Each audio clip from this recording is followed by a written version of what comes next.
next to you right now. See, I can feel it.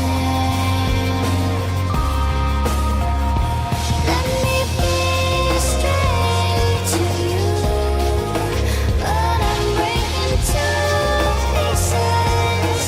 More and more empty on the edge. I'm losing my mind, I'm spinning in the ring of my own way hiding. Each day comes to an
It goes to a land, but I can't find the exit.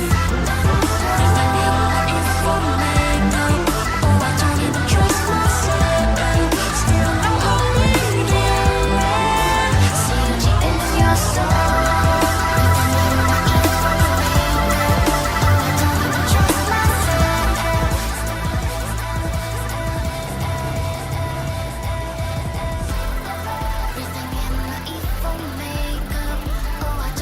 What's going on, everybody? I hope everyone is having an amazing afternoon, evening, morning, or whatever it is in your time zone. It is Sunday, the 24th of August, 2025. This is NCTTV coming at you live from the Amami Airport. We are live, or at least that's how it appears to me. Could be a brain in a jar somewhere. Don't know.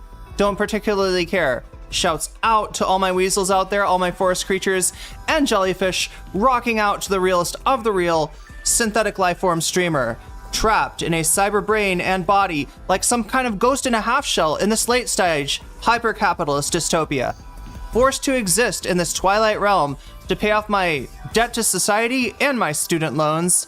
I hope you're having a good day, whoever, wherever, whatever, and however you are. We're about to jump right into it here on twitch.tv, youtube.com, high risk, high reward, high on life, or whatever simulation, simulacrum, simultaneous, spontaneous singularity of consciousness this is, was, or will be sometime in the not too distant cyber future.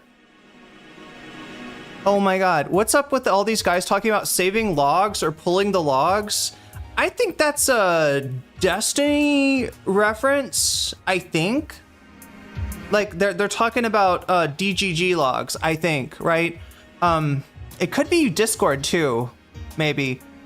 Right, but yeah, it could, preparation for blackmail sounds about right when they talk about nuking each other. That's, similar lines. Yeah, logs, yeah, generally, this is like a white leaf thing, or this is a over rustle. Is that what, anybody know what the Destiny equivalent of white leaf is? I think it's over rustle, or actually, it's backwards, chat. White leaf obviously came from DGG. Yo, starting off with a bang today, thanks to Sarah. You're feeling bleak, John Ross? What's up? It is a bleak time in the United States of America, and I just narrowly avoided, freaking out yesterday, looking at what's going on with ICE. But I don't know. There's many such cases, unfortunately, of people feeling bleak. What am I looking for? A browser. Let's get that browser. Let's hit that button. Hey, for once I'm not super tired today, chat. I slept almost until 5 o'clock in the morning. That's amazing. That's amazing for me. All right, so the goal starts off at 5 out of 100. What if I put it at 200? No, chat. Like 200 is double bonus content. Feeling bleak too for unrelated reasons. Yeah, I mean, look, John, that's like, that's relatable. All right. So the only difference is I actually am, unlike you, John, I actually am a bird. A bird in the hand. I'm worth 2 in the bush, right? And I've got 2 in the bush, right? No, what am I talking about, chat? I'm sorry. I'm sounding like Destiny a little bit. No, Destiny's got 1 in the back is what he's got, and it's Molina's. Oh my God, does anybody get these memes? I hope not, because these are dirty memes, chat. We got dirty, messy memes today. Is my music up too loud? I feel like I'm yelling at you, kind of. Just in an effort to yell over the music. Effort to yell over my own internal monologue. But yeah, I mean, this is some dark shit, for sure.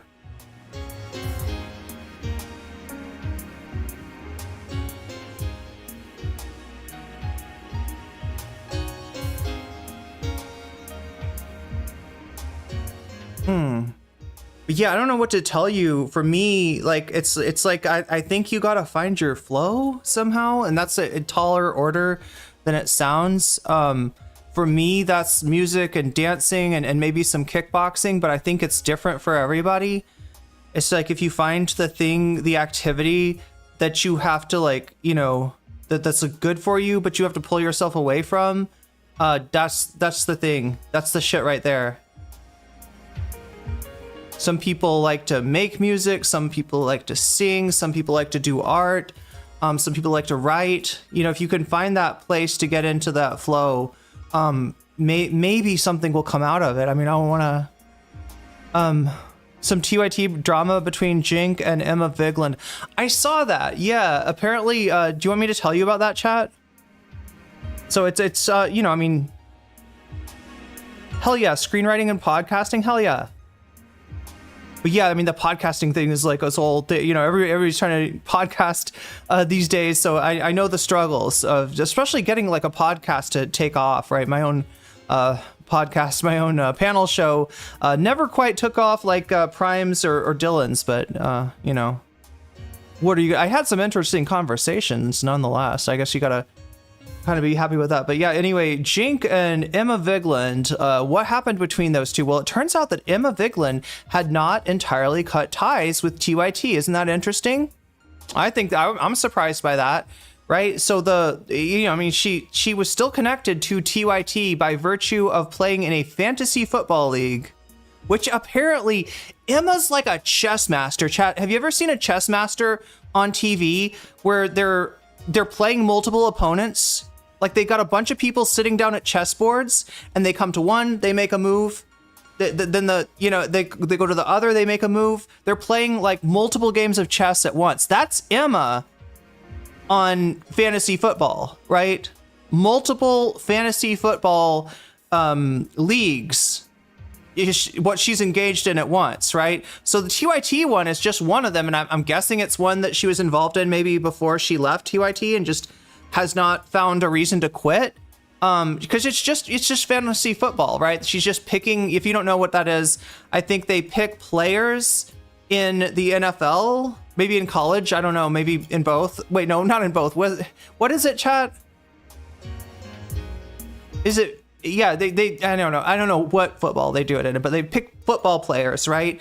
And during a football season, a real life football season, those players will rack up statistics, right? Some of them are gonna throw a pass and it gets caught in the end zone and it's a touchdown, right? Some of them are going to intercept that ball in the midair and they're gonna run it back, and that's an interception. Some of them are gonna get a tackle, you know, on the opponent. The running back comes out and whoa, tackle the running back, right? That's a tackle. Some of them are gonna get back there into the behind the line and they're gonna sack the quarterback. That's a sack. Woo, woo, woo. And all of these stats are quantified and compared against, so you take all the players that you chose, you get their stats, and you somehow add that up into, like, I guess your football team's performance? Is that how it works, chat? Or do they actually do weekly matchups where it's like Emma's team versus Jink's team or JR's team versus Adirola's team?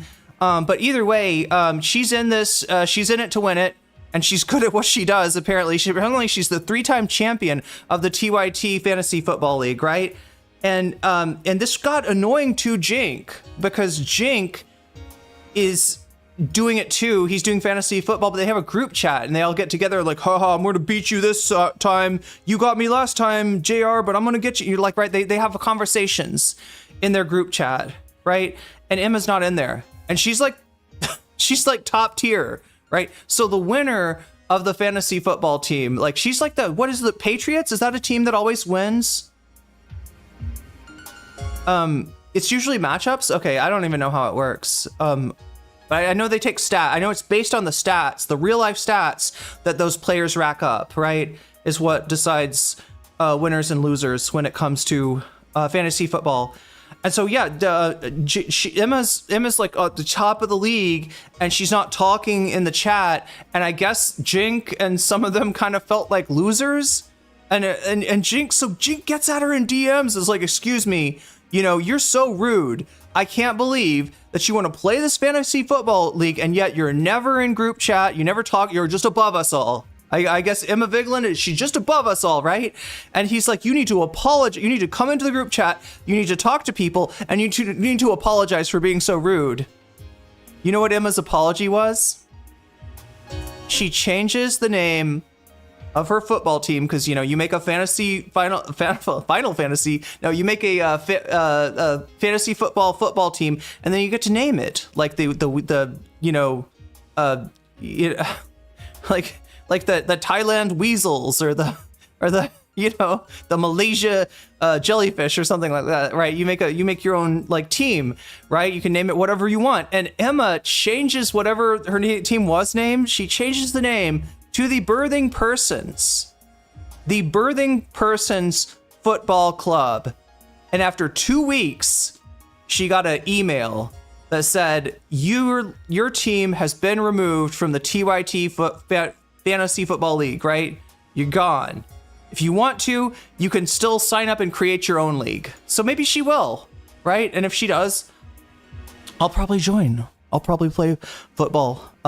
You know, Jink about women in sports issues. God, yeah, he cares. The sanctity of women's sports is something that is deeply cared about by Jink and many other conservatives. It was a legendary clapback. Yeah, that's the whole thing. Is Emma is, I think the Vanguard said that Emma, she seems like very polite, and she is. She's a warm, polite, empathetic person. But if you come at her with some bullshit, yeah, she'll rub your face in the ground. With no fucking hesitation. All right, Jink, fucking eat it. That's beautiful. It's beautiful. It's a beautiful way to start off the stream too. Thanks for reminding me about that. But yeah, it's a little thing I usually don't cover. I mean, maybe I should cover a little like small, you know what I mean? That could be like a 5-minute video or something like that. I think it's a cool story. I think it's a pretty cool story. But yeah, it's hard to make that into content, at least for me.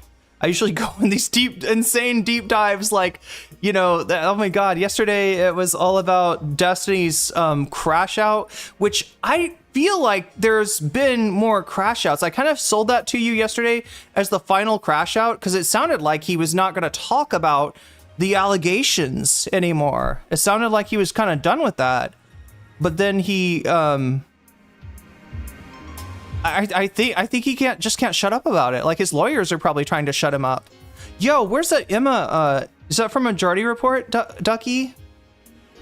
Oh yeah, the Majority Report. What is this? The Fonzie Emma. Hey. Yeah, chat. I was getting the stream ready today, and I had this moment where, you know, my screen, I can see myself right now. But when I set a live stream up, this dialog box comes right in front of this, so I no longer see myself, right? And I'm setting it up. I'm like, this is the title, this is the description, this is this is that, right? And I get done and I hit okay, create stream, right? And so the dialog box disappears, and now I can see myself again. And I swear to God, I am sitting in the exact same posture as one World of Warcraft. Do you know who's the world? I was talking to this about Zara this morning. Who is the World of Warcraft guy on South Park? One of the characters likes to play World of Warcraft, right? And he's always in all these memes. And it's here. Let's get started with Let me put these super chats up on the screen if I can. There we go. Thank you for the butterfly, Sarah, getting us started on the butterfly goal. Again, we always have this goal. We play this game every day. If we can rack up 10 teal super chats in the first 3 hours of the stream, then I will put a butterfly in my hair, right? So we're 1 out of 10 of the way there as well. HK with a super chat towards the rolling ball. I don't know if that's a request for a particular bonus topic. Let me see. Elephant's Graveyard, more Destiny crash out, Asmongold numbers, fake bots. But yeah, I think there is more to the Destiny crash out. So if you want to, I put that up on the bonus topic menu for today. We still have the Asmongold's numbers are fake is he botting, right? Asmongold went from being a 50K average concurrent streamer to being like a 24K average concurrent streamer, which is about where Hassan is, right? So Asmongold looked huge for the longest time. It was super depressing that, you know, there's all these fucking Republicans, there's all these MAGA people on Twitch, right? That's not the Twitch that I know and love. That's not where I came up in, right? It was always a fight between the shitlibs and the leftists on Twitch, not the conservatives. Yeah, back in that day, you know, when Dylan would do his hippy dippy, which was always, I think, for conservatives versus for left wing type people, he would have trouble finding the conservatives. He had to build careers for streamers for people that were conservative. He had to basically like juice the numbers of people like critically thinking veteran in order to just have a stable of heels, right? Really, I mean, really, the hippy dippy, you know, I say it was you know, debate, but it was more like wrestling, and it was like that for a reason, because, you know, a lot of times on Twitch, political content got left by the wayside. It's not as exciting as like two people squaring off against each other at Street Fighter or Mortal Kombat or Guilty Gear or something like that, right? It's not nearly as exciting, so you got to make it exciting by, you know, creating like hype and lore and heat and just everything that wrestling would have, right? And the trouble was that the conservatives that existed on Twitch, oftentimes they got banned for, you know, saying slurs, for violating terms of service. One of them turned out to be a Proud Boy and a Jan Sixer. One of Dylan's conservatives named Suspect Sushi turned out to be exactly that. And so it was very difficult for him to keep, you know, you'd see the same conservatives every time, because it was just so hard to, you know, for him to get, you know, and yeah, they were heels. They were jobbers, right? They were not the most, you know, Legal Mindset did a video about the Destiny sitch. You know, I've got a video for you today, and I'm gonna try to play it because I think that the content about Ethan and versus Destiny, I think that might be kind of short, so I'm gonna supplement that by watching a Pisco video with you. Have you seen Ethan's house tour? Someone uploaded it to YouTube. I'm sorry, is that like, is there something weird in his house? Is there something going on with his, like, I mean, I saw that he had a house tour.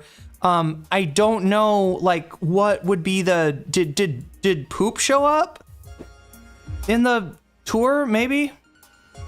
Destiny talks about a pew pew and a suppressor. I love you, Destiny. You were always an inspiration. Oh, yeah. Ethan basically admits that he's been a fan of Destiny since his esport days, since maybe before he went full-time even. You were 12 minutes behind. I hate it when that happens. Wait, you were still listening to the music then?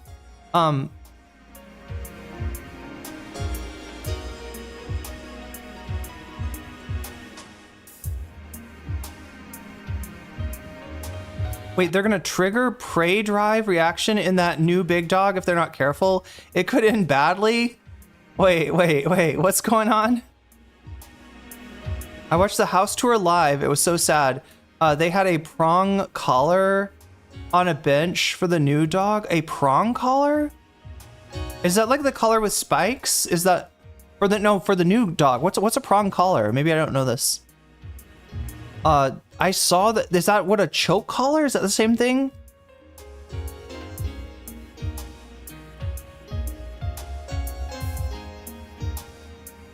But yeah, I mean, we've got maybe some extra time today. We could try to cover. So you went to 4 protests in 3 days. That is exhausting, Ophelia. Yo, when I go to protest, this fucking thing happens to me where I start to visualize the protest space as if I was, you know, like I have like an out of body experience, but it's not like a pleasant, like peaceful one. It's like a, you know, there could be cops coming around the corner to kettle us, or like, you know, it's like a paranoid, like I'm a mess at protests, right? I got really, you know, I can get really jumpy if things start to go off. Cause I've seen plenty of videos of, you know, what cops can do to you. And I'm not, it's not great. But yeah, I took my friend to a protest. There was going to be Proud Boys at, and like I was telling, I was like telling her that these guys, like, they don't masturbate, or like what is the thing with Proud Boys not masturbating? They're nofap, right? They're against masturbation. I was like, it'd be so cool if we could bring like a sign that was like instructions of like how to masturbate. Put the lotion on your hand, rub it on, like, just remind them that masturbation is an option. It's out there. It's waiting for them, even if they just forsworn it to become a Proud Boy. They can always, maybe a better use of their time masturbating than terrorizing people on the streets. So I don't know. But yeah, she was like, no, I'll do you one better. And she brings this paper mache vulva. She made a vulva out of paper mache. And she brings this giant vulva, this giant paper mache vulva. And she's like waving it in the air. I think I even saw it like show up on a video. Cause yeah, one of those right-wing channels was filming that day. But yeah, I don't know. It's scary stuff. No fap, they redirect their energy towards being productive. Yeah, they want to circulate their chi. That's why they do it. It sounds like something from Portlandia. My sister said that I sound like something from Portlandia. And I didn't know how to take it. I didn't know how to... I was like, wait. Because, I mean, look, did anybody ever see the Tim Heidecker when he did a parody of Bill Maher's Club Random? He has oh my god, what's the Soft Daddy from Big Mouth chat? What's Soft Daddy? What's the actor that plays Soft Daddy? Remember like the nice dad?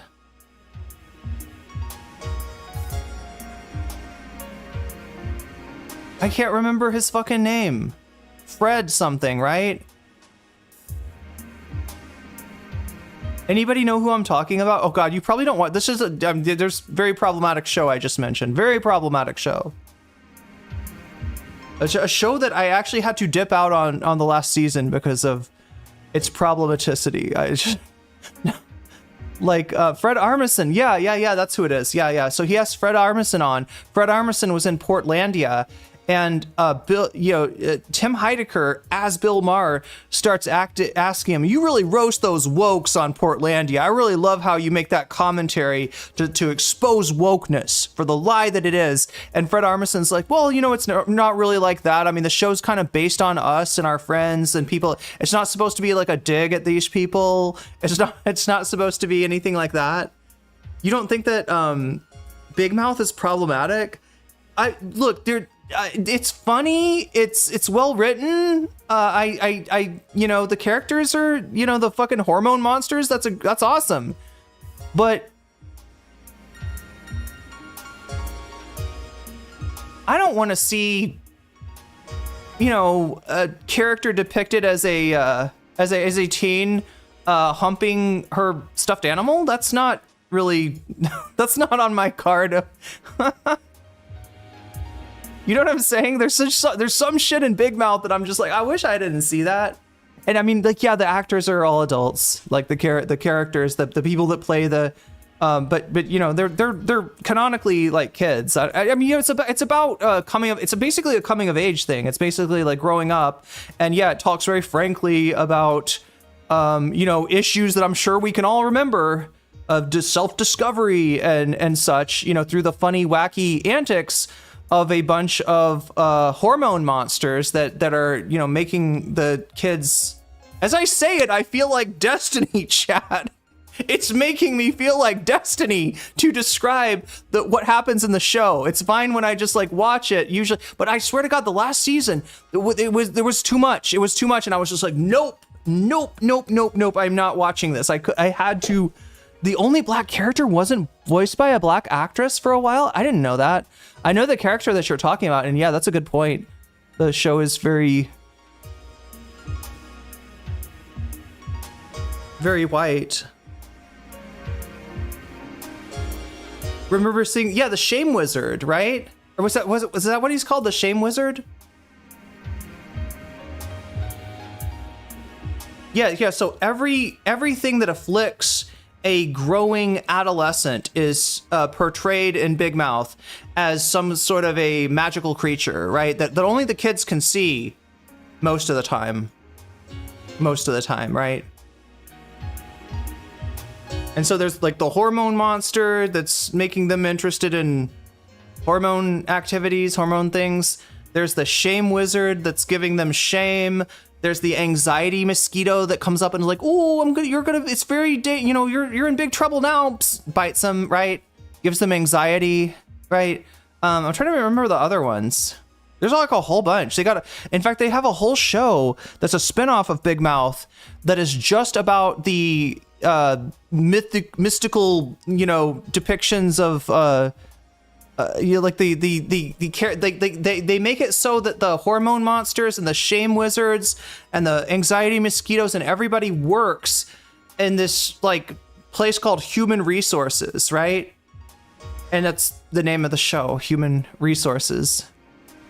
So like after doing the show, and I guess that one's a little bit like not the problematist. Well, no, because they're still, their job is to make kids,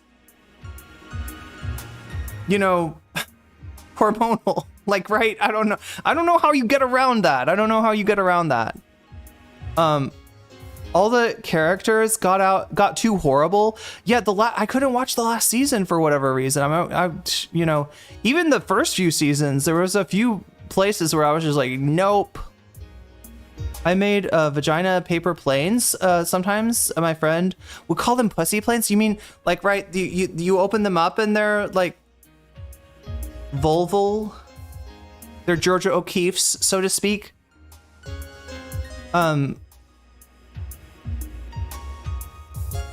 I got a bad vibe from that show too. There was stuff I loved about it. Yeah, only watched it briefly. Oh my god, chat. Wait, did I ever show you this shit? Oh, let me look. I'm gonna. All right, we're not starting the stream yet, but like, although I should kind of hurry on that because I'm always super late on that. Let me try to find this. Savalnus. This is one of my favorite YouTubers.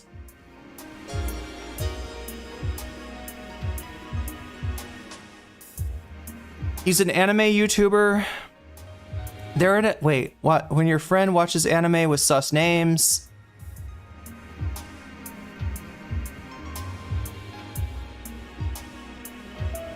This new season. Oh god, the new one is called When You Finally Decide to Watch One Piece. Yeah, here it is. Oh my god. This shit is fucking wild. Wait, he's got a series of these, right? Let me see if I can find the first one.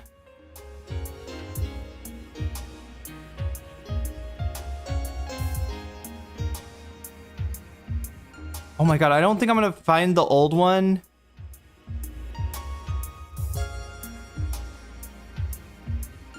But the whole idea is like, when you're trying to like convince your friend to watch an anime and you don't realize, you're not remembering like how much sus shit there is. Because like if you watch anime enough, right, you know that there's a lot of sus shit in anime. And if you want to enjoy the anime, you kind of just gotta like ignore it. You gotta like, somehow just like kind of not pay attention, because that shit is put in there for a particular audience. You know what I mean? That shit is put in there. So like you're making an anime and you think to yourself, okay, we could do just an anime, a good, fun, wholesome anime or manga. We could just write one, right? Or, and we could get, the audience that wants that. Or we could do an anime with like a little bit of sus in it, and then we get the sus audience, right? They're in there, they're happy, and we get the regular audience. They're like, I don't see the sus stuff. I'm not looking at the sus. Like, they don't want to see the sus stuff, right? So I think to like maximize your viewership, a lot of these, mangaka and directors, they just end up like kind of playing to both audiences. It's kind of, yeah. But the,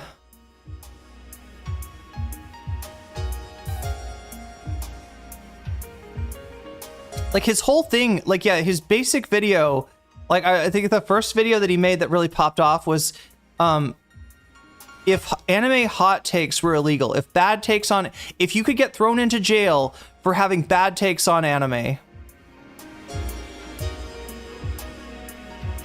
If you tried to escape racism by living in anime and you ended up on planet Namek only to hear Frieza like call Goku and Vegeta Saiyan monkeys, right? You know, there's some real kind of like racist undertones to like what Frieza is saying. People who teabag in video games. Finding out an anime character is privileged. Wait, what? Well, I'm trying to find this one. People who think that JoJo's Bizarre Adventure is the best anime. Okay, I'm taking too long with this. Let me make this pay off.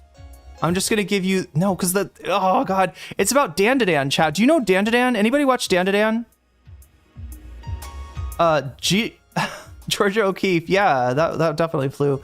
My teacher was talking to my friends about DBZ and brought up how the American version doesn't have naked baby Goku. Does it also? I think there's also a moment where like it's just supposed to be a really funny joke, but like Bulma is like a teenager or an adult when she meets Goku. Like Goku's a little kid, and he's a little kid with superpowers. They're trying to get the Dragon Balls. The whole premise of Dragon Ball Z is basically Journey to the West, right? The story of Xuanzang and Sun Wukong and Pigsy and all the rest, right? The group of adventurers journeying to the West to try to come back with the sutras, with the sacred writings to bring back to Xuanzang's like the head,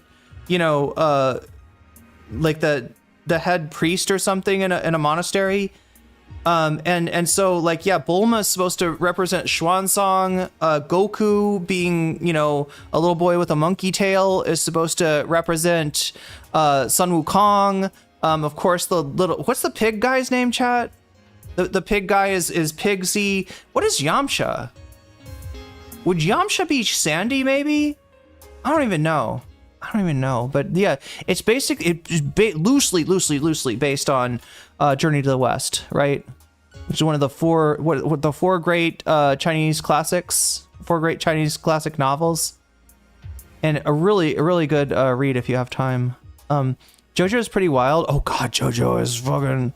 They had a whole fucking character who was like had a very inappropriate, who turns people into little kids, and then he creeps on them. Like, right? That's fucked up. Never saw Dandadan, but I saw the YouTube video you're talking about. I don't know if I want to see Dandadan now. God damn. See, I almost don't want to bring it up because, yeah, Dandadan has some real, like, I mean, she gets, like, one of the characters gets, like, SA'd by these aliens try to SA her. And then the other main character, he has a evil turbo granny, is this evil ghost.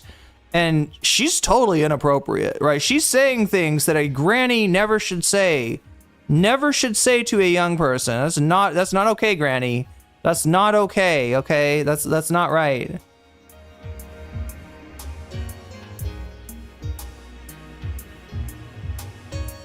Wait, to the Ethan, wait, what Ethan's sickness situation? Are we talking about his coughing and stuff?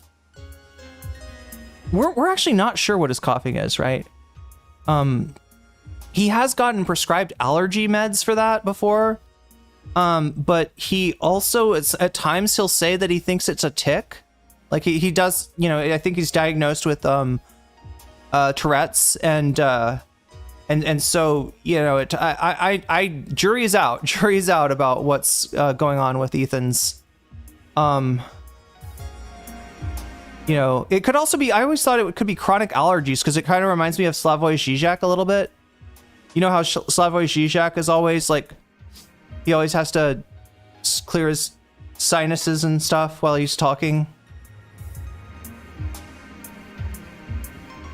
I almost don't want to bring this up, chat, because it's like too. I just remembered she stole his balls. Yeah, she did get his balls. Oh yeah, Bulma also.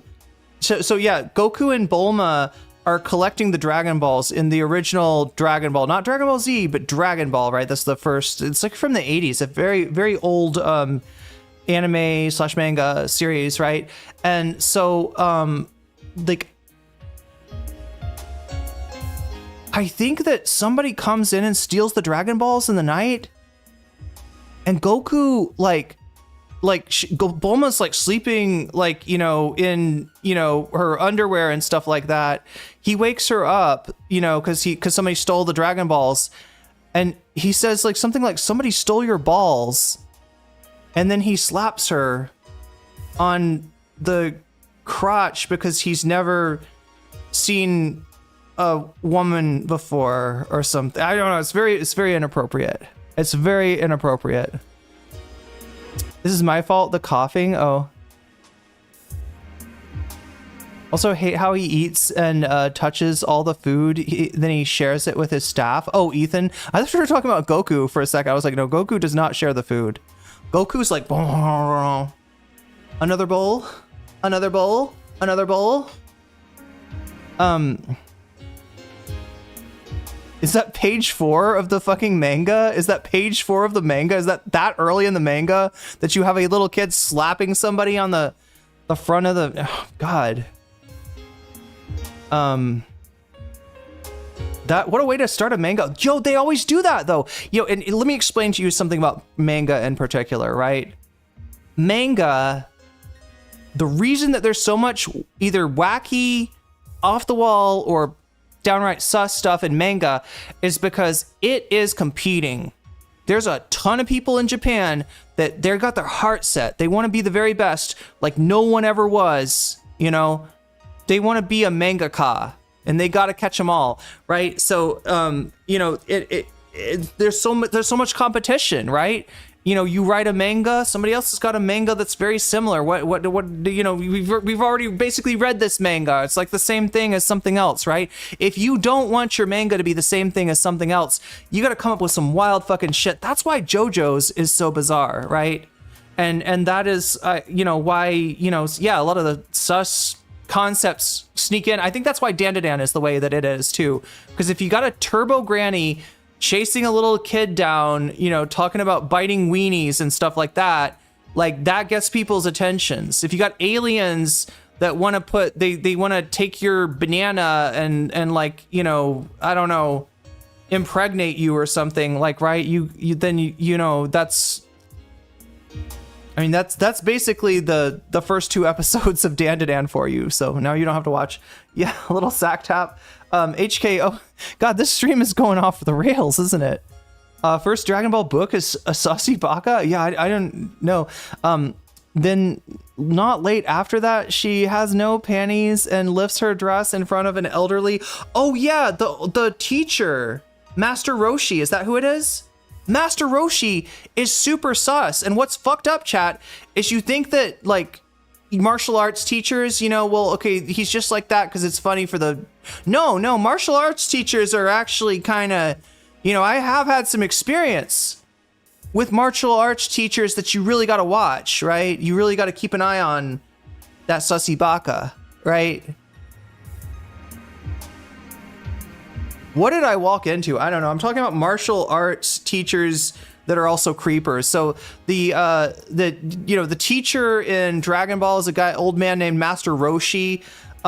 He is constantly looking at pornographic magazines and getting nosebleeds, which you don't know.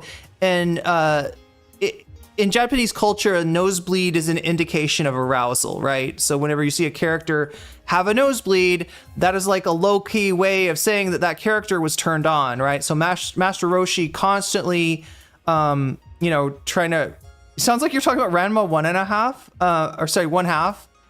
1/2. The short little man from... Oh yeah, isn't there like a pervert on that one too? Yeah, there's always a pervert. There's always a dirty old man that's like doing, you know, inappropriate things to people.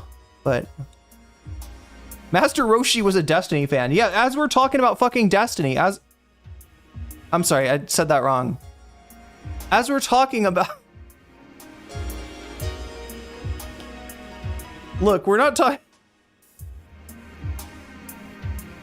I'm so sorry, chat. I am so sorry. I didn't mean to say it that way.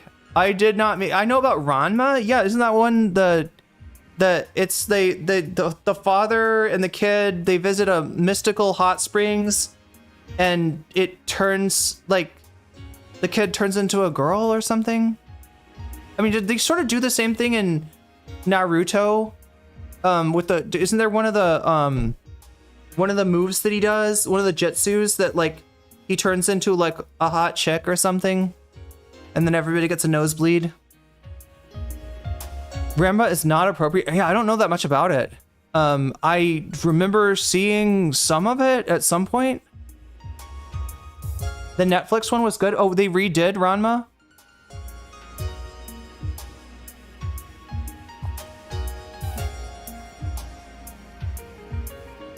Oh, the panda. Yeah. No, I now I remember the sexy jutsu. Is that what that is? Orioke no jutsu. Sorry. Orioke no jutsu. I regret my anime. Yeah, anime was a mistake. Anime was a mistake. YouTube lists your live stream as featured. Well, that's interesting. Welcome new viewers if you are indeed here. I don't know. I don't know if it's just featured for you, Joshua, or if it's featured for everybody, but that's YouTube, you say. I know Twitch does something like that. I cannot find the Sylvanas video that I want to show you, chat, and the one that I can find... Here, let me just like look. Let me just search sus, because I remember sus was in the title, but he's got a lot of videos about sus stuff. When your friend watches sus anime, I think that's the one from 3 years ago. Most sus motivational speech of all time. Realizing, okay, yeah, this has got to be it. This has got to be it. Realizing you're in a sus rapper's music video. Oh my god, this guy is so funny. Sylvanas is like one of my favorites. Okay, I think this one's slightly like less bad than the Dandadan one.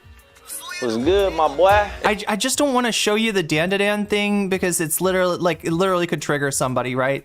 They're making a joke about horny aliens. Here, I gotta turn down my volume. I'm seeing I'm peaking a little bit too much. There we go. Like that, like that, like that. Testing, testing, testing. 1 2 1 2. Testing 1 2. There we go. I think we're good. But yeah, let me show you the one that I'm thinking about, and then I'll let you know what we got in terms of bonus content for today and what we're gonna be watching today, which is gonna be Hassan watching his two ops fighting. That's right. Just like, you know, sometimes the weasels and the jellyfish fight, sometimes the Destiny and the Ethan fight. And you'd think that this would be a good thing for Ethan because he is constantly trying to be like, I'm not with Destiny. I'm not about Destiny. I'm not looking at the Destiny subreddit. I'm not being fed a campaign of character assassination directly from Destiny and his community. I am just coming up with all this stuff top of the dome, right? It's all in here. It's all in here. That's what Ethan wants to say. Obviously, we know that's not true. Obviously, anybody paying attention knows that's not true, but, you know, he's able to gaslight people and be like, really? You think that, what is Destiny, like Voldemort? You can't say his name? You know, what is Destiny, like, you know, you think that, like, he's my best friend or something? But anyway, Ethan basically has admitted now that he has been a fan of Destiny since earlier than anybody that I know. I don't know anybody, chat, that followed Destiny back when he was a StarCraft Andy, back when he was a StarCraft streamer. What did I do with the freaking throne? The throne alert needs to get fixed, doesn't it? Throne alert, you need to get slightly moved, I think. There you go. There you go. Right there is where you should be. The weasel has never fought a... Well, they don't fight. I mean, they argue is what they do. They compete. But there's like a unity betwixt the two brain rot animals. Oh yeah, chat, I was supposed to tell you about the theory that the weasel and the jellyfish share a common ancestor. I'll get to that after the Sylvanas thing. How about that?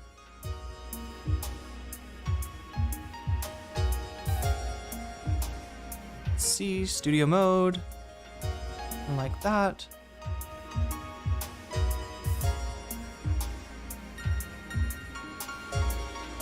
Alright, this is Sylvanas. Let me change things up just a little bit.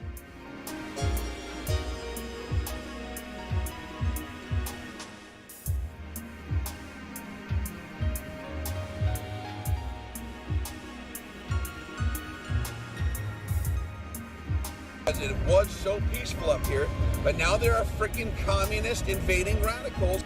See, that's a sign that maybe we are on some kind of front page or something. I don't know.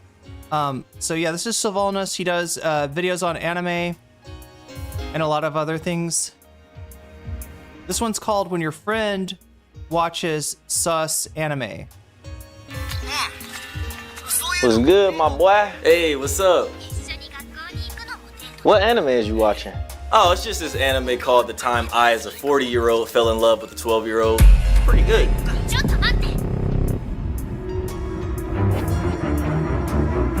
No, it's not like that. Like he's a 40-year-old, but he traveled back in time. So now he's back in his 12-year-old body. So it's okay now.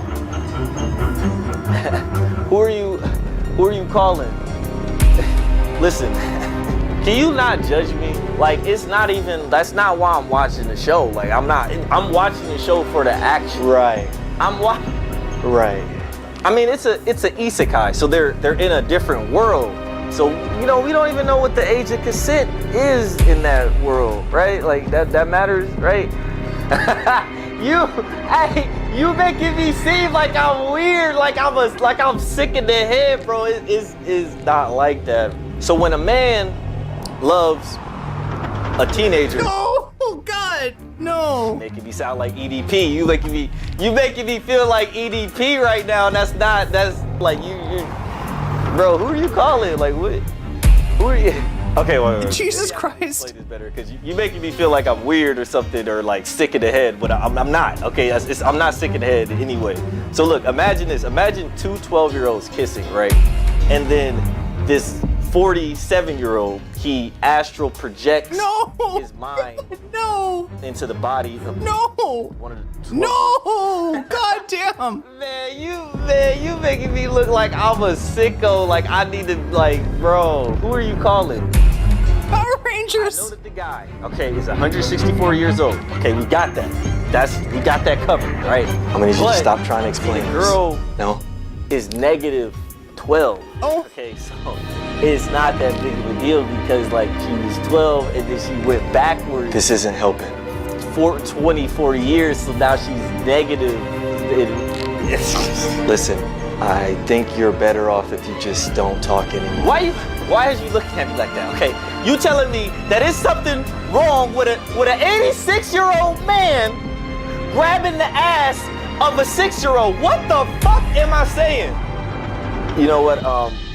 How far away is the police station? It's walking distance. He's just gonna come. Yeah, he's gonna. Let's go right now. He knows he needs help. Let's just go. I'm sorry. I don't know what I was thinking. Let's just walk. Let's go. I need to be in jail forever.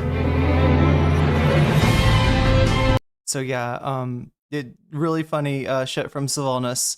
So I said I would tell you about the common ancestor of the weasel. Yeah, it's been discovered, right? I know everybody thinks that, like, on Twitch we have jellyfish, on YouTube we have weasels. Everybody thinks that's completely different animals. You got like one a land animal, a furry forest creature. You got another, invertebrate sea creature. How could they possibly be related, chat? And I think what you're missing is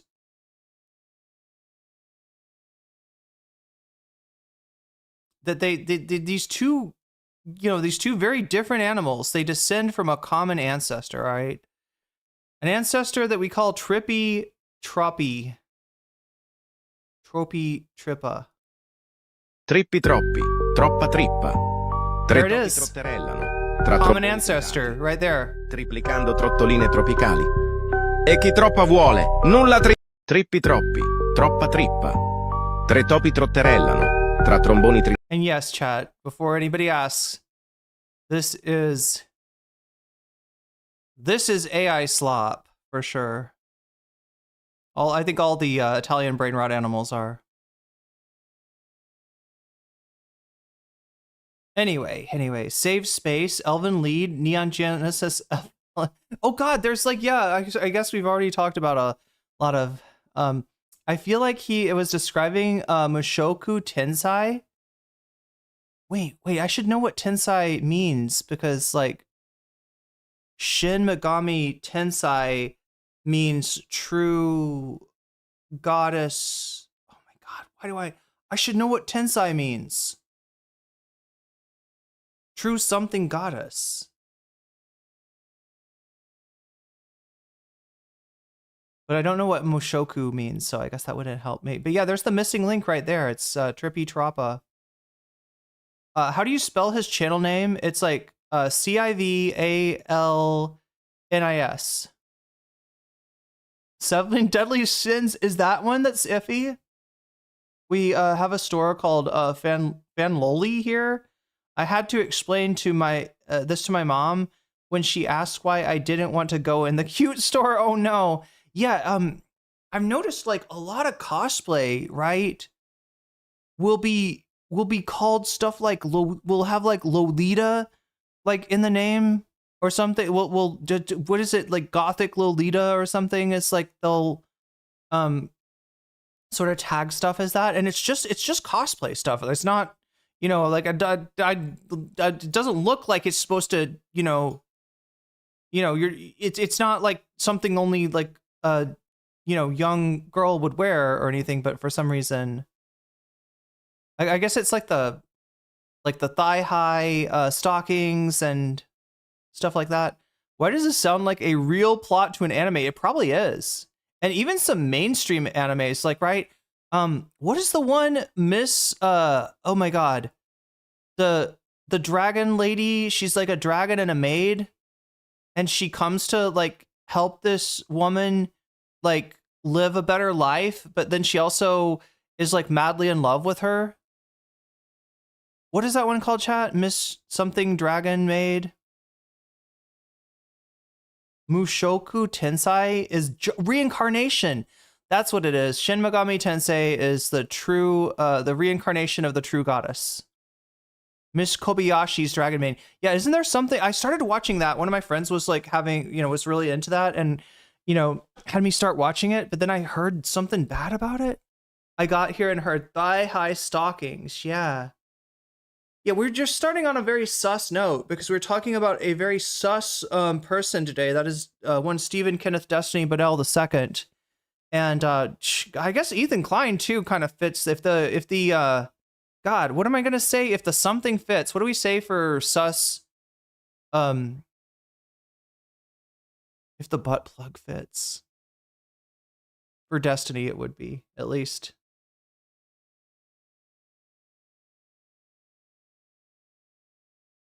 I guess. But just don't worry, Chad. It's not his butt plug. It's Melina's. He borrowed it.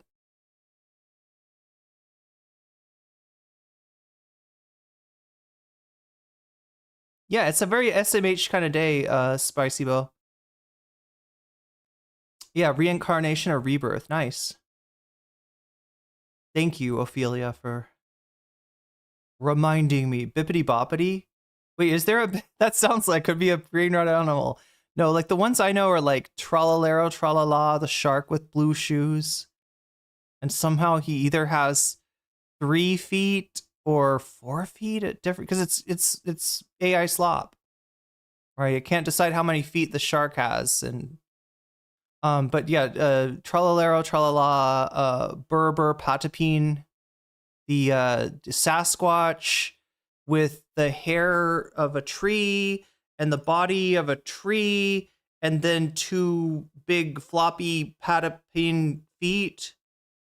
That's the Berber Patapine, and of course Tung Tung Sahur.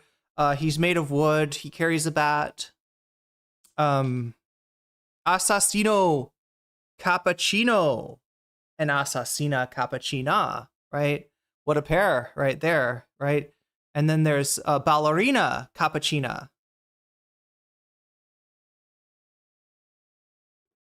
I feel like I should tell you like nighttime stories about the brain rot animals. Apparently that's where they come from. That's what I heard, is that the connection to Italy with these things, other than the fact that their, you know, voices on the videos are speaking in Italian, is that I think the concepts kind of came from like Italian fairy tales and bedtime stories and stuff like that. So if you're Italian, maybe it resonates on that level, but if you're not Italian, it's just fucking weird.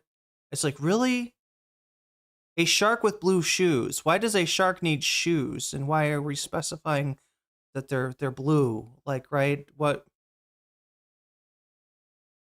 I only used to watch the ones that with like MRDRR. Wait, what does that mean, Spicy Bo?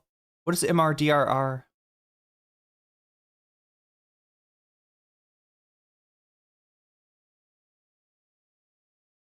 Trippa troppa, trippi troppo.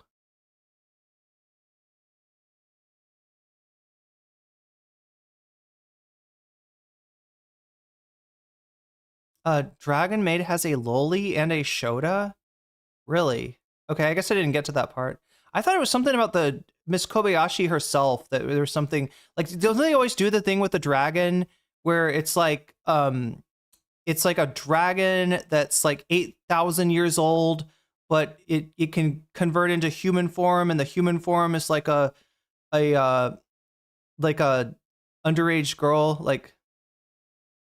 But then they're always, oh, but no, she's really a 4,000-year-old dragon, so it's okay. It's like, no, it's not okay. It's not okay. If the butt plug fits, you must acquit. That's what Destiny's lawyer is gonna. That's what the testimony hangs on, right? Is the, you know, you couldn't think of like, you know, like at the, you know, you're supposed to say if the X fits, but what is the X that a PDF would have, right? If the hard drive fits, I don't know if the, what are the trappings of a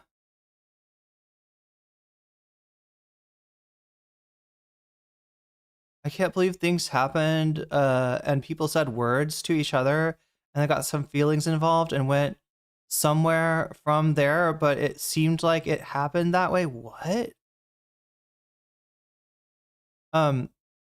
Wait, I'm having a stroke? Strokey could be a cute name for a stroke. Yeah, mini stroke would be a strokey. Not to be confused with a strokeito, which is a really cute little, oh God, I shouldn't say that. Sounds like random shit my nanny would say to kids. Yeah, I think it kind of comes from that. What's going on in Italy? I don't know. We got bisexual lighting tonight. That's right. That is right. I mean, I watch horror animes, not weird ones. Oh, MDRR is murder horror stuff. Wait, so it's like a tag or something?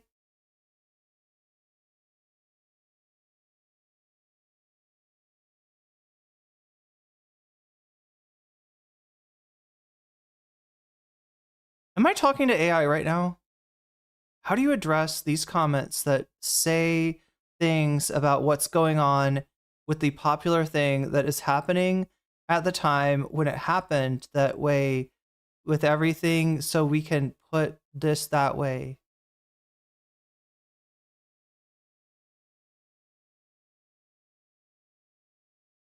I don't know. Very much reminds me of the Dropout quote. Then why is he drawn like that? Anyway, chat, we got a lot to talk about. We got some other sussy bakas to deal with today. Those being Destiny and Ethan Klein. They are now fighting. The girlies are officially fighting, we think. Maybe. I mean, I'm still half convinced it's like performative.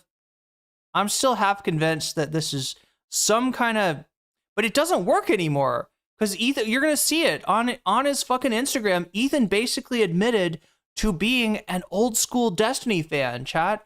When did I become aware of Destiny? Probably his videos debating chuds, probably like his Lauren Southern debate or something like that. Maybe the JonTron debate. That's probably when I became aware of Destiny.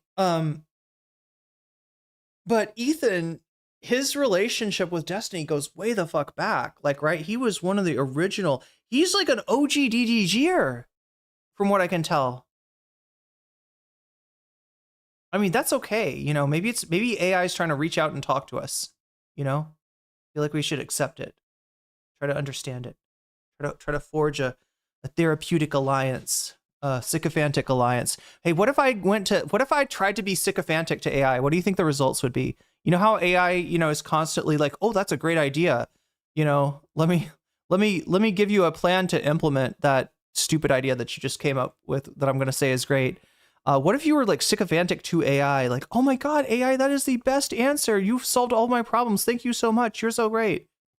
Like, with the AI, maybe start to act more human and be like, hey, get off my... The AI would literally tell you to get off its dick. Like, quit glazing me up. Maybe. I don't know. Ethan doesn't have any new Instagram crash outs today. He was talking about how he doesn't... He was talking about why he's not on Twitter, and that he says Twitter is very toxic, right? The previous explanation was that he has a moral problem with Elon Musk owning the platform. That he left Twitter because he didn't want to financially benefit Elon Musk in any way, right? And now he's saying that it's because of the toxicity on Twitter, which, it's just a nod to the fact that, yeah, you got cooked on Twitter. You were on Twitter. You had your crash out. You expressed yourself. You said how, we should think about, the state of Israel and be worried about them, even as the body count was, racking up on, innocent civilians in Pakistan, right? And you got fucking cooked because you were saying some off shit, right? That's all. But no, it's really toxic. That's why he's not on Twitter anymore. And he says he keeps himself in chat. I think I got this quote right. I hope so. Correct me if I'm wrong, right? I think it's something like, I limit myself to 25 Instagram stories a day. 25 Instagram stories a day is more than one story every hour. And that's not even counting when he sleeps. Right, this guy's constantly on Instagram. He's not on Twitter because the wokes ran him out. Yeah, made a post about Palestine. Oh yeah, towards a sex worker. Yeah, he was like making this weird. He was like, enjoy your drugs. Hamas would, do XYZ to you, something like that. A lot of news articles seem super vague these days. Yeah, it could be AI. I feel like I can tell AI, you know what I mean? I feel like there's patterns in AI that which is wild, chat, because there are patterns, right? What is AI fed? What is AI programmed on? Stuff that we say, mostly stuff that we say on the internet, right? And, in a way, when I started doing journalism, right? Which I've, worked for, student newspapers and like local newspapers, stuff like that. I don't really do it anymore. Maybe I should find some place I could write for here in Thailand. I don't know. But when I started doing that, I noticed that there is like a voice that people use. I don't know if this is true anymore, right? When the media landscape was less fractured, when I was younger, there was a journalistic voice that you were basically expected to employ, right? You won't succeed if you write, too much in like your voice. You got in some, I mean, you can put your own, twist to things. You can add, personality to your articles, but in general, like there's a way that you write things. There's even like a pattern of like, what I would always do is like end every paragraph with a turn. Like, right, there'd be a turn at the end of the paragraph, like be one idea going forward, and then the last sentence of the paragraph is like kind of takes you somewhere else, and then it drops you right into the next paragraph, and that kind of shit works really well. Well, so there's like patterns that we just adopt from hearing each other talk, from reading each other write. You could see this with streamers. People, who was it that was telling me there was some streamer, was it Dan? I think it was Dan Saltman. They were listening to Dan Saltman talk, and they were like, is he trying to speak like Destiny? No, he's just been around Destiny. And yeah, kind of every orbiter out there is in some way trying to affect like Destiny's cadence, Destiny's way of speaking, Destiny's way of thinking, right?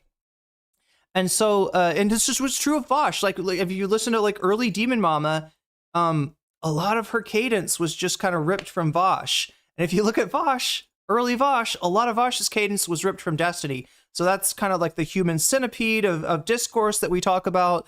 That Destiny chews up the discourse, shits it out. Vosh eats that, chews it up, spits it out. Demon Mama eats that, right? But also the like a way of talking. They were like absorbing. They were human centipeding on that too. And with AI, it's taking literally everything that it can get a hold of, and it is like finding pattern. I mean, mainly what AI is a very, because it's not really AI. I hope to doesn't burst anybody's bubbles. The AI bubble is about to burst, right? But I hope this doesn't burst anybody's bubble in chat. But AI it's not AI. It's a large language model, and it is basically predictive text on steroids, right? What are the steroids? Glad you asked. They are insane expenditures in power, in water, and in pollution, right? That's how it gets done. Instead of, early on in AI, if you want to call it that, which I don't, because it's not, there's nothing intelligent about it. And it's not the way to general intelligence if that's going to be achieved at all, right? But early on in AI, they had a choice to make, right? You could take the tools that you've got, which, you've got it on your phone right now. It's predictive text, right? Your phone, when you're typing, when you're texting, sometimes it'll be like, was the next word it's? Is the next word the? Is the next word, like it'll sort of guess, what is the next? Does anybody type with predictive text? I think I did at one point. We actually went to, Ethan talks about a different Destiny. Wait, what? What's this about? Play something. Hope the bubble doesn't burst on Monday. I don't feel like losing my 401k that soon. Are you? Yeah. How do those things work? Are you kind of tied into whatever the 401k wants to invest in? Like you don't have like a lot of choice on. And yeah, obviously a lot of people are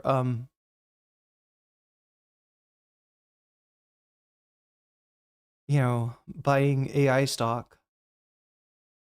But yeah, they made a choice, right? They had some limited tools, right?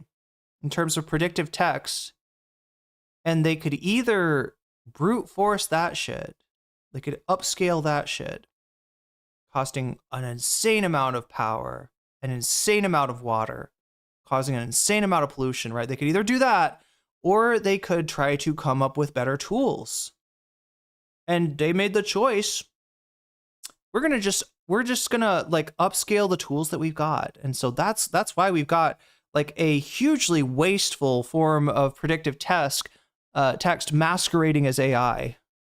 But anyway, that is not what we're talking about today. What we're talking about today is Destiny and Ethan. And we're also we have the chance of talking about some other stuff too. All right. So I had a request yesterday. There's a video on Elephant's Graveyard. Anybody know, one in chat if you know Elephant's Graveyard. Elephant's Graveyard is a channel that, I don't know what it started off talking about, but it mostly now talks about Rogan and comedy and comics and stuff like that. Maybe a little bit about Austin. Cryptocurrencies far exceed AI in power consumption. I mean, yeah, there's that too.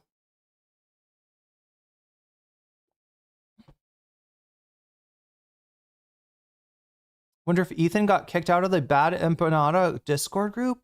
You think that Destiny's got that kind of pull there? I don't know. Do we decide who's in there? Like, pretty good bet that Eris is in the Bad Empanada, Victims of Bad Empanada Discord group. Kraut would be in there. But yeah, Elephant's Graveyard is, they've got a new video. It's a long video, and it is called, let me look. It's called Tritati, triplicando trottoline tropicali. no. E chi troppa vuole, nulla trippi troppi. No, that's not what it's called.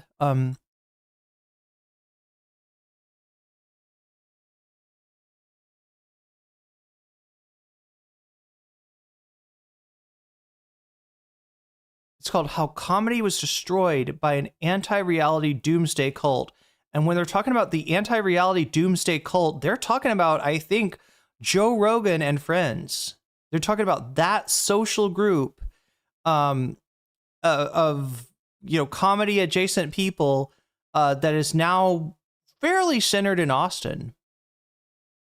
So what is happening here is they're comparing Joe Rogan, his comedy club is called The Mothership, right? They're comparing it is very much like an echo chamber, right? That group of people is very much an echo chamber, right? You can't criticize Rogan. You can't, Weinstein. Wait, who do we got here? Brett Weinstein, Joe Rogan. Who's the dude, the racist dude that said the shit about Puerto Rico being a floating island of garbage? Ethan Klein? No, wait, that's not Ethan Klein. Who the fuck is that? I can't tell. It looks like I don't think it's Ethan Klein though. She's not a comedian. But anyway, that is on the agenda for today. That is on the menu. That is a possible video to watch after we finish watching the Tony Hinchcliffe. Thank you. I could not remember his name. The Kill Tony guy. Yeah. What's funny is that I can see why they call him Kill Tony. Right? You watch enough of him and you start having intrusive thoughts, right? Chat, that you never should speak those thoughts out loud, especially not on a floating island of garbage. That's right. Especially not on a social media platform. My sister is in Austin. Weird. Mine too.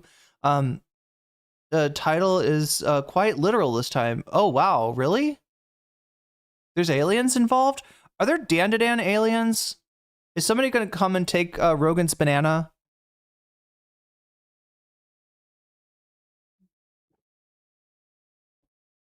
Are they gonna?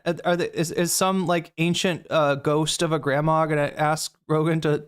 I can't say it, chat. I can't say it. Dan is fucking beyond the pale. I mean, I don't know. Sorry, I'm back to the fucking sus. I got my nose in the sus again. I don't know. Lost in the sus. Exactly. So, that's a possibility, as is to watch further into the Destiny crash out. J-Stalk and Queemon have been covering this. They're kind of paying more attention to it than I've been. So, and I think it looks like they found some. It looks like they found some things about. It looks like they found some more tape of Destiny kind of crashing out. So we can go deeper into the crash out. We can do more research. We can go further down the rabbit hole. We also have Asmongold's numbers. Like I told you about yesterday, Twitch has been on a bot hunt, a very successful bot hunt in which they've killed a lot of bots, right? A lot of the bots that were on Twitch inflating people's numbers, right, are gone. Now, I didn't tell you why this is important specifically on Twitch, right? A lot of what gets you new viewers, a lot of what gets you recognized and seen on Twitch has to do with your view count, right? So just chatting is a huge category in Twitch. We're in the just chatting now. Hi, Twitch. Hi, just chatting. Yeah, we're in just chatting. It's a huge category with a lot of people streaming in it. And for that reason, if you're in just chatting and you've got next to nobody in your chat, you're going to continue with next to nobody in your chat, right? Nobody's going to see you. You're buried effectively, right? But if you could figure out a way to make your view count go up somehow, then you're in business. Right? And that is what the that's what people have been doing. A lot of people have been doing, including some very top streamers that you would think, well, you've got your own viewers. Why do you need to do that? Well, they need to do that to get themselves not just on the top of their category, but they're wanting to get onto the front page of Twitch, right? A lot of people find Twitch streamers through the front page, right? So this is a way of gaming the system. Essentially, these people have sort of cheated their way to fame and fortune, right? At the expense of everybody else on Twitch, everybody that's not botting. right? So Asmongold, I'm not going to make any accusations against him or anything like that, but a lot of people are finding it funny that after these bots were hunted and killed by Twitch, after they got a lot of the bots off the platform, Asmongold's numbers sank in half, right? We're talking about 50K to like 24K.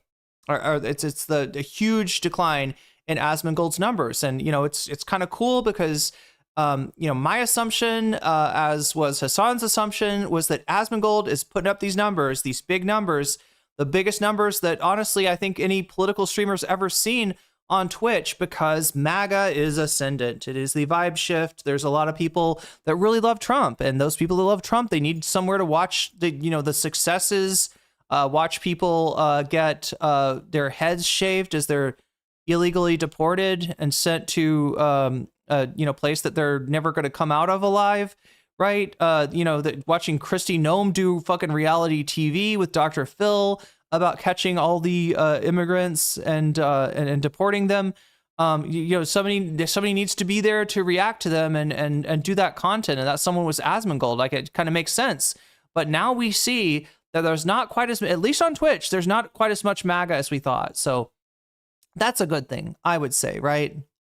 And what else is a good thing? The SlopTube Civil War. That's right. Bad Empanadas got the story. We started watching this yesterday about the civil war between SlopTubers.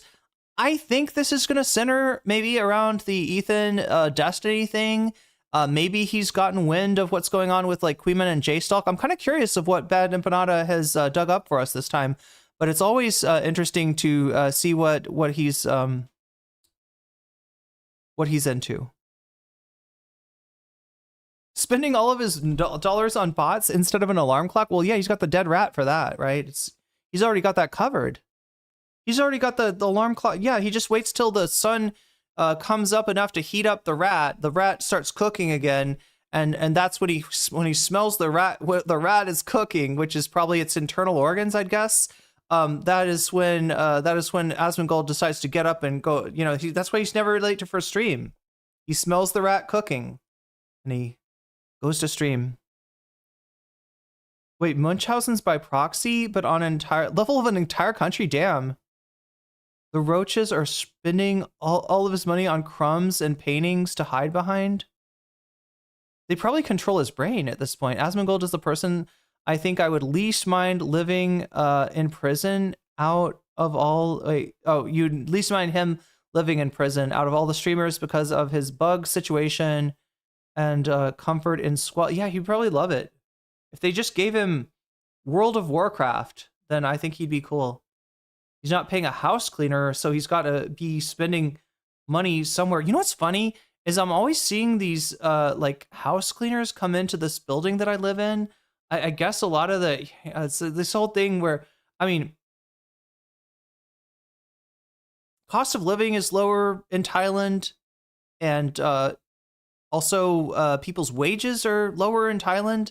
So if you're the foreigner such as myself living in Thailand, you can afford some things to have done for you that you wouldn't normally be able to. You would normally do for yourself.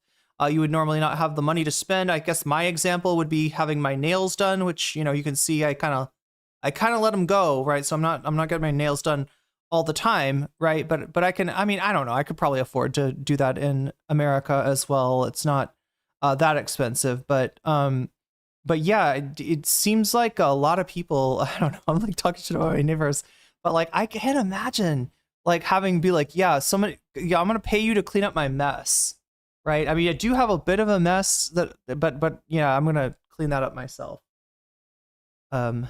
Regardless, what I could use though is an editor. Maybe I should find somebody who edits. Do you smell what the rat is cooking? That's right. So anyway, those are our 4 possibilities for today. Now the possibility will only be realized if this number right here, that's now at 6 out of 100, climbs up to 100 out of 100, right? That's what it takes to get bonus content, right? It's a if and only if thing. If and only if this number is 100 or greater, then one of these chocolate bars drops from the vending machine. And people like different kinds of chocolate. You know, there's Twix. That's the candy with the cookie crunch. You've got, you know, Almond Joy if you like nuts, Mounds if you're not about the nuts, and the, you know, the one with the dick vein in it, Milky Way, right? You know, you got 4 different chocolate bars you could choose from.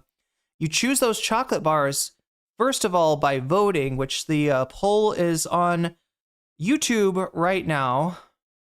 Let me take a look at that. Yeah, it's a... Yo, Crystal Saphira, it is time to, it's time for a toast, I believe, right?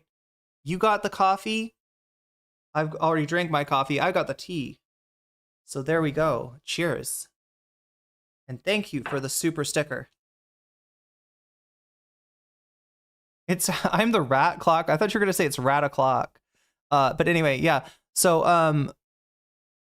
let's see, how is the poll? Oh, Bad Empanada, Slop Tube Civil War in first place. Damn, chat, we got like a 3-way tie. And the one that I'm like, look, don't listen to me. All right, you pick what you want. It's not about me. The poll is for you. It's for the chatters. And whatever you choose, if this number gets to 100, I will do that content. All right. But yeah, we got a 3-way tie between Bad Empanada, Slop Tuber Civil War, More Destiny Crash Out in second place, Elephant's Graveyard, Rogan's Cult. This is the cult of Joe Rogan, the death cult, the, you know, Marshall Applewhite like death cult of Joe Rogan in third place. And those are all, they're separated by like at most 2%, right? There's very close between those 3. So really it's like kind of a tie for first. And coming up in third place is my favorite, Asmongold's numbers. Are they fake? How many people have been faking their numbers? How much revenue have honest streamers such as myself lost to dishonest streamers who choose to game the system? And will Twitch's currently fairly successful effort to purge bots from its platform, will that continue to work? Or will the people that make bots, who are programmers, right, find a workaround and get their bots back in there? There's 2 different ways that people do botting. You know, one is just a classic, you know, it's like actually a chat bot. The other way to kind of fake numbers is an embed. And I think Hassan talks about that a little bit too. That's a lesser known form of botting, of like inflating one's numbers, right? And it's kind of an interesting thing because streamers like Vosh and Destiny, Demon Mama, Xander Hall, I'm trying to think of who else. Right, they've got websites where they're embedding their stream. And so when they do that, right, they've got some of their viewers on YouTube or Twitch or wherever they're streaming, maybe YouTube and Twitch, wherever they're streaming on. Some of their viewers are on the platform, but they also have a little link at the bottom. They'll be like, hey, if you want to be one of the cool people, come over to this thing, come over to this address, right? And it'll be like, you know, vosh.gg or demonmamalive.com or, you know, like whatever their website is called, right? And people go over there, and then instead of subscribing and super chatting and all that stuff on YouTube, which takes 30%, they're now on their own platform, which takes however many percent White Nervosa decides to charge them, or whatever the deal is that they have over there. Right. So I'm kind of curious how Twitch is going to treat that, because I've noticed, so that's an okay way to do it. Right. So it's okay. Let me just, what I'm saying, chat, is that you're streaming. Let's say Vosh is streaming on YouTube. All right. Which he does. Right. And there's, I don't know, what does he usually have? Like 6,000, 7,000 people watching. Some of that number is actually not people that are on YouTube watching. They're not in YouTube chat. They're on vosh.gg. They're watching the embed of the stream there, and they're still counting, right? Because YouTube senses that the stream is embedded and that people are watching on the embed, right? And it's just by virtue of the fact that these people are logged into this web address, right? The web address for the embed or the web address for the watch page, right? And that's got the stream embedded on it. So it's counting all those people too. It's counting all that. Same thing with Twitch, right? If you're streaming on Twitch, it'll count those along with it, right? But what I'm there, that's the clean way to do it, right? That's not, that's never been a problem. Even though it does take some of the revenue, it's never been a problem for Twitch. It's never been a problem for YouTube. But where the problem comes in is that look, what I've just told you is that if somebody has a web page and they have a stream embedded on that web page, everybody connected to that web page is going to count as a viewer, which is fine if all there is on that web page is the stream. You can pretty much count that anybody that's on that web page, since there's nothing else to do there, there's just the stream, there's streaming and chatting, and that's all there is, right? Those are real viewers. Those should count. Yeah, that makes sense, right? But if you embed your stream as 2 pixels on a site that gets a lot of traffic, or even if you pay somebody with a site that gets a lot of traffic to embed your stream, nobody's watching your stream there, all right? But it is embedded on the web page, and there are, however many people connected to that web page. That is also a way that some people game the numbers. And I wonder if Twitch is getting wise to this. Hassan is talking about this now, right? This is something I learned from Devin Nash a long time ago, that this was like the legal way of botting. I have never indulged in it myself, but I'm sure a lot of people do. I'm going to embed my stream on the Google homepage. There you go. If you can pay Google to do that. But anyway, so that's what the Asmongold story is about. That's why I'm interested in it. But it seems like right now people are most interested in Elephant's Graveyard. We've had a change in the lead. Elephant's Graveyard now in first place. Bad Empanada Sloptube Civil War in second place. More Destiny Crash Out in third place. And chat, these are separated by 1%. 1% difference between these 3 options. And then Asmongold numbers are fake. It's down. If only somebody would bought that, if only somebody would bought the poll, then maybe Asmongold's numbers are fake, could win. But yeah, like I said, chat, if this number gets to 100% by the end of the stream, I will watch whatever you voted for, right? With one asterisk on that I'll get to in just a second. First, let me explain this number, how it works, and what makes it go up, right? So every time that you do a super chat, super sticker, like Crystal just did again, cheers. A super chat, a super sticker, every time you get yourself a membership or gift memberships to other people, that makes this number go up. Every time you contribute to my throne right now, I think we're about 60% funded for the Vietnam trip. So if you want to help me out over there, I've got that on throne.com/nocommentchick. Every time you contribute to that, this number goes up. And every time you sign up for my Patreon, so every time somebody signs up for my Patreon, this number goes up too. Also goes up if you support me on Twitch. You can do that for free with what's called a Twitch Prime sub. That is just you hooking up your Amazon Prime account to Twitch giving you a free sub, a free Prime sub to use on the streamer of your choice. If that happens to be me, this number goes up and you get jellyfish. You get all the emotes and everything. It's like a regular sub, right? It's free to you. It costs you nothing. And it's just as good as a sub that you paid for, right? So, and that also makes this number go up. Also, if you get yourself a sub, it is $6. It's like twice as much as the YouTube memberships. But for some reason, look at this chat. People really like the Twitch subs. Look at that, 140 to 166. If I multiplied these numbers what would I do? Divide these numbers by the number of concurrents.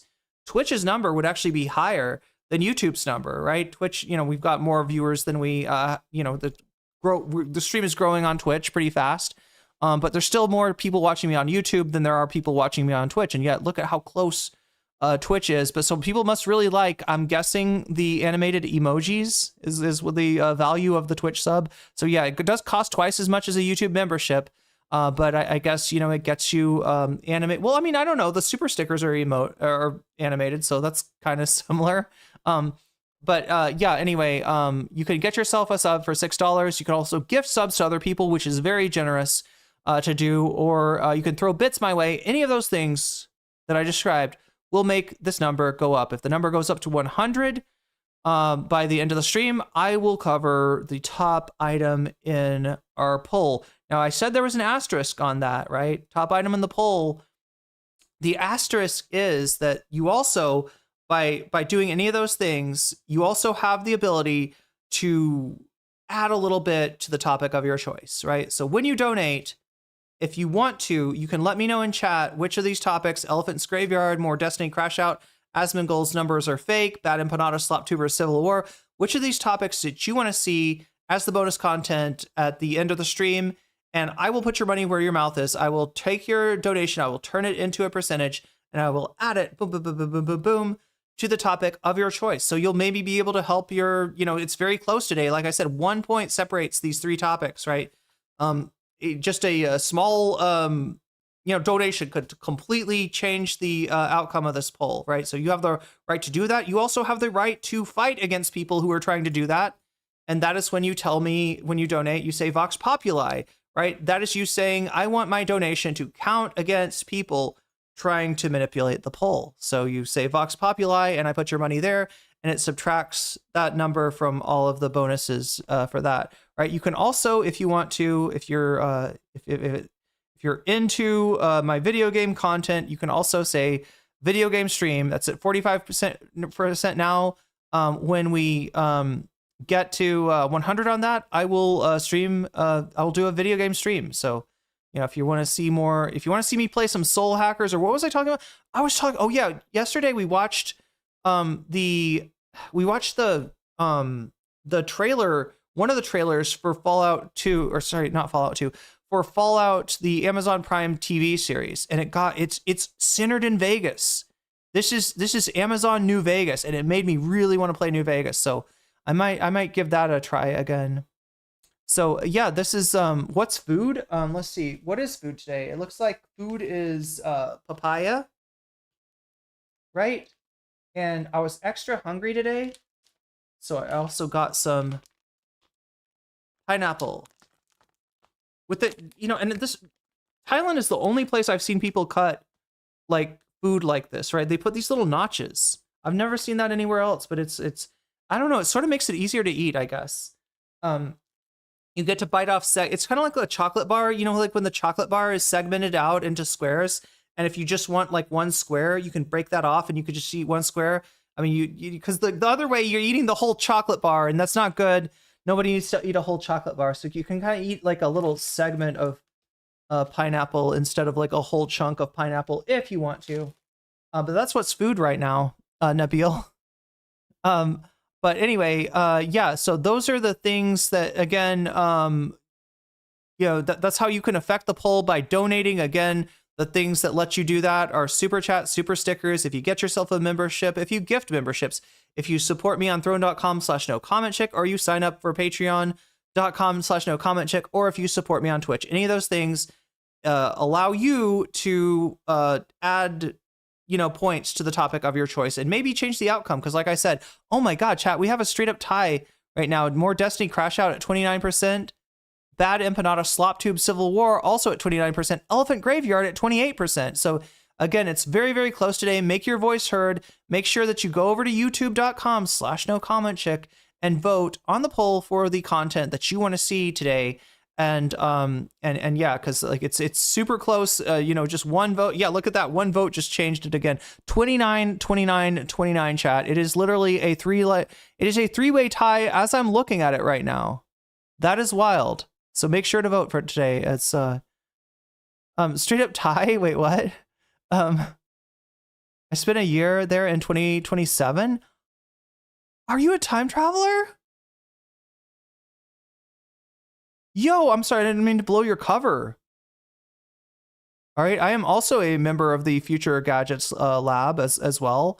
It's good to see you. No, I think you meant 2017, I'm guessing. There's a lot of, wait, what is going on with the digital nomads? Are there a lot of non-Thai folks there? You're technically a digital nomad. I guess so. I guess I count. Most digital nomads are doing like tech jobs, right? Remote tech jobs. But I guess I count as I got pineapple juice. It's actually pretty good. It's really good. I love pineapple. It's one of my favorite things. You eat the whole chocolate bar. I have to watch myself, or else I'll eat the whole chocolate bar too. Southeast Asia is really nice. Yeah. I want that pineapple. Please send me that. I'll here. It's like this is a mukbang, kind of. Yo. What do they say? First bite is yours? Is that how mukbangs work? I've never actually done one, so there you go. There you go. Isn't that cool though how they cut it? I've never seen this anywhere else, but it's beautiful.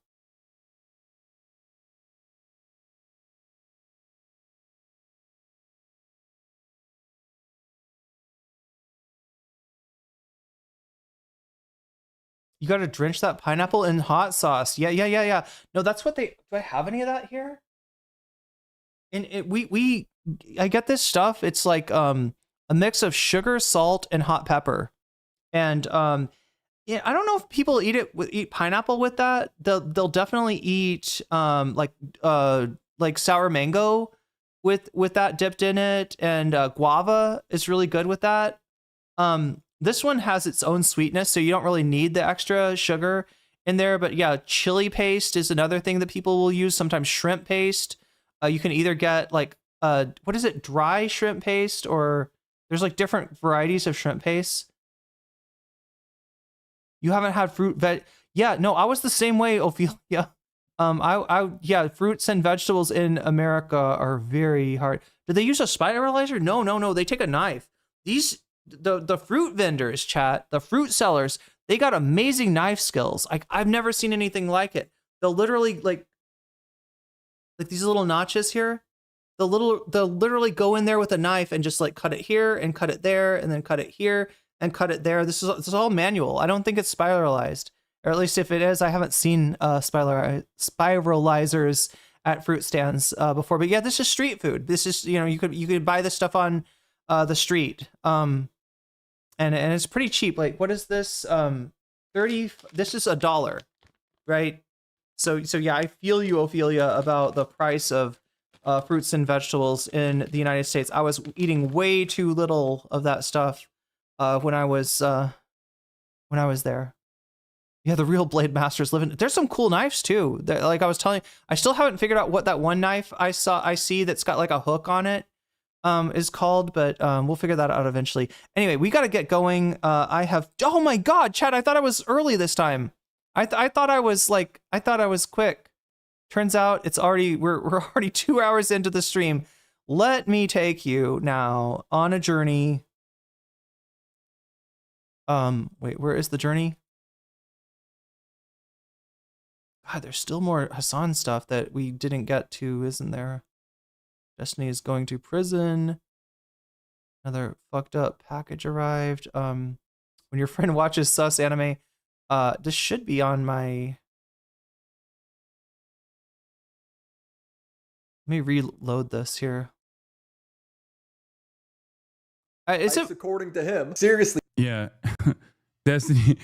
Like, chat, I used to get mad at myself for going over 1 hour of just like talking at the beginning of stream.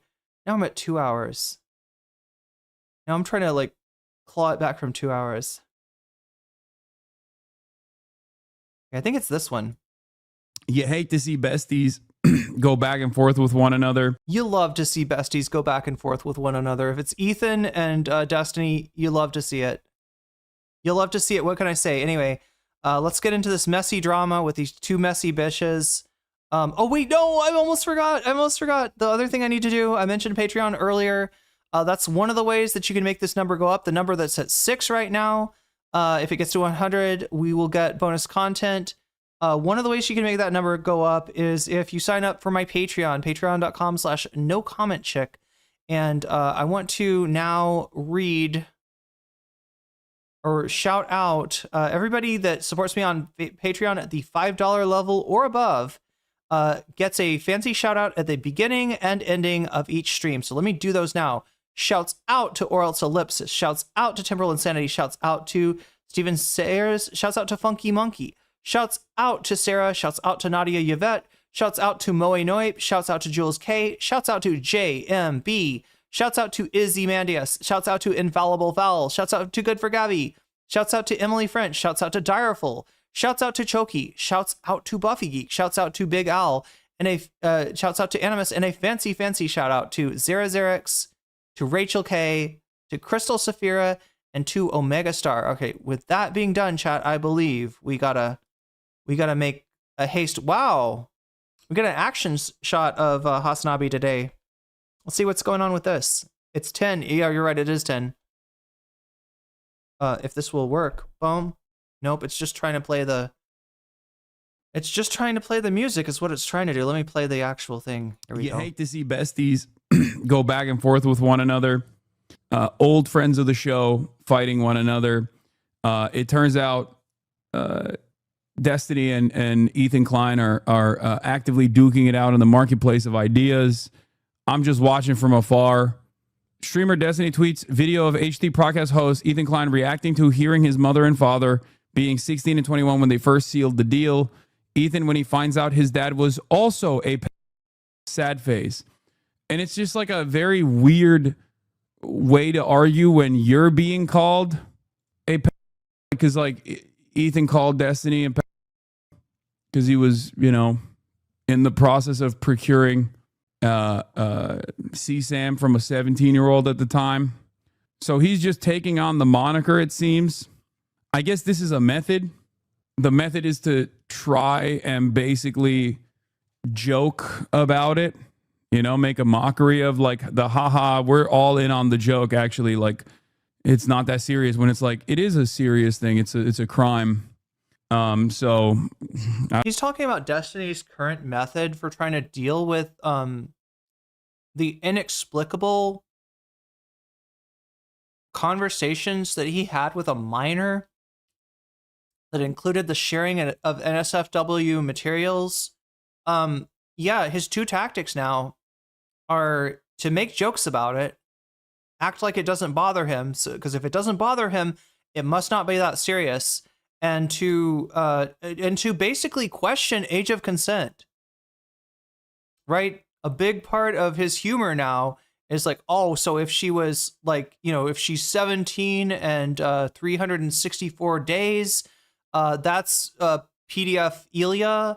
And if she is 18 years old, you know, on the dot, that is not. Like he's trying to do that thing, right? To be like, you know, what really is, you know, inappropriate a relationship with a minor, right? Like basically she's just barely a minor. She's almost an adult, so I guess it's okay. I mean, Destiny at different times has questioned that, you know, a relationship between somebody his age and a 19-year-old, right? And said that that's totally inappropriate. So yeah, you know, he's being a complete hypocrite in addition to being a complete creep. But that's Destiny's current strategy. And I mean, I guess it worked with the Pixie stuff, right? I was surprised, you know, months after the Pixie stuff went down, when I saw Destiny's numbers creep back to what they used to be. When I saw that, like, you know, he hasn't lost any of his audience after being, because like the way that it works is much like H3, right? There's a sense of family. It's a very fake sense. Obviously, the crew aren't treated very well, but they're probably treated better than Destiny's Orbiters. Who are the Orbiters? These are people that Destiny has on, Destiny talks with, Destiny talks about. They're people in the Destiny cinematic universe, so to speak, right? And the latest one is, you know, a streamer that had no motion for the longest time after she was revealed to be super hyper creepy. But yeah, basically by talking to you, by talking about you, by promoting you, Destiny can make, you know, can make you pop off, right? And so the people that want to use Destiny for that enter into this relationship where their audience is almost completely comprised of Destiny fans. That also puts you in a precarious position, because then if Destiny decides that he doesn't like you, or you decide that you don't like Destiny, you're going to lose that audience too, right? So, but yeah, he was revealed to have been, you know, using his social media reach as kind of a casting couch, right? Where some of these Orbiters were entering into intimate relationships with Destiny. There's a real question of whether, you know, there was like a quid pro quo there going on, much like the infamous Harvey Weinstein casting couch. And there was also a real question about, you know, whether Destiny was sharing NSFW materials that or even film of himself in sexual acts with his orbiters, like he's those got leaked out from Destiny sharing them with a third party. This third party is the person who ended up being a 17-year-old, right? So there's been a bunch of scandals, but his whole thing is like, this is old stuff. We've known this since November. And that, I mean, she's 17, she's not, 12, right? That's a real creep. That's, in a conversation with a 12-year-old. Destiny's only in a conversation with a 17-year-old. And yeah, haha, it's all memes and jokes, and I don't really care about it. If it was anything big, there wouldn't be anybody watching.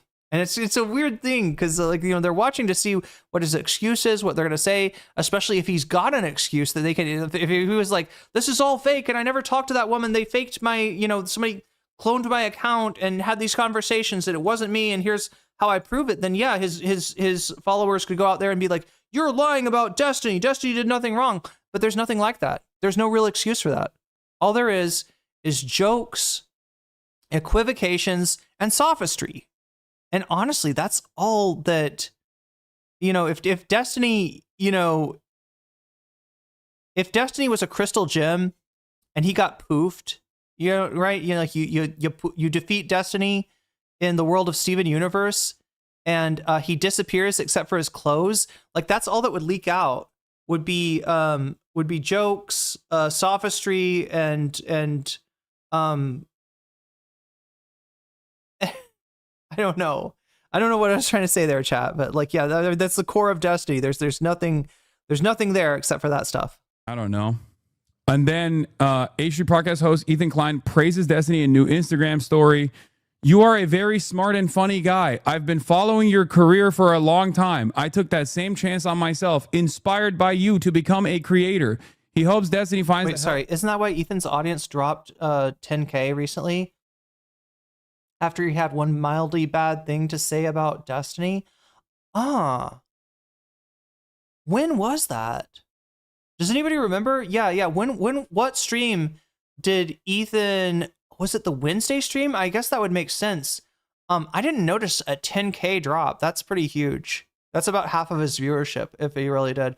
But yeah, that's probably, he's probably got 10K Destiny people watching him. So checks out. Help and peace he needs. I couldn't. Oh, I'm sorry. He lost 10K subscribers. Yeah, but he's been bleeding subscribers for years and years and years. Even before the leftovers fallout, right? He was bleeding. In fact, right as they were doing the leftovers was only one of the times that Ethan was in the black as far as subscribers, right? He's been losing subscribers for a long time for various reasons. 22 months. For 22 months, Ethan Klein tried to claim that I and my community was doing, CPS calls to his house, sending him skulls. I never for once even said this is a good thing to do to Ethan. I was completely unaware of what was happening in any way, shape, or form, regardless. And now you got one of his allies that he has now turned on openly making jokes about it. Me, after smashing the post button on my last IG story, I don't post on Twitter directly because it's too toxic, so I limit myself to 25 stories a day about Twitter posts, and then stumbling in. Is there no self-awareness? Limit myself to 25 stories a day. I limit my story to slightly greater than 1 story per hour, to slightly more than 2 stories per waking hour, right? What the fuck? Into some free snacks for my kids. And the dude is like, I'm sorry, wait, what is the free snacks for his kid? Is he talking about feeding his kids dog shit? Whoa. Let me read that thing. What is this? Okay, wait. Where is he reading this from?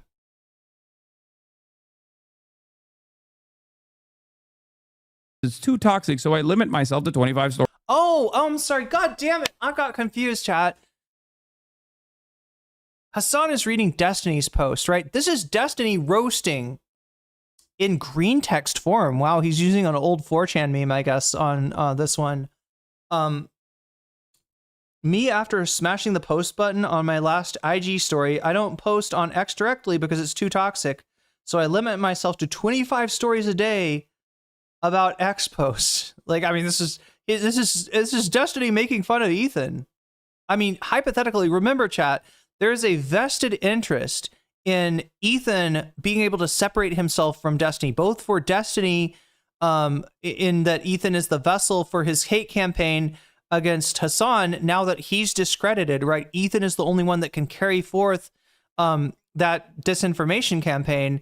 And also for Ethan, in that, you know, being attached to Destiny, having that baggage does not help him, does not make him credible. If he is seen as the, skin suit sock puppet for Destiny, it ruins his credibility too, right?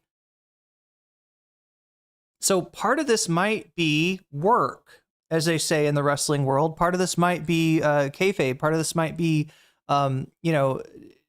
performative in order to maintain part of this fight. I'm still not sold on this fight between Destiny and Ethan, but now I'm kind of entertaining the possibility that it might be legit.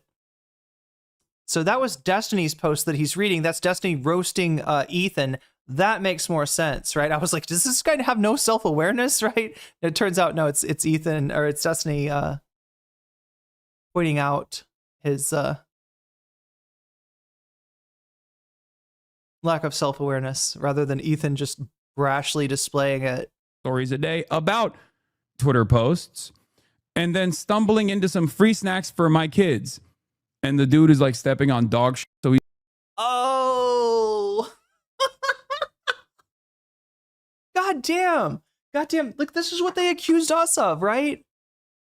Like, the whole, like, reveling in the Ethan's, like, poopy house thing was like, oh, that's just snarkers. They're just, you know, they're lying about Ethan to try to get the CPS to come to his house, right? It's like, here goes Destiny with some free snacks. Okay, that actually, I don't know. I don't like to give Destiny his flowers at all. Okay, I don't like to give him his flowers, but goddamn. And then stumbling into some free snacks for my kids. What the fuck? He's talking about children eating dog shit. So I limit myself to 25 stories a day about Twitter posts, and then stumbling into some free snacks for my kids. And the dude is like stepping on dog shit. So he's basically saying like he's feeding. He shows a picture of a guy stepping in dog shit. His kids dog shit. And Ethan replied to this in the most civil way that I have ever that I've ever seen him reply to anyone, which is, Steven, using his government name. You are a very smart and funny guy. I've been following your career for a long time, since you were cleaning carpets in between StarCraft 2 games. I saw you transition to streaming full time, which, as someone who was also working at 9 to 5, I found really inspiring. To me is that it was soon after I took that same chance on myself, inspired in part by you to become a full-time creator. Later on, I came around to your political streaming content, a genre you pioneered. You've had such a long and accomplished career that anyone would be extremely proud of. I am genuinely sad about the great potential that you had, and for what was thrown away because vices took over your life. As a parent, you know the implications and ramification of chat.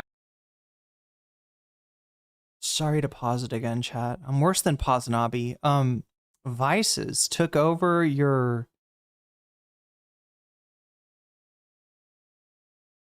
Vices took over your life, right?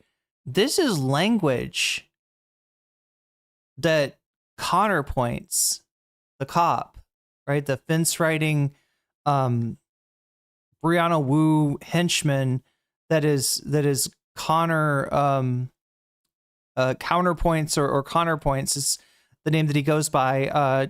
We call him Trad Connor because he is very much a trad con. This is his criticism, right? Destiny victimizes his own community, victimizes his own orbiters, victimizes fucking minors in on Discord, and Connor's only criticism is that he's given himself away to vices. In other words, he's too horny. That's not the problem. You can be as horny as you want. You can goon to your heart's content without hurting other people, right? In Connor's mind, I guess these things are kind of wrapped up, but it's weird to see that coming from Ethan. It's weird to wonder now, chat, what parts of the Destiny community Ethan is now in contact with, right? Because Connor's one of the guy's last defenders, and he's not totally defending him. He's still saying he thinks that Destiny's a pervert, but he thinks that he's so important and he's a great. I mean, this is like Connor point. This is Connor like language. This is Connor's take that Ethan has just chewed up and shit out all over Instagram. Chatting with a 15-year-old.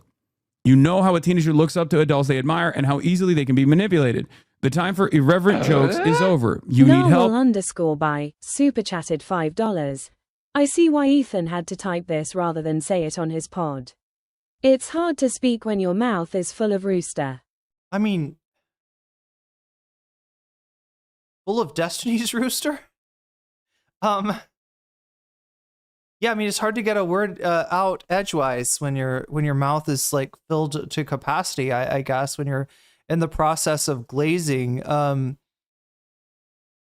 But yeah, this is I don't know. Yeah, like, I mean, we'll see. Let me let it cook for a minute, and we'll see why Ethan might not have. Now, understand, right, chat? If you look, I'm gonna let you in on a little secret. All right, content creators always talk about funnels, right?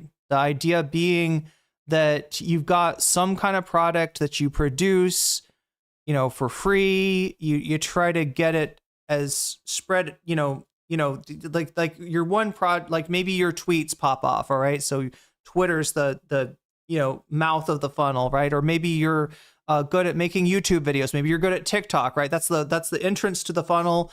And then the idea is that, for people, the people, like, let's say it's a TikTok clip, right? A lot of people just, they're on TikTok. They're like, and something, it just gets served to you, right? You don't even know the creator that made it half the time. Only if you see that person time and time again, you start to recognize them, you start to recognize their logo, then maybe you follow that person and become a bigger fan. But that's the mouth of the funnel, right? These are all the people that are aware of your presence, right? And then deeper into the funnel is, some other kind of content that you do. Deeper even is like paywalled content.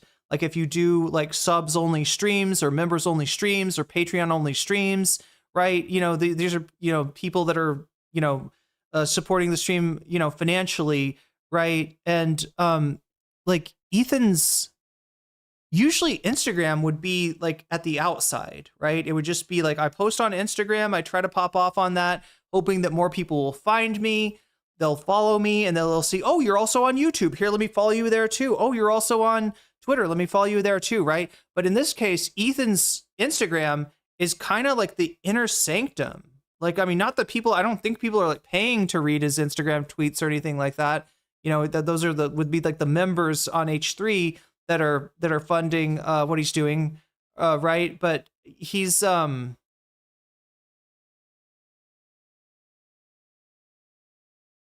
this is the Instagram following, I think, is like a tighter community, mainly because nobody can like reply to him on this. Nobody can call him out on Instagram. He gets called out on X by people picture retweeting the stuff. He doesn't get called out on Instagram. So he's kind of like, when he's talking on Instagram, he's like talking to his super fans, right? There's a lot of people that watch the H3 show. Of those, some of those are members, right? So they can talk in the chat with that membership. And then of the, people that are part of the H3 community, they're either on the subreddit, the Ethan Snark subreddit, or they're, paying members in the chat, right? Of those people, I think a subset of those people follow him on Instagram, right? So this is what he's kind of telling, I guess, people that are just very much, they're already on his side. They're not on the fence. They're not likely to leave, although some of them are. He keeps on losing followers here, even on Instagram. But, the idea being that he can share stuff with people on Instagram that he wouldn't share on YouTube, because he puts it on YouTube and then it's on nocommentchick. It's on Uninformed Leftist. It's on Denims. It's on a million different channels. There's a million different people. Look at what Ethan just said, right? So he feels like somehow he's safe posting on Instagram. Obviously, he's not given the fact that nocommentchick is watching him right now, as is his main op, Hasanabi. But yeah, this is, he's going to give us some information, I guess, that he wouldn't normally. I mean, this is pretty telling, right? That how long he's been a fan of Destiny.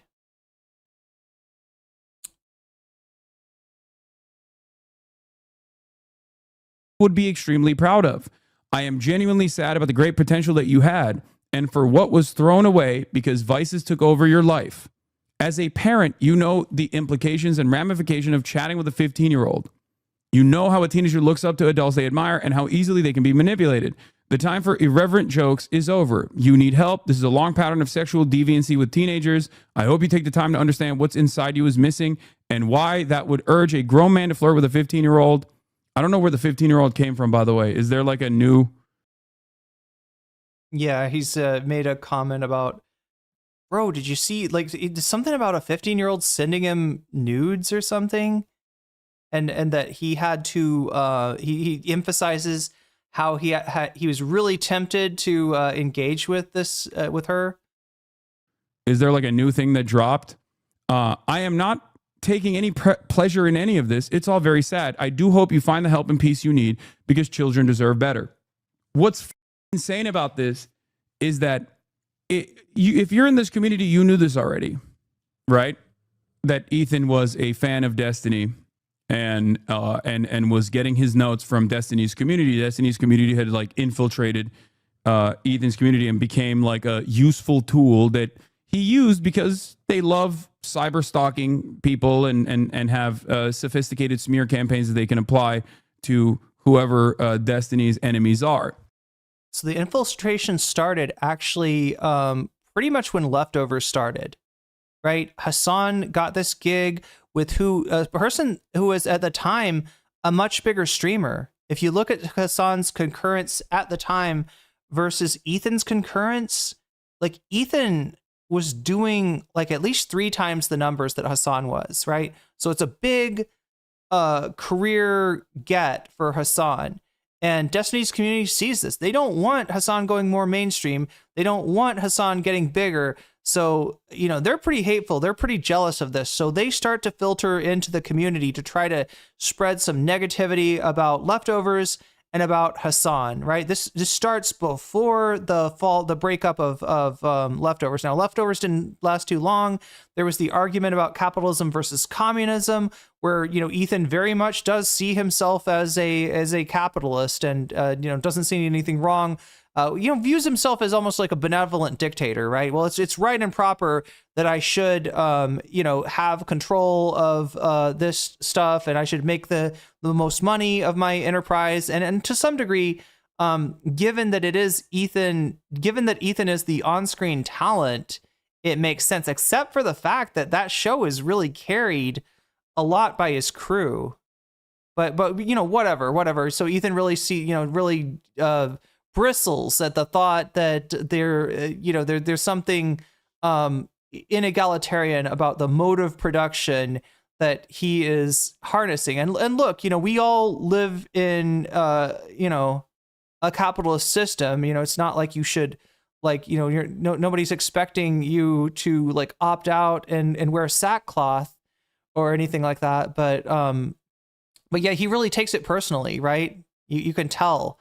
And Dan disagrees with him, and obviously Hassan disagrees with it. So it starts there. This is when the Destiny people start to really get their hooks in. They really start to go behind the scene and be like, "Yeah, Ethan, you were totally right. Hassan's a goddamn commie. This is terrible. No, you're right, Ethan. You're the best boss ever. You're super kind.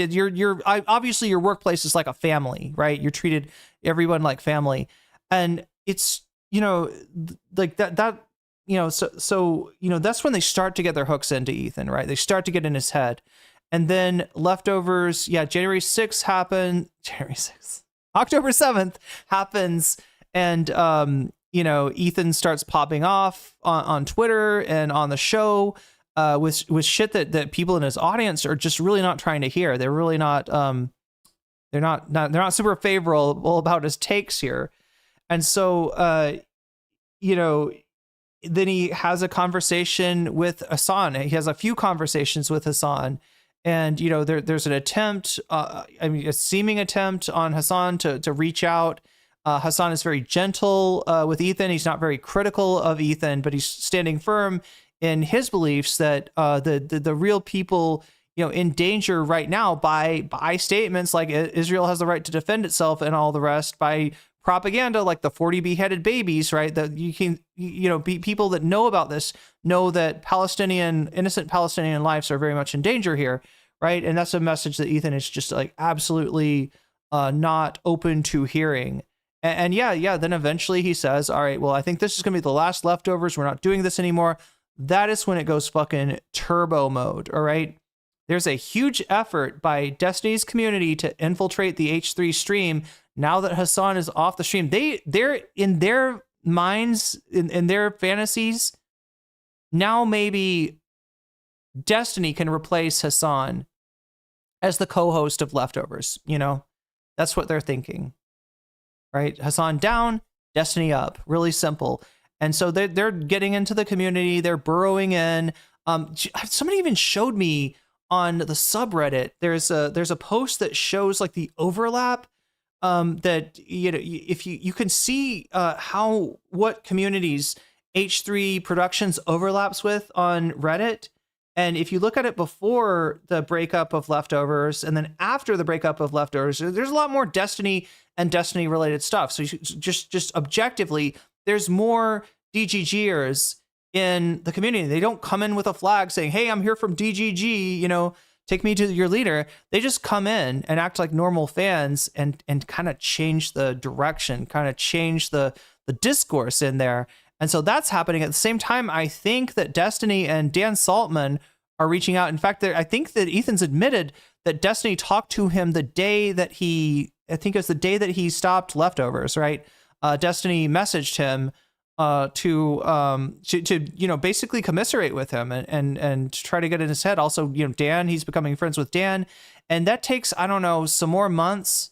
It's a few more months until Ethan starts like attacking Frogan, attacking Denims, attacking people tangential to Hassan before, you know, levying criticisms on Hassan himself. And that's kind of where the crash out starts, right? So yeah, you know, what Hassan is saying is absolutely right. Ethan's community was infiltrated. Ethan's like fucking mind was infiltrated by Dan and Destiny. And very likely the idea, after having lost more than half of his following, or sorry, more than half of his concurrence, right, and a good portion of his subs, they convince Ethan that this was Hassan tricking you. He snuck in, he made friends with you, he smiled in your face, and meanwhile he's stabbing you in the back, shivving you in the back like like, you know, 6 trillion different ways at the same time in order to steal your community.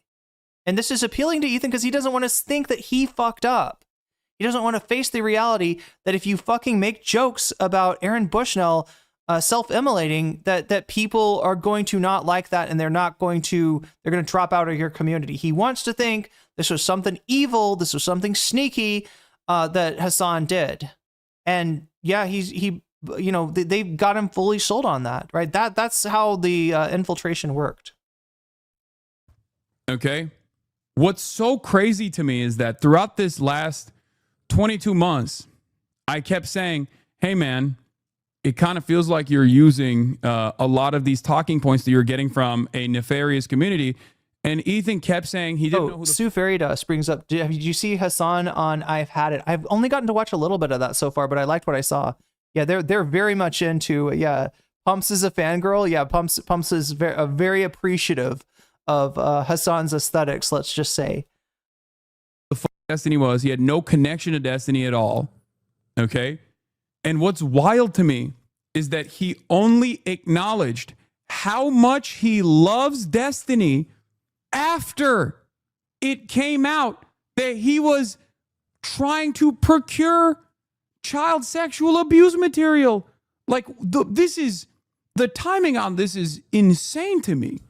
Like, you wanted to... This would have been perfect for Ethan to just say, hey, fuck. I don't know much about this Destiny guy, but I read those screenshots and it's disgusting. Sir, you're a pervert. You're a creep. I don't usually agree with Hassan on everything, but like, God damn it, Destiny, you're a sick fuck, right? This would be a perfect way for Ethan to just like fucking turn away, you know, from Destiny and maybe convince a lot of people that, you know, he didn't know Destiny, but he hates the guy. There's no connection, right? Instead of doing that, he's concentrating on like, he's admitting that he was in the fandom. He was an old school. He's like the fucking OG DGGer. I don't know if there's even anybody around from the age of StarCraft, right? This is old school Destiny. I don't even know what would chat. Does anybody know what would this been? This would have been like 2012, right? Maybe before.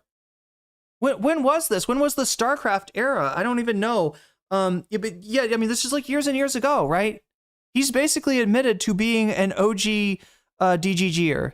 And so there you go. Your whole chance to slip away, your whole chance to, you know, push off the Destiny accusation just out the window in one Instagram story. Literally lie about your affiliations and your knowledge of this person for an entire year, gaslighting me and anyone else in your community, only to just reveal that you actually were a major fan of his. After? Do you think Ethan thinks he can play Destiny's game and take his base from him? I don't know. It's 2011, says Timmy Django. Or sorry, Timmy Django, that's how it's pronounced. Yeah, I don't know. I mean, look, I don't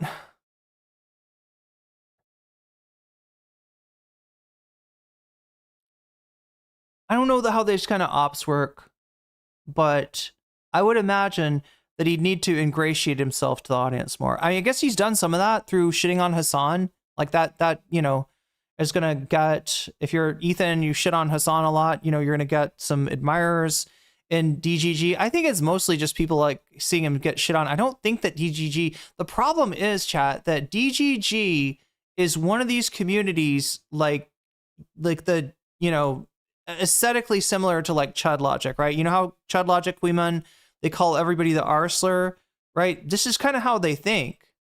And I would imagine that Ethan's foibles, which, you know, we make fun of, you know, in a somewhat respectful way. I mean, despite the fact that he's talking about feeding his kids dog shit, you know, we're like, you know, I'm not calling him slurs out here, right? I think to the Destiny fandoms, that reads as Chud Logic. That reads as Ethan is the R slur. Ethan is a R slur, right? I think that's how he's perceived. So I don't know if that'll work. I don't know if that could work, right? If anything, Ethan is in danger now of becoming a target and a lolcow to Destiny's community rather than being able to. I mean, you know, there's a good point to be made that a lot of those people may be up for grabs now, right? But I don't think that Ethan is the person to be able to grab those things. You called him a pedophile? What is going on? This makes no damn sense. Like, this is crazy. Oh, no. We'll see. To be fair. Yeah, we'll see. So do you want to tell me what is your evidence that I work with or talk to or have any association with at all with Destiny? What?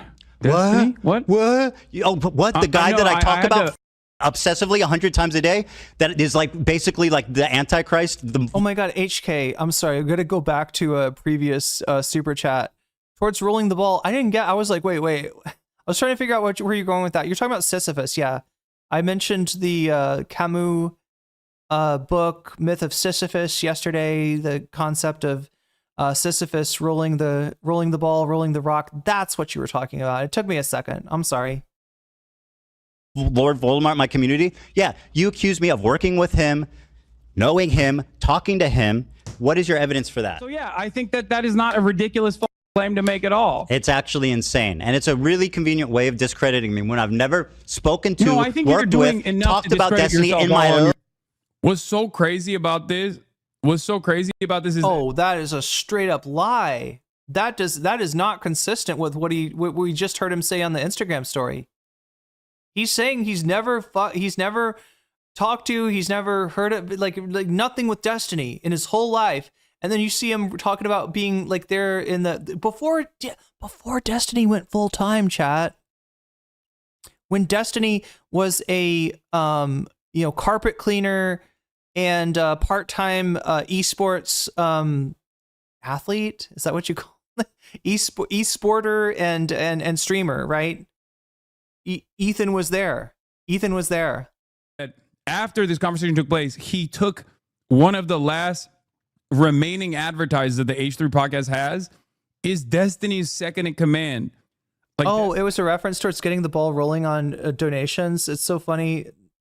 Yeah, I didn't get that. I was at first I thought yo, Magenta Dinosaurs. Thank you for the super chat. That's 3 butterflies for Vox.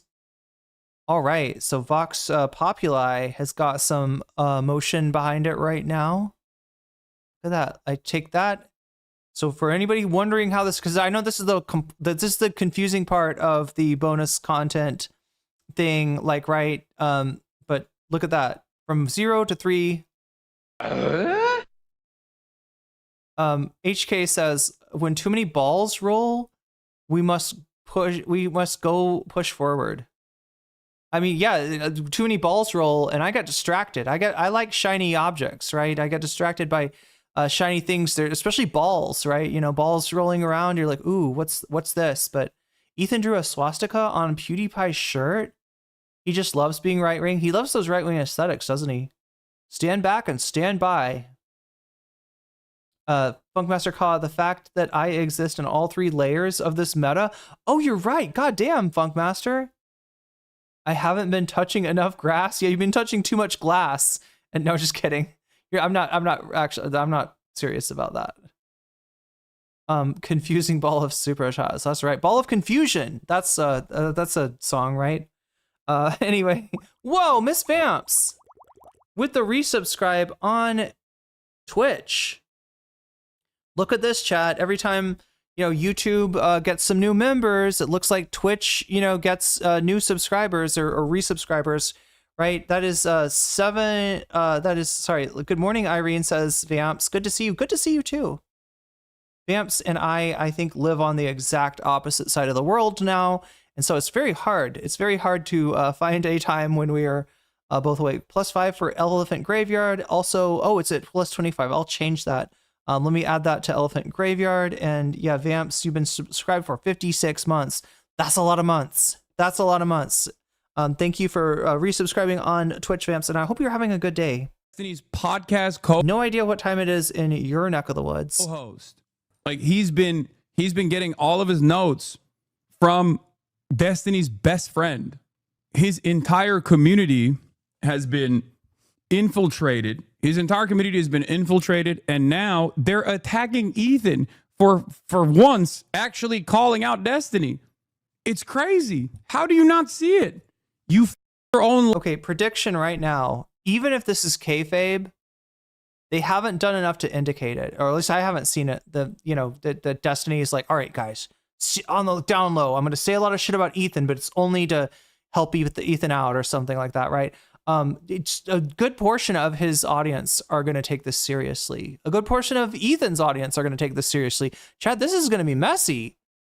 Like Ethan might get, figuratively ripped limb from limb, like a noble in the beginning of the French Revolution, right? If the Destiny crowd goes legitimately after Ethan, I don't know though. I don't know if they can focus their shit, right? There's too many enemies, right? They're focused on Queemon. They're focused on J-Stalk, right? There's I don't know if how much power they've got. They're fighting a war on like 16 different fronts, right? I don't know if they can do as much damage as they normally would be able to do, but holy shit, chat. The reason, if you have been following me for a while, you know that Destiny asked me to come on and debate him on, I believe, Jesse Single.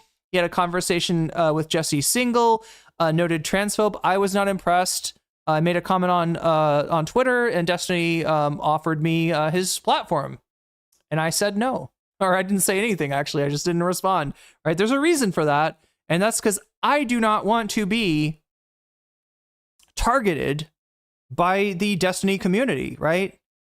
And as much as I would have a lot to say to Destiny, it's just not worth it, right? If you go on a show and argue with him, you roll in the fucking mud with that pig, you are going to put a target on your back, right? They're going to get interested in you. And I don't want them. I want to be very boring. So when I got ratioed by Destiny on Twitter, right? And I had 1 million fucking Destiny DGG fans in my replies, I just shut the fuck up.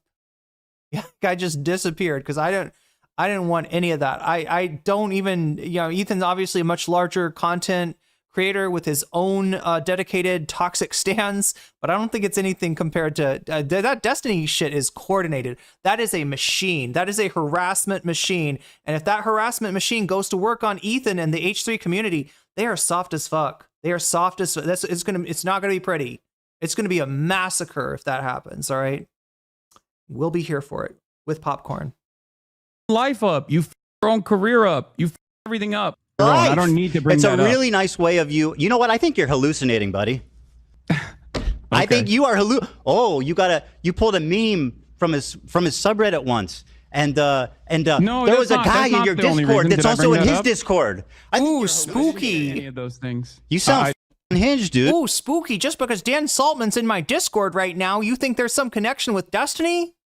Just because I got the react.dev. To be fair, he didn't have the... Did he have the button yet? I don't know if he had the react.dev.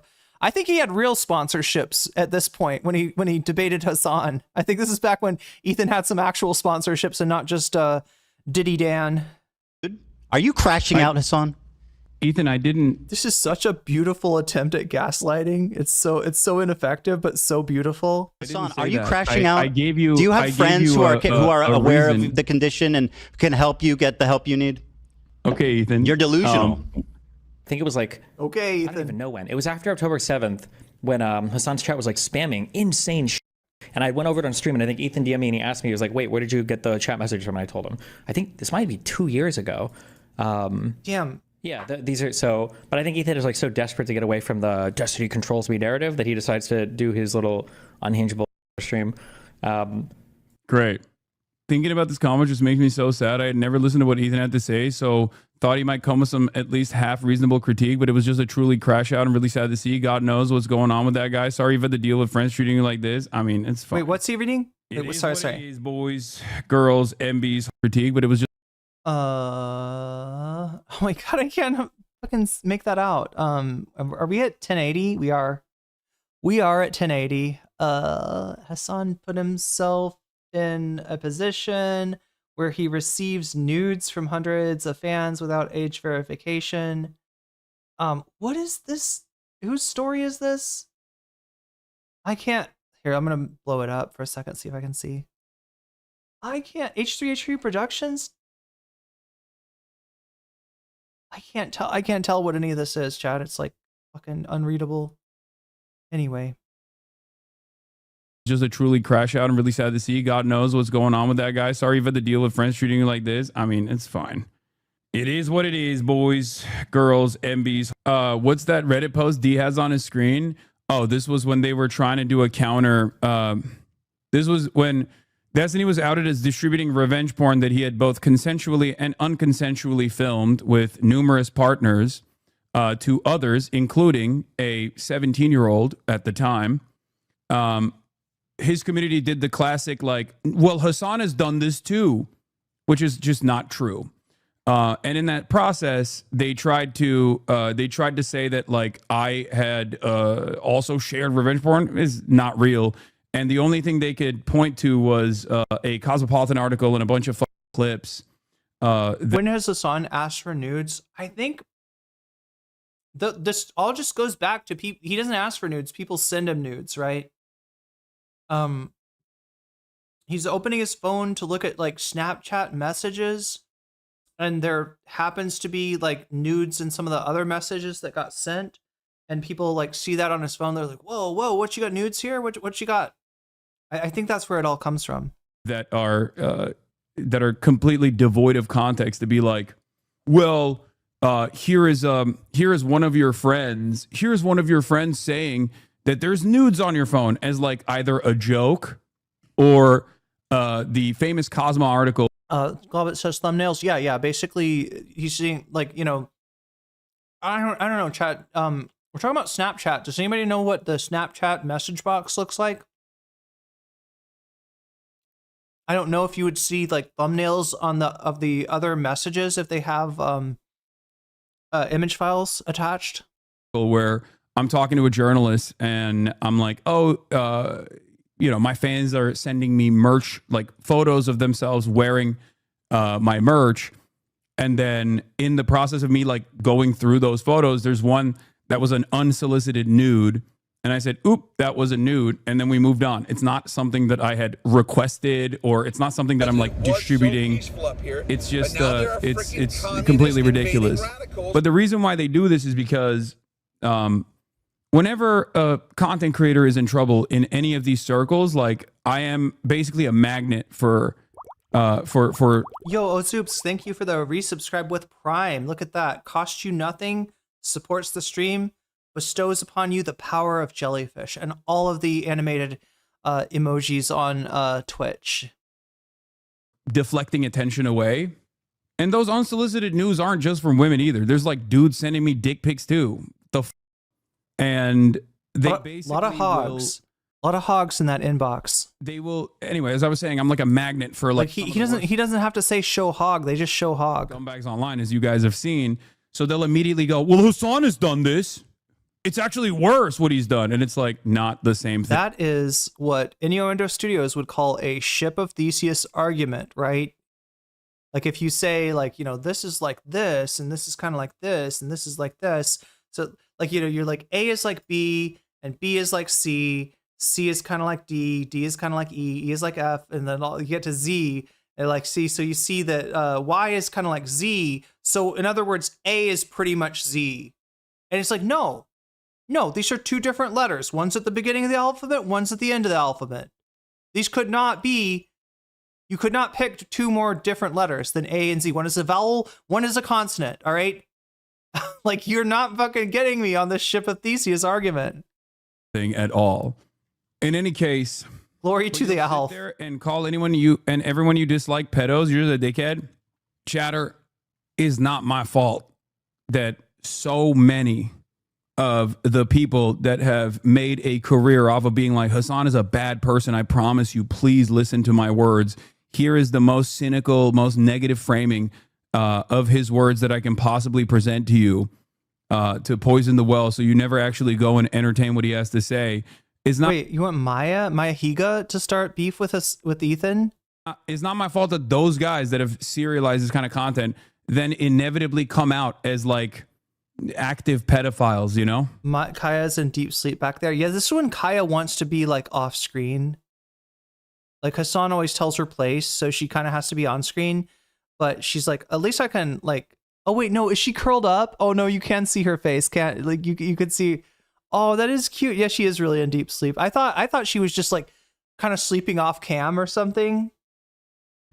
How is this my fault? But yeah, the other thing that I was going to say is that like, not only is it crazy that Ethan chose right now to come out and be like, actually, I was a major fan of Destiny this whole time after he called him a pedophile. But what's also wild about this long and wordy response to a guy he's calling a pedophile who's attacking him with way more smoke than I ever did, okay, is that he has kinder words for a dude that, by his own admission here, is like trying to 15-year-olds apparently, okay? He has nicer words for that guy than he does for people who have told Ethan, hey, Kaya would make Ethan cry. No, I think Kaya would just lick Ethan's face. Man, what you're saying kind of sounds like you're pro-Israel. Maybe you should reconsider saying things like Ethan could break into Hassan's house and Kaya would just like jump on him and, you know, give him love and affection. Because that's that is the point of inception where our communities diverged and all of a sudden Ethan decided like, I hate Hassan. He is responsible for everything that's ever happened. If you're pro-Palestine. Wait, what? They were my favorite Saturday morning cartoons. Wait, what? Two different ones?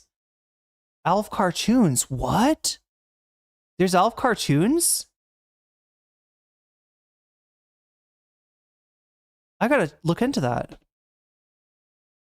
Does everybody know the story behind Vaporwave Elf? you know how I step away from the stream to pee sometimes, right? When I have to pee, I'll like, or get something to eat or something. Like, so back in the day, I lived in a dorm on the 3rd floor. The kitchen was downstairs. So whenever I wanted to get something to eat, I had to go down to the kitchen and cook it, right? When I would do this, I would leave my chat with something, you know, fun to watch, right? And it was like usually like, yeah, some jellyfish or something like that. And then for visuals, and then I put up some music on, right? And so like, do you remember those Simpsons videos that were like they'd change the colors and stuff and make it like sort of vaporwave? And then, yeah, they would play like vaporwave over like images and GIFs from the Simpsons. Somebody had a video that looked like, you know, that kind of thumbnail, but instead of the Simpsons, it was Alf. And so I was like, all right, I'm going to leave you with Alf here. All right. You know, I'm sure this will be fine. Right. It was like a vaporwave Alf, right? It was the thumbnail was a vaporwave Alf. Right. And it was just like, what was it? Like, it was, I can't remember. I think it was like hip hop or something on that was the music that was featured on there.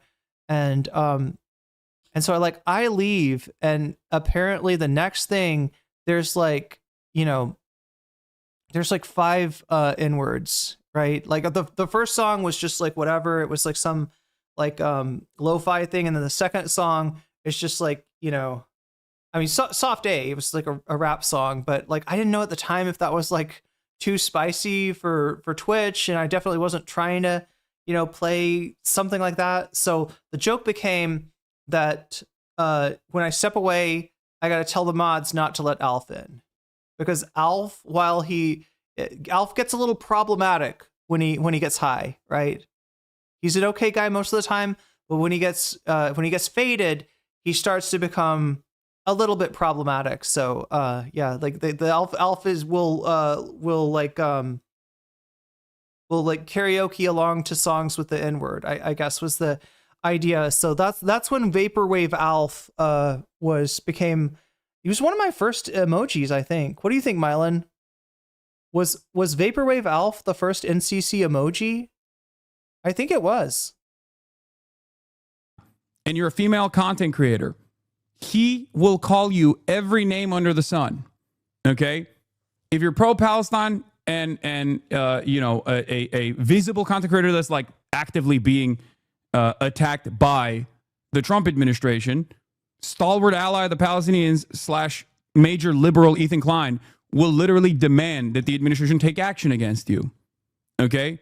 He will sue you. He will take action against you. He will call you a terrorist over and over again. He will try to get attention from advocacy groups to try to get you deplatformed. Okay?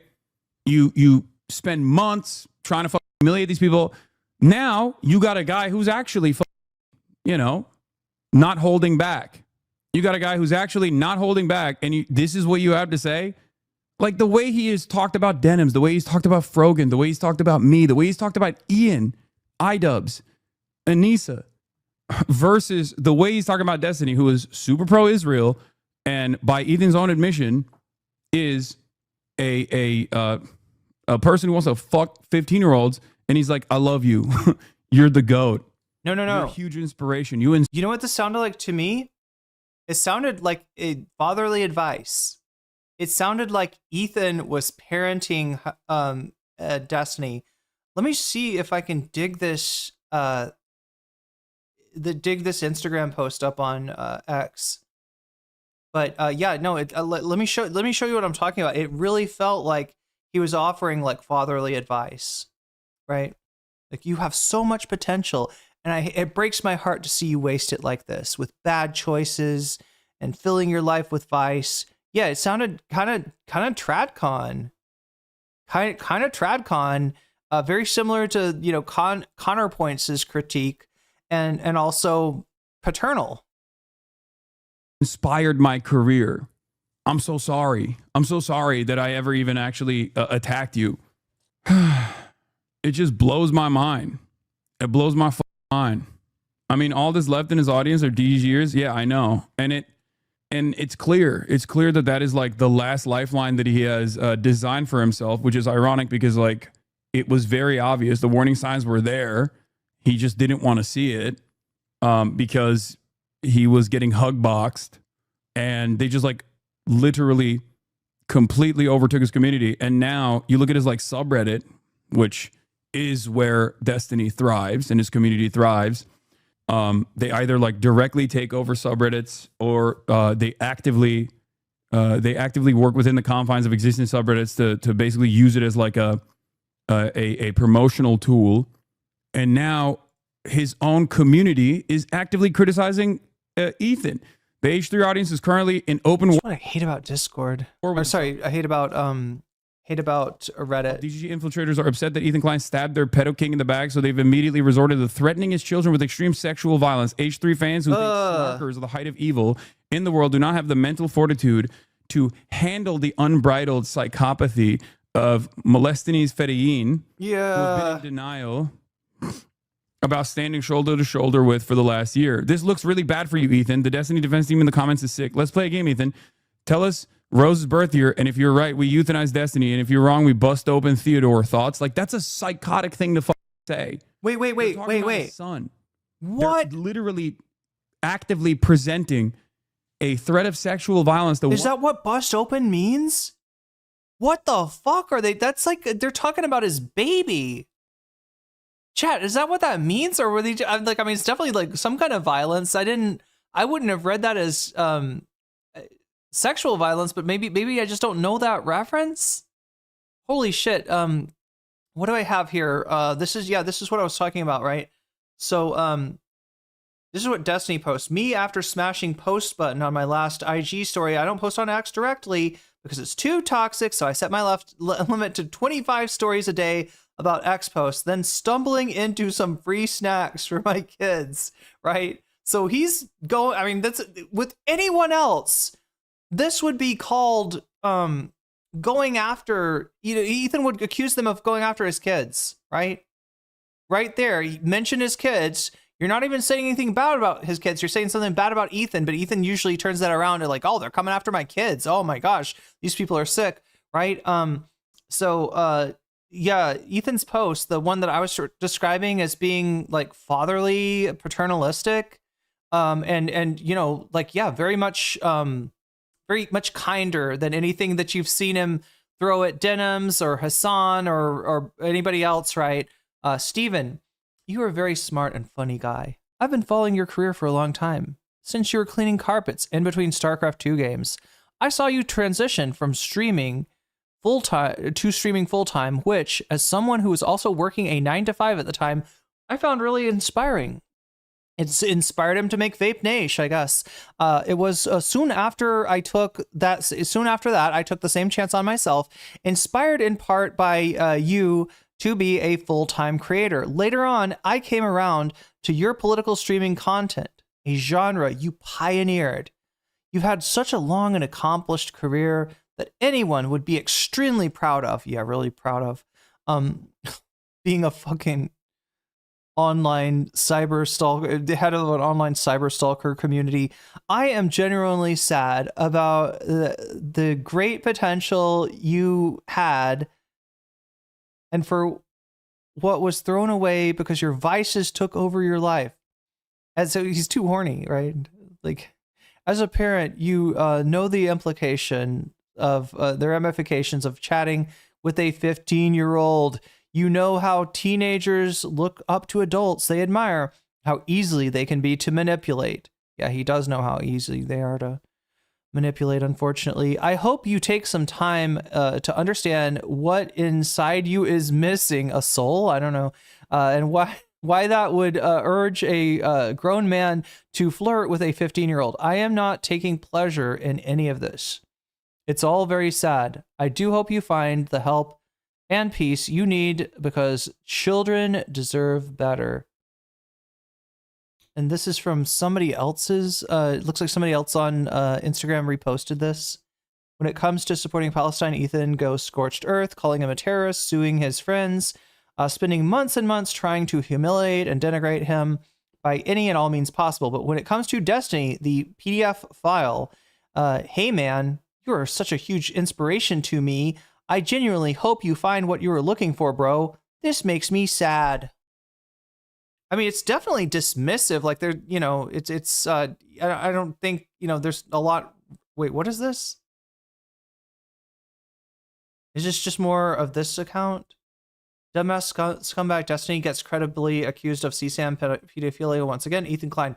First off, I just want to say you are so smart and so funny. You're an amazing person. Anyone, anywhere.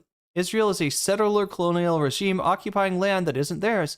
Palestinians have a legal and moral right to armed resistance.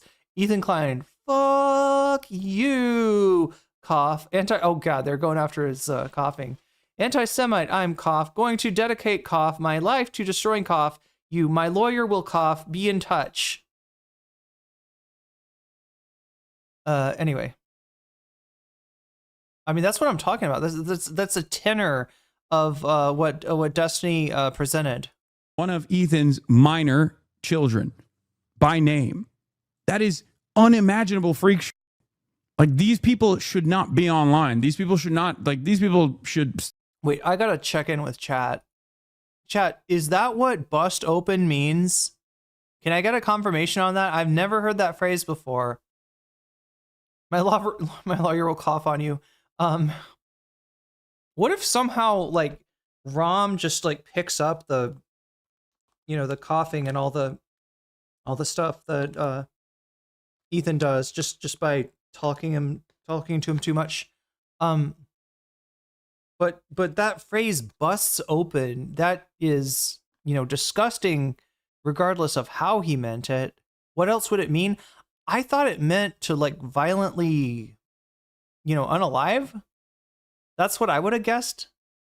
Right? Because the other thing was like, we're going to kill Destiny if, you know, you get the answer right. And if you get the answer wrong, we're going to bust open, you know, his infant. I would have thought that they meant, like, you know, smash against the rocks or I don't know, something bad, but I didn't interpret it as being... Somebody asked ChatGPT. That's a good question. Yeah, that'll probably give us the right answer. That's probably where Ethan... Oh, no, this wasn't an Ethan thing. This was the Destiny fan. Is Ethan saying Destiny what he wants to say to his own dad? Possibly. Good catch there. Hila used the script for the H3 videos. Ethan just acted them out. Oh, wait, Hila wrote the script for the H3 videos, like the Vape Nash stuff? It's giving the same post he made about Cav. Oh, yeah, producer to the stars. When he apologized to Cav, yeah.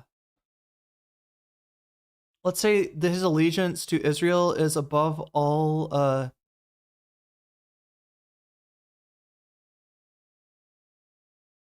Wait, what? I've lost the plot. I mean, it's confusing, Vamps, to be sure.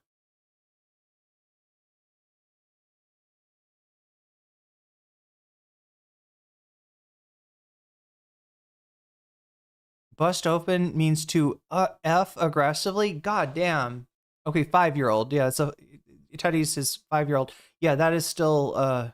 bust open means to break or force something open, often with sudden or violent action. It referred to physically breaking an object or gaining access. Is this according to ChatGPT? No, I mean, Hassan's definitely interpreting it as, you know, a reference to, you know, sexual violence of a sexual nature. It could be a metaphor for opening their mind. Yeah, probably not. I've only heard it meaning sex. Okay, so it is a phrase that people use to refer to forceful. Okay, that's foul. Ethan put his family in danger by doing everything he's doing online. It's nobody's fault but his. That said, I do not condone what was said. Yeah, no, I mean, Destiny's community is fucking unhinged. Stop. Oh my god, is it 15 minutes to the butterfly goal? Thanks for telling me, Magenta. All right, so we got this thing called a butterfly goal. I have a bunch of butterflies over here on my desk. I can put one of them in my hair, but only if chat, we get to 10 teal super chats. I think we're at 3. Yeah, we're at 3 super chats right now. 15 minutes left on the goal. Thank you for pointing that out to me, Magenta Dinosaur. So if you're interested in seeing what a butterfly looks like in my hair today, and hopefully also helping me, I think it also helps me. I think my cognition improves when I have a butterfly in my hair. You got 15 minutes and only 15 minutes left to make that happen. Doing this. The H3 main sub, absolutely lousy with these. Well, shucks. I've heard of this Destiny guy, but he seems innocent. And all the videos I've watched from him are 100% correct. So I really hope Ethan isn't just spreading vicious lies and rumors. And also, what about Hassan Law? Like his whole community is. What about Hassan? This should be a song. What about Hassan? Anything bad about Destiny, they're just like, what about Hassan? What about Hassan?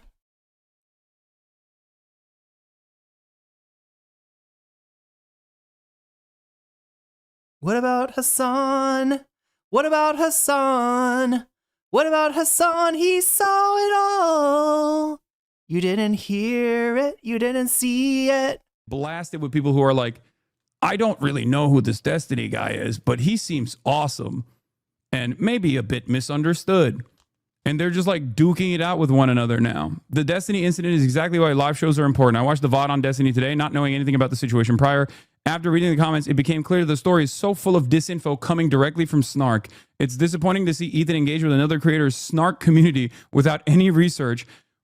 It's just funny because like they're doing to him the same shit he's been doing to me.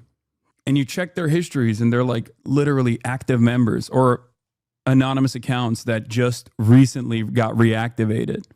Yeah, they all hate the crew. They want to get the crew fired. It's just the evil cabal of snarkers. Meanwhile, the snarkers were in there all along, it seems. You warned Ethan that this would happen when he started Leftovers 2? Yes. A lot of accounts that disable account history. Yeah. Narwhal _ super chatted $10. Harvey. You were such a dope producer, and it was Project Runway that made want to get into exploitation, in part. Later, I realized you produced Good Will Hunting. Wait, Harvey, Narwhal _ super chatted $10. And I am genuinely sad you've thrown away the Oscar monopoly you pioneered. You need help, but I also hope you get out on appeal. Broads, am I right? Yes. I mean, the people call him Epstein. That's the moniker that's caught on, I guess, especially, you know, Hassan's been using it. I mean, now people are starting to say molestiny, right? But I feel like Weinstein really fits in terms of the way that he runs his orbit, right? It really does feel like a casting couch. Willie Mack washing up Ethan and Destiny's sheets. Wait, like the mom and Willy Wonka. Cheer up, Ethan. We're gonna turn this all into a musical by the end of this. Thank you, Narwhal, for the 2 super chats and for the meme, for the Harvey Weinstein meme. Yeah, this is pretty much analogous to what Ethan is saying to Destiny here. And Destiny very much is the Harvey Weinstein. What is it with these fuckers? I don't know if anybody remembers the old video I had about Chud Logic, where he's basically, what did Louis C.K. even do that was all that wrong? What did Louis C.K. do? Did he say something inappropriate to a woman? It's like, no, actually, Chud. He blocked the door and proceeded to masturbate to completion with 2 women stuck in the room who were just trying to talk shop as comedians, who thought that they had finally got their big break because they were talking to a mega fucking comedy star, Louis C.K. You know, he's going to give them advice. He's going to help them with their careers. Nope. He's going to force them to watch him pleasure himself, right? That is what Louis C.K. did. You know, his chat had to remind him, right? Because he was on this whole thing about the lefties are trying to cancel Louis C.K., but they don't understand how the attention economy works. All these fuckers, there's so much empathy for the worst people in the fucking world. For the absolute worst people in the world. 25 for Elephant Graveyard. 25 it is. The line, everyone in Downfall yelling at each other and blaming one another as the Red Army's encircling the bunker. Yeah. He's so scared of D is so obvious. Lamau, he knows D would ruin his life if he was mean to him like he is to you. I'm actually crying how nice he is. This pedo, what a pathetic and scared bitch. He's showing them his favorite joke. Yeah, his 2-inch micro peen. Page 3 is. Wait, is that considered a micro peen? Please help.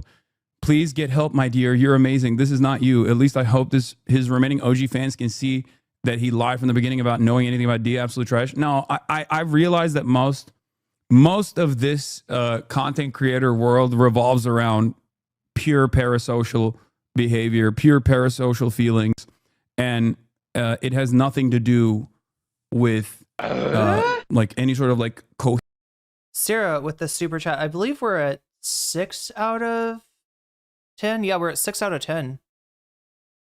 Yo, butterfly, butterfly, butterfly, butterfly, butterfly, butterfly back at you. And yeah, it looks like 9 minutes left. We're four super chats away from butterfly status. Coherent, consistent worldview. There are obviously people that are in the margins that when they find out about it, they go, oh, this is weird. This is gross. This is not for me. But most people are not tapped in to every single thing that's going on, right? So when they do find out about it, they often find out about it through like commentary YouTube. And commentary YouTube channels are, until recently, directly under Destiny's banner of influence. They were actively sweeping for him. They were actively defending him. They were actively going after. Has Destiny admitted that he did anything wrong? Maybe at the beginning of the Pixie thing? Chad, is that right? I don't remember this, but Hassan said that at the very beginning of the Pixie thing, he started to apologize, and at some point he just decided to attack Pixie and Cherry instead, right? Cherry is somebody who's struggled with, mental health, and so he, attacks Cherry with that. He tries to find inconsistencies in Pixie's story, or there might have been Hassan says that at first, I don't remember this, but supposedly at first, 25 total for Elephant Graveyard. After his enemies with you're right, yeah, were established in his community. I'm obviously one of the primary targets. So most people never actually see this kind of thing. Most people don't even see it. Most people are just onlookers that, know Ethan is like the Vape Nation guy who yells a lot or something, right? And you can overcome that by just like consistently. Oh, you're right. Yeah, he kind of apologized in IMs to Pixie. Yeah, when he thought he could kind of silence, he thought he could silence, Pixie. He thought he could like, I don't know, like throw some money at her and get the problem to go away. Putting out content in some type of way. And then a lot of people will go, oh, he just seems like kind of pro-Israel and he's become kind of weird. I don't know what's going on with him. And then they just like move on. But the ones that remain that are always coming back and always tuning in and getting their notes from him, they're entirely. Vanguard read a comment of mine saying that I like to call Destiny Epstein-y. Invested in whatever narrative that Ethan presents. And it's the same for even someone like myself. And it's the same for even someone like Destiny as well. One of my biggest... only facts. Cherry is rude, sure, mental health issues, but she is ill-mannered, libcuck troll, that's cringe. I mean, she was a D-orbiter. And I feel like she orbited some even worse people than D before that. I was an OG follower, chatter, friend of hers. Yeah, we raided into her back in the day, right? OnlyFacts, you're not like mad at her on my behalf, are you? I know she said some choice things about me, but I didn't really take it to heart. Oh yeah, that is it. Yeah. No, I know about that. And yeah, I don't know. I said nothing but good things to her and about her back in the day, but that didn't stop her from jumping on the opportunistic hate train along with Dylan and some of his Dylan's orbiters were somehow even worse. His issues, like the few actual like orbiters that he had were like people that we don't need to mention anymore because they're no one, they're nowhere. Nobody thinks of them. Nobody cares about them anymore. Right. But yeah, I know the exact stream you're talking about. Yeah. I think in this otherwise somewhat mean and somewhat toxic space is that if I don't actually agree with someone and I don't agree with their world. Anyway, my take on that was that Cherry is an opportunist. I did not take any of those things that she said about me. I did not take the toxicity that she platformed about me. I didn't take any of that personally. I don't I don't think she's a good person. But yeah, it's not something like I didn't take that as like this is what she believes in her heart of hearts about me. I think she was just being opportunistic. View, and I don't like, and I see them actively like farming toxicity. She was farming. That's what she was doing. She was farming and hatred. I usually don't. I don't like warm up to them and suck up to them and try to offer them things. Oh, so that they'll offer me. There's nothing funny about hitting your funny bone, chat. Oh my god. Oh my god. That is painful. Holy shit. And it's like perfectly, this corner is like right in the right place for me to do that. God damn. God damn it. What do we have? 3 minutes and 50 seconds left on the butterfly goal. Butterfly is missing, what is it? Is it 3 super chats or 4? 4 super chats, yeah. Me positive coverage. Like I don't actively try to do a charm offensive amongst people who I think are nefarious, bad faith actors. Obviously, Destiny doesn't give a shit, and neither. Humorous bone? I mean, humorous is this one, right? And when you come down like that, are you hitting your humerus? It is Ethan. That's why he went from on Keemstar to becoming Keemstar's #1 fan. And I think it's actually a nerve that runs there. In only a couple years. And when you behave like that, a lot of these other content creators are totally down to be your loyal soldier. A lot of commentary YouTube is down to do that as long as you get a crumb of clout, as long as you can give them something, right? And that has been my biggest, I think that's been my biggest failure in terms of like trying to change the trajectory of an endless faucet of like fuck Hassan. It is actually on the epicondyle of the humerus that you that is. Yeah, there's some attachment. Medial epicondyle. So right, chat like medial, lateral, right? When we're naming these things, we're thinking of the body like this, like the Michelangelo picture. The radial nerve. Nice. You teach undergrad anatomy? I'm a big anatomy nerd, Kayla. I need to brush up on some of the things. Content, because I just don't like play ball with these guys. I hope that they'll arrive at the correct conclusion or reorient their moral compass without demanding something in return. And some are, especially with this last round of like revenge porn distribution and then the subsequent like pedophilia allegations have actually created a massive civil war within the commentary orbit of Destiny's sphere of influence, where they're now actively going after him.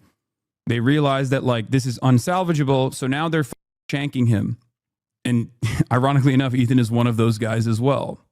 I mean, there's multiple active legal cases and a long drawn out court battle that he's going to go through regardless. But it is obvious that this is like a parasitic force that basically destroys everything it touches. Yeah, like, and they still post it like this. Ethan Klein leaks a story about Hassan when he first walked into the HD studio years ago. So chat, ulna, radius, and then humerus here, and then medial epicondyle right. Oh yeah, that is the tender spot, right? And the radial nerve goes right over there. Hassan allegedly went on a 5-minute rant about Destiny to Ethan and the crew. Don't talk about Destiny. Don't think about Destiny. Destiny's the monster. Wait, unless they're showing me this from the back. Wait, why am I seeing the... Oh, wait, this is from the back, right? Yeah, I can tell because of the positioning of the scapula. It's so fun. So wait, what does this mean then? That would be... Yeah, ulna and radius. Funny that my #1 cyber stalker, I warned my new podcast co-host about that he was going to do everything in his power to like up that podcast. and actively try to brigade his community. And I was giving him, Kayla, have you had any Gross Lab experience? Good advice, which he was complaining about here because he was so invested in dick riding Destiny. And now everything I warned him about is unfolding in broad daylight in real time. Wait, so Hassan is bad because he poisoned the well like as a notorious sex criminal. What do you think the end game is for E? Do you think he's just going to quit YouTube? No. Remember, people don't care if you're right. They just remember how you made them feel. That's it. Okay? They don't remember what your words of warning were. They just remember how you made them feel at that time. And if you make them feel small, they will just carry that vengeance permanently. And at some point in time, when I was actively trying to explain to Ethan like how he was coming across in a heated moment due to his own social conditioning, due to his own... Right, I got a request from chat. How do you say this in Thai? Ulna? กระดูกท่อน Kraduk Tan. Kraduk Tan. Is Ulna? Let's try radius.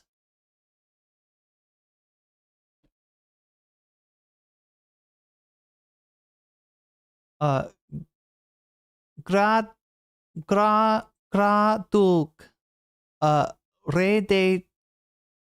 Graduk radiat. I feel awkward with my the tonality. Graduk radiat. Is there a radius in Thai? Inability to like remove what he knew about Israel from the equation when we were talking about like what Israel was doing to the Palestinians. He just thought, I'm right, Hassan is wrong, and he is actively ruining my community. He came in, he brainwashed me, he brainwashed my fans, and he stole my fans, and he's like trying to ruin my life. That's it. And worse than that, he took my MAGA cowboy hat, my oversized foam MAGA cowboy hat. He took it and he kept it. And he wears it to this day. That's the real thing that pissed Ethan off. One of the funniest things that these guys will also say is like, Hassan lies about being a social democrat. I don't do that. Membership canceled. The crew in the latest VOD is the exact reason the show has gone downhill. They were so vocal regarding the creep destiny, but anti-Semitism and there's tumbleweeds. I'm a Jewish man, and this was the last straw. From some of the replies, it's clear to see that anti-Semitism is welcome here. Some of you are disingenuous, and this report is disgusting. Reddit reached out as one of you said, you are concerned that I may harm myself. Edit, calling me a Destiny fan and a snarker couldn't be further from the truth, and the people calling me have their profiles hidden. That says a lot. Our silence means something. iDubbbz was clowned on this for this statement and rightfully dragged by not just Ethan, but multitudes of other creators for it is a statement that is rightfully being used against him and Anisa, blah, blah, blah, blah, blah. Anyway, so they're now actively in direct conflict with one another, and they're in a heated battle with one another. I'm sure this is so beautiful. I'm sure eventually they'll turn the crosshairs back to a guy that they hate more, in spite of the fact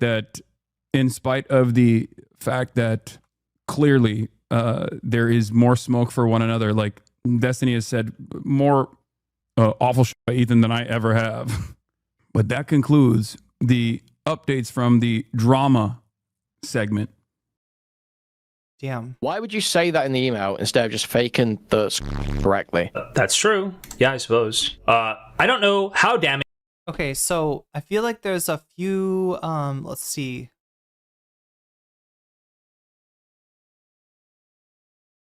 We watched this one, right?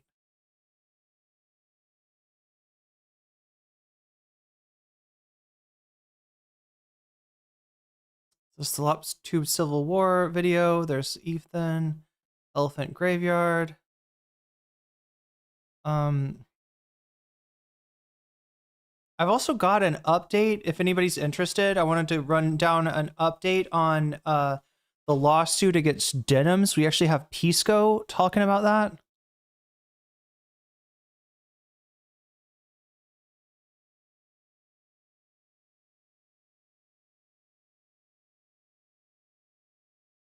Hey, let's do the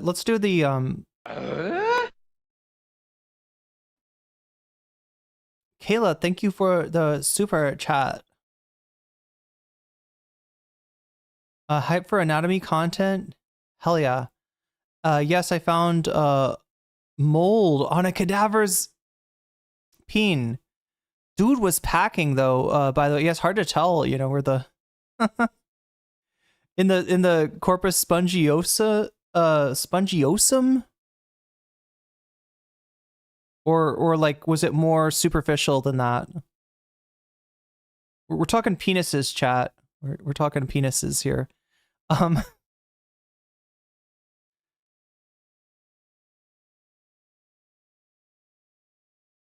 That's not what podcasts are. But yeah, thank you for the super chat. Let's see, what are we doing? I wanted to show you this update that Pisco has on the lawsuit. So basically what you'll see if you scroll this is they're answering the complaint, and you're just gonna... Yeah, sorry. So basically, you know, there's a lot of law tubers on YouTube. Some of them know what they're talking about. Some of them do not. Some of them are farming. Some of them are literally more concerned about, you know, their ability to collect YouTube clout than they are about their accurately analyzing a lawsuit, right? Pisco, I think, despite, you know, being DGG's law tuber, it's kind of a funny thing to say now since DGG apparently hates his guts. But yeah, I mean, he was an orbiter, right? Pisco's, you know, analysis has been pretty good. I've disagreed with it, and you know, in certain places, but you know, obviously he's an actual lawyer, and I'm not. Let's see what he has to say about the complaint. So Ethan and his lawyers did an initial filing against Denims and Caseytron, who I think have the same lawyer. God damn it, I wish they would get the name off of there we go. Yeah, Pisco is going to be analyzing Denim's answer to the complaint, to Ethan's complaint, right? This is something that Ethan, you can see, he's reacting to Ethan's celebration, I guess, calling this a flawless victory, saying that this shows that, I guess, her lawyer doesn't know what they're doing.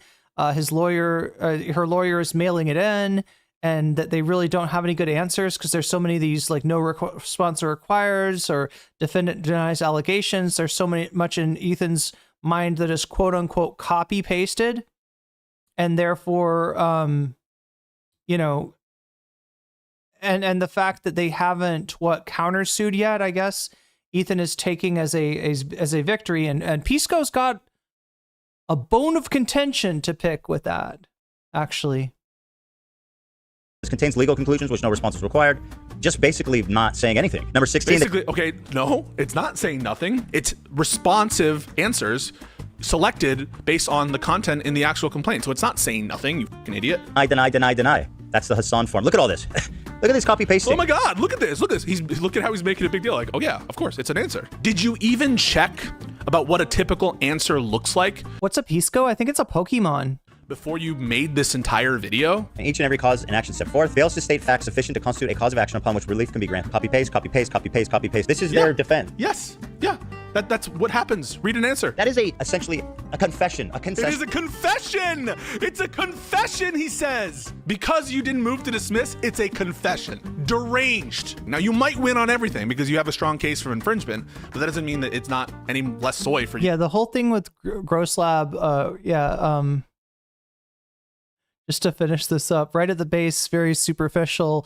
Yeah, the whole thing with Gross Lab and mold, right? That might sound pretty gross, but yeah, I mean, human remains are, you know, succulent morsels to a lot of organisms in our world. And you're always fighting this battle in the Gross Lab between making it a comfortable space for people to work in which case you want like less formaldehyde in the air, in which case you want maybe like slightly warmer temperatures, and making it a inhospitable space for things like molds to grow, in which case you want probably colder temperatures, and you want more of the you want to spray down those donors every day to make sure they stay as fresh as possible, right?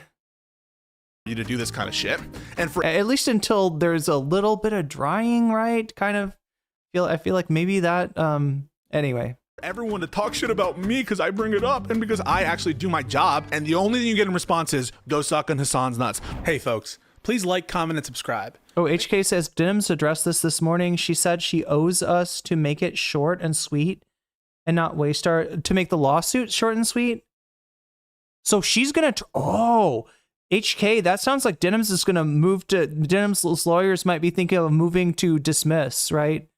Dismiss with extreme prejudice, meaning that that they wouldn't be able to he wouldn't be able to bring the lawsuit back, which would be great, because the real danger, like right outside of the danger to Denims and the danger to KC Tron and Frogan, which are very real, there's also a danger to the whole genre of React content, right?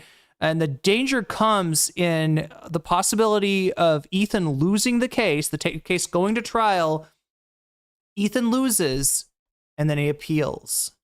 It goes to an appellate judge, and maybe that appellate judge is like, yeah, why are they using other people's content? You want to claim fair use? No, you're stealing people's content.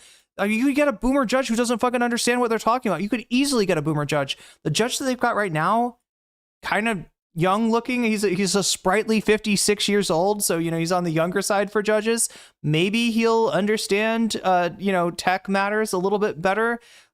But there's a real danger in somebody making setting a precedent in the appellate court that it's going to basically make it so that nobody can react to anything, right? That's the real danger. So hopefully you're right, HK, and Denims can get this shit dismissed.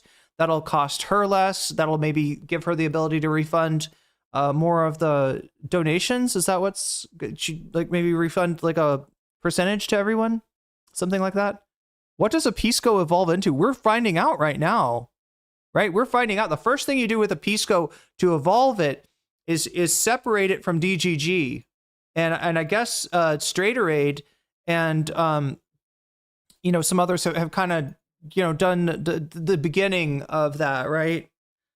He's definitely one of the most hated people in DGG, along with Queeman and J-Stalk right now. But more and more people are probably turning on Destiny, so hopefully Pisco will be okay. Make sure to check out my newsletter. Information is in the description. But I did want to just real quick comment on something I said on Twitter. You guys probably know what I'm referencing. So it's what I had to say about Ethan Klein's response to Denim's answer. And I said that I would, after Ethan Klein accused me of being like no better than this guy Mike from PA, I took an interest in this case, and I want to report on it. I want to talk about it. I want to give my legal commentary, especially because I think a lot of the legal commentary on this still seems anti-Hassan for some reason. Yeah, I mean, he is a lib. He's definitely not a leftist. Has been particularly biased. I, on the other hand, I kind of pride myself on giving even-handed criticism, fair criticism, always fair. And I like to do that. So I want to restate my position before we get into the actual debate, which is that it's a strong case for infringement. I've always said this, that I think the complaint is unhinged, notwithstanding that it's not readily dismissible, because it states a claim upon which relief can be granted. And also that the initial rationale that Ethan gave, that somehow he was going to protect the React community by imposing a standard that would, for example, protect individuals from corrosive lawsuits from Sony and Disney, that argument or that purported motive did not hold water, wasn't true, was false. This is not a healthy environment. And with people like Hassan reacting to entire TV shows on stream, my fear is that Sony or Disney comes along, sues everybody. See, here's the thing. If that's true, then even that 3 seconds that you showed, which there's something called the 3-second rule. Usually you can get away with showing a short clip of something that is copyrighted, right? That is one of the, factors of fair use, is how much did you use? Generally, companies won't pursue you if you're just showing a short little bit, but the more lawyered up they are, The bigger that media company is, then the more you really risk that. So even Ethan's showing that 3 minutes of, look, if his shit goes through, right, and the case gets interpreted in the worst possible way, right, even shit like that, even those little three, I mean, like this could have ramifications even beyond React content towards, those streamers, not streamers, there's YouTubers, they'll do a video about about Star Wars or something like that, and they're not showing you, like a 3-minute segment from Star Wars or anything like that. They're showing you like a little clip here, a little clip there, like as they're talking, they're doing a voiceover, and you're seeing little mini clips from like whatever series they're talking about, right? Even that shit could come under more scrutiny, because I mean, that is just a convention. That's just something that's developed. The fact that people on YouTube use, short, little bits of copyrighted content, and the copyright holders so far have not pursued that. But, if a judge gives them license, gives them an idea that there's going to be zero tolerance, then, who knows what could happen. Kitchen Nightmares used to be reacted to a lot. Yeah, on Twitch. Instead of suing, they just released all the episodes free on YouTube. I didn't know that. They liked the engagement. That's smart. That's smart. That's actually very smart, right? That's probably going to make them more money in the long term than suing everybody who reacts to that. Denim's answer wasn't copies. That's correct. That's correct. Yeah, Piso's going to get into that. Yeah, this is a standard way to, file an answer, right? Denim's answer, Denim's lawyer's response is standard. It's what what you'd expect from any competent attorney. Ethan's filing is fucking unhinged, right? To do a filing where you say, this is Hassan and this is the Grand Mufti of Palestine talking to Hitler. Hassan is just like the Grand Mufti, right? I'm sorry, but that's not very convincing. That's not gonna. I don't think that's gonna fly in a courtroom. That's a devastating precedent that could endanger our entire field. That's been my take. I think it's a pretty rational take. It's supported by the evidence. I provided additional commentary recently to sort of assess some of the purported defenses that Denims could raise. I've been frankly a little bit down on them because I don't know if they're the strongest possible doctrines that she could bring to bear based on like my knowledge of the statements made by Ethan. But those doctrines include abandonment, forfeiture, waiver, acquiescence, explicit and implied license.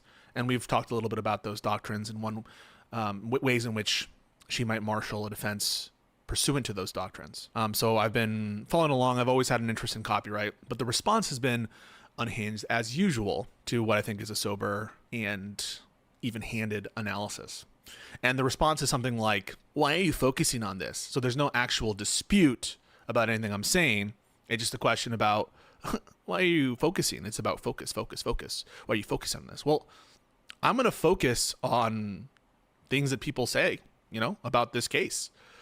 And if Ethan Klein chooses to make a preposterous video in which he says what his intent is, which is to protect the React community, and that is playing in people's heads as that this is a reason why we should support the lawsuit because legally it could protect the React community at some point, I'm going to be like, hey, as a legal commentator, given the factors in fair use analysis, given what a judge is likely to do, given the litigation realities, this is very unlikely to result in precedent which is limited in the way that Ethan Klein suggests. That's called legal commentary. That's called giving a take on law and a perspective.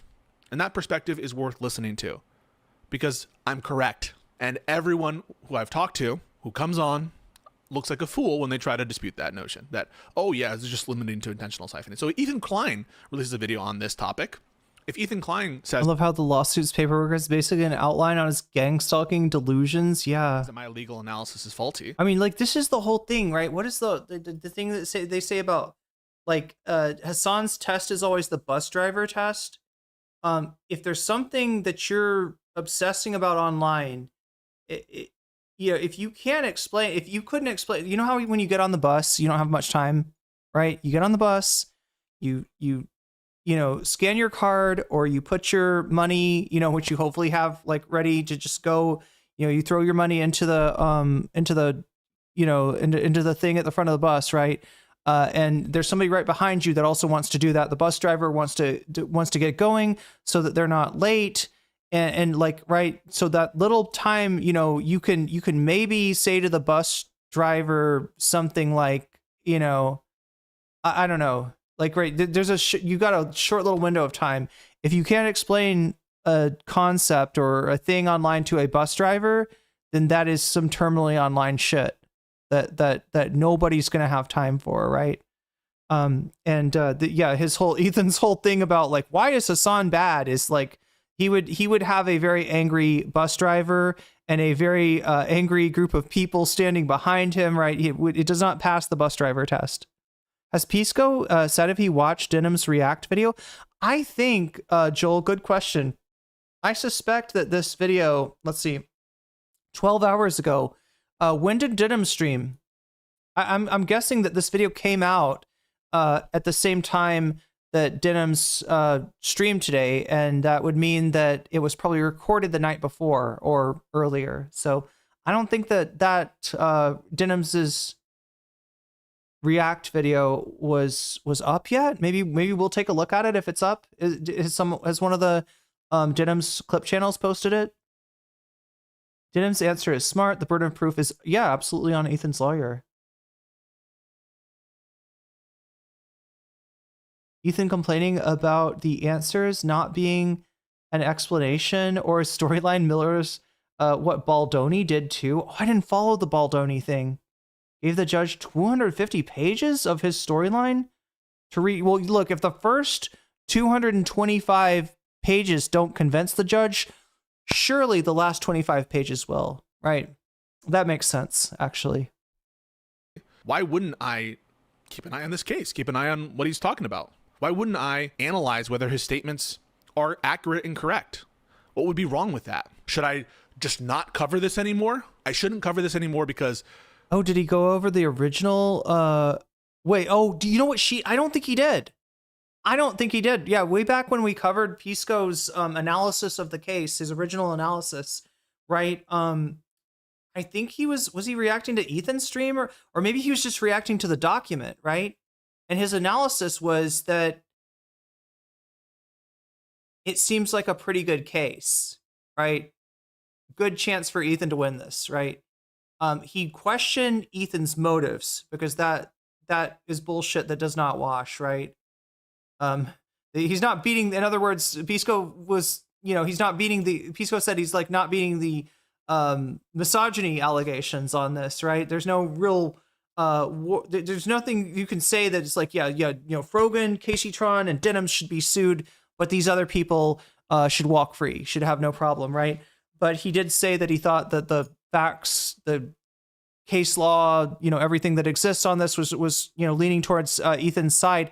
I questioned that because I thought, the one thing that he's not doing was going over Denims's, what was it, like 5 hour?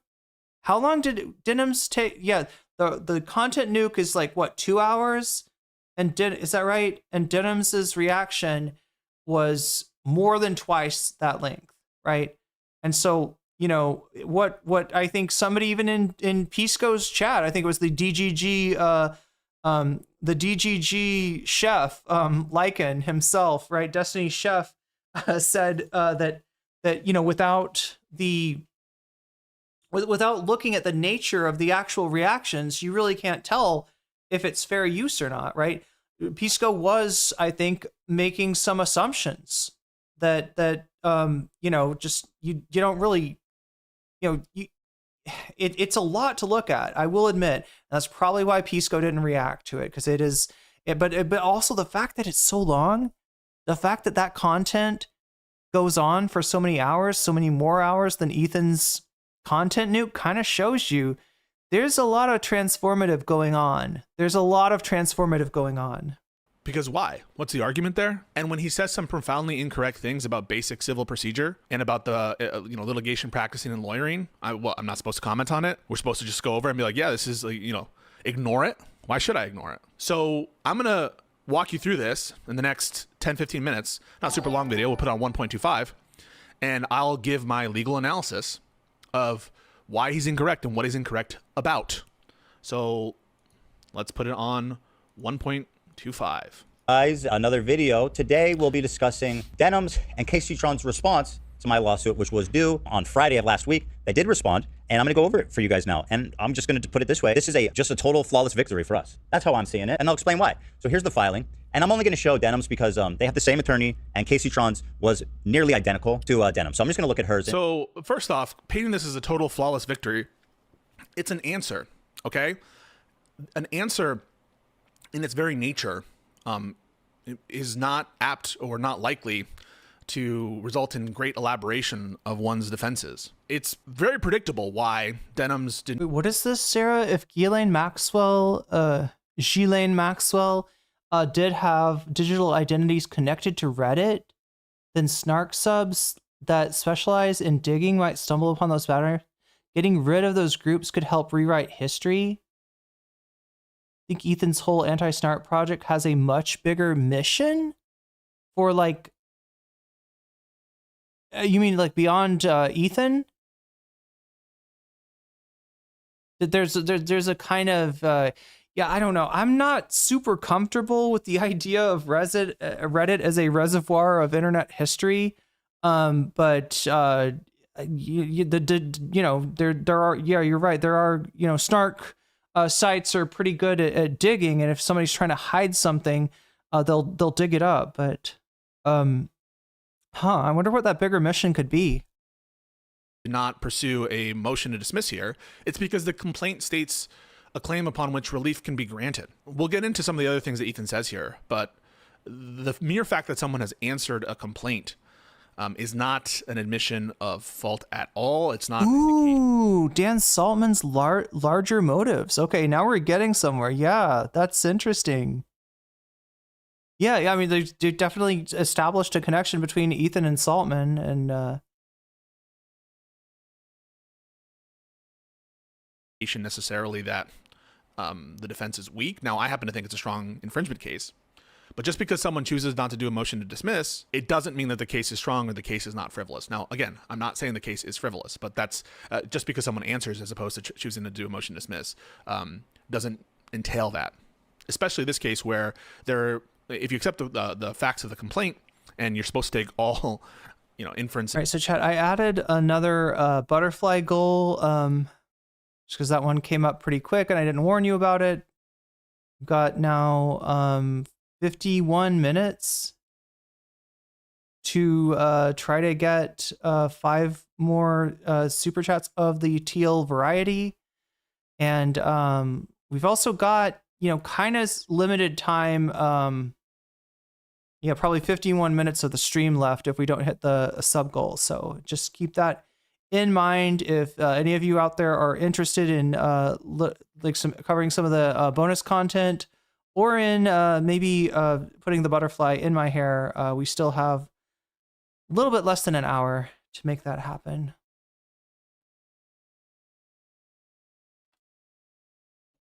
Press button. Reasonable inferences in favor of the non-movement, the person pursuing the complaint. If you take those factual inferences, of course it states a complaint upon which relief can be granted. So it's not super surprising. I haven't heard of any jurisdictional flaws about what, I think that Denims lives in California, and so presumably should be subject to general personal jurisdiction there. And of course, the federal courts have jurisdiction to hear copyright infringement claims. They probably selected the right venue, and so Play Something is arguing more for like looking at the subreddits for the truth, but also for the lies that they tell. Yeah, you can sort of gauge like bias via that. Like something that's like something that appears on the Vosh subreddit might not be super trustworthy, at least on certain issues. Hutch, Ethan, and Chud have been reading from the same strip. And Chud? Salty's behind the anti-Hassan media movement? I mean, definitely. I think they were implying Ethan plays a larger role. Oh, with Mossad? Whoa. I haven't ever given that any thought.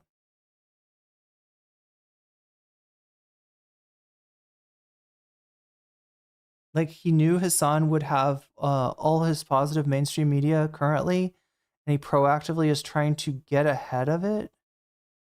They said Ghislaine was instrumental to the creation of Reddit. Oh, I didn't know about this. Okay.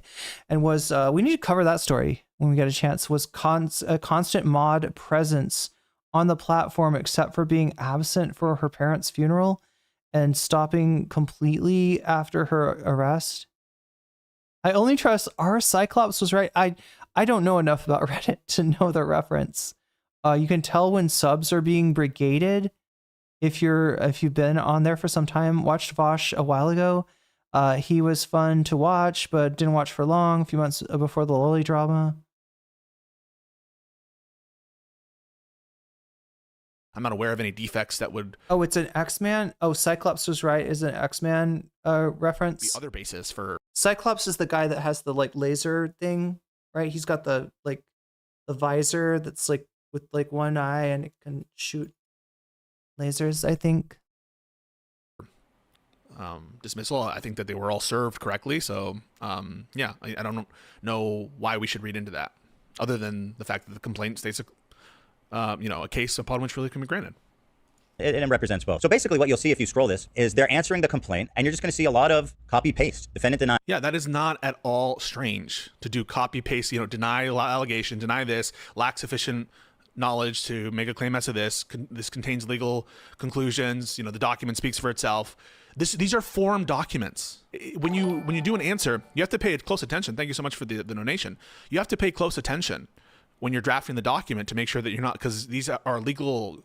They have legal consequences. So someone is carefully going through the complaint and looking at what it says and making the correct form statement to apply to the respective paragraph. So it's carefully done. You have to be very careful not to accidentally admit stuff, but the actual substance of the answer is going to be form. It's going to be just copy paste. That is not surprising at all. And for him to, just so you know, he is trying to convince his audience at this point, and this is where a legal commentator might step in and talk about something and say, actually, and correct the record. He's trying to convince him that, oh my God, they copy pasted. Hey, copy pasted, everybody. Oh my God. So that's what I'm doing here to say, hey guys, it's actually not crazy. This is actually, you shouldn't read into the fact that it's copy pasted to see that they're lazy or something, which is the kind of implication that he wants to give. Is there something wrong with that? Is there something wrong with a legal commentator taking a look at some statement or some conclusion that someone else, perhaps a layman, is saying and saying, hey, you can't actually read into that. That's actually not a big deal. What's wrong with that? You tell me. Paragraph 6 contains legal conclusions with no responses required. Lots of copy pasting. It's all very just formal kind of. It's all very formal. Yeah, it's a legal document. Yeah, unlike your unhinged piece of like fan fiction, Ethan. It's a responsive pleading. No shit, it's a little formal. Saying as little as possible. I answer saying paragraph. As little as, yeah, why would you say more than what is absolutely necessary to say? Not everyone is like you, Ethan, that's going to put pictures of Hitler everywhere when it's not needed. Why would you say more than you need to say? There's nothing wrong with this. None about this is surprising at all. 9 defendant lacks sufficient knowledge or information to form a belief. Essentially just saying we can't say. It's like going and walking a deposition like, oh, why aren't you just answering more than the question that's asked? Yeah. Crouchy says, I'm pretty sure my prior employment agreement was a lot of copy pasta. There's something called boilerplate, right? In terms of contracts, that for any kind of contract, there's like a standard expected, format that it would follow. Maybe some contracts are going to, contain unique provisions or something like that. But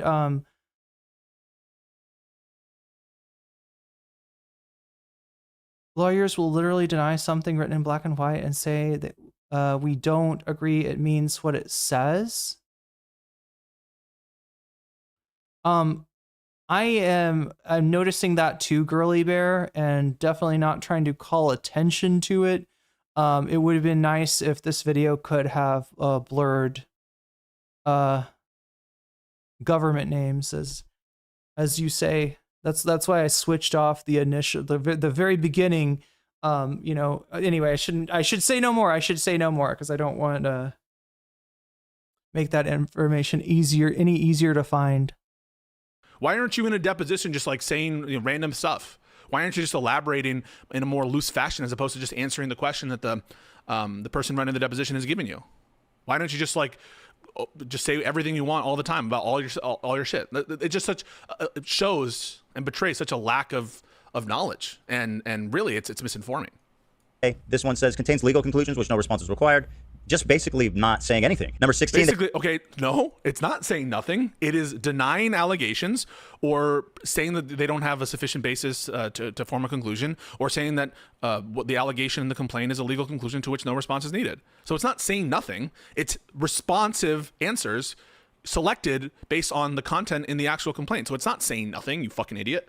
They start to move on to defendant denies the allegations. Defendant denies the allegations. They copy pasting. Yeah, as is your want, as you'd like to do, as you would want to do in a responsive pleading, as you would do in an answer. Deny. That's the Hassan form. Look at all this. Look at this copy pasting. Oh my God, look at this. Look at this. Look at how he's making a big deal. Like, oh yeah, of course, it's an answer. It's an answer. Do you not know what an answer is? Did your lawyer not tell you that? Did you even check, right? Did you even check about what a typical answer looks like before you made this entire video? That's a question you have to ask about, like, what is your actual your process here? Do you check what's typical before you say, oh, this indicates da-da-da-da-da? It's the same answer between 22 and... It's the same. Oh my God. Maybe it's because the answer is the same to all of those allegations. Fucking... Is it the same between 22 and 45, which says answering paragraph whatever 32 in this case. Defendant lacks sufficient knowledge or information to form a belief concerning the truth of the factual allegations contained there within. On that basis, denies such allegations. So they copy pasted that monster. Oh my God! They copy pasted of a claim. 22 to 24. This is essentially an exercise in saving money, and it's an exercise in saving money. Can you imagine? So he's saying that they're being cheap for copy pasting. Oh yeah, the Weekly Patriot is this Substack. Yeah, that's the same answer where it's merited in an answer where it's a form document anyway, where it's, by the way, it's not, because the lawyers who had to do this had to spend hours looking at the complaint and correspondingly giving the answer for each of the paragraphs. And you certainly didn't make it easier, because your fucking paragraph numbers are unhinged, and you include multiple sub A, B, C, sub, and then like little 1, little 2, little 3s. So they took a lot of time and hours to make an answer. An answer doesn't take, like, this took hours and hours and hours of work. It just is not doing a narrative form because it's an answer. Cutting every corner possible and doing as little as possible, right? That's doing as little as possible. That's what we characterize it. Doing as little as possible. Happening Someone here. Who has Wait, what is this? Ethan's crash out began when Hassan didn't even say thank you. Is this like a JD Vance, Volodymyr Zelensky reference? Fucking clue about what a responsive pleading is supposed to look like. Continue on. More copy pasting. Paragraph 46 to Jesus. Yeah, this is when your lawyers, I think, inappropriately included a memorandum of law about fair use, where you were making a complaint. All right, you were making a complaint, and your lawyers made a memorandum of law on fair use, which I think is inappropriate given the context that it's a pleading. And so, yeah, in that entire section where it's a memorandum of law. Oh, I see what you're saying. That in the answer, because it's not an allegation of fact. To 63 says identical things. It just says paragraph 46 contains legal conclusions to which no response is required. And they copy paste that, and then they move on to copy pasting here. 65 to 70, defendant denies allegations. 71, defendant denies the allegations. He's like, oh my God! All he says is he denies the allegation. So this is essentially what this continues to be. They really don't say anything in this. Everything is like, I don't. They do say stuff. They're denying your allegations or specifically responding to it. No, we don't know. We can't. How can we conclude? We don't know. Just that repeated and copy pasted like 100 times. Here's when they have now the ability to set their case forth. They have the ability to set their case forth in narrative form. It sounds like someone who's never fucking had an answer before, doesn't know what an answer is, or just as a layperson probably shouldn't be commenting on it. You're not. Oh wow, I haven't looked at the poll in a little while. It looks like More Destiny Crash Out has taken a commanding lead with how many votes? So a lot of people wanting to see more of that sweet Destiny Crash Out. Second place is Bad Empanada Sloptuber Civil War. And third place is Elephant Graveyard. Although I will say Elephant Graveyard has got an extra 25% on it, which puts it pretty commandingly in the lead. Oh, sorry, 22 minus the Vox Populi.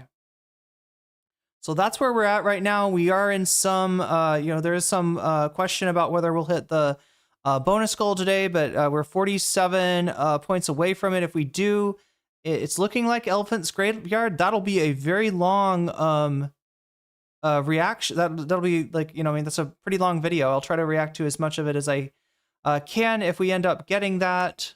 Yeah,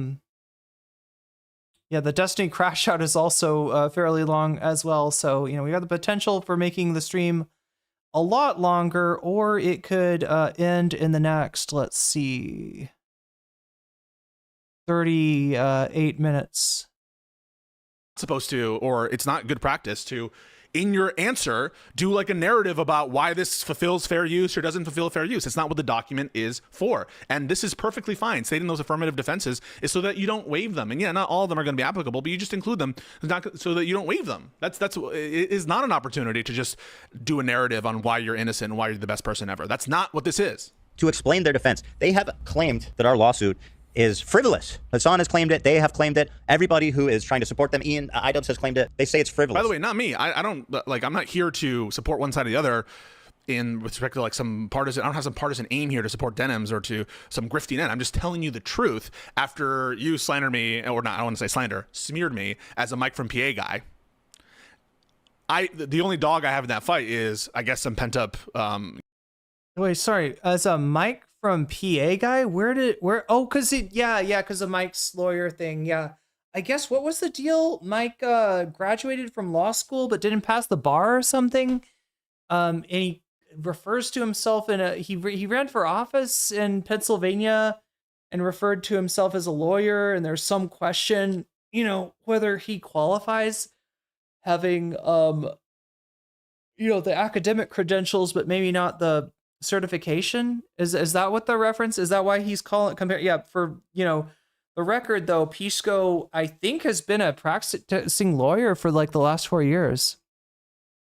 Aren't the court filings of Ethan's? Oh God, yeah, they're super unhinged. They're everything that you're getting from Denims, right, is just bog standard. Like this is how you do a lawsuit, right? It's simple, it's clean, it's efficient. She's saying only what she needs to say, because chat, saying more than you need to say does not benefit you. It does not benefit you as a witness on the witness stand, especially if you are the defendant, and it does not benefit you if you are in filing your lawsuit, right? It's just yeah, I mean, I don't know the whole history around Mike. I just know that this is the kind of stuff that's been said about him. HK says, I'm a law engineer. Nice. We're going to combine. I'm actually a law engineer psychometrist. Those are my credentials. And I'm also a professional linguist as well, right? I use my tongue. Anyway, feelings on you saying that. So that's the only dog I have in this fight, but I certainly don't have an interest right now to just help Denims. Why then have you declined to do the minimum amount of work in your case? The minimum, so he describes the minimum amount of work is to elaborate in the affirmative defense section, even though he has no idea what he's talking about. Explain it. Here. That's the minimum amount of work. Not having any knowledge. That's his process, is just to say random shit on a stream without any, even to check, right? Even to check, is this what actually occurs in a responsive pleading? And everyone else has to act like this is totally normal, even though it's fucking not. And I'm tired of you guys pretending that it's wrong for me to comment on the legal stuff. Fuck that. This is the truth. I'm telling you the truth. And this is an idiotic reading of the pleading. First, affirmative defense for fair use. Complaint and each and every cause and action set forth fails to state facts sufficient to constitute a cause of action upon which relief can be granted. Copy paste, copy paste, copy paste, copy paste. This is their defense. Yes. Yeah. That's what happens. Read an answer. This is their answer on fair use. Plaintiff's claims are barred in whole or part by the equitable doctrine of unclean hands. I'll tell you, the only unclean hands here are yours, bucko. I resent that. Is Pisco going to go for the low-hanging fruit and make a giardia joke here? Because if we're talking about unclean hands, I think that Ethan has demonstrated the fact that he has some very unclean hands. That is actually a legal doctrine. I'm just being silly. Yeah, it's just copy-pasting. I mean, it's unbelievable. It's unbelievable. So unbelievable they would do the normal thing that everyone does.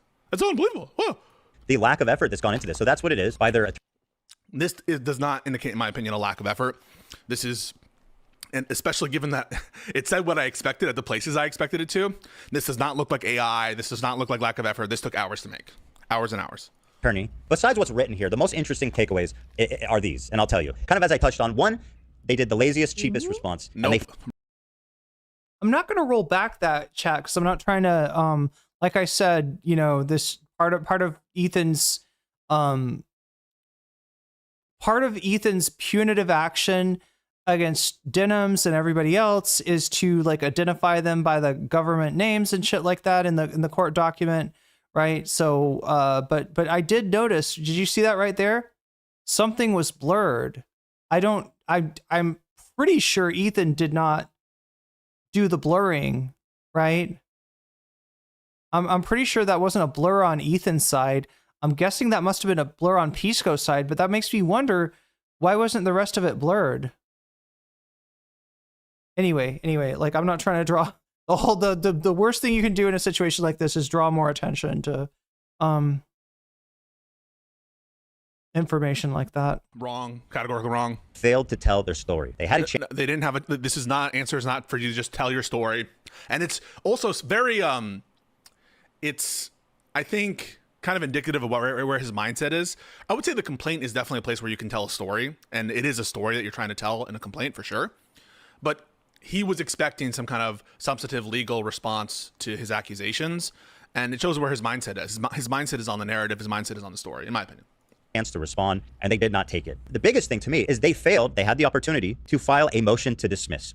They did have the opportunity, but it would have been a fucking waste of time and money. It is not surprising that you're not going to waste time and money. Like, even if you make a shit ton of money, you're not going to waste time on a motion to dismiss when, yeah, it could be the case that your case is still frivolous. I don't think it is. Just to be clear, I don't think the case is frivolous. I think it's a strong case of infringement. But just because you survive motion to dismiss. No, I'm not sure what Pisco means by that. I don't think it's frivolous. I think I'm assuming that what he's saying is that it's not like a case that necessarily will be thrown out immediately. I don't think that is to say that it's not petty, because I feel like Pisco has gone on the record as saying that yes, it's very petty by virtue of his determination of who to sue, right? Which his explanation that he gave from that was not convincing, right? He's not beating the allegations of having chosen like 3 women that are hated by misogynistic guys all over the internet as his victims for this, right? Well, look, here's the whole thing. This case law is threadbare, right? So whether Ethan has grounds or not depends, I think, a lot on the judge, right? There is a chance, right? Especially given the unserious nature of the filing, that you know, or you know, look, the unserious nature of the filing portends a possibility that Ethan's lawyers will get sloppy again. You know, they're acting flamboyantly, right? It's almost like he's doing a lot of the stuff for content rather than for like the efficacious pursuance of his copyright. You know, right? It's almost like it's more for content than anything else. So, you know, there is a decent chance, I think, that Denims could get this thing, you know, dropped with extreme prejudice, in which case Ethan would not be able to bring it back. But there's also the chance that they get a judge that just, you know, sees this and it was like, well, no, of course you can't use somebody else's copyright. Fair use sounds like a bullshit excuse here. Like, I think they're trying to violate this man's copyright, and you're just using a fair use as an excuse, right? And again, you know, it could have bad consequences for Denims and Casey-tron if the judge finds against them, and it could also have bad, more far-reaching consequences if the case goes to the appellate court and then potentially becomes a precedent-setting affair in its own right, much like Ethan's case where he was sued by the bold guy, Matt Haas. It could just be that you plead a case that has sufficient factual, detailed allegations to state a claim. Doesn't mean that your case is not frivolous or the facts aren't there, or for whatever reason there's some legal doctrine as applied or on summary judgment you expect. But even you, right? I don't know if you filed a motion to dismiss in the bold guy case, but you did it on summary judgment. That's not at the motion to dismiss stage. A lot of the time, these infringement cases are very trivially going to pass over a motion to dismiss stage. And just saying that you get over the motion to dismiss doesn't mean that you win the case. This is what you do when you believe you have a frivolous case. You're telling... See, you don't always do a motion to dismiss when you believe you have a frivolous case if you can't dismiss the case and if it's going to be a waste of fucking time and money. You don't do it. Why would you waste money spending money on filings or spend like... when you just want to get to discovery instead of wasting time and paying your attorneys to file a filing that is going to be a waste. You're probably going to do legal research anyway on fair use, but might as well just not annoy the judge, not get into, and it's a thing you're going to lose, and then you're going to bandy around the denied motion to dismiss as an optical win. And so I think it totally makes sense for you in that context not to waste time, money, and a potential optical win on a failed motion to dismiss, and just get right to the answer and then go right to discovery. What's the problem? The judge, this is so frivolous that I will just set the facts straight for you. And it's so obviously fair. Set the facts straight in a motion to dismiss. That's not what a motion to dismiss is for. You don't His lawyers get to put filed up additional lawsuits like they facts committed the at a biggest motion to state heist in history and stage. got away with it. You have to, Sorry. Huh, fancy that.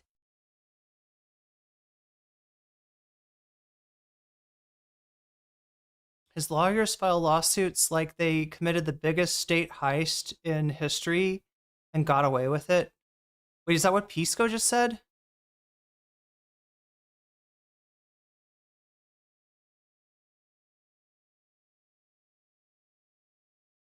I mean, look, this is the whole thing is like, you know, I think given the dearth of case law, Ethan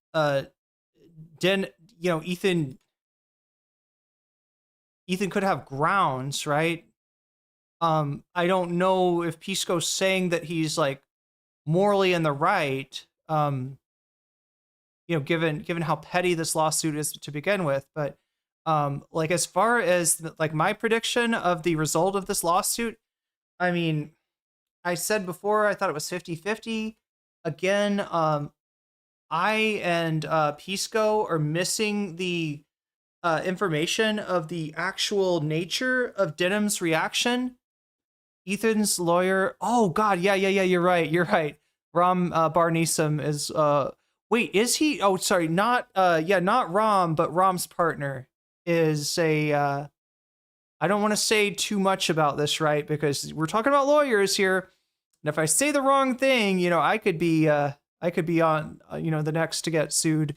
But yeah, there was the lawyer, the partner of Ethan's lawyer, Ram Barnisam, was indeed part of the what was it called, the MDE scandal, biggest heist in the history of Malaysia, or biggest Look, I'm trying to remember what this was all about, but yeah, she, allegedly, definitely big allegedly here, because I can't even remember a lot about this, but yeah, the lawyer that he hired is somebody that's involved with somebody who was involved in a huge scandal in Malaysia.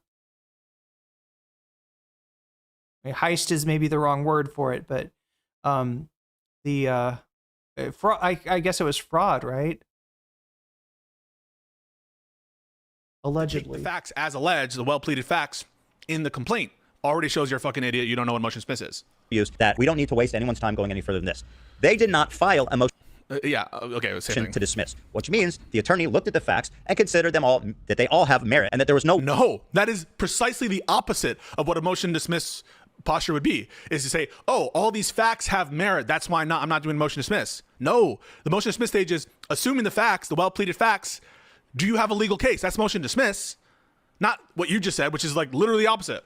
Way in hell a judge would grant a motion to dismiss. That is essentially... Yeah, exactly. The Malaysian guy, movie guy that jacked money to make movies in America.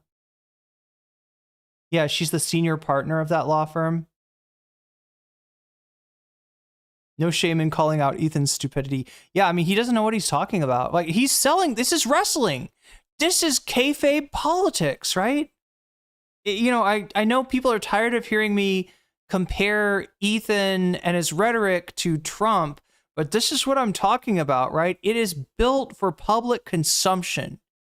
It is not maybe even geared towards the efficacious pursuit of Ethan's copyright claim, right? That's something that they're willing to risk in favor of, I don't know, what he thinks he's doing, providing content, creating a villain, and giving, an update on the story of, his fight against the evil Denims who did CPS and is very stupid. And what else does he say about Denims? Like a lot of shit, right? 1MDB, thank you. That's what it was called. This is the Tiffany Hay, aka Haley Yu, is on a list of wanted individuals. Says play something by the Malaysian Anti-Corruption Commission. Yeah, and it's kind of weird that she wasn't. I mean, maybe weird that she wasn't like held for questioning and prosecuted in the first place, right? It's 100%. Oh, and the malicious lawsuit. Yeah, you know what they're doing to Kilmar Abrejo Garcia right now, chat? They have basically made it clear that if they seek extradition, or sorry, not extradition, they seek to deport him to, oh my God, wasn't Sudan, Uganda. Yeah. They seek to deport him to Uganda. They are pressuring him right now to plead guilty, right? Which, here's the deal. Like, Trump's fucking case has no merit. All right? Has no merit, but a lot of the legal system now is trumped up. A lot of this legal system has been infected by fascism.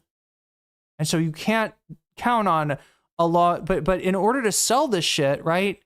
What Trump really wants is for Garcia to make a plea bargain to say, you know, we'll deport you to this, you know, safer country rather than deporting you to Uganda if you say you're guilty, which you're not. If you lie and chat, this happens all the fucking time.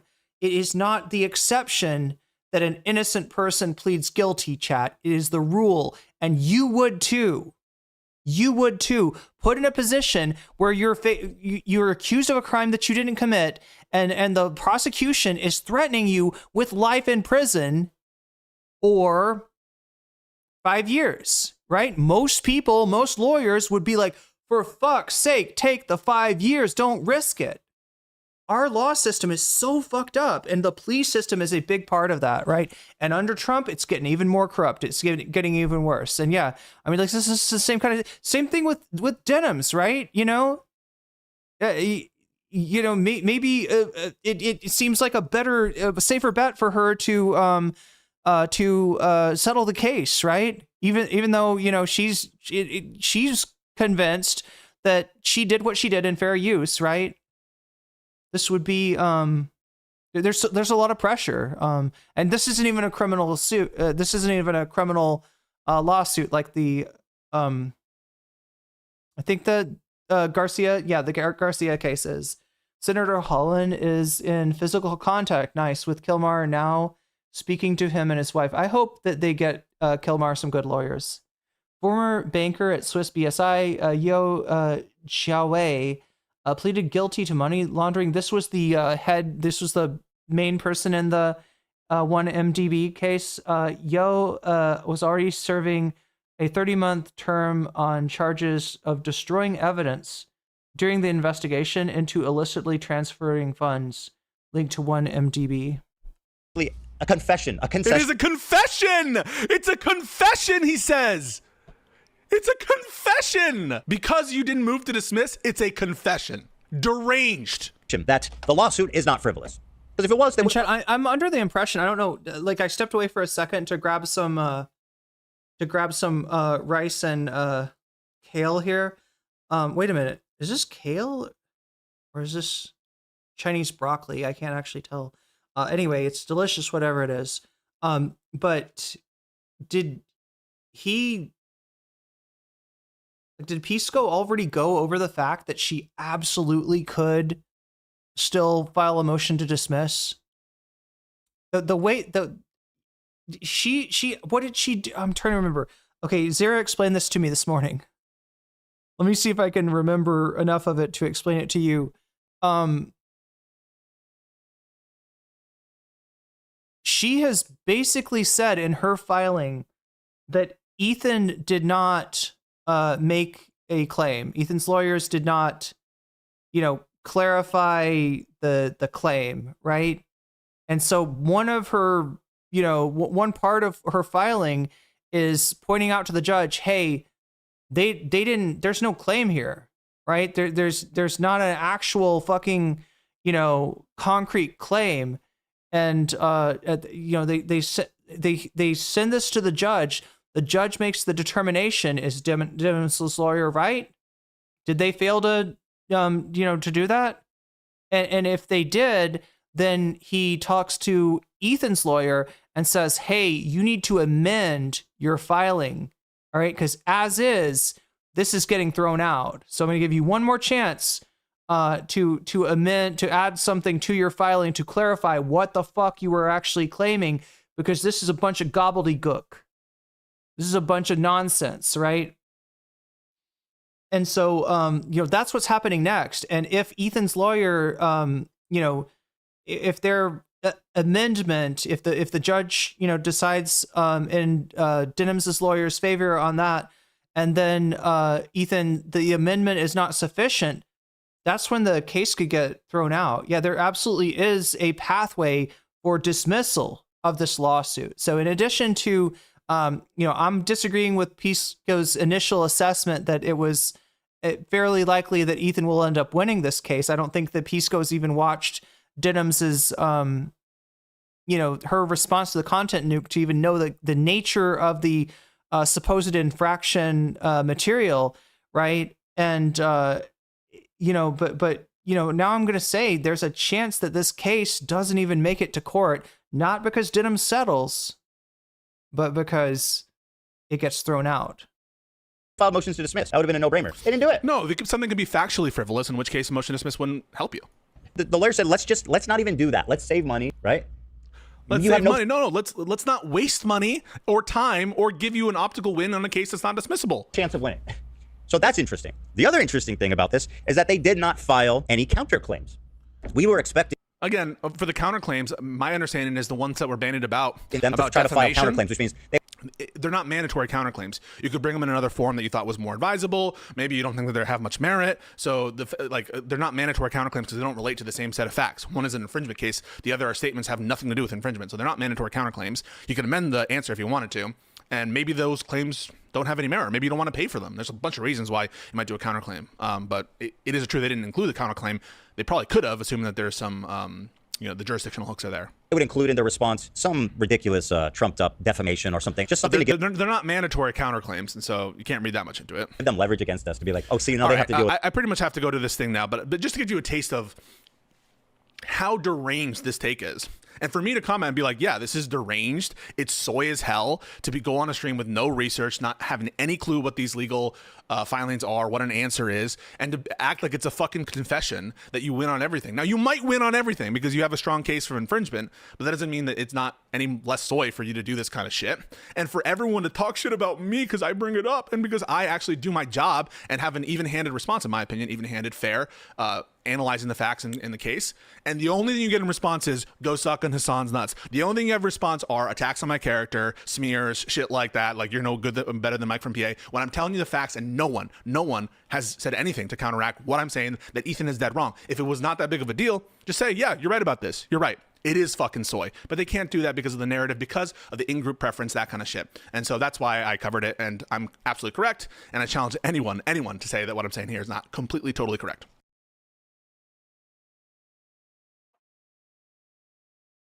All right.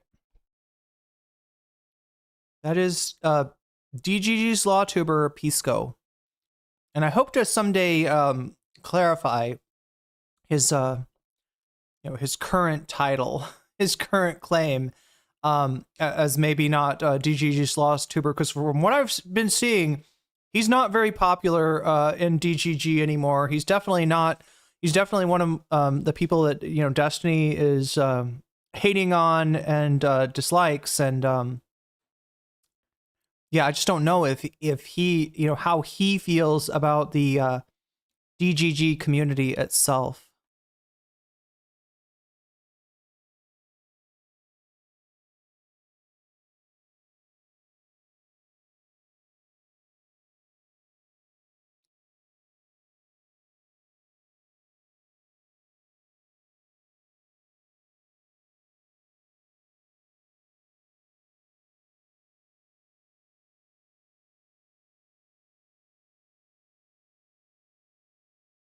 Let's see, was there a little bit I missed from the beginning of this Hassan segment?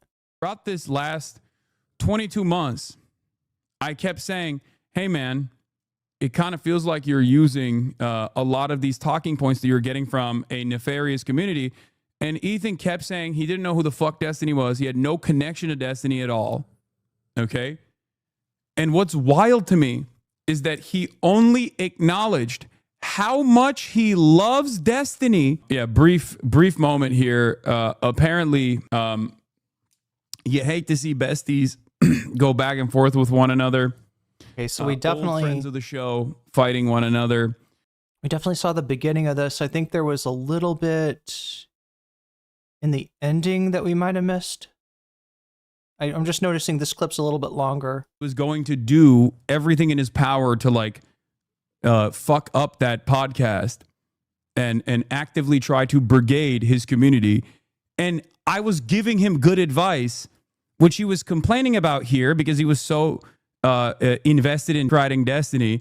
And now everything I warned him about is unfolding in broad daylight in real time. Wait, so Hassan is bad because he poisoned the well like he's a notorious sex criminal. What do you think the end game is for E? Do you think he's just going to quit YouTube? No. Remember, people don't care if you're right. They just remember how you made them feel. That's it. Okay? They don't remember what your words of warning were.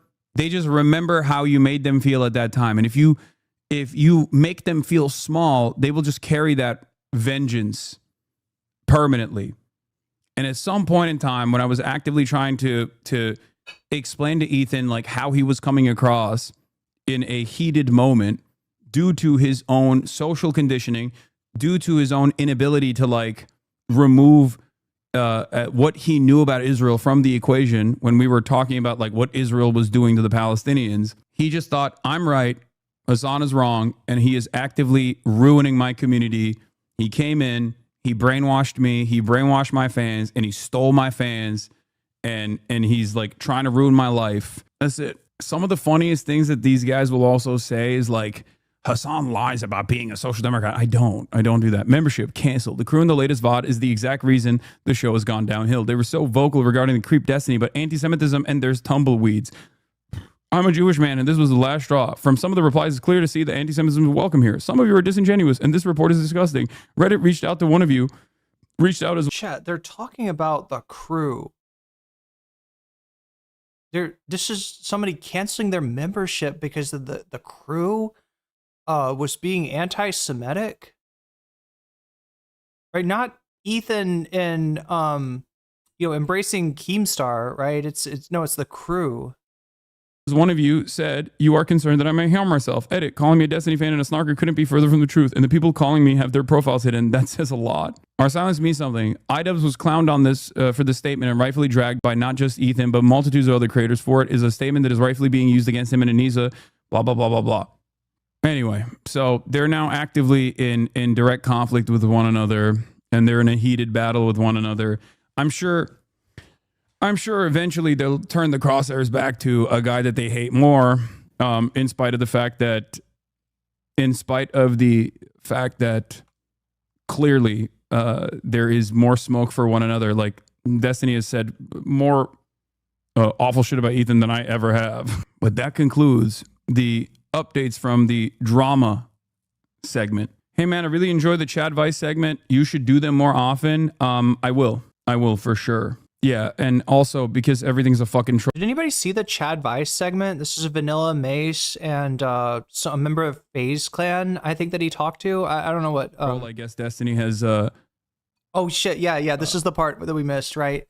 Destiny is now part of the Free Palestine movement, right? He's got Free Palestine, watermelon, globalize the Intifada, watermelon, from river to the sea. Palestine will be free.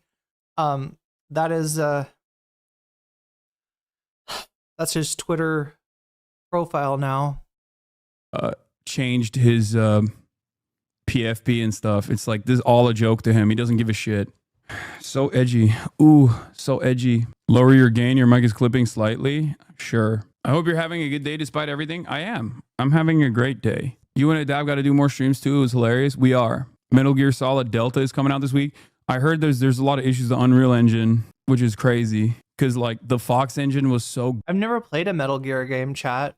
goated, but I guess like they couldn't use it or something. I don't know. All right, there we go. That is the conclusion. Yeah, there's a little extra bit that we didn't see. I went over this earlier. The Emma's Adventures in Jinx Fantasy Football League. Yo, Joel Severud with the 5 gifted subs. Bad Brain. Looks like you got jellyfished. Wait, if I can get this to work. Reeks of Sensitivity, you got jellyfished. Femboy ASMR, new addition to the Femboy Pokédex there. You just got weaseled. Bronze Sarhat, you just got weaseled. Fireboard 710, you just got weaseled. I mean, jellyfish, geez. Chat, some people are saying that that for like, I don't know what, like concept unity, I should just like call you all weasels? Twitch or YouTube. I kind of like the distinctive, you know, characteristics, like NCC with Twitch characteristics or NCC with YouTube characteristics between jellyfish and weasels, but it does make it easier to say. That is for sure.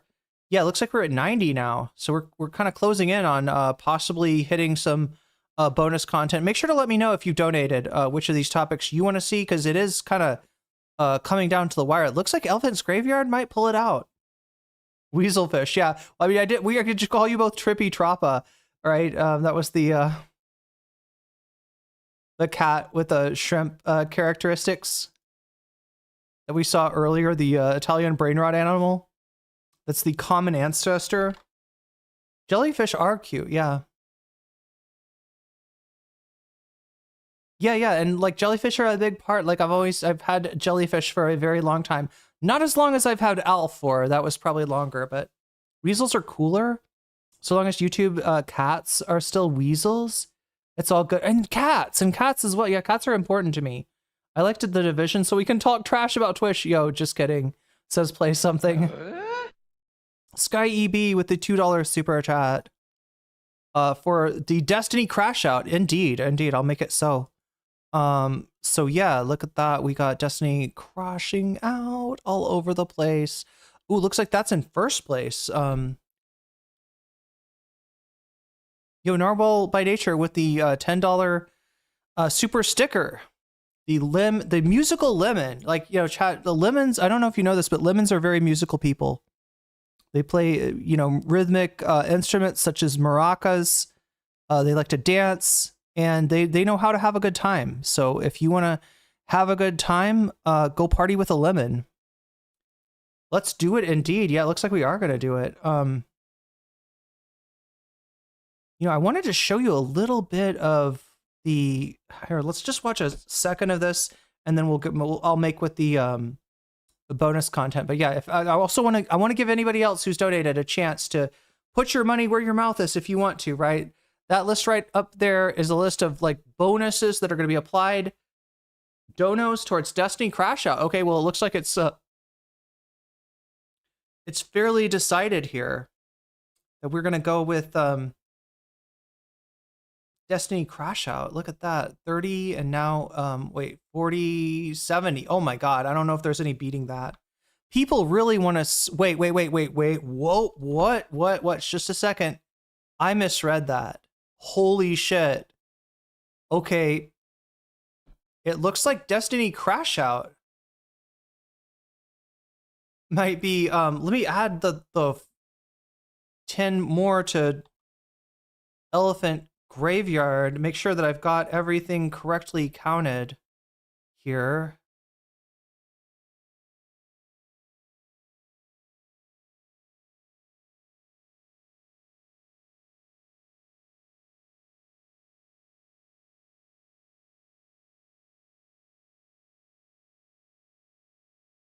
Yeah, looks like I've got everything tabbed up. I once ate a lemon, skin and all. Bad Lefty, I've gotten into the habit. 5 minutes left on the butterfly goal. True. Good point. Oh shit, you're right. Yeah. 4 minutes and 11 seconds. Sky EB says crash out.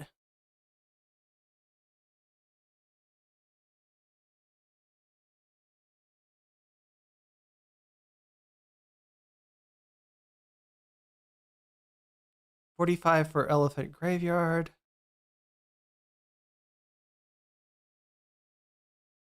Okay, I'm gonna have to do the math here, aren't I? But yeah, Bad Lefty, you're talking about eating lemons. I've been eating limes, all right? So when you order a papaya salad, okay, aka som tom, aka that spicy salad, here in Thailand, it comes with a ton of bird's eye chilies, and it comes with Kex Maroon says lorem ipsum or whatever the word is. I forget. What is the other one? The swift dog jumps over the lazy something or other. But yeah, we added that for crash out, and I'm gonna add 6 more to this. Okay, wait, I'm sorry, Naturoon. I'm sorry, I called you the wrong name. That's resubscribe with a Prime. So there we go. We're up to 105 here. Yeah, I gotta figure out what's winning.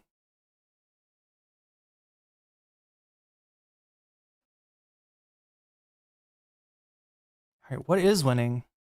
We got 2 minutes and 20 seconds left on the butterfly goal. Just for...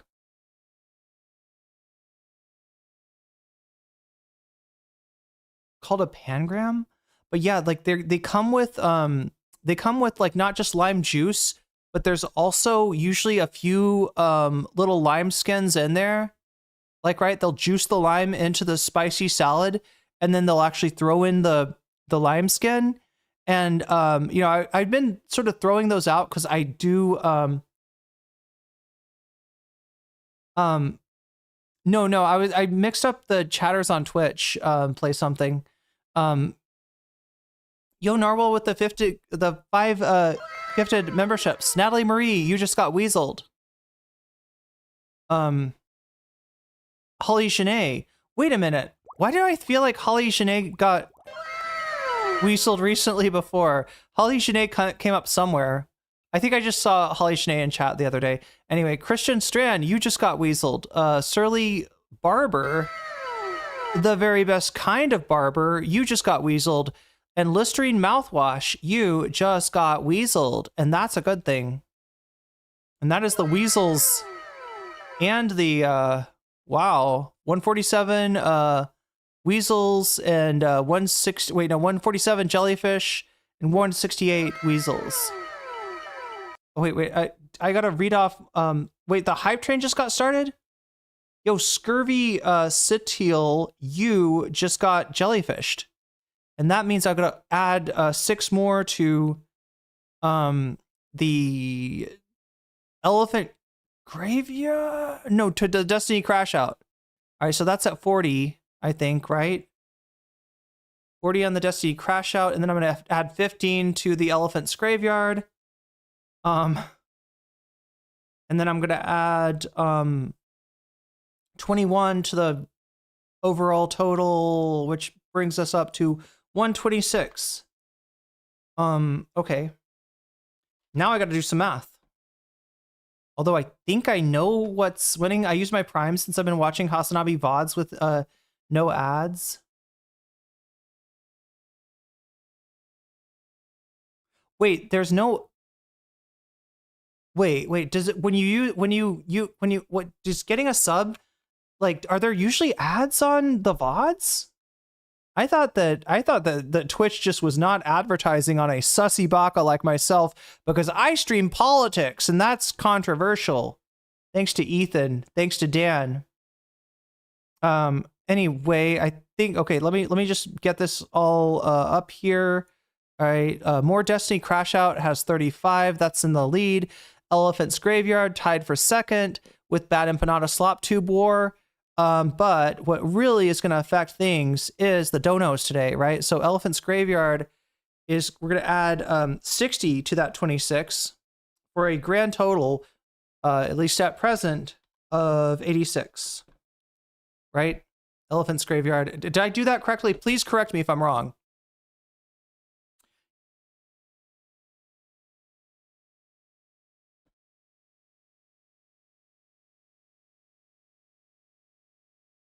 Hassan said he has no ads just the other day. Well, he doesn't. He's turned off ads, like, right? I don't know if that's something that you can do when you get to be a partner, or if there's a way that I could do it. But my understanding is we don't have ads right now, so there's kind of no point, right? Elephant, more Destiny crash out. Oh my God, it's still close. It's still fairly close. Look at that, 35. Wait, no. Let's do this right. But yeah, please correct me if I got anything wrong on the math.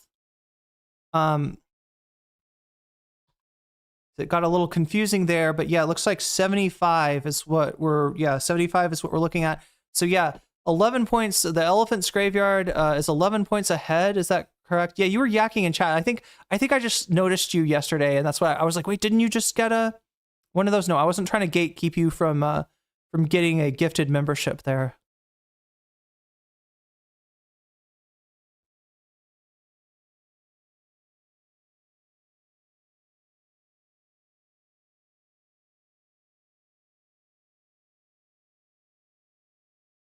If you stream under the politics category, it almost cat's eating birds. So there's the politics category, right? And I don't know if that has, I don't know if that takes ads off, but there's also the politics. There's a politics content label, right? I think that's what it's called, a content label. And I'm forced to put that on, right? Whenever I talk about anything even slightly political, unless I'm talking about there are 435 members of Congress or something, right? Unless I'm saying, you know, the Senate is comprised of 100 members. The vice president acts as the deciding vote on a tie. President, you know, if I'm telling you about the United States government and how it works, I think with that, I would not have to give you, you know, George Washington was the first president of the United States. Abraham Lincoln led the country through the Civil War. If I'm saying stuff like that, I think I'm okay not to put that, not to apply the label. But anything that I'm like, you know, Kamala versus Trump, right? I have got to put that label on. Otherwise, they will manually put the label on for me, right? The punishment for not applying the label, I think, is that they that you're stuck with the label for 2 weeks. Even if you stream like a video game, the most wholesome video game in the world, right, chat? You could stream and you would still have that content label and you would still not have any advertisers, right? Oh my gosh, Joel Siverud with 5 community subs that I need to let's read those out. Let us read those out. If I can just make my window slightly bigger. You know what? I'm just going to pull this up here again because that worked so well last time. All right. Now I can actually see donos towards Destiny. I will. Okay. So we'll see where we're at this point. 5 minutes. Okay. Yeah.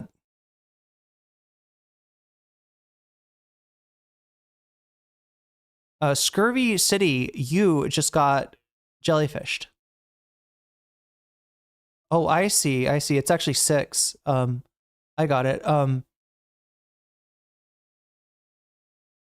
then Kev34347. I think you're like that's an old school NCC chatter, right?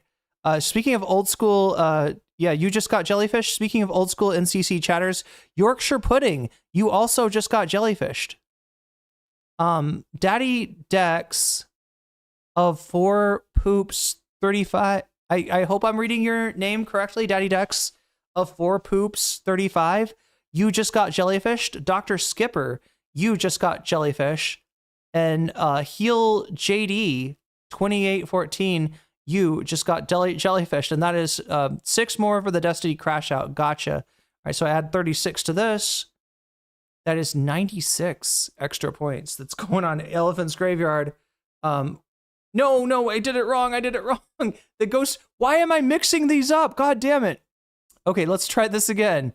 36 plus 40, because that's for the Destiny crash out. Again, please check me if I fucked anything up. Please let me know. Do not be shy. Do not think I will take that offense, because there's a decent chance of 1111. 111 is where we're at right now. For the further down the Destiny rabbit hole. Really do seem to like that Destiny fellow.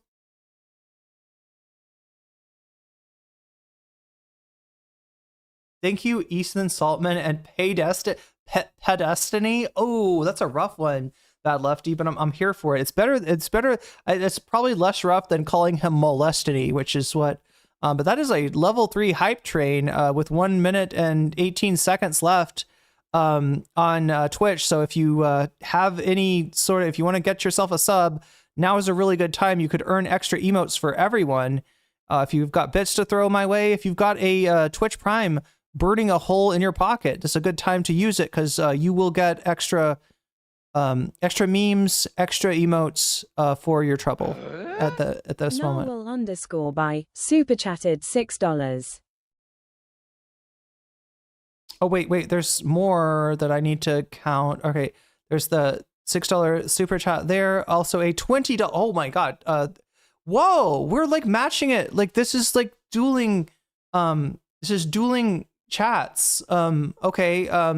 Wait, I think I need to add Narwhal. I need to add 36, right? I'm adding 36 on your side, on the side of Elephant's Graveyard. So it is, yeah, it's going up to 96. That's 96 extra points. Added there, which makes, if I can do math in my head, is it 122? Yeah, it looks like 122 to 111 is where we're at. I haven't even counted. Are we getting close to double content? It might actually not matter if we hit double content. Okay, what have I not added? 26, not 36? Okay, so I should have made this, should be like, oh, wow. Okay, so that's 86, right? Have I got that right? Please check my math, anybody. Feel free to check my math, because I'm not super confident. I've also got to add what just happened. I've also got to add all of that 36, I think, and 26 to the overall goal. We might be close to 200 here. So peaceful up here, but now there are freaking communists. Okay, so 86 plus 26 is indeed 112. All right, so that puts Elephant's Graveyard ahead by 1. That's where we're at right now. We got the hype train coming in on Twitch at a, what did it say? Level 3. Level 3 hype train there. I think you just got some new emotes, all of you on Twitch. You're dual chatting now? That's impressive. I'm having trouble even just dual streaming, right? It's hard enough without a mat. 188, thank you. Oh my god. I was about to have to 188 is where we're at. So we're 12 points from getting double bonus content, in which it really wouldn't matter which of these got 188.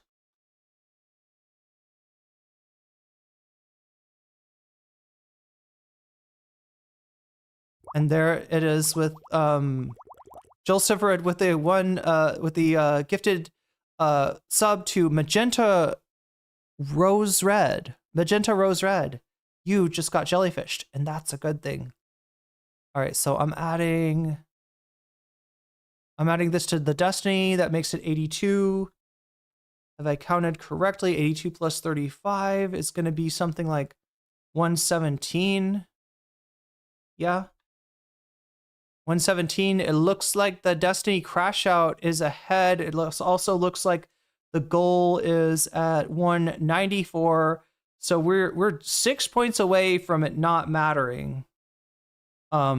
Which comes ahead, Elephant Graveyard or Destiny crash out. In other words, we're six points away from getting both the Elephant's Graveyard, Rogan's cult video, and the excessive Destiny crash out.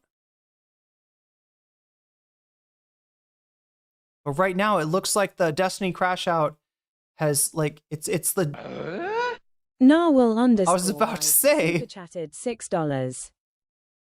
I was about to say it's the okay. So yeah, I guess at that point it really doesn't matter because like we're at 200. That means double bonus content. That means I gotta buckle in for the long haul. Like I gotta put on my trucker hat, chat, just like Android 13 from the 4-star version of Dragon Balls. I gotta get my CB. I gotta get my trucker CB. I'm like 10-4, good buddy. We got a convoy. 1-2, Smokey Bear up ahead. Can I do the? I don't know the trucker voice, chat. So somebody give me some trucker stuff to say. How would a trucker handle this? How would a trucker handle double content? It's like the trucker, he pulls up in the, or they pull up, right? Because, you know, we're not necessarily talking about a male trucker here, but the trucker pulls up, she pulls up, and she picks up the trailer, right? Hitches it up to the big rig, yeah? And then she's like getting on the road, and then they like call her back and they're like, no, we got another so she's got to hitch a second trailer behind the other it's like a big ass 16 wheels, chat. 16 wheels down that highway. I need all the trucker songs that you can muster, chat. Please give me some trucker references. All right, I'm a long distance trucker. I would be so good at that job, by the way. I'd be very good at that job, I think. I like the graveyard vid. It was long as fuck. It is long as fuck. That's true. 118 for EG should be first. Okay. Wait, is that right? Oh, 118 altogether for EG. Yeah, I think that is right. Yeah, because that got yeah. 118 for EG should be first. We're adding like that. It's gonna be 92 right there.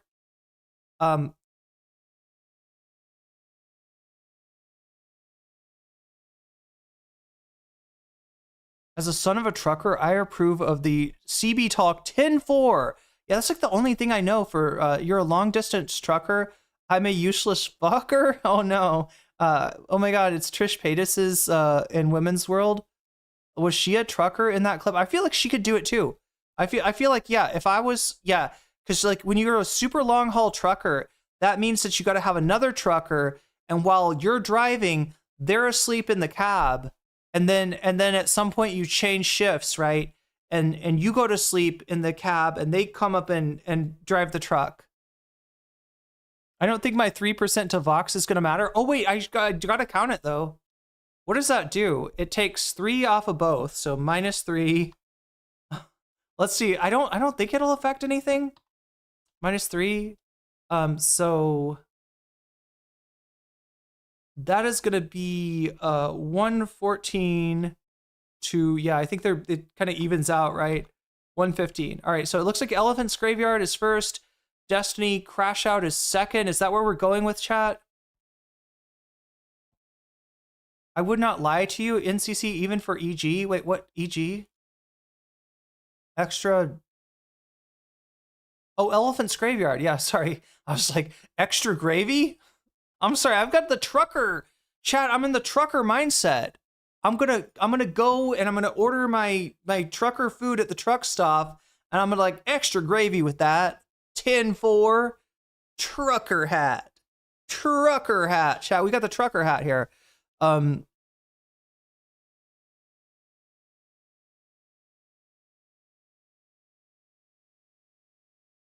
There's a Smokey on your 6. Wait, does that mean that there's a cop right behind you? Like 6 o'clock is like directly behind you, right? Is that how that works out?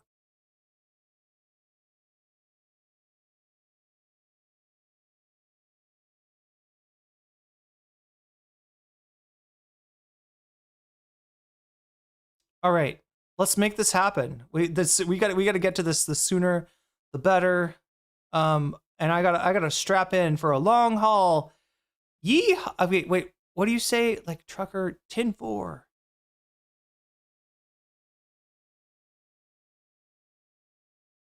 But chat, I'd be the kind of trucker that like my trucker music would be only lesbians, right?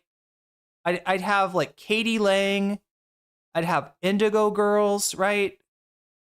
That would be my trucker soundtrack. Like it'd be countrified, but it'd be also kind of alt country a little bit, and it'd be like exclusively lesbianic sapphic trucker tracks. Oh no, Ethan did this content too, chat. Ethan went over this video as well. All right, let's get into this. Elephant's Graveyard. Elephant's Graveyard. Melissa Etheridge. Yeah, I'd have Melissa Etheridge.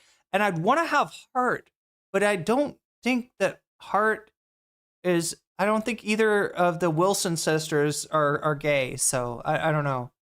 We have to do more research before I could add Hart to the playlist. But I feel like it goes, right? Katie Lang, Indigo Girls, Hart, and Melissa Etheridge. That's a pretty good, that's a start. That's what that is. Why for a moment, before my brain kicks in, does it seem normal that he's hanging out inside that sacred space at the center of the comedy universe? The comedy mothership green room. And how hard we laugh in that green room. And it's the most fun. And the best thing about the green room is how restrictive it is. Oh yeah. Do I need to start from the beginning though? Probably.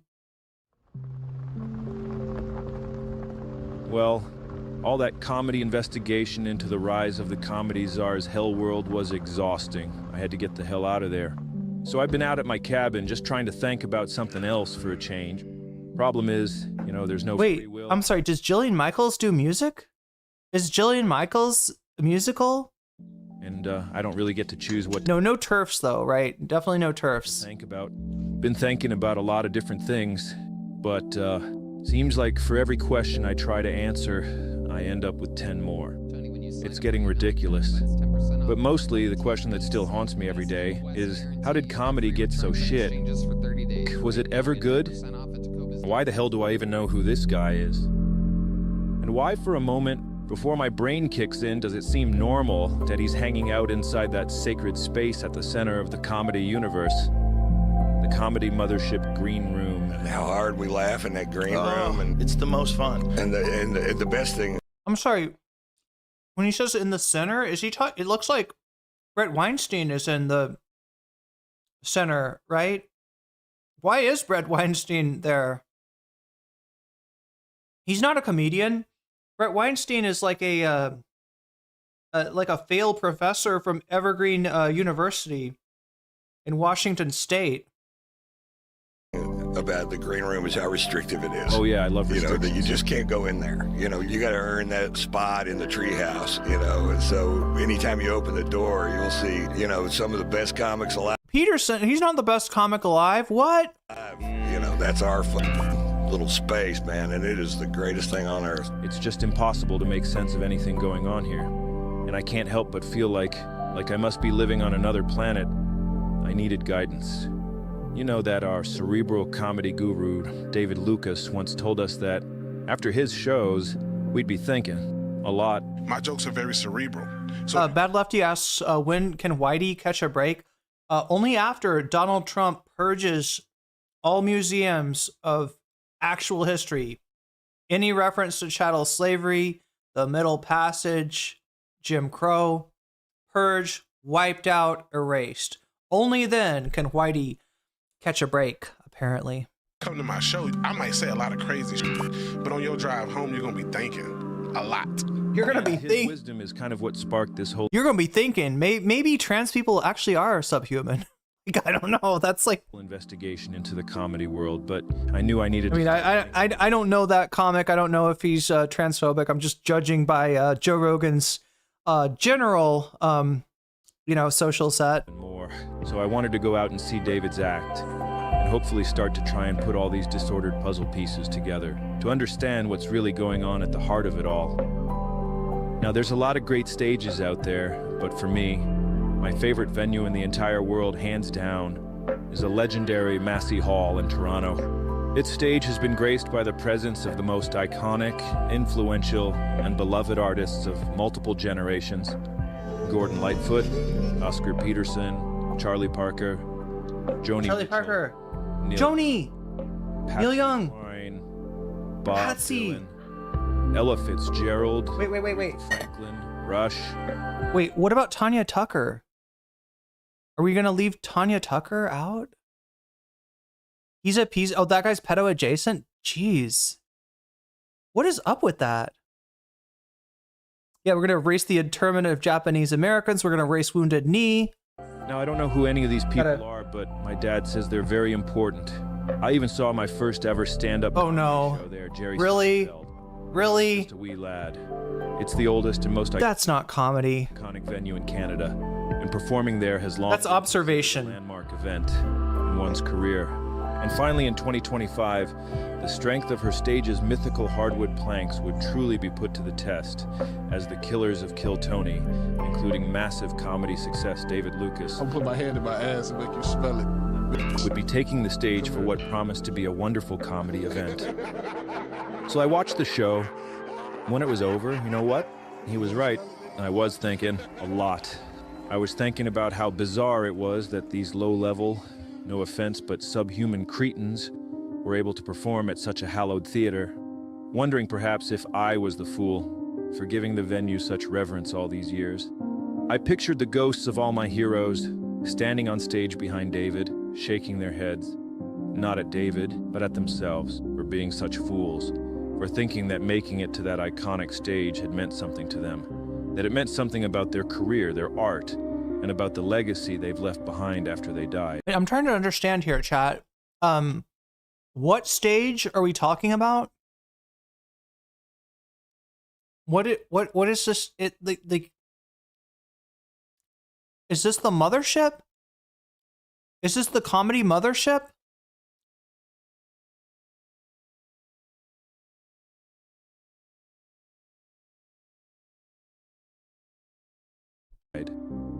Poor Gord. Gordon Lightfoot. See that. Seeing David's show only made me feel more confused about what the hell is going on. He's talking about the stage in Toronto. Okay, that makes sense with Joni Mitchell and Neil Young now. All this comedy stuff. Massey Hall, just a nice theater in Toronto. Okay, we're not at the mother. We're not in Austin yet. Okay, I got it. On that drive home, I really was thinking, why does everything that ever seemed good, like when I was a kid, now seems to be rapidly deteriorating into... I'm sorry, chat. This is like what it's like to be a trucker. Like, I'm getting the experience right here. Utter shit. And when I looked around at the other people in attendance at that show, evidently enjoying themselves, why did it feel like I was in another dimension? I tried putting a comedy podcast on, but all of them were just interviews with, like, the CIA or the FBI or some other guy that works for the president. Like, what the hell was actually going on here? I couldn't relax until I figured it out. In my quest for clarity, I even, and I'm ashamed to admit this, but I even went on the sacred pilgrimage to Comedy Mecca and visited the Comedy Spaceship down in Austin, Texas. I paid about $800 for a ticket. Oh no! The ticket said something about a mandatory drink, but I'd lost the stub and couldn't remember how many I was dictated to have. The vibe in there was so tense, I thought I might get literally shot in the head if I did anything wrong, so I drank about 8 Negronis just to be safe. I went to find the washroom, and when I got there, to my dismay, I discovered that Joe, the comedy czar, had actually removed his own special from the Comedy Wall of Fame that he put up there. Maybe he just got embarrassed after we pointed it out, but I think it's the first sign that he knows his scheme is at risk of being exposed and he's begun to hide his tracks. But anyway, I watched the show. It was, fine, I guess, but, it really couldn't compare to the pleasure I experienced releasing those 8 Negronis into the toilet pipe. The armed guards at the door stole my phone. Wait, sorry, 8 Negronis? Is a Negroni a beer? Is this like an expensive beer we're talking about? Can somebody translate, this to teetotaler? I mean, I'm not a total teetotaler. Like, if you offer me a glass of wine that you say is good and that I should try, I will totally try that wine. If you offer me, something kind of cool and special that you can like, right? I just don't know what good alcohol is, and I don't really. It's a cocktail. What's in it? How much of a cocktail is it? Is it like a hefty cocktail? Because I know I've had cocktails. You can get a cocktail. Sometimes it's just like a screwdriver. Like, you can toss those back, but if you get certain cocktails, that they serve at a certain bar in Seattle, chat, are Peroni. Okay, that's what he's saying. It's a 8.5 Peronis. Wait, why did it say like it sound like he was saying it's gin? Wait, what's it called? Some people are saying it is a drink. It is a mixed drink, a gin, Campari, and vermouth. Negroni, or is it Peroni? Negroni is bitters, gin, and vermouth. Made with equal parts gin, vermouth, rosso, and Campari. I'm probably pronouncing half of these words incorrectly. Generally served on the rocks, meaning on ice, and commonly garnished with an orange slice or an orange peel.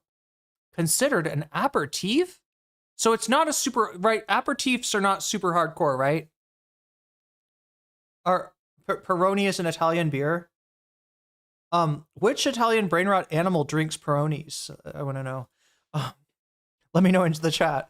Peroni is a lager, so maybe Berber Patapine seems like he would drink a nice lager, whatever it's called. Phone and placed it in a locked bag, so I wasn't allowed to take any more photos. So I sat there drawing a picture of what I was witnessing on the free napkin that came with my Negronis. Now we've been getting a lot of feedback saying that we are very negative, so here's something positive about the experience. The show is only a couple hours long, which for $800 is insane, but it's so boring that it feels like it's about 5 or 6 hours, so that improves the value at least. As you walk into the room, you're reminded of 2 of the most horrific acts of brutality ever committed. Oh no! Which is good, because when you're thinking about what happens when an atomic bomb blows up over your head, it makes the terrible show you're witnessing seem like an okay alternative. Yeah, it makes the bomb that you're about to witness seem, pithy in comparison. Not pithy, petite in comparison. No idea who the comics were. Who cares? They were shit. And of course they were, we already knew that. What we want to find out is... Wait, what? Is that Roseanne? Is that Roseanne? Or how. But, is she dancing? Is Roseanne dancing? But, the vibe was very bad in there, very negative, and so I got the hell out of I always forget the Roseanne Barr was a comic at some point. There and began walking down 6th Street, where a horde of scary, methed out ghouls began to oogle me. Actual ghouls, chat. Actual ghouls from Fallout. The vibe in the comedy spaceship was honestly much more welcoming. And that's when I saw it. In the alleyway behind the mothership, a flock of comedy pilgrims had gathered, lining up. They told me they had traveled from all over the country for their chance to win 1 minute of stage time there.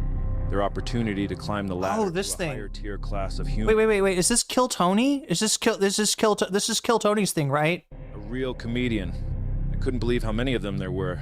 They were all over the place, living in their cars, in tents. So many comedy pilgrims, everywhere, just taking over the entire area.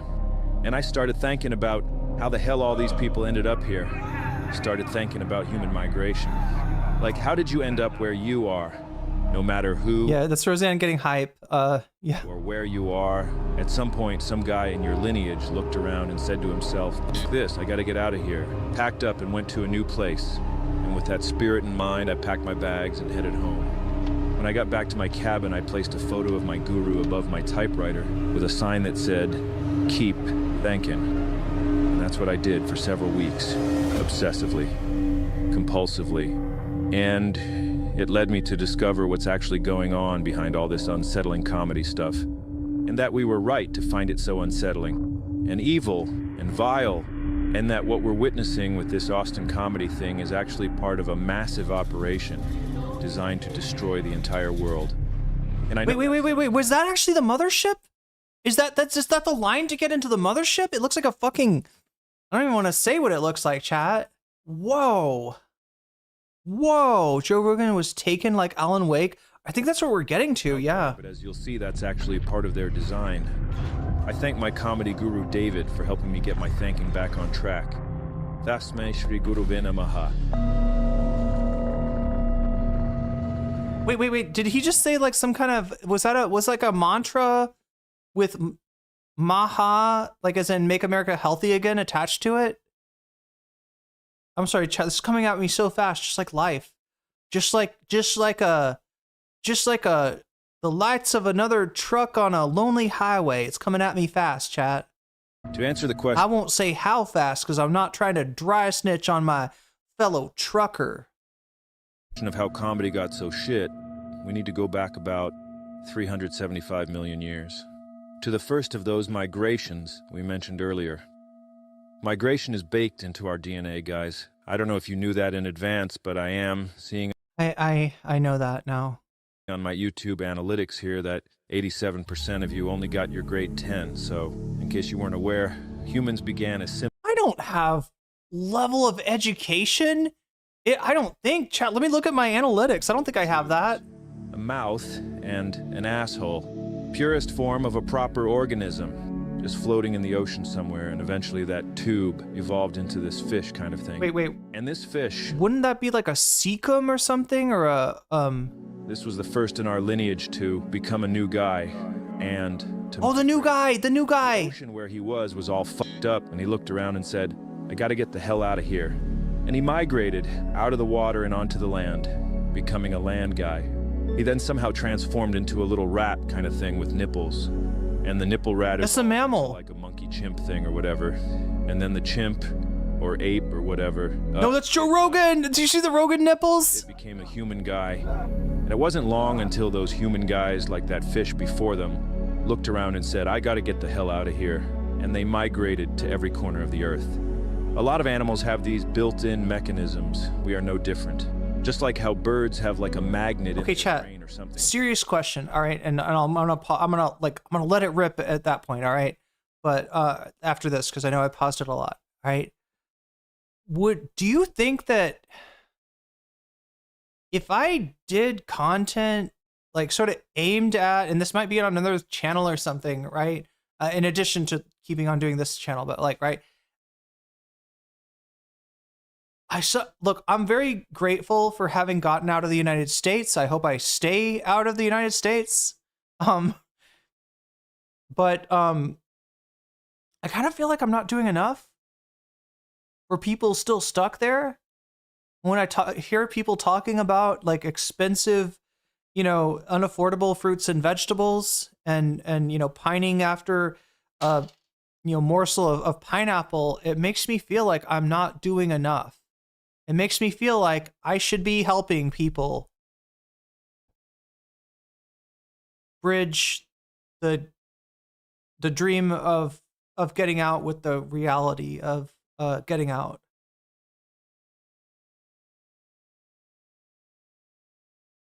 And that for some people, I mean, like, yeah, it's a difficult thing, and you know, you definitely don't want to send fruit back to the U.S. Yeah. Trump would just tariff it, though. Trump would tariff the fuck out. 19%. You want to pay? Well, actually, you know, 19% tariff on a 35 baht pineapple might not be too bad. It's your passport, bro. Launch channel. That's right. I'm gonna get you all laid. That's right. You know, no. I am not good. Would not be the resource for that. I barely have time to you know, do some light reading from time to time, let alone, you know. It was so peaceful up here, but now there are freaking... Anyway, you know what I mean, chat. Which tells them when and where to migrate somewhere else. It's obvious from these historical records that the human instinct to say, fuck this, I gotta get out of here. Yeah, it's survivor's guilt, but it feels real, and I know there's a need. Becomes activated in times of fear. Fear is processed in the most ancient part of our brain. It puts us into a fight. The amygdala. Fish guy. And I don't know if you've looked around at the world lately, but people really are losing their shit. The whole world is on fire. There are crazy guys with nukes yelling at each other, and bombs are flying around all over the place. The air is full of smoke. All the fruit just tastes like wood now. We've all got microplastics in our brains. That can be good. Plus, does the fruit taste like wood? It's so hot out, I'm gonna piss myself. It's like pine. Don't even get me started on all those politics. What the hell is going on with TikTok? Why is China doing all that stuff? Why did they close the oatmeal plant down? I wanted to keep working there. Now I got no money. I gotta pay MSRP for my steel cut. Bullshit, man. You know what? And then he says it.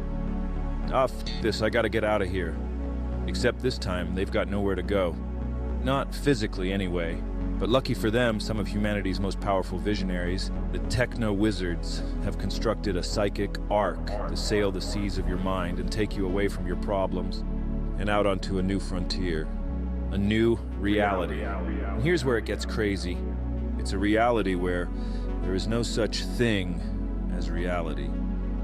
Lions. The techno-wizards use their machines to ramp up your own uncertainty about what's real and what's fantasy, to the point where you're so anxious that you do anything just to be certain. No! It's all overphonics and sonics and dimensional superaction behind glass screens. You know, if you think of something and bam, it's there in the wall. Once you've lost connection with classic reality, you're just a guy floating out in the open ocean, desperate to find something to grab onto to save yourself, stranded and surrounded by a sea of danger. That is when the techno-wizards begin their most perverted sorcery. The future is gonna be amazing! They throw you a life preserver in the form of a new world, a new virtual world. In this virtual world, you're still gonna be angry all the time, but at least you'll be certain, and that feels good. And because it feels so good, you just... Hey, and now you'll have legs, right? ...want to stay in there forever. Until eventually you've been in there so long that your new virtual world feels more real than your old classic reality. Chat, what if One Piece is real and the fruits, the reason that the fruits don't taste as good is that they want to make sure that you can't become, like, you can't eat a gum fruit or a slip fruit, or, you know what I mean? You can't eat a devil's fruit, right? They're trying to get rid of the devil's fruit because they're afraid of people becoming pirates.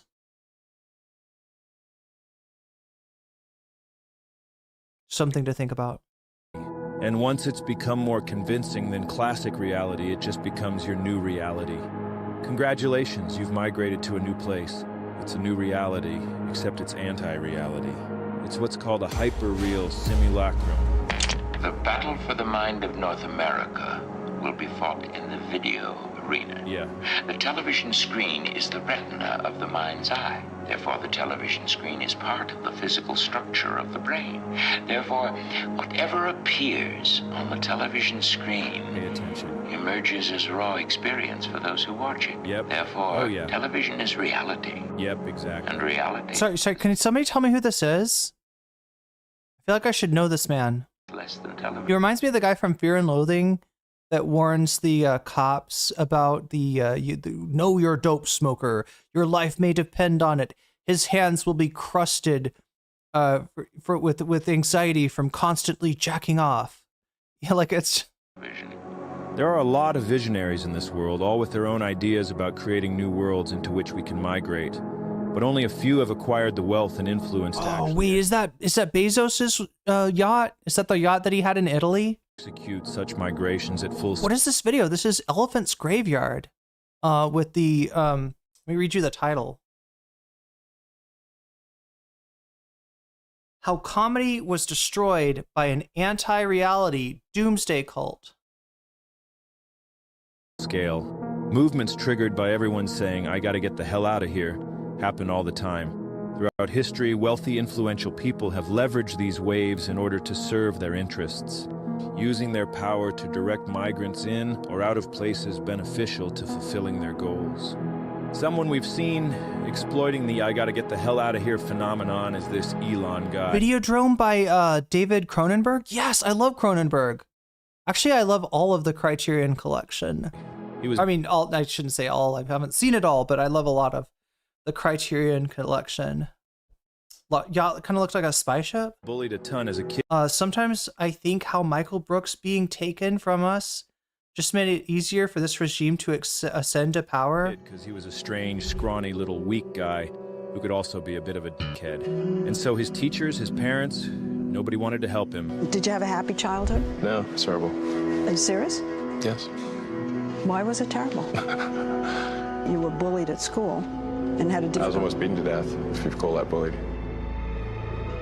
He was shy and awkward at school, didn't have many friends. On one occasion, Elon was pushed down a flight of stairs and beaten violently, leaving him in hospital for weeks. And if that wasn't bad enough, and this is something you'll see with almost all of these anti-reality guys, Elon had a very bad dad who left him with a dad-shaped hole in his soul. Very violent. It was not a happy. That's what's his name? That guy's name? Jack Carley was the guy in the Videodrome. Was the guy in the Videodrome clip? My father has serious issues. When Elon received that severe beating as a kid, his father berated him and blamed him for it, made him stand for hours, called him an idiot, and told him he was worthless. Proper bad dad stuff. All these experiences made Elon internalize the belief that this world is a scary, dangerous place. Wouldn't it be nice to just get the hell out of here? Well, later in life, he acquired an immense amount of wealth and immediately began to use it to try and Errol Musk. construct reality, to cope. He put heaps of that money into trying to build this Mars colony thing, which is never going to happen, but that doesn't matter. The real point of his Martian cope is creating a virtual reality to migrate to, one where this colony thing would actually be feasible, and he could actually escape the Earth and live on another planet. And that gives him hope that he could actually get the hell out of here. All this crap here, this is all just for Elon to fantasize about getting the hell out of here. Nobody is going to f***ing Mars, man. The world is still scary to this guy. He still feels like he's getting bullied when everyone online is telling him he's a loser. That's why he bought Twitter. Everyone on there was being mean, so he just bought the thing so he could control it. Pretended the millions of guys calling him a loser were just bots and trolls. Is some of this generative AI? Like, did they? Did that pick like Elon? Like, what is this, Chad? Is this AI? Loser. That's why he bought Twitter. That's real. Everyone on there was being mean, so he just bought the thing. This right here. So he could control. Or is this just a random person with a train set that kind of looks like Elon Musk with, I don't know, 15 extra pounds? Control it. Pretended the millions of guys calling him a loser. Yeah, it's not Elon Musk, okay. Were just bots and trolls, so he could just kick them out and reshape the Wait, maybe is that Elephant's Graveyard? site into his own ideal version of reality. And Actually, I just realized I don't know what this content creator looks like. and pretend that this simulated version of reality is reality. He wants to be a guy who's great at video games, but he's a total noob. He's the kid that would turn the Nintendo controller like a steering wheel while playing Mario Kart, while his mouth hangs open. Oh my god, I do that. Where I come from, we call that Thomasing. Is that bad? Dude, this thing? Right? This is what we're talking about?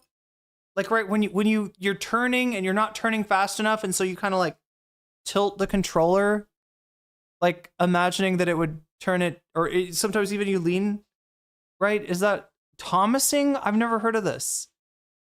But yeah, obviously it's not very effective. That's why I suck at video games. But Elon just wants to win something. It's not Elon, that's just a guy who likes trains. He can't play sports because, I mean, look at him. He never had the makings of a varsity athlete. So again, Oh, that's not him then. wealth to just pay guys who are actually good at video games to play the games for him. And then he pretends it's him playing the games. And then he got caught. There are 4 things there. And all the actual gamers all started watching him play and laughing at him. 4 things. He clearly has no idea, bro. And started playing the games himself on stream, but just got harassed the entire time and then pretended his connection dropped so he could get the hell out of there. Connection lost. Elon wants him being a hero to be part of his hyper-reality as well. For a while, he was seen as a savior figure, but that illusion evaporated. Ooh. He tried to reclaim his Ooh, talking about a come down. I didn't even think of that, chat. You know, I mean, like, most people probably know this, right? This is no new information, but just to remind you, Elon Musk, you know, his favorability rating used to be really high, right? When he was known as the Tesla guy, he was very popular with liberals, right? When he was expressing more, you know, progressive politics, you know, he was more popular with progressive people. He started to kind of descend into Trumpness, and then, you know, and then he becomes popular with Republicans. And there's like there's a limited amount of time. I don't know when exactly when in the timeline this would be. There's like a limited amount of time where he's actually kind of popular with both, like, right? The knowledge of how bad he's going to screw the country up hasn't hit yet. And so he's still fairly popular with liberals. And yeah, he hasn't had that blow up with Trump, so he's still popular. Now he's incredibly unpopular. But yeah, this guy went from, you know, this is like a fall from great heights. This is classic. This would be classic tragic material, except for the fact that the tragic hero is all tragic flaw. And that flaw is an obscene narcissism that no one relates to. So he doesn't work as a tragic figure. Instead of being seen as tragic, his downfall is viewed by the majority of us through the lens of comedy. LRN Jade, thank you for the Prime sub.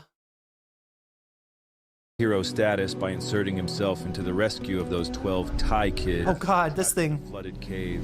He stuck his nose into the rescue operation, despite nobody asking him to, and offered them an old metal tube from the SpaceX garbage dump that they were throwing out anyway, and telling the actual rescue divers who were down there trying to do their jobs to toss the kids in this tube and pull them out. When the rescue leader told him this is insane and makes zero sense that the tube wouldn't even fit through the intricate cave system, Elon... Wait, when did he call himself a socialist? Rage quit and called the guy a PDF file. Connection lost. He's tried to add being like a funny comedy guy to his hyper-reality, wormed his way into the stand-up comedy world, got on stage with Dave Chappelle. Ooh, chat, I want one of those. And just got booed by an arena full of comedy fans. Rejected again. Even got into the government somehow, started trying to cut all this funding from everything, hoping they'd give it to him instead. I know something I'd like to cut. Obviously the funding to SpaceX. Obviously I'm talking about the funding for SpaceX and Tesla and all the, you know, all the corporate welfare that he... That's what I meant, Chad. What did you think I was saying? Come on. More spaceships so he can get the hell out of here sooner. But the president also started bullying Elon and ended up taking away his lunch money.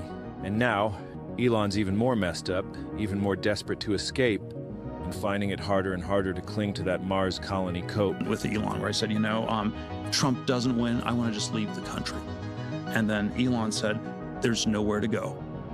Elon, you don't believe in going to Mars anymore. Elon stopped believing in Mars. So he's allegedly retreating into a haze of ketamine-fueled escapism. I would love to help these men go to Mars. And I would do everything I could to prevent them from ever coming back. Just trying to get the hell out of here. The only way to make sense of all this strange behavior is that it is an effort to construct his own hyper-reality into which he can migrate and escape the scary world that rejects him.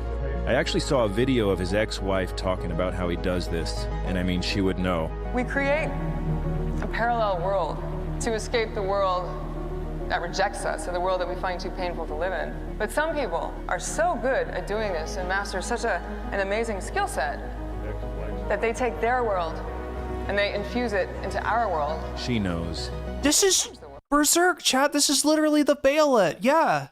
Exactly. And these are the people we call visionaries. People who move between worlds. Exactly, yes. Between states of consciousness. Elon learned firsthand the idea of constructing parallel worlds and hyper-realities during childhood. He grew up in South Africa. She looks like Vivian. Yeah, she kind of does. A country designed by white guys from Europe who had to get the hell out of there, move to Africa, but then decided they didn't want to have black guys as neighbors. So they created this hyper-reality in which God commanded the white guys to preserve their race or whatever, and they had no choice but to segregate all the black guys in another part of town. Because if God wants it, then, I mean, what can you do? You gotta do it. And by getting all the white guys to migrate their psyches into this hyper-reality, it allowed them to do all the heinous shit they had to do to achieve their goals of creating this new society. If you have enough power and influence, reality can be whatever you want it to be, and very few things are going to challenge you. We have a sort of grasp over the world. Elon wants to do a full migration into his hyper-reality, but he can't pull it off. It's not believable enough yet. His main problem is that not enough other guys are joining him in his hyper-reality anymore. The more guys you can get to buy into your simulation, the stronger the pillars necessary to uphold the new reality become. Which brings us back to this. This, right here, is irrefutable proof that the comedy spaceship and the entire Austin comedy toilet is a hyper-real simulacrum of an actual comedy scene. The whole scene is ruled by its god king, the comedy czar, Joe Rogan. We already discussed how Joe became the comedy czar in our last video, so Go watch that if you don't understand what we're talking about here. The Comedy Czar rules I over... don't remember. Is that the one where he introduces the idea of the new guy? Is Comedy Czar the new guy video? over his dominion with complete domination. And as you'll see, the entire scene is designed to strengthen and maintain Joe's personal, hyper-real simulacrum. Joe has been sliding into hyper-reality for several years, and This is now DMT. completely immersed in the simulation. A reality in which he is a very smart, special boy. My personality that is just immune to bullshit. He has a unique ability to see what's really going on in the world, and he's helping society by scouting for the otherwise unseen danger up ahead. I'm like a scout, right? Like if you sent me down the trail, and I'm like, hey, there's a cliff. We're running towards a cliff. Stop, everybody stop. There's a cliff! There's a cliff! He believes the universe chose him as a sort of prophet, destined to help guide humanity through this age of chaos. But just like Jesus Christ, the people misunderstood and rejected him. Like Can you take DMT without becoming like that? I don't know. I've never taken it before. It's the new guy one, the one where Joe describes his AGP. Wait, his AGP is the one about stand up. Wait, does AGP mean something else? Because I might be thinking of the wrong acronym here. The universe has put me in this place where I can at least have access to more opinions than most people. And they're like, you're an anti-vaxxer! You don't believe in science! Hashtag Joe Rogan! I'm taking in opinions from all directions, 360 degrees. Nice, all right, let's see what Joe scouted up ahead on the trail for us today. I love Canada. Shut I up. love the people. I just think they're going down a dark road with this government. Uh-oh. They allow polygamy now in Ontario. Yeah, they just passed a law. They allow polygamy because they have so many Muslims there. His hyper-reality no longer has any real connection to classic reality.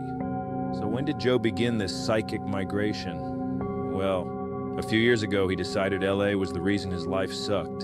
So he got the hell out of there, moved down to Austin, Texas. You saw it during the George Floyd time. Many such cases, and a lot of them are moving back. You know this? A lot of those people that migrated from California to Texas are now moving back. If they went to, some of them went to like Western or Eastern Oregon, or Washington, Idaho, Wyoming. They are all moving back they're all coming home to California. In LA. Oh yeah. When they were burning those cop cars on the highway, and I remember seeing that going, I gotta get the f out of here. Oh shit, he actually said it. When he realized he was still miserable in Austin, he had to get the hell out of there again. But he had nowhere else to go, so he began a full-on migration into his simulacrum. Because he's so rich and holds autocratic control over his entire simulacrum, he can be the dictator of what is and isn't real. Like the fact that he's a real comedian, one of the greats. And that the world as we know it is finished. It's the end of the age. Doomsday is upon us. We are in Kali Yuga. We are in Kali Yuga. And the Hindus were very smart in their idea of, it was the Hindus, right? Wait. I know that these are the assholes that are the most fucking India hating, like, these are the same assholes that say racist shit about fucking Indians all over Twitter. Right? I'm sorry. I feel like you could probably dig up a quote of Joe Rogan describing Hindus as something very opposite of smart, right? This is Hindus, yes. They came up with this idea that there are certain ages, almost unavoidable, of civilization. Correct. That they go through these cycles. What is the period we're in now? Because it seems like it's coming to an end. This is Kali Yuga, man. This is some weird shit that was predicted by the Bhagavad Gita. This is Battle of the Gods, Ragnarok. Tell me. This is what happens in cultures. Like, it's almost inevitable. He even has his own theory about what's driving us toward the end of the age. Hard times create hard men. Hard men create soft times. Soft times create soft men. Soft men create hard times. We are now. Dumb men create stupid sayings where the only truth is the fucking structure of the words. And the actual implication of what's being said isn't even considered, isn't subjected to 1 degree of skepticism. That's what dumb men create, Joe. And you're one of them. You're one of the biggest fools in the fucking universe. I'm not saying you lack intelligence. I'm saying you lack wisdom. And you are a waste of psychedelics. Now, around soft men in hard times. In his reality, he's a hard man in a world run by soft men who have allowed the destruction to happen. He's been yelling about that cliff we're all supposedly headed towards, but he feels like nobody's listening. So now he feels like the destruction must happen in order to restore the world back to its proper state. I don't think we're going to wake up. I think it's going to take something like a natural disaster or some real event, some 9/11 type event. It's just, I don't know where it ends other than a wake up. And a wake up is like a meteor hits us. As you can observe with your own eyes, this soft, doughy collection of spheres stacked on top of each other thinks he's actually a hard man. But obviously, he's the soft man, making everything worse. Yeah, the only thing hard about this man is his kicks. Never worked a day in his life, whines and complains for hours on his podcast over the dumbest. And I can do a sidekick too, Joe. Year after year. How dare we say Merry Christmas? How dare Cries you hysterically for no reason and thinks sitting in a sauna is some kind of achievement in overcoming adversity. Oh my god, chat. Is that fake? He gets duped constantly by the most obviously fake stories, photoshops, and AI images. Fact-checked, volcanoes do not produce more CO2 emissions than human activity. Reuters is on your ass. Idiot. Yeah. And somehow he considers himself one of the greatest comedians of all time. It's embarrassing. It's clear and undeniable that he's living in some sort of inverted alternate reality inside his own mind, just like we said. And if that's upsetting to hear, it's because you are also living in the same kind of hyper-real simulacrum, and that remark just threatened to knock down one of those pillars holding up your alternate reality. You're feeling this right now because once those beliefs become ingrained, the self-preservation instinct activates. And any time those pillar beliefs are challenged, it's experienced as an existential threat because it could collapse the entire simulacrum and drag you back to that classic reality you had to get the hell out of in the first place. Consciousness is really just a big hallucination anyway. It's completely malleable. Change what's in that brain, and you change reality. For example, sometimes our brains get built a little wonky, and you get OCD, schizophrenia, all this stuff that makes your brain unable to stay. Narwhal_by super chatted $5. This video pairs nicely with The New Aesthetics of Fascism, video by Ben Hoeman. If you'll allow me to be your video Molia wine. You know, we watched that. Oh my god, chat. That was a good video. That was a really good video. This is also one of my favorite paintings. I know it's cringe, chat. I think it's called La Femme qui pleure. It's the crying woman. I think. Wait, unless it's, oh my god, wait, I might be wrong about this. Maybe it just reminds me of that. He did, it was somebody, Picasso was, I can't remember her name. Fuck, I shouldn't remember her name. But it was somebody that Picasso was intimate with. Dora?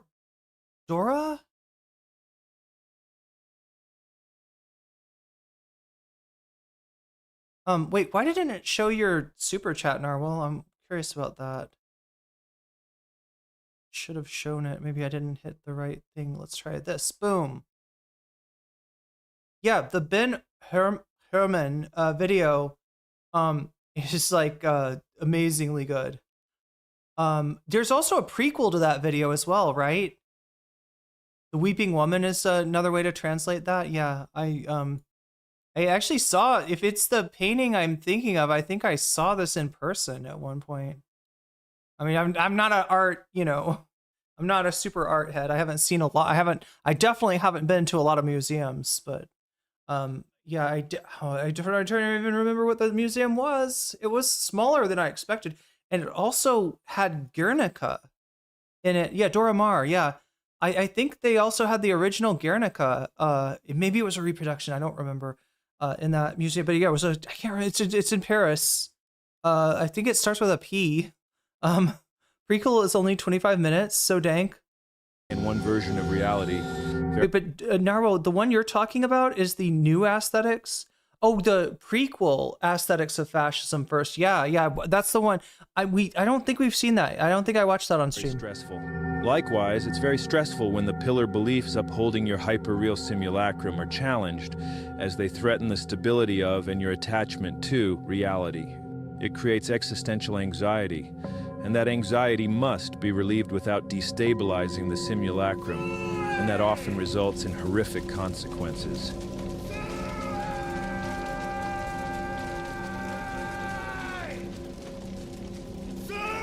Becoming the comedy czar gave Joe an immense amount of wealth, which allowed him to construct a sort of compound in which he could protect his precious simulacrum. A bunker, which would protect— I'm sorry, chat, I think I just figured out where Joe Rogan's Persona 5 palace is. Now we just got to figure out what his treasure, what is he hold sacred. It's his simulacrum. It's his unreality. That's it. That's his treasure. His cope is his treasure, chat. Him from sliding back into the ever so painful classic reality. Here, let me get my phone out here and using his millions of dollars and massive influence, Spotify. Jobel's attracted a flock of devoted followers who uphold and strengthen his new reality for a chance to get a piece of the pie. It takes a whole community to properly uphold a hyperreal simulacrum, and Joe succeeded where Elon failed. Joe has been able to fully complete his migration by amassing a huge support network. He achieved this through several tactics. 1, by offering himself and his show as a friendship simulator during the loneliest era in human history, for his audience, but also for himself. Oh, he's going. Day drinking rules. What? 2, what the fuck are they drinking? Can somebody explain to me what's going on here? What are they drinking out of? in an era of political confusion and turmoil, he became a compass for guys with Yeah, I gotta watch that prequel now, Narwhal. double-digit IQs who are too lazy to learn anything. Oh, Fetterman, no! Oh no! Oh no, MTG! Those kipping pull-ups. Yeah. Theo. We could figure out what the coaster's for. Wait, what? Oh my god, why does Jeff Goldblum get so fucking aggro? He called him Joyables. Yeah, I thought so. I couldn't tell. I was like, wait, did I hallucinate that? Is it a shoe? Is that an actual, like a clog or something?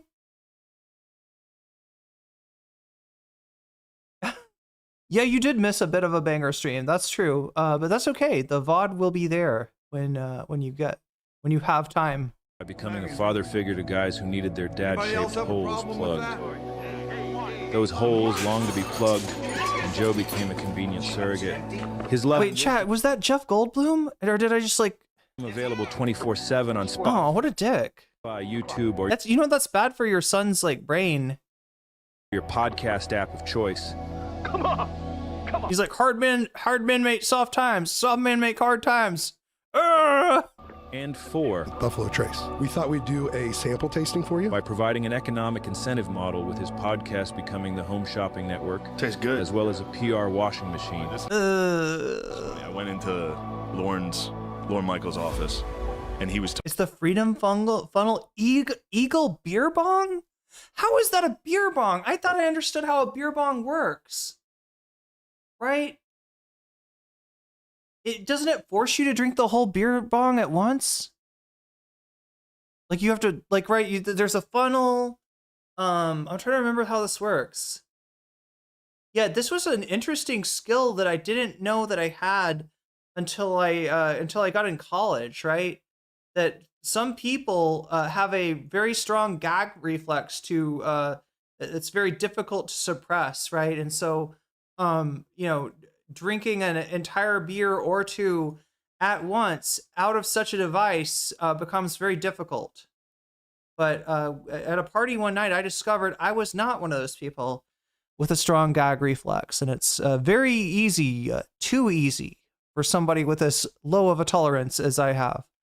talking, and I was convinced I was getting fired. And that led to no dearth of poor choices on my part, mainly. Like, I knew I was getting fired. And I was like, if I get fired here, whatever, I'll just go do Joe Rogan next week and I'll be fine. And through comedy, by creating his own comedy cult with its own built-in multi-level comedy scheme. If you indulge Joe in his new hyper-reality, you'll be rewarded with opportunity. And because that... Yeah, that's right, Miku's. Beer is yucky. That's probably the only way I could have drank that much, right? Is by just like, you just like open your, throat and the beer, gravity does the rest, I guess. Feels so good. You'll soon find yourself migrating across the psychic ocean of your mind, joining Joe inside his simulacrum. That's why it's called the Comedy Mothership. It's a transport vessel that will migrate its believers into... Like, chat, all of this shit, it just makes me want to fight. Like, all of this shit, seeing all these fuckers, like, it makes me want to fight. And I realize that as much distance as I can cover with a turning sidekick, I can't cover Thailand to the continental U.S. Their new reality, which reminds... Not yet, at least. ...me of another cult, one of my favorites, actually, Heaven's Gate. It, too, was run by a weird bald guy who wouldn't stop talking. This guy, Marshall Applewhite, but his friends called him Doe, which rhymes with Joe. Don't know if Joe designed his cult in homage to... Yeah, Doe Dogan. ...cult, but the similarities are striking. And I even heard a rumor that Joe's dog was named after Marshall Applewhite. Marshall's trying to say hi to you. Hey, buddy. Doe and Heaven's Gate's beliefs were a cool blend of alien spirituality and Christian apocalyptic prophecy. I can't wait to get out of here. Doe believed Jesus was an alien who came to Earth to guide us, and that Doe himself was a messenger from the higher plane of existence, sent here to warn humanity about the upcoming destruction. Sound familiar?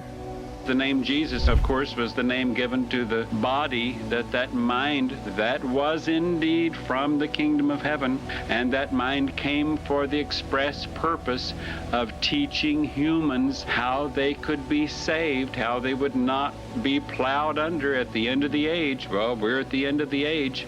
Like the universe has put me in this place where I'm like a scout, right? Like if you sent me down the trail, and I'm like, hey, there's a cliff. Now, they didn't have podcasts back then, but Doe's lengthy, rambling seminar videos would fit in perfectly to our current podcasting landscape.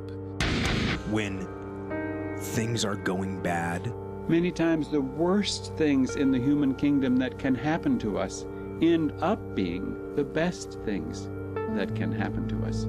there's going to be some good that's going to come from it. Because we learn in-depth lessons because of those difficult times. Unexpected problems, good. You learn. They could actually say, thank you for the lesson. Through his podcast, I mean his videos, Doe lectured that the end of this age is upon us, that the Earth was about to be transformed, recycled, but they could escape this doom by boarding a spaceship flying behind the comet Hale-Bopp as it passed by Earth. We are one or two events away from living in the Stone Age again. And I think it could happen. Dr. Stone! In our lifetime, and it could happen to you and I. People who would consider themselves intelligent beings that say, well, that's absurd. What's all this doomsday stuff? What's all this prophetic stuff? We're in this very strange sort of existential crisis as a civilization that's not being recognized. And in the meantime, we're distracting ourselves. You know, intelligent human beings should realize that everything has their cycle. They have their beginning, they have their end, they have cycles. Hold on, didn't we? Isn't that just hear that? Yeah, pretty much. Ages almost unavoidable of civilizations. Correct. That they go through these cycles. They have cycles. Cycles. That they go through these cycles. They're the exact same fucking guy. Every civilization when they're at the brink of collapse. Well, wait, one difference, right? Joe Rogan has very closed eyes because of all the weed smoke, and Marshall Applewhite has very open eyes because of the cult, I suppose. Obsessed with gender. The whole thing is falling apart. The foundation of our civilization is falling apart. Doe offered his followers a way to save themselves from what he called the recycling of planet Earth, which was about to begin. He and the cultists needed to die so that the spaceship flying behind the comet could pick up their souls as they left their bodies, carrying them away to the next level of existence, to a new reality. I love the idea. The non-corporeal part of your existence needs to be carried away physically by a spaceship that is conveniently hiding behind a comet so that it can't be detected by any earthly measurement device. Yeah, that makes sense, right?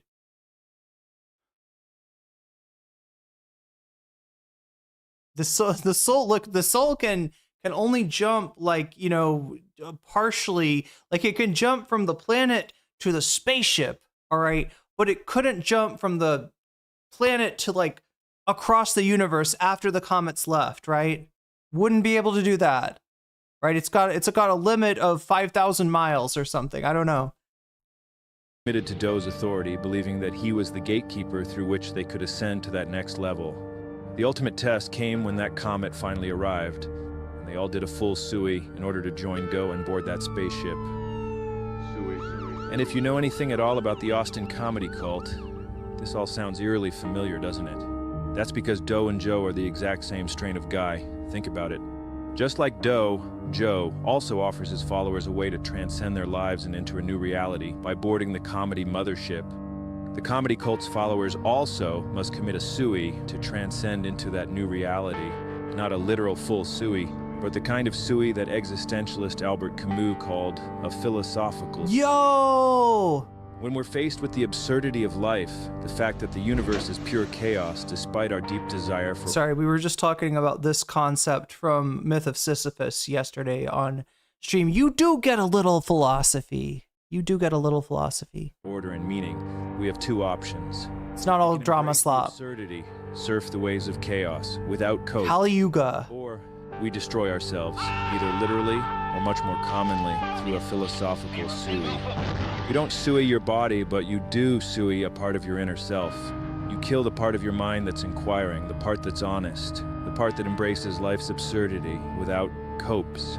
And you fill the hole left behind with things that offer false certainty in place of honest doubt. Religious faith, political partisanship, materialism. I'm sorry, was that Wick? Chat, was that fucking Wick? Hustle cut culture, digital escapism, reactionary nostalgia. Was that Wick? Absurdity without copes. And you fill the hole left behind with things that offer false certainty in place of honest doubt. Debate. Religious faith. There it is, it's Wick. When did Wick go on Rogan? And why is his tooth fixed?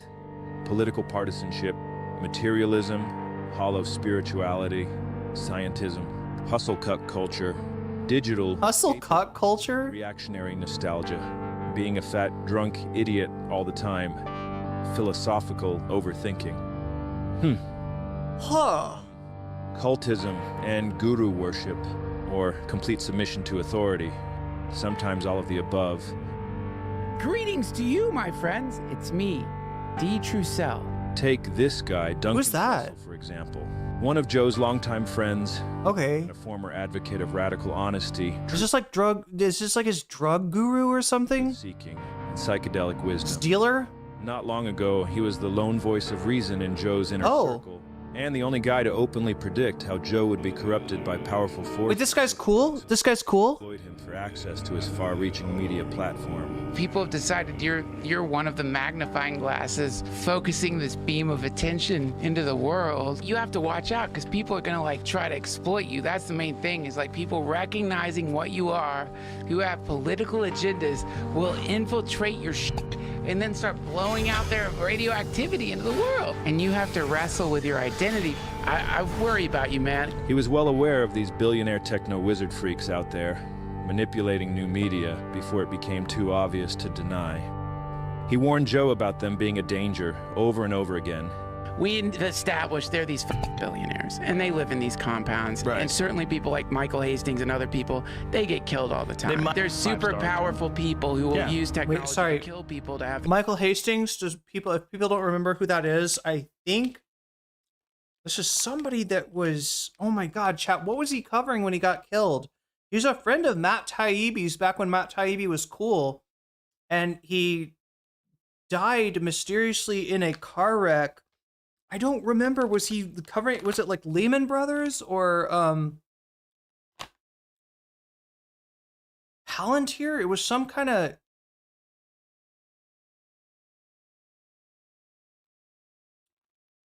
Michael Hastings, chat. I'm gonna have to bring this back up because it has literally been too long.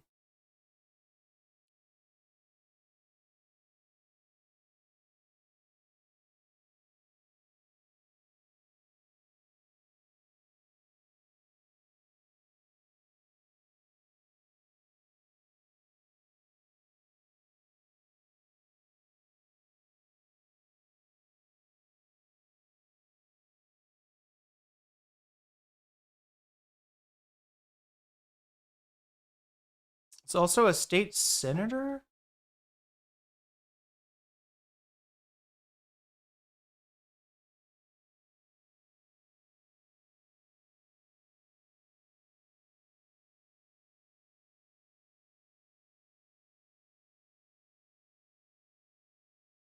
He died in a car wreck, and it was a very suspicious set of circumstances. The coroner's report had him with a high level of THC and methamphetamine in his body. Some people, think that that might have been.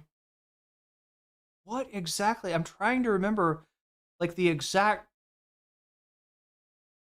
subject that he was covering. Yeah, he died in 2013. This is during the Obama's second term.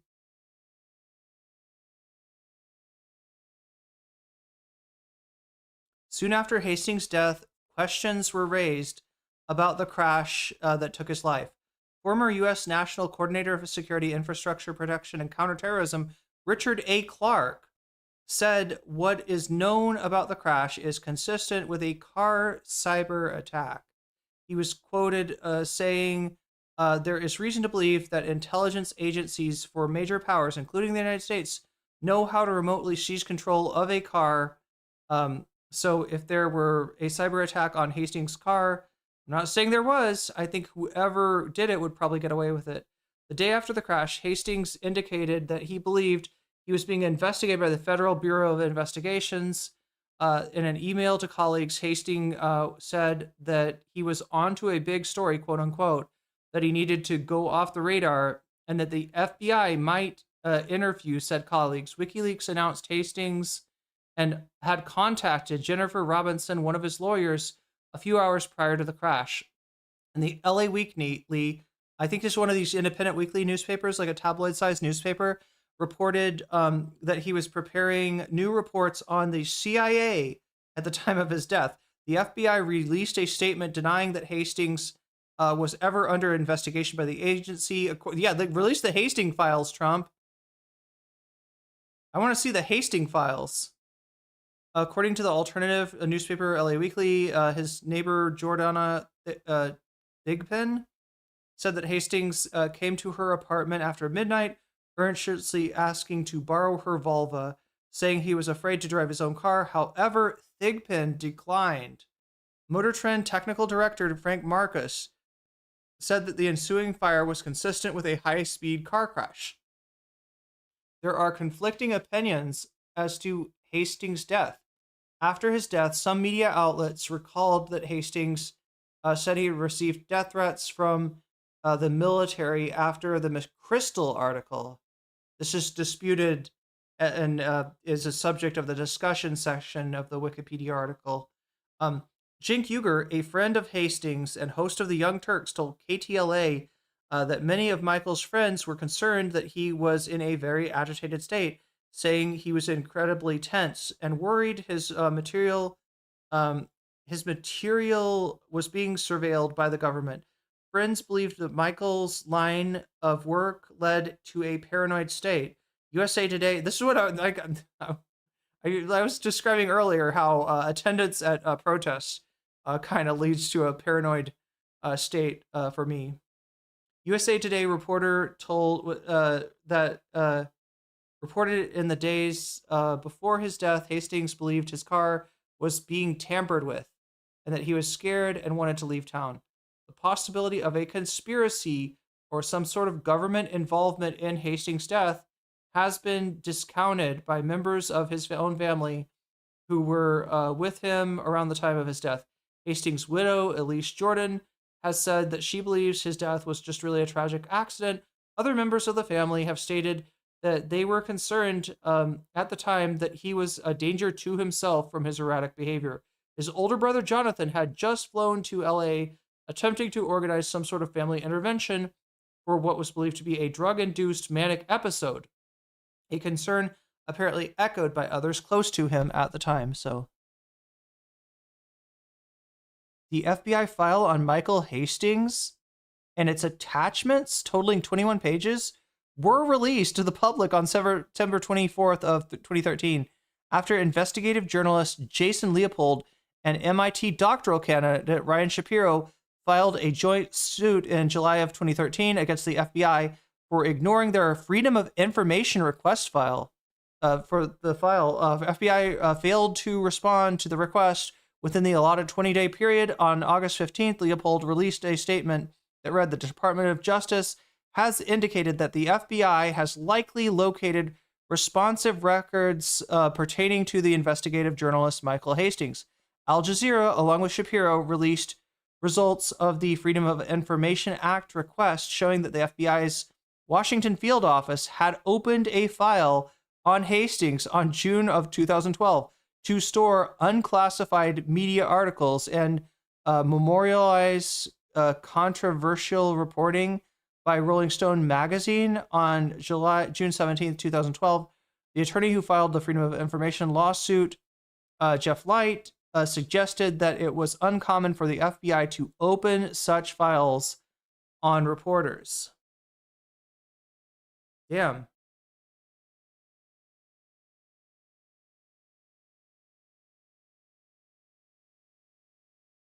Elise Jordan is sometimes on Morning Joe.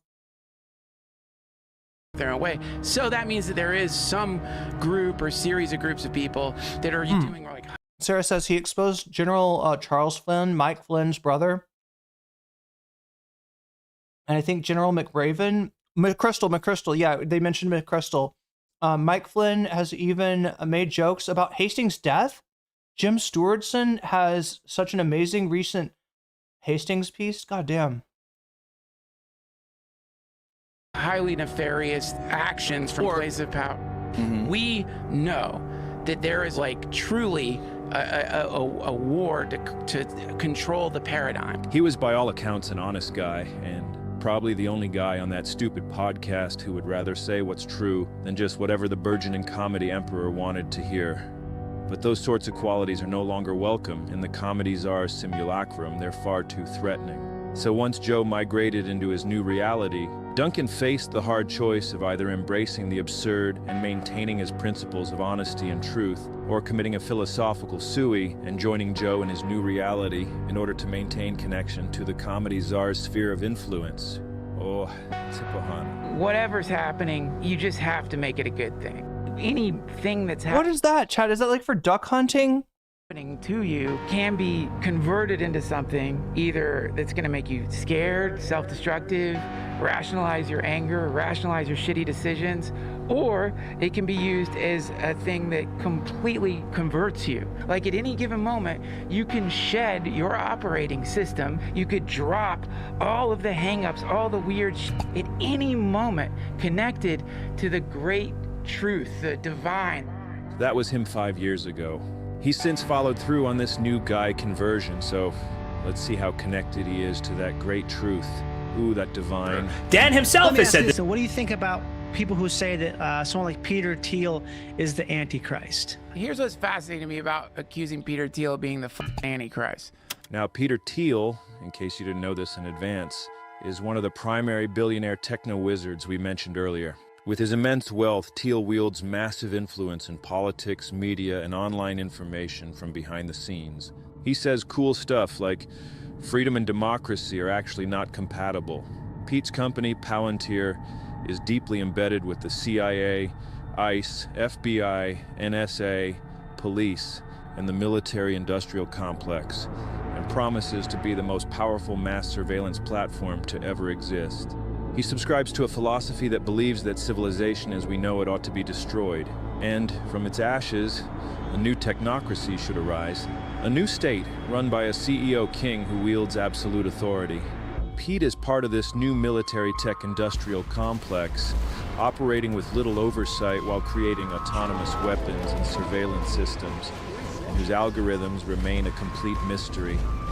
He's a caricature of a villain, straight out of a comic book. But Pete is real, and the exact kind of nefarious, influential guy that Duncan used to warn everybody about just a few years ago. All right, back to Duncan. What's he saying about Pete? Here's what's fascinating to me about accusing Peter Thiel of being the Antichrist. Stuff. He's very much talk and awesome. And it was like totally normal dude, obviously super smart. There didn't feel like there was any kind of like subversive anything, nothing to really be scared of. Depressing, so people man. say that Peter Thiel is Antichrist, just for argument's sake. Fucking says that. You hear that? He's actually getting mad about this. Argument's Fucking says that. The reason Dunk's got to do this is because the comedy czar is actually Pete's friend now. So he had to become a new guy to stay in Joe's circle of power, a shriveled husk of a guy, being fed by the demonic umbilical cord attached to the bowels of the comedy czar, from which he can never disengage. He's cooked, finished, and God, look at him, he's just not the same guy. Look in his eyes, it's obvious. Those are suey eyes. Well, that's a confirmed philosophical suey for Duncan. Rest in peace. Wait. Did this guy not? Months ago, that I think I'm just going to end up being Ethan Klein. Absolutely, Dan has jumped ship. He is going to Ethan Klein. He is done with Destiny. He's moving over to Ethan Klein. Upholding the pillars allows you to stay in the cult and potentially reap the rewards that come from its membership. These tenets. I'm sorry, chat. Did this man commit physical sui IRL? Is that what Elephant's Graveyard was trying to get across there? Bind the simulacrum together. And as we already explained, the more guys you've got upholding the pillars, the more stable the new reality becomes. Which is vital because if the simulation crumbles, it's all over for this stupid experiment. All cults need their tenets, and the Austin comedy toilet cult, or whatever we're calling it, is no different. Because Joe is the sole autocratic dictator of the entire scene, he could construct his... So wait, what happened to the one honest dude on the Rogan podcast? Like, what did he... Do I need to mix? I was looking for something in the background.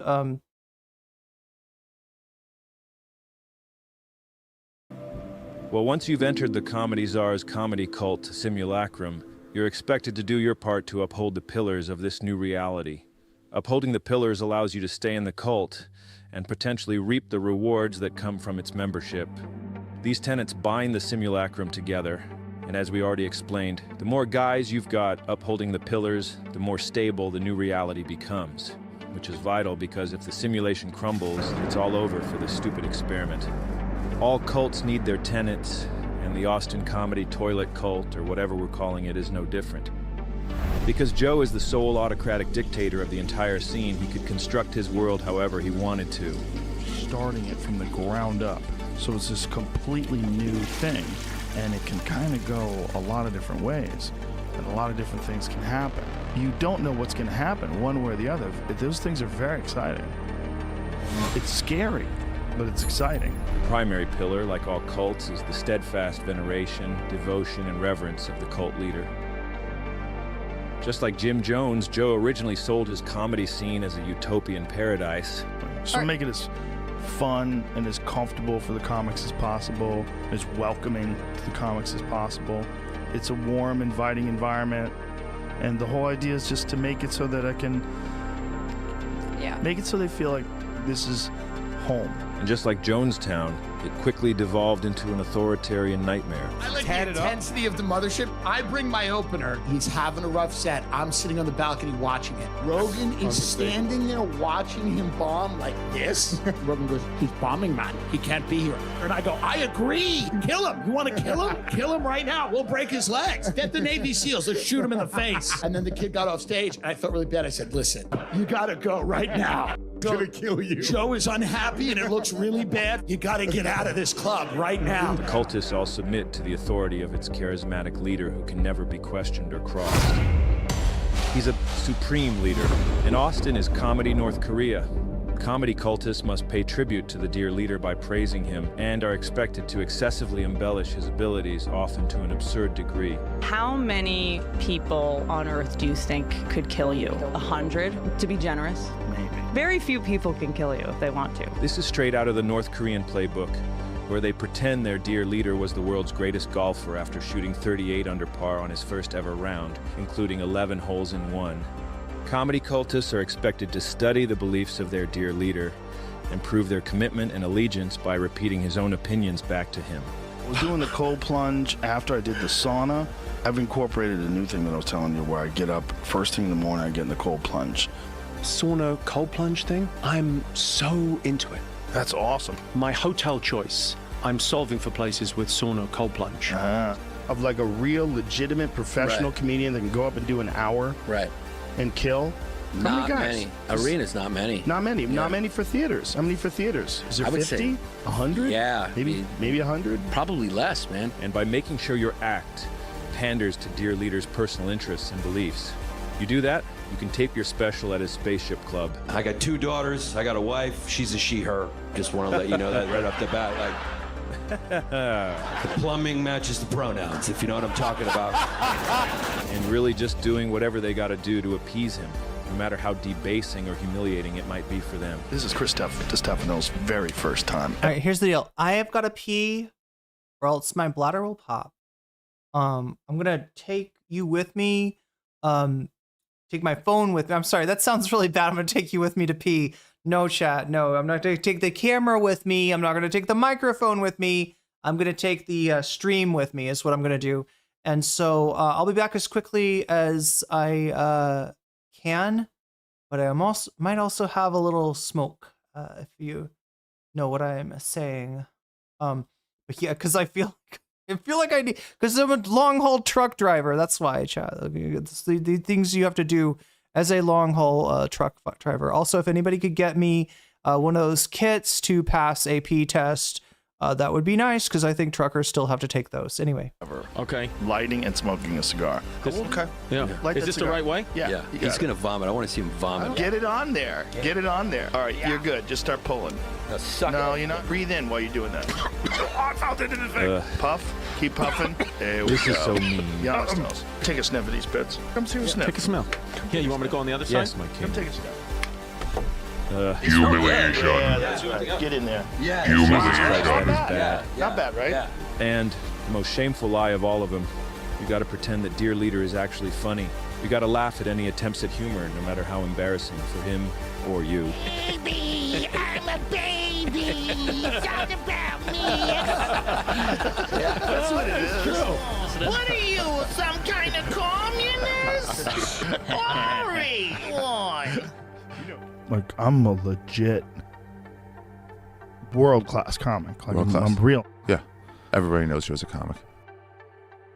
The lie functions as a loyalty test. Congratulations on your magnificent success. Thank you very much. And you're a comedian too, huh?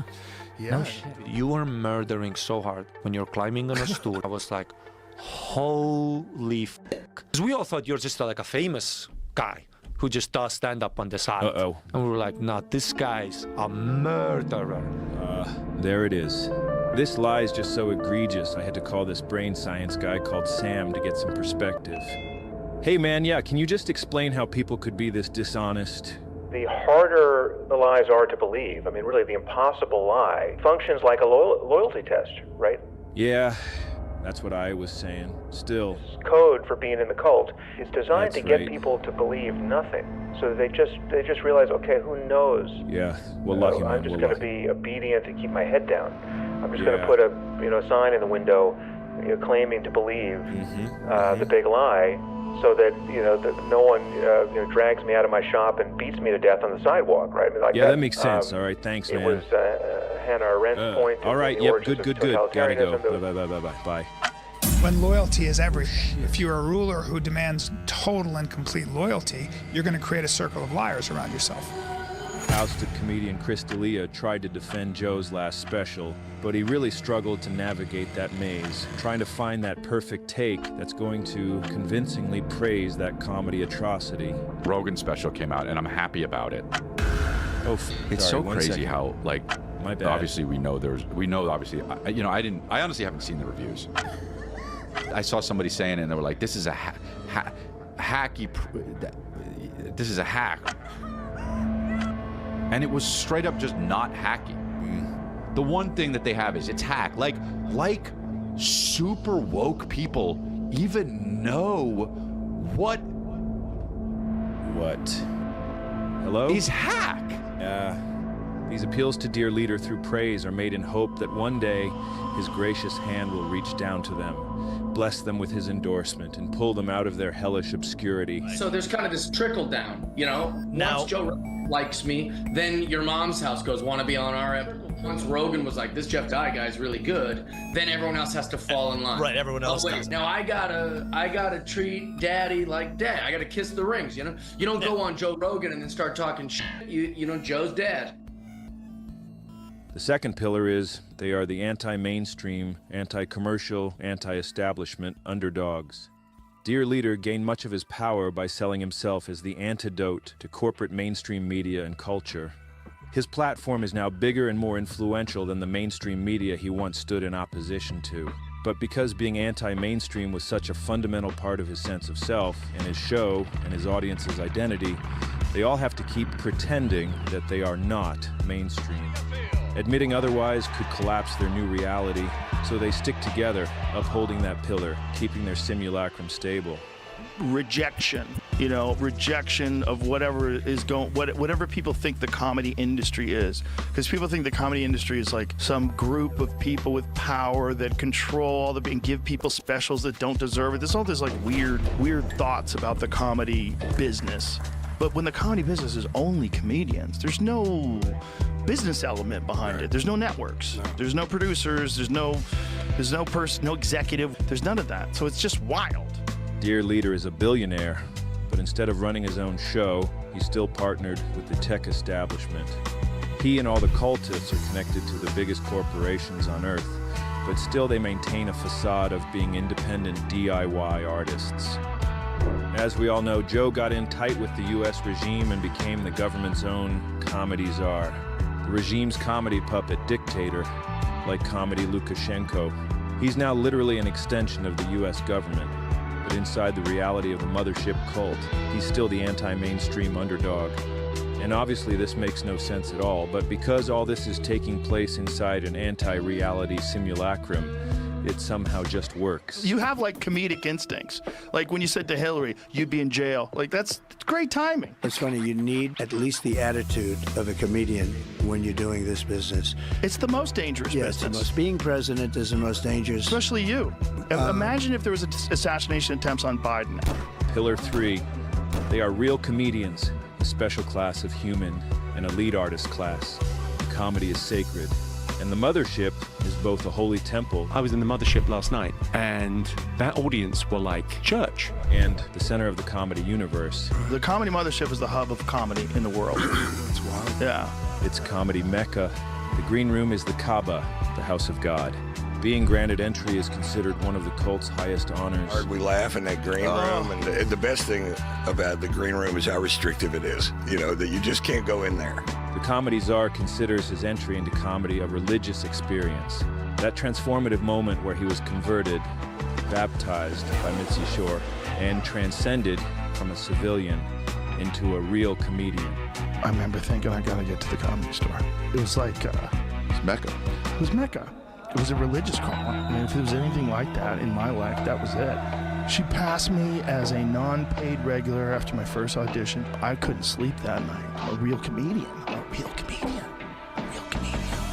Dear Leader's beloved Saint Mitzi must be revered and venerated by the cultists as their adopted spiritual deity. There's this guy here, Jelly Roll. Now, he's not a comic, he's a singer, but he has successfully joined the mothership cult by carefully studying and obeying the pillars. Here he is performing for Dear Leader, showing his reverence for Saint Mitzi, crying about and praising the woman he's never met.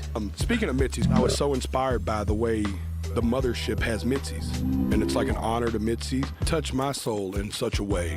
What y'all have created there is spreading on to, damn, you almost got me emotional talking about a woman I never even met. I just know she did some.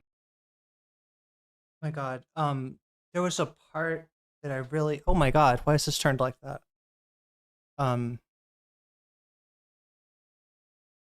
Highest honors. Hard we laugh. The world. It's wild. Yeah.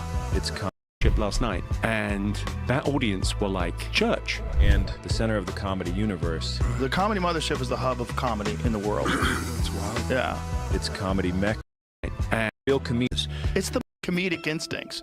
Like when you said to Hillary, you'd be in jail. Like that's great timing. It's funny, you need at least the attitude of a comedian when you're doing this business. It's the most dangerous business. Being president is the most dangerous. Especially you.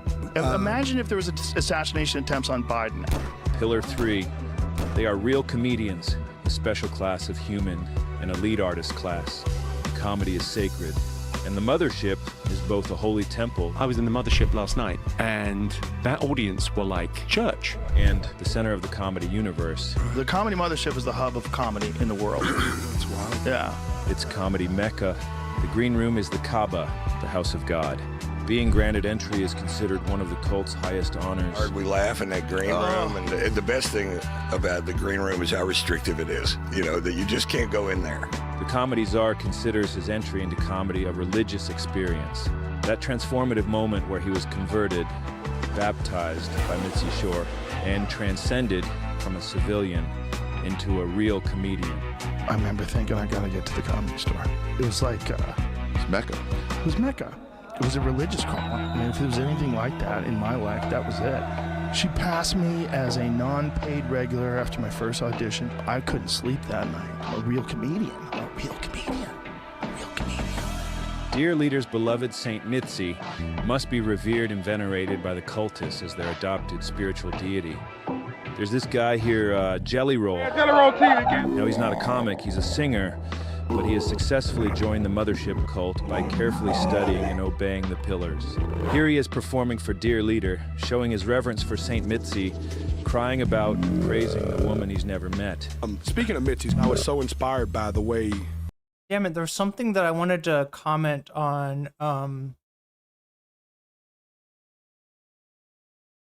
I tried to go back to it, but I didn't go back far enough. I'm not going to waste more of your time.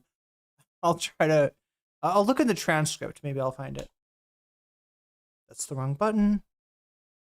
The mothership has Mitzi's, and it's like an honor to Mitzi. Touch my soul in such a way. What y'all have created there is spreading onto. Damn, you almost got me emotional talking about a woman I never even met. I just know she did so much for you.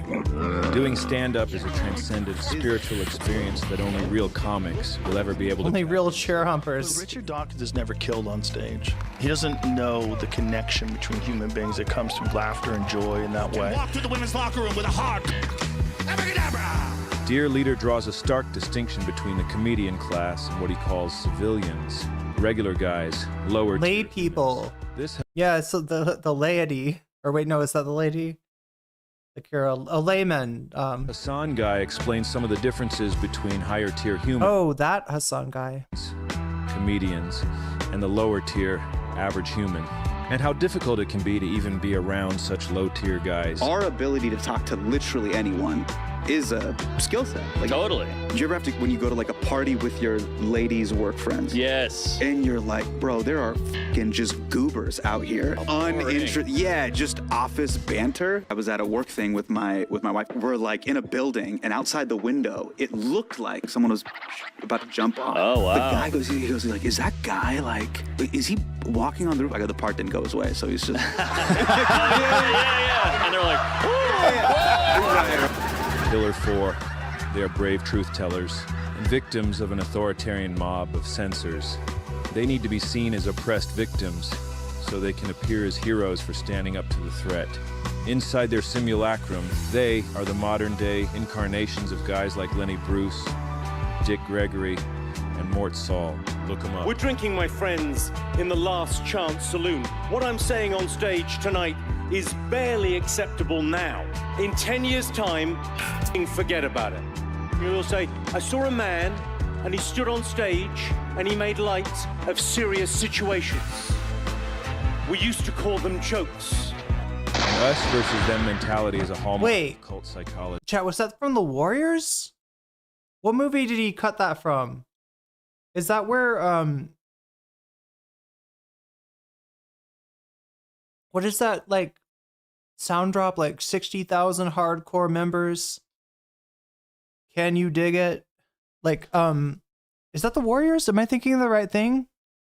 I feel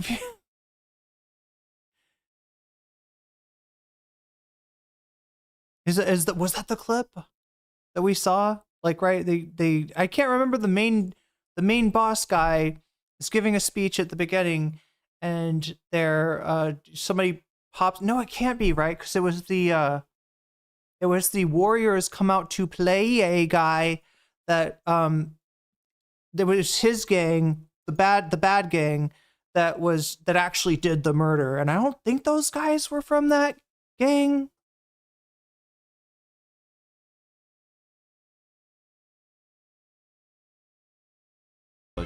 Jim Jones fabricated threats like government persecution and fascist takeovers all the time, and he taught his followers that his temple was the only safe place from the dangerous and decaying outside world.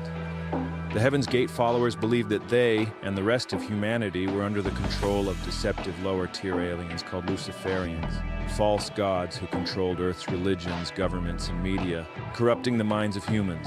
The only way to escape the Luciferian threat was to submit to Doe. Don't QAnon people sometimes talk about Luciferians? Where have I heard that, chat? Is this the thing that QAnon says, or is this like maybe something that Alex Jones says? I know I've heard Alex Jones say Luciferians before, but I never really tracked it down to where that was from. And it sounds like it's from Heaven's Gate, unless they're ripping it off from some other cult. It's the problem with these cults these days, is they don't put enough effort into it. They don't put enough work. Every cult is just a ripoff of another cult. And, you know, the best ones get to become major religions, I suppose. As they are able to create and stabilize their own reality. They get their guys in there. And anyway, QAnon talks about any and all. Oh, they'll pick up. Yeah, you're right, Rooster. QAnon's like the Blob. You know what I'm saying? It is literally like a giant fucking amoeba, right? That just like any fucking idea, right? It encounters. It like absorbs. I mean, I don't know. I don't think you could get like, which makes it, we wonder, why does nobody ever tried to go into QAnon and be like, yeah, brother, you're right. QAnon, like where we go one, we go all. Yeah, you know what else? I got the latest drops from Q, and it turns out that actually Donald Trump did crimes with Epstein. Like, I don't think that would work somehow. Do you know what I mean? It would somehow that like turns QAnon against its nature, because QAnon really just is Trump cope. I mean, that's what it emerges out of, right? Trump's denial of motherfucking reality has turned into, metastasized into this cloud that is not just QAnon. I mean, I guess. I mean, I don't know. They kind of, I think at some point QAnon people stopped calling themselves QAnon because they knew that whenever they fucking said that, it was like a signal to the world that they are, you know, batshit.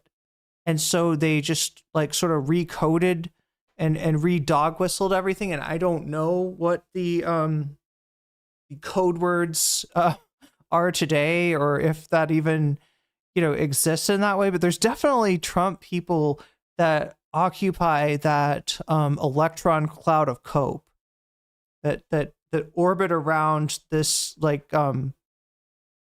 nucleus of the cult of Trump's personality, and basically have to create, right? It's born out of need.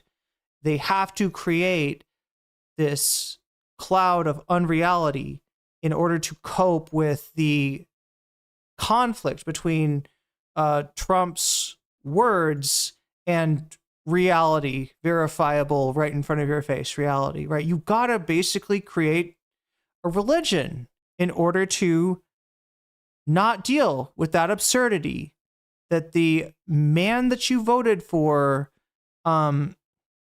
to fight against certain vices that you believed occurred in Washington, D.C., was actually the embodiment of those vices. He said he was going to drain the swamp.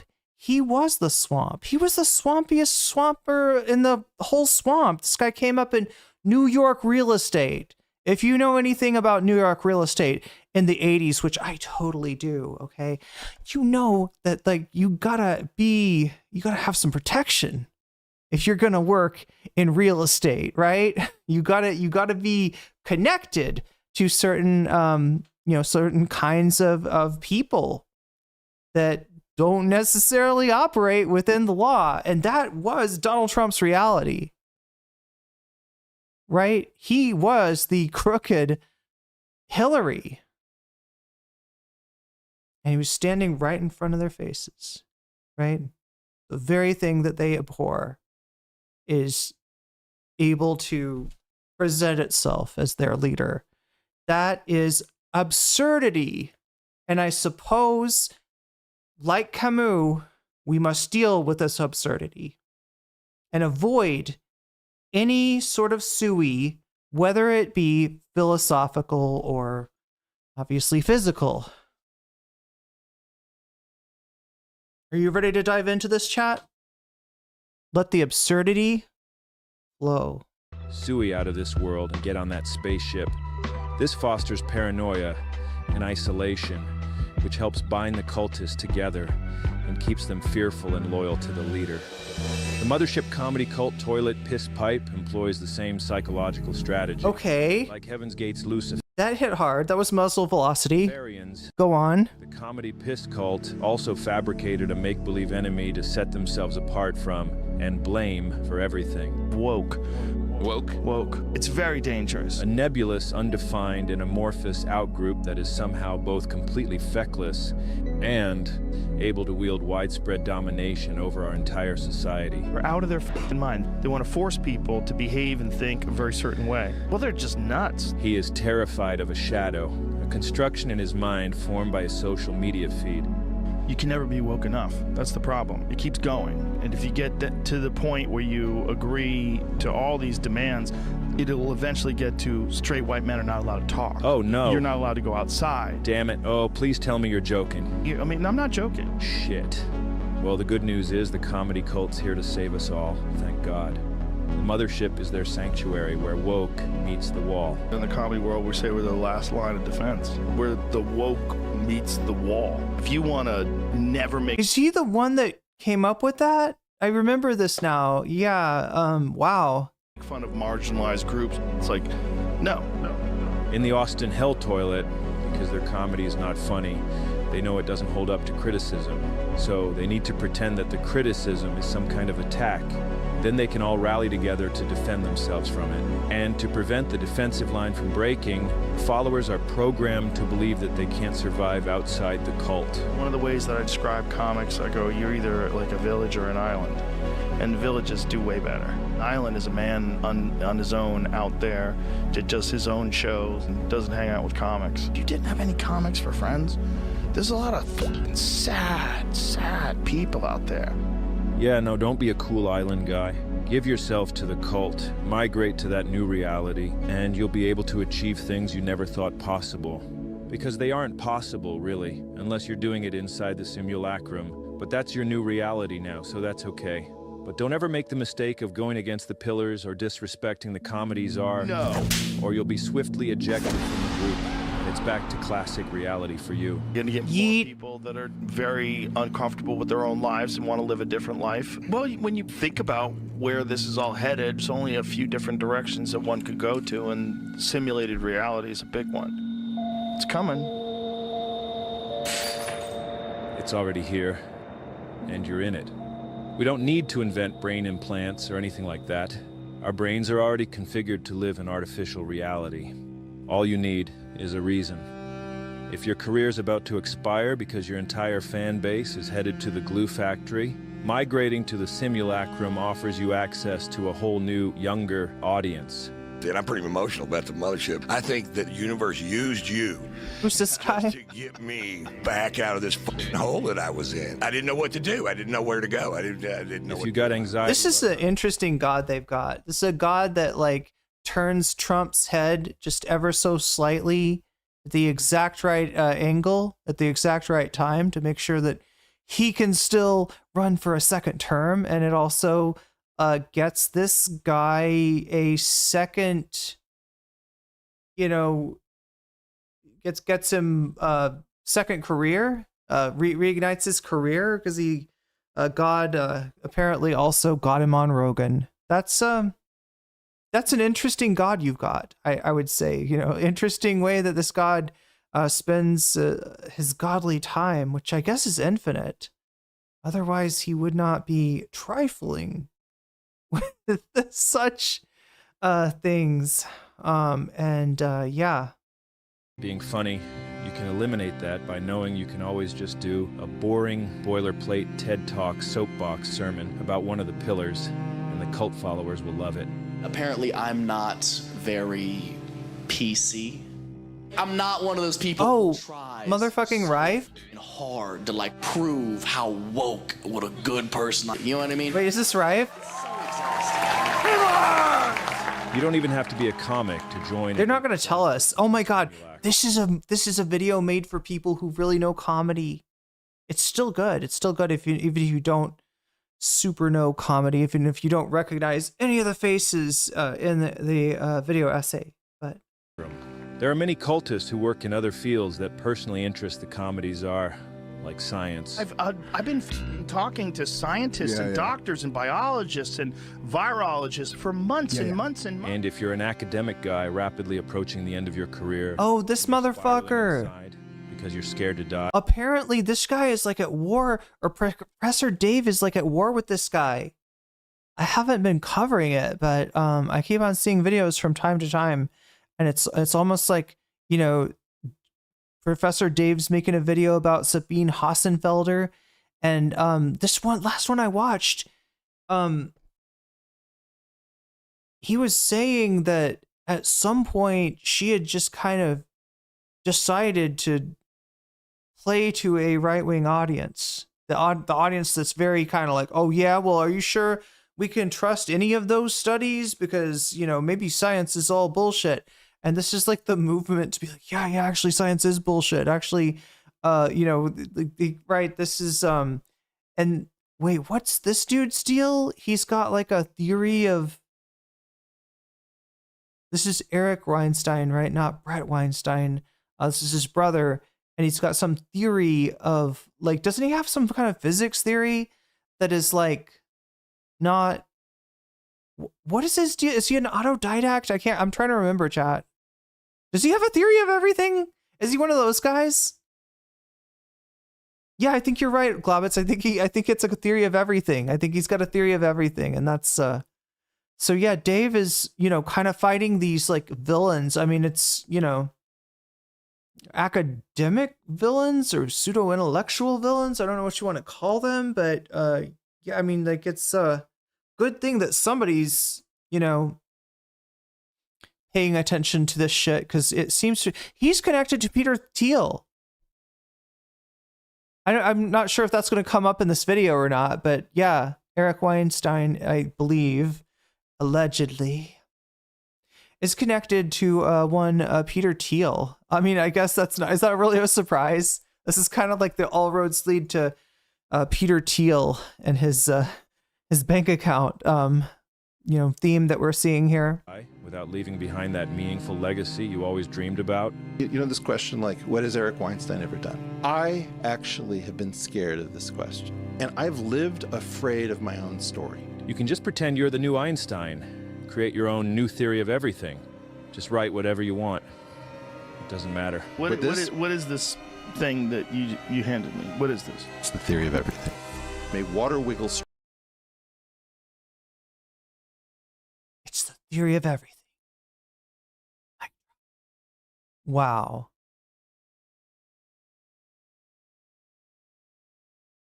What is this? The meaning of life, the universe, and existence. structure about a circle that nobody's ever seen that is at every point in space and time. It doesn't matter that it doesn't make any sense in classic reality. He's like, he's sassy. I like that. Simulacrum, the followers are so stupid that they won't know if it makes He's sense. voguing. They can't tell. What is his deal? I didn't know this guy was like a diva. Chat, how come nobody told me that Eric Weinstein? How come no one told me he was a diva? Bullshit. You're spinning that circle over and over again. So this is an actual model of a... That's a condom? What is he holding? Gauge theoretic concept. And since you got the Comedy Czar's endorsement, what Is that, no, Chad, is that one of those things that people use to like, it's like a, wait, do I know like the not bad words for it? I don't know. I think I've only heard, wait, I don't. Like that is a device for, yes, I think Glovitz has got it. I'm not allowed to say it, but you are. Okay. Whatever you say is brilliant, even though they have no idea what you're even talking about. Can a piece of paper effectively will two hands into drawing each other into existence? This seems pretty crazy, eh? Well, what? A while back, these Weinstein guys accidentally... Maybe I should have been paying more attention. I thought these guys were boring.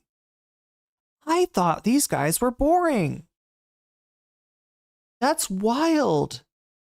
He gave the little worm thing people, yeah, I think it is that, well, by nature, I think that is one name for this device. I don't know.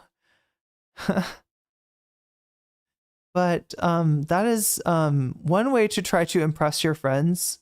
Oh, that's a nicer way to say it. Yeah, fleshlight is probably a nicer way to say that, yeah. Revealed the entire motivation behind their schemes. When we do our homework and we discover something interesting and absolutely nobody else gets it, to you and me, that feels good. To know that you have achieved something and that nobody else can even recognize it gives you some sort of sense of how far ahead you might be. Remember, it's not a lie if you believe it. Inside the simulacrum, you're now the genius you always wanted to be. And you can stop worrying about being a failure. What made you want to do this? When you ask why. Yeah. Eric Weinstein, Brett Weinstein, I think, is a biologist, and he somehow pissed off like the student body of Evergreen State College, and then became like a I don't know, cause celeb for the right wing, and basically launched his career off of that. Like, I'm the professor that everybody hates. And then his brother, I think, is an autodidact, but I mean, he is, you know, like not a, I mean, am I wrong that he is a smart guy? He's just kind of full of shit also. The brother. Like, it's not like he's totally doesn't know what he's talking about, right? He's, you know, familiar with, he's a crank, yeah.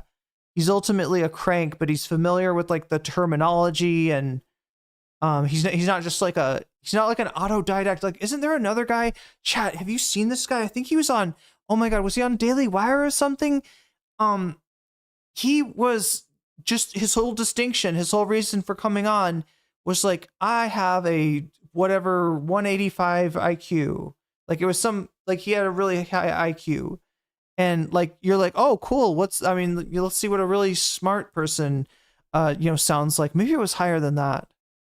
But he starts talking and just, he's just like spouting. He's popping off with just absolute bullshit. Right? Like, and where you're kind of like, you didn't take an IQ test. Okay. You did not take, you are just saying that this is your IQ, and like, for some reason, I think it was like Daily Wire. Who was that guy? I can't remember, but it was like one of the most embarrassing. I think it was like a serious podcast where they were like, yo, this guy has seriously got like a fucking 199 IQ here. This guy is, you know, the smartest guy ever. He said, let's talk to him. And he's just like,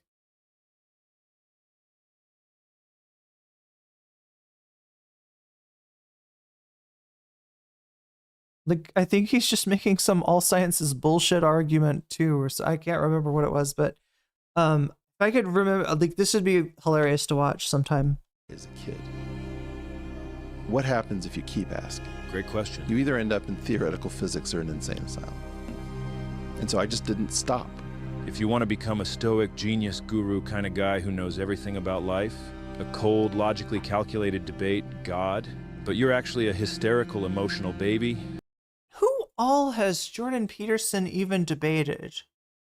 He debated Slavoj Žižek, although, was it even a debate? Really? It felt like a lecture, and he was not the one giving it. He got debated. He did not debate Žižek. He got debated by Žižek, I believe, is how you would describe it. Overwhelmed by everything, has no idea what's real, and can't discuss anything without spiraling out and melting down like a child. It's also overwhelming. Well, the simulacrum followers will pretend you're not doing all that stuff. And you can be that guru guy. You can get exposed. Chris Langan? Is this the guy? Okay, wait. In classic reality for claiming that the definition. I know we're on a. If you believe I know we're on a timetable here because we've got double bonus content, and the second item of content is going to be more Destiny Crash Out. So stay tuned for that. If you came here for Destiny, there's more Destiny to be experienced, I suppose.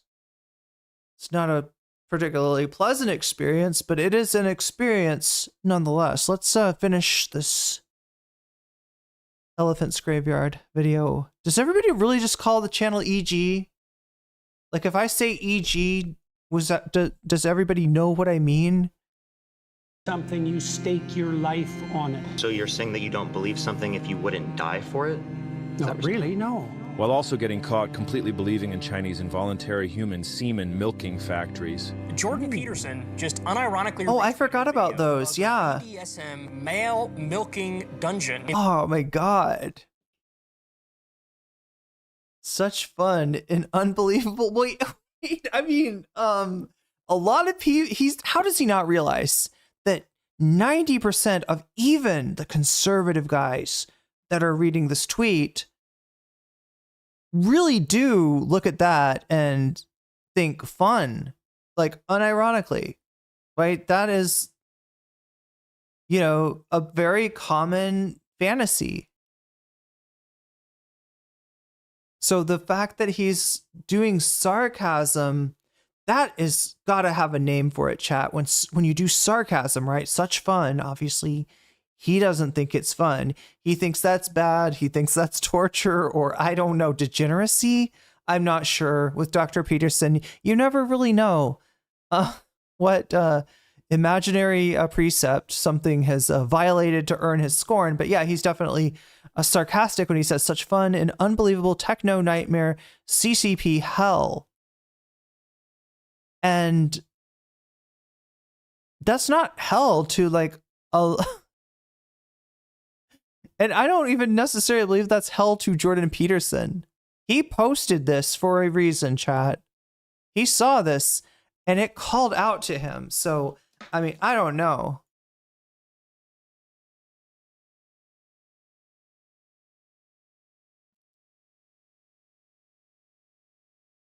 He's like, just like, please don't tempt me with a good time. Okay, it's... In the UK, claimed to be footage of human rights abuse. Wait, didn't Jordan Peterson also do a music video? Like didn't he make a shitty music video? How do I know this?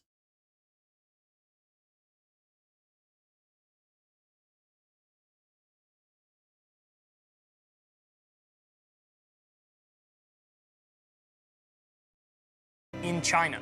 Does he think that the Chinese government has special facilities where men can go and have like their penises pumped? I think he does.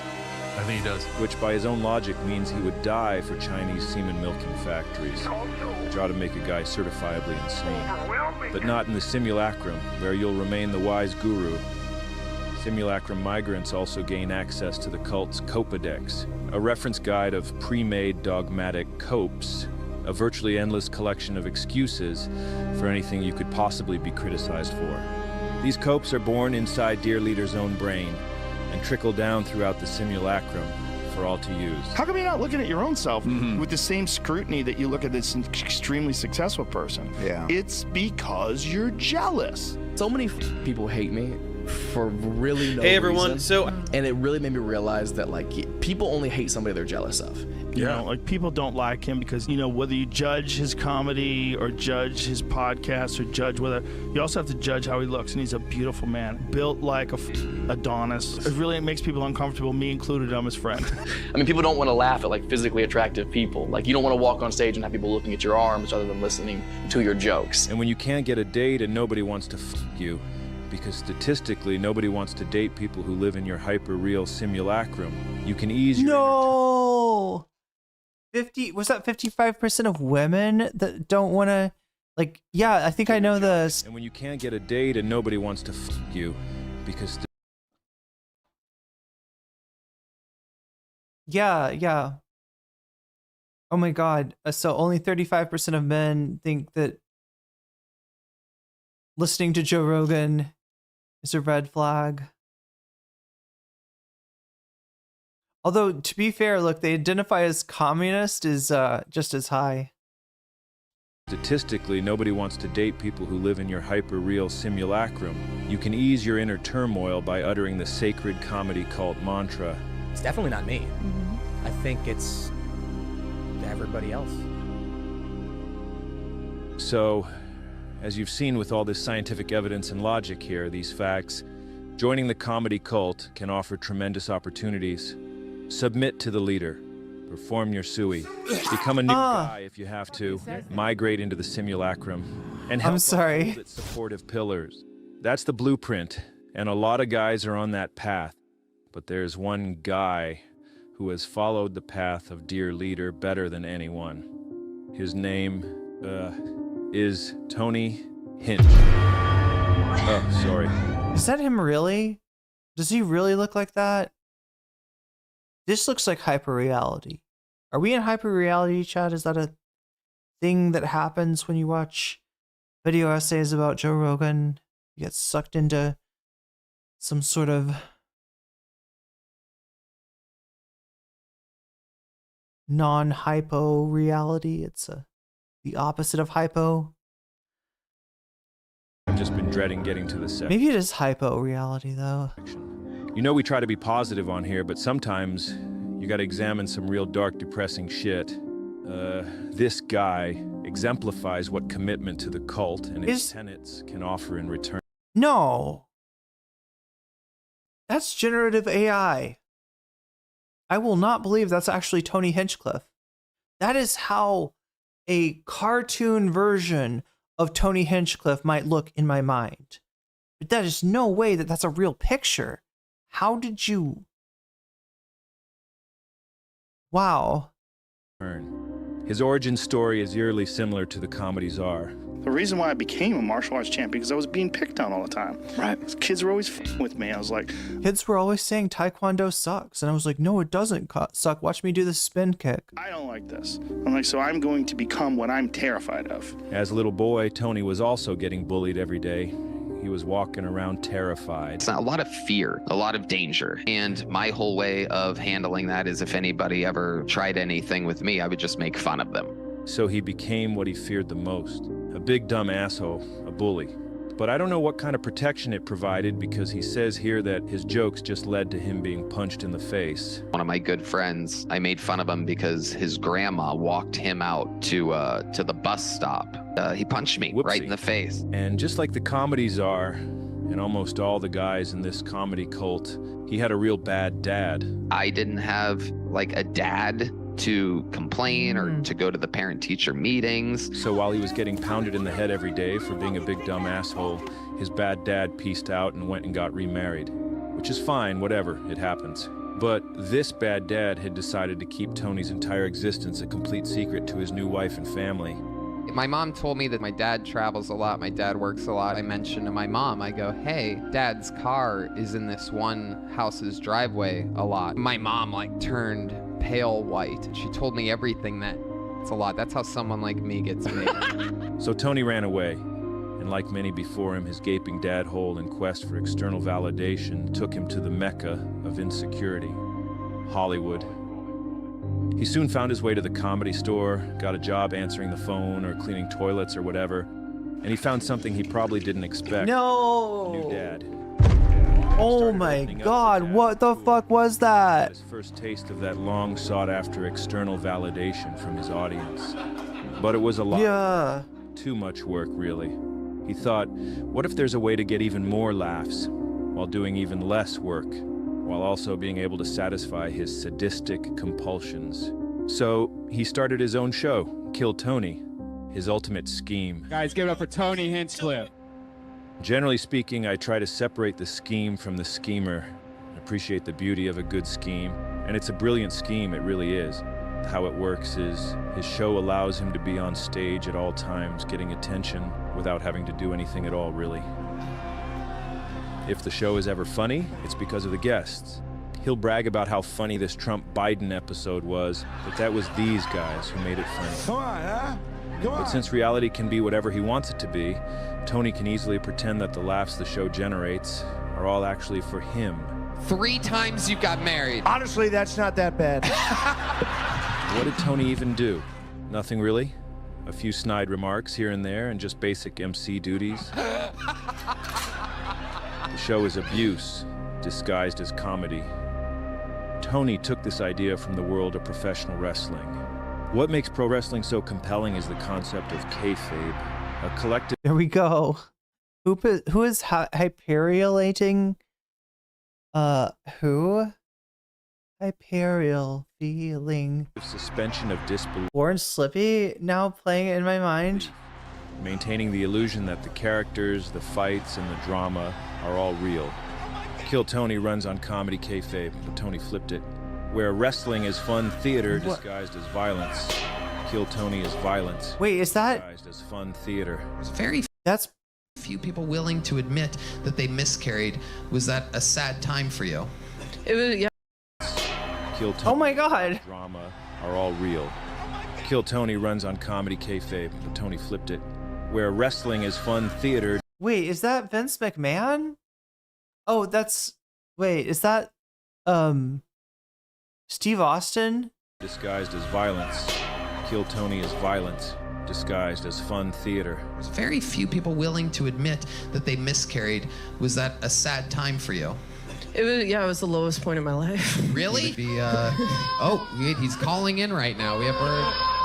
Despite all of them being followers of a comedy cult, they're all miserable. I'm encouraging you to quit right now. I think when you find that job, I think you should quit. I don't see it happening for you. Eleanor, you knew me when I was 24. I was already 2 years Right, but you're not autistic. Stand over there by the red X. You're really getting a little close. Nope, the other direction, AJ. Thank you. Kill Tony is supported by the same pillars as the broader Austin comedy cult, which, as we've proven, are all complete inversions. I wonder if I would be too, like, awkward to be a stand-up comedian. You have to, like... I think you have to be, like, in total control. You, like... And, like, somebody doing that shit to me would fucking destroy me. Like, right? It would be... Classic reality. Tony is the megalomaniacal dictator. He must be submitted to and respected. He is a roast god. The Comedy Czar proclaims that Tony is the greatest roast comedian alive. And if that idea is ever threatened, he loses his mind. Have these people ever heard of Nick Mullen?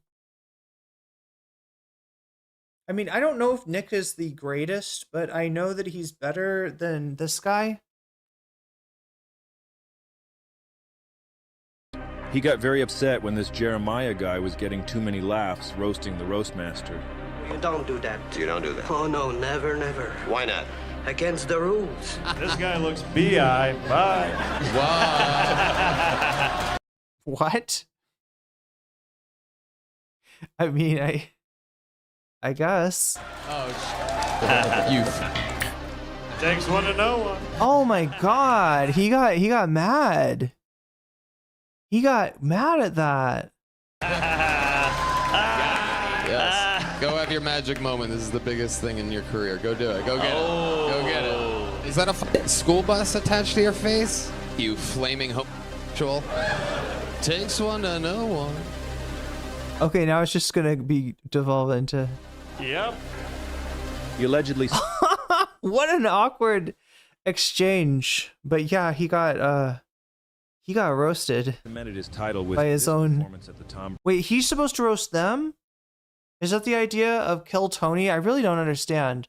So what is it? They bring out like new comics and they give them a chance to do their like hot, what is it? Their hot 5 or something? Their hot, like they've got like 30 seconds to like make someone laugh. Is that how it works? Or is it like there's some element that's like, yeah, 'cause like they have like 3 people there. I don't know. I've never watched Kill Tony before, so I don't know. I'm now curious. I'm now curious how it actually works. Brady roast in 2024. If you actually listen to his jokes, they're I don't know, they're really just okay. Tom Brady. Why do you look like a gay Tom Brady? But his fellow comedy cultists on stage help show you how to react. Is that a big theme? Is that the big thing? It seems like being gay is a big theme of the roasting, right? It's like comprises a larger amount of the roast. You know what I mean? If you ordered a roast and you were like, wait a minute, this is like mostly homophobia. To be honest, perfectly honest with you, there's not much roast to that roast. There is the trappings of a roast, but the gooey center is pure vitriolic homophobia and self-hate. It's, you know, that's not a roast. Wrestling. They all sell the joke in the same way a wrestler sells his opponent's attack. This joke here got a huge reaction.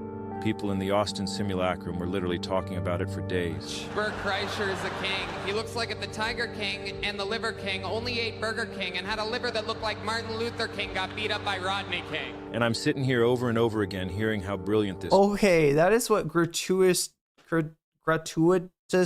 edgy. That is what gratuitously edgy sounds like. Just feeling completely bamboozled, because I already heard this joke on another roast 10 years ago. Lisa, Larry King, Don King, Rodney King, and Billie Jean King in the Burger King bathroom. Tony also got a huge buzz after this infamous joke roasting Puerto Rico. I don't know if you guys know this, but there's literally a floating island of garbage in the middle of the ocean right now. Yeah, I think it's called Puerto Rico. And again, I'm just confused because it was even better when this guy, Dylan Jarbo, did it on Kill Tony back in 2021. Yeah, I don't know if you guys know this, but there's currently a 500-mile peninsula of trash in the Atlantic Ocean, and I used to live there. It's called Florida. Oh yeah, I'm gonna write that one down. I did like this joke he did about how murderers never seem to dig deep enough graves. I know how to get away with murder now. Because I know where everybody that gets caught always so yeah, they always get a little lazy around burial time. You know what I never see on those crime shows? The body was discovered after being buried 75 feet deep in the ground. Until I realized it was just a cover of a Norm Macdonald joke. Like, these serial killers are supposed to be so shrewd and cunning, but then when it comes time for the grave, they get a little hasty, you know? Oh my God! Ever He's delivering it so much better. Kill a lady in cold blood. But if I did, I would take her body to the woods and bury her in a very, very, very deep grave. I'd rather listen to the proper original, personally. But what do I know? And yeah, some people will say it's easy to arrive at similar joke concepts, but it's Norm Macdonald, for Christ's sake. It'd be like a musician putting this riff in their song, then being like, hey, I didn't know. I just arrived at a similar concept, I guess. But again, this is hyper-reality. Nothing has to make sense from out here in classic reality. Here's Tony without the team of writers and a teleprompter. Oh no. When Bill Maher requests a roasting. No crowd work on you. No, come on, do some crowd work. Ask me where I'm from. Where are you from? New Jersey. Come on. There's a slow pitch down the middle of the plate, bro. New Jersey. Yeah, that was wild that he was like writing after the joke. That is a shithole. Indeed. Well, come on, you could do better than what you're Maybe I'll famous. warm up. Just like the comedy czar tells the mothership cult, Tony also tells his flock that they are under attack by powerful forces. Free speech is under attack, people. I host a show, and each week I get updates what words we're allowed to use and not use anymore. It's happening right now the past few years. It's a real thing. He explains here that the reason he chose a political side was because the other side was supposedly censoring him. Tony twists his personal choice of opting for YouTube ad revenue over free expression as an attack from the enemy mob. I've never considered myself a very political guy. We found out from YouTube that there's new words that they want us to censor. New words that you have to bleep out or you don't make money anymore. So I've become like a free speech. Yeah, wait, what? That was just when did that happen? Was that the YouTube update where they cracked down on using, like, you couldn't, if you said like the F word within 15 seconds of the video starting, it got like downgraded or demonetized or something. Angry guy. He became a free speech guy by becoming a censorship guy, censoring himself to get that paycheck as if the Netflix deal wasn't enough. That's what Kill Tony is. There's no business element behind it. There's no networks.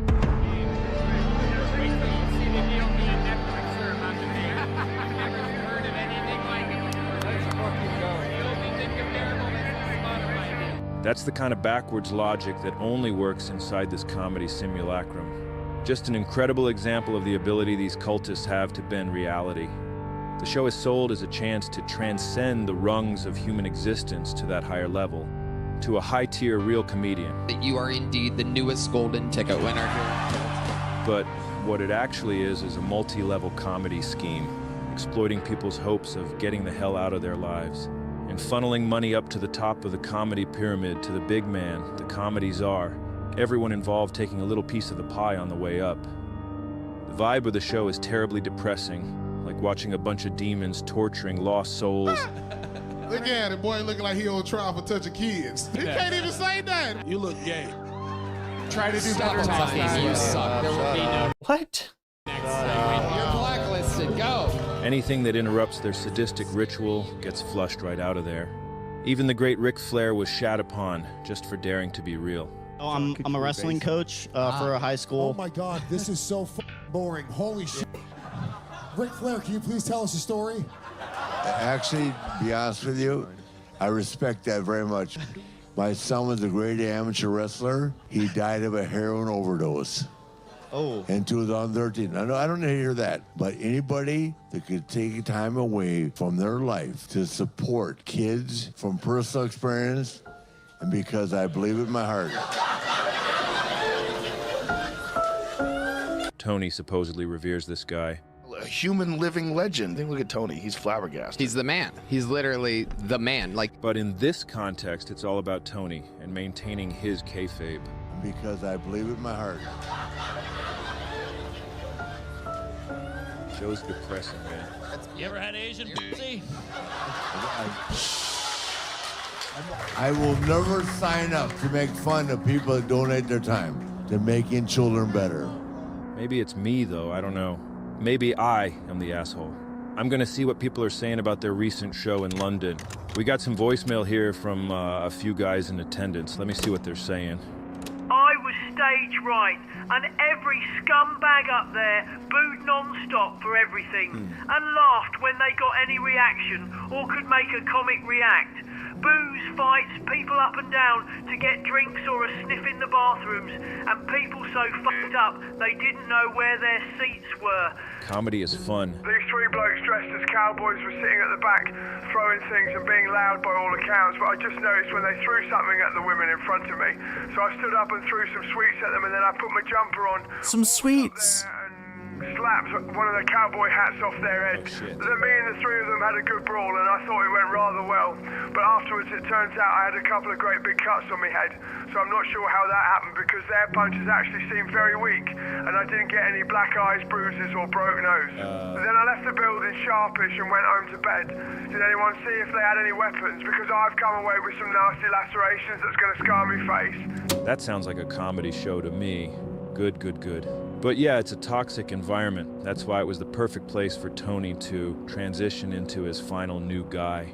That's why it's called Kill Tony. It's where the old original Tony went to die. He unveiled his fully transitioned self with his most recent comedy special, tweet thing. And that's— Did he go over this new guy shit with Tony in the previous video? Or was that just all about Rogan? I only remember it being about Rogan, but like, has he talked about like Tony, who I don't know who this guy was before he became whatever the fuck he is now, like another sock puppet for Trump is all that I see, but that's why that is called garbage. Tony in, garbage out. And this new Tony just seems even more pissed off. He seems to still be following in the comedy czar's footsteps, right off a cliff. But when a guy doesn't have a real male role model, and all he's got is the comedy czar, what else could you expect? And now he spends time on the show doing these deranged, awkward rants about whatever dumb shit most recently pissed him off. Just like Dad. But I came back home because I faced anti-Semitism. You know, I hear this, but it's kind of funny because, like, if you make fun of an Italian, there's no word for that. If you make fun of everybody else, it's racist. Your people have a special word for racism. What do you think that means? If you take yourself out of the picture, what do you think about your people having a special word for just you? What exactly did they say or do to you there? They said, like, go back to, you know, Poland, all the normal shit. But you've never been to Poland? No, my ancestry is Ukrainian. Oh, wow. There's some uneducated idiots that are rooting for you now. Not realizing that that country's stealing our money. A flashlight, if you will. Yeah, that fits too. Oh my god. Doctor? What was yours? Yeah, Elephant's Graveyard. Yeah. Now, a lot of people don't know this, but I study the Canadian healthcare system because they brag about how good it is. And I like to do my own research just to make sure that I live in the greatest country. Wasn't do your own research kind of a fucking cliche by then? On planet Earth, and I do. But Canada does rights now for anybody that wants one. Am I correct? No. I know more about your system than you because I have a bit about it. Hopefully you can tell by now that that right there is a guy who has fully migrated into a simulacrum. There really is something in the eyes, eh? Suey eyes. That's definitely a real thing. It's hard to believe, but all this crazy shit is how the top of the comedy world works now. I was tempted to end the investigation there, but I just kept staring up at that photo of David Lucas. When you ask why as a kid, what happens if you keep asking? You either end up in theoretical physics or an insane asylum. And so I just didn't stop. And it got me thinking, if Tony can build his own simulacrum nested inside of the Comedy Czar's simulacrum, then what if Joe the Comedy Czar's simulacrum is also nested inside a bigger, more powerful simulacrum? Well, guess what? It is. You just need to follow the breadcrumbs. It's actually not that difficult. Everything's right out in the open, which is part of this bigger cult strategy. They hide in plain sight, and they lay their plans out in public for all to see, because people tend to think if this were real, they would be hiding it. What's your problem? Anyways, remember Joe's buddy Duncan? Warning him about what might happen now that Joe's podcast had become so massive and influential? About guys from deep dark wells of influence penetrating Joe like a battering ram and using him to blow radioactivity all over the world? Well, he was spot on. And thanks to Guru David's guidance, we figured out who those evil penetrators are. They are a self-fulfilling, prophetic, doomsday cult, run by technocratic billionaires who want the world to crumble so they can rule over its ashes. An Armageddon death cult, obsessed with the demise of humanity, and hell-bent on making it happen as soon as possible. Comedy. I discovered this plot almost by accident, while taking a break from all that thinking. I sat in the tree outside my cabin, started reading this book I picked up at a garage sale in town. It was called The Lord of the Rings. And, While reading it was supposed to be a break from all that thinking about the comedy hell world, but it actually ended up illuminating the pathway to the truth about No way. so shit. Is he gonna relate In this story, these Tolkien? ancient elf guys created magic orbs. Oh my god. Yeah, the Palantirs. Allowed guys to see and communicate across vast distances with other guys who had an orb. The orbs were meant to help gain and share knowledge and make society work better. But you had to be very smart and strong-willed to use this technology. And just like in our world, most people are just really stupid. It's just the way it is. These orbs weren't inherently evil. They didn't necessarily lie, but they could show a selectively narrow version of reality. And if you had a double-digit IQ and tried to use one, you'd end up confused, misled, and completely dominated. And that's when I realized the guy who wrote this thing must be some sort of genius, because he perfectly predicted the internet and how it was going to break everybody's brain. And in the book, the bad guy is this guy called the Dark Lord. Well, the Dark Lord got a hold of one of those Palantir orbs, and he used it to dominate and reshape the minds of a bunch of influential guys who happened to have orbs too, like the boss of all the wizards, and this guy Denethor, the ruler of some kingdom castle or whatever. Using the orbs, the Dark Lord led both these guys to fully believe the apocalypse was upon them, and that there was nothing they could do to change it. He figured if these influential guys could be convinced the end times were upon them, there would be a trickle-down effect, where everyone would believe it, feel completely helpless, and just kind of give up, let the Dark Lord take over. The wizard boss guy reacted by joining the Dark Lord in his quest for domination, because if that Dark Lord is bound to win the war, he might as well be on the right side at the end of it. It's a philosophical suey. Poor old Denethor turned to utter despair and decided to just let Sauron get on with it, let his kingdom be dominated by the Dark Lord before doing a proper full suey himself. Oh yeah, there was this other king who didn't have a magic orb, so Saruman sent this guy, Wormtongue, nasty guy, to just go whisper in his ear, and it had the same effect. The point is, these guys essentially all got put inside a hyper-real simulacrum. I never understood, was that guy in Lord of the Rings, was that guy just old? Like, was he actually that old, or was there something about, like, Wormtongue that was, like, making him older? Was like, something that they did, like, also making him, like, age quicker, or was he just legitimately, like, that old? The Dark Lord using that orb technology. The visions presented to them in the orb became their new reality, and because they were so weak and stupid, losers really. The Wormtongue did make him older? They were convinced there was no way forward except to embrace the apocalypse by joining that Dark Lord, or by going full suey. Why the f am I talking about this stupid book bullshit? Because the internet is our magic orb. But unlike this book, in our world everybody has one. In the book, the Dark Lord loses the war because the humans got a new king who still lived in classic reality. But imagine if every guy in this Ring story had an orb, and not just a couple of the leader guys. Even this new king wouldn't be able to convince enough people to defend the castle.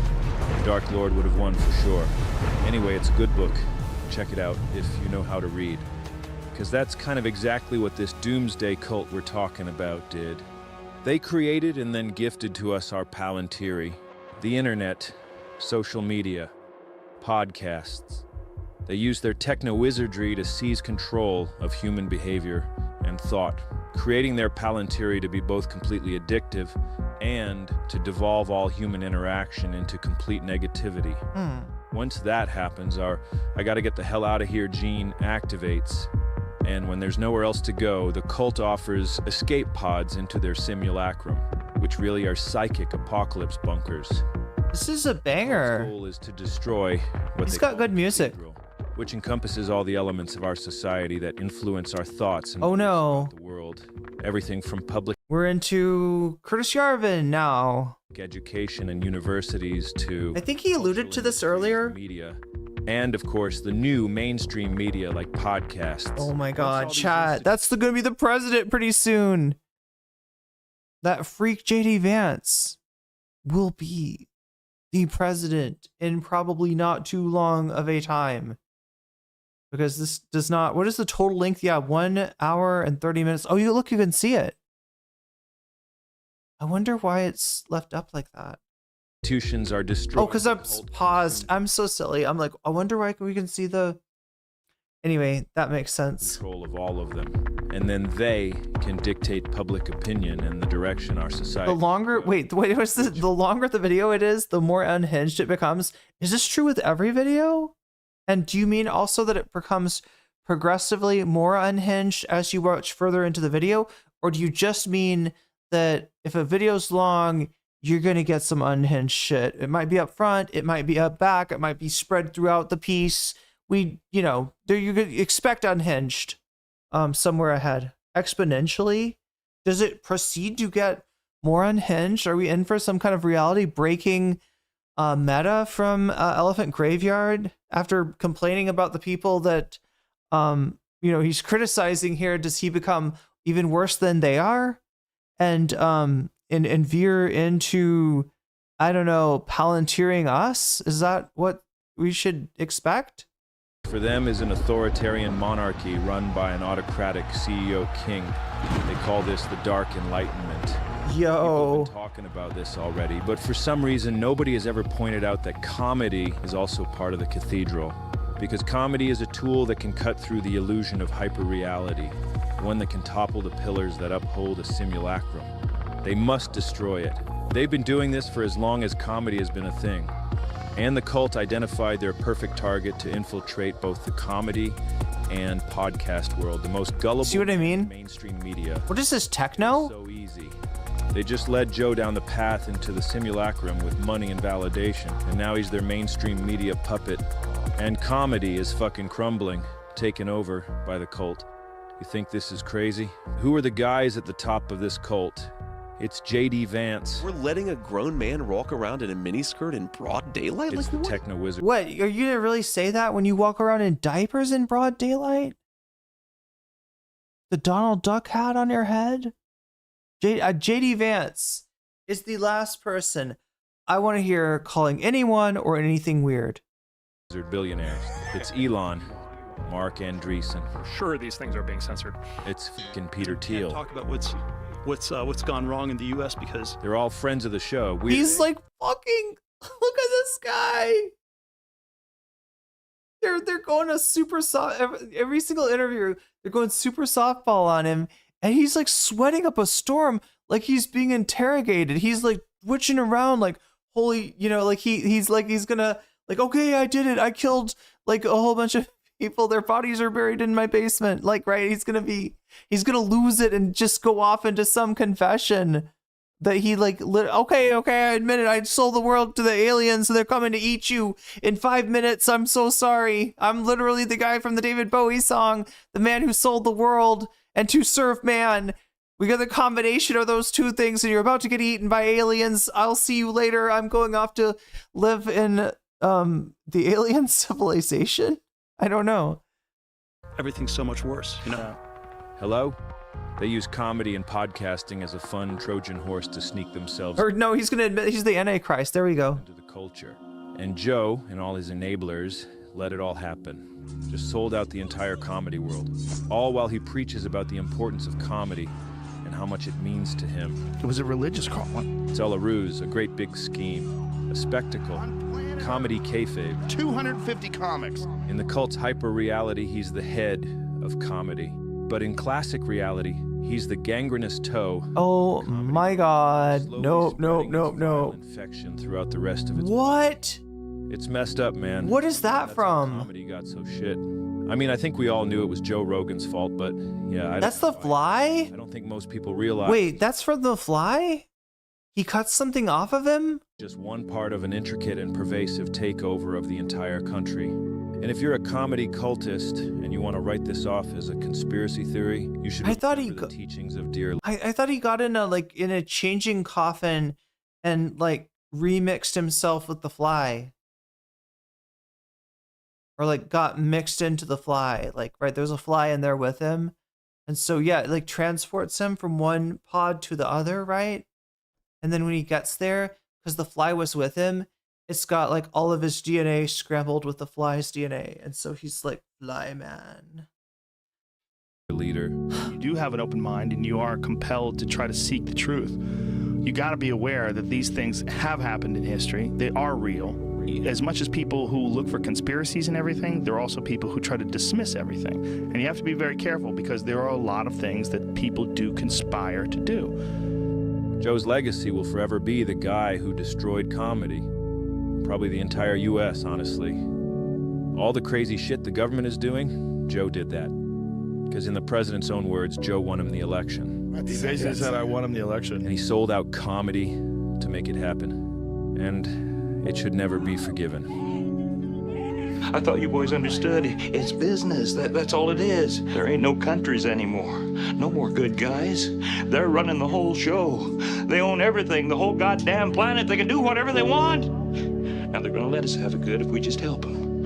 They're gonna leave us alone. Let us make some money. You can have a little taste of that good life too. Now I know you want it. Hell, everybody does. Do it to your own kind. We all sell out every day. Might as well be on the winning team. How does this all end? Well, how do most cults end? Usually in some kind of terrible tragedy. Waco, Heaven's Gate, Jonestown. Who knows if those simulacrum pillars will hold? They're shaky right now because nobody wants to uphold the Jeffrey Epstein pedo pillar. But it kind of has to be upheld. It's a load-bearing pillar. And it looks like they're expecting the comedy czar to fall in line and get rid of the controversy. What the fuck are they doing with that? On Trump's attempt to quell political blowback. The White House reportedly, quote, asking podcaster Joe Rogan to help ease the uproar over the Epstein files. What's he gonna do? I mean, what am I gonna do? I'm gonna push back. Right, no, of course. No, of course not, sir. Is the comedy czar gonna become Comedy Prigozhin, build out his personal militia, become a mercenary force attached to the U.S. military, maybe go for the coup?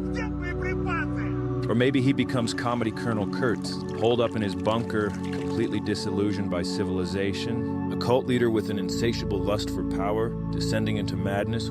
Apocalypse Now? Waiting for the apocalypse. See ya, boys. Well, whatever happens, I think Joe should move the Mothership Wall of Fame a few more feet, right into the bathroom there, if he and his followers are just gonna piss and shit on these guys' so-called legacies. And as for the rest of us, I guess, well, try to identify if you're in a simulacrum and get the hell out of there. Oh. Go outside and anchor yourself in classic reality. Stick your feet in the mud, observe the bark patterns of trees, feel the warmth of the summer sun on your face, do some can gazing. The more anchored you are in classic reality, the less easily you'll be sucked up into any of these embarrassing hyper-realities. Good luck with that.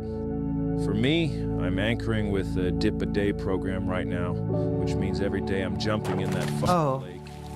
Swimming around, doing about 50 laps to the rock and back. That kind of dip. Big deal for me.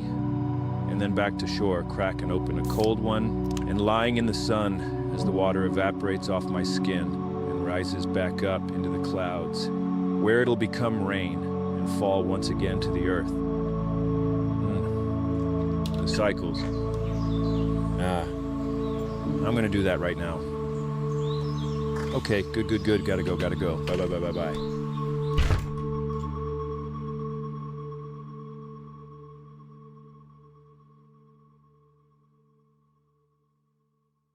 That's the solution to the problem that is Joe Rogan.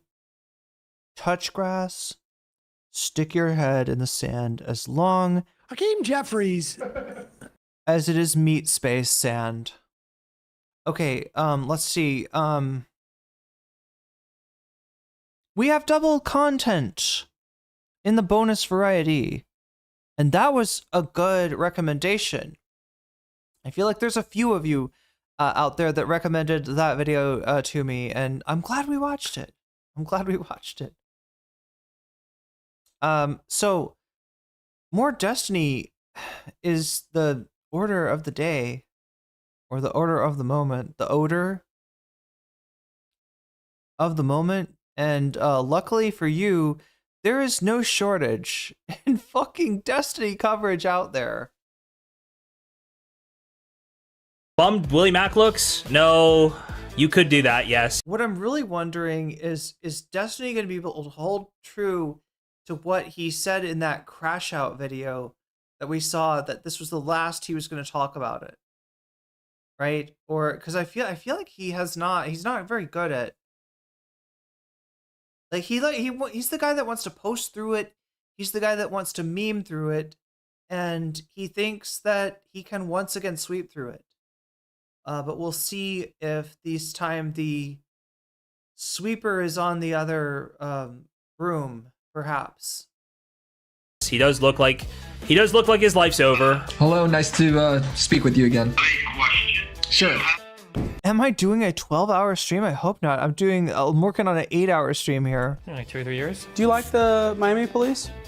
Yeah, I guess, yeah. You had any interactions with them? Nope. White people privilege. The way he lives his principles, I'm pretty sure Connor would hold down a child for destiny with one hand while the other is used to muffle the child's screams. Dog devil insane.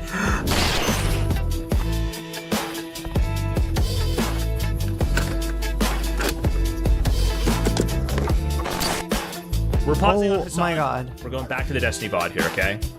He has just found out that Willie Mack has put the dagger in his back, all right? Let's see how he reacts. This is silence after hearing you can actually... Oh no, right here. Right at the end of this silence. I think right at the end of this silence, right? He says the Willie Mack bit. Couldn't it hurt her ability to find another job? Well, I mean, she's already... maybe not. He had just figured out who the Willie Mack was from. Again, okay? It looks like Destiny's YouTube channel and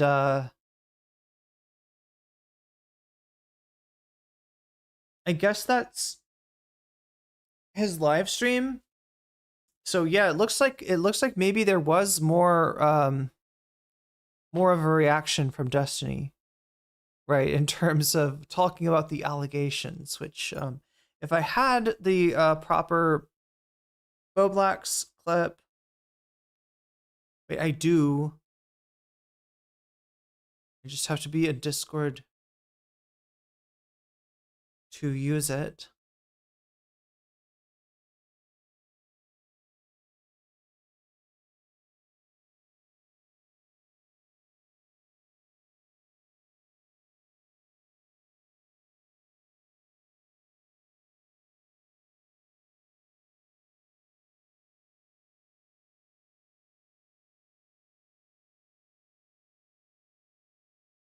And the other trick to using this clip is to turn the volume way down.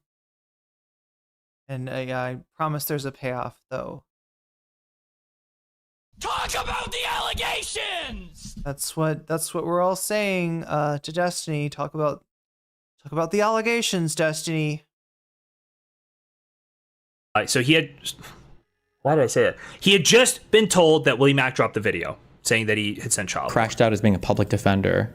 And so now she's like trying to raise money on that whatever website online. Oh, he's talking about Lauren De Laguna?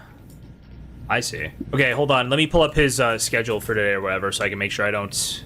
If he's actually going to go and read the Max... I guess they don't call him J-Stalk for nothing. Stuff. I don't need to see that. Main Max. Jesus. Holy fuck. It's kind of an interesting raw drop. Okay. I would send that clip doxing you to every employer she'll ever have in the future. The problem is that, like, I don't know if people in the real world care about stuff like that as much. Like, it's hard to even understand. Like, I don't think people understand sometimes how, like, if you're talking to a boomer and you're like, here's a YouTube video of this person talking on a thing where they're talking about a guy and then they're talking about where he lives. And I don't know if a boomer would even necessarily know why that's a bad thing. Like, I don't know if doxing is a thing at the forefront of everybody's mind or whatever. Is this it? Was this where he ends talking about this, by the way? Just so I know, for like, is this roughly where, oh, no, it's not. Not quite. Keep going for a little bit. But I think this is close to where he just stops talking about all this stuff. So Destiny, in effect, broadly speaking, have these snarkers won. You sound super doomer. I'm not that doomer. I'll just keep on streaming, and like 6 months from now, generally they fall off. You just gotta wait through it. I figure it's probably like the last big meme thing that could leak from all the roast is my guess, I guess. Ah, there it is. This is the last big thing, the last big bit of news. Isn't that insane just on its face? He literally just had Willie Mack publish a video saying that he had CP on his computer and that Willie Mack reported him to the police. And he goes, well, I think this is like the last big thing that could happen here, guys. I'm just going to go ahead and guess that no, I don't think Willie Mack's video is the last big thing that's going to happen. I don't think the Rose 17-year-old leak or revelation is the last thing that's going to happen. That seems like probably not. hard to say for sure, but probably not. Who knows? Maybe next I'll find out she was mentally maybe that'll come out. I don't know. Yeah, there was one other thing I was going to talk about with regards to this, but I don't remember what it was. Willie is literally throwing you under the bus. It's not surprising. Like I said, there's a ton of pressure on that guy. Visited my thread, and there's like a ton of people doxing and harassing and like calling into streams and like crazy writing on everything. Is that why he did it? Did he like just make something up? Or if Willie just made something up because he's scared of getting doxxed, then why not just point out where he's lying? Seems like Willie just took the logs he had and went, this seems really concerning. I'm calling the cops. Where's the lie? Just call it the lie. But it is what it is. Why does Jessica hate you exactly? What did you do to him? My guess is it has something to do with me and Cherry. I didn't know until a couple months ago, or a month ago. Uh-oh. Creative writing incoming. However long it was that Cherry and Jessica were like hardcore obsessed in love with each other since like the beginning of this year. I had. Is that a lie? You're not in love with me? Since the beginning of this year. Oh. So if he said now, the trans he would athlete be is lying. going to do a lot to like. Yeah. Okay. All right. No idea. So I don't know how much that affects her or not. Because I mean, like, you seem to not care that much about all the pixie stuff. She's laughing at me as she walks away, by the way. You guys can't see that because I don't cam up, all right? She's laughing at me. But then once the Cherry stuff got involved, then he started to have much different feelings about it. So yeah, I have no idea. Yes, when I found out you took the person who I streamed with for a year and recorded them non-consensually, yes, that upset me. Shocking, I know. Shocking revelations. Person I streamed with 8 hours a day for at least 6 days a week for like 6 to 9 months. Yep. You said you were going to talk about the H3 threads. Oh, okay. Have I moved on from all of this? You've talked about your position moving forward after the suit. Are we getting a manifesto ever? If I were to manifesto, it would just be like summarizing a lot of the lawsuit stuff. But all of the peripheral schizo shit, I don't know. There's a lot of random shit to. Okay, I was not spacing out just then. I was checking to see what Destiny had posted in terms of live streams in the last couple of days, and it turns out, yeah, this is a stream from let's see, when was this posted?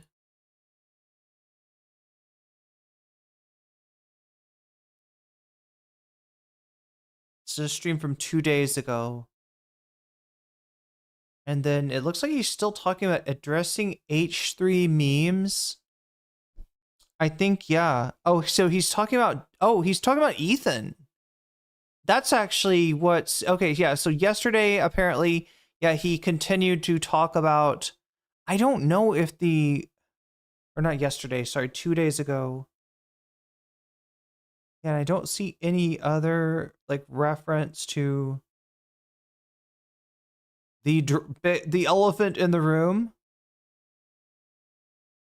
Oh yeah, no, he's definitely doesn't see. Okay, anyway, we'll see what the rest of this is about, and then I'll switch us over to maybe the VOD from yesterday, where he's talking about the Ethan Klein thing.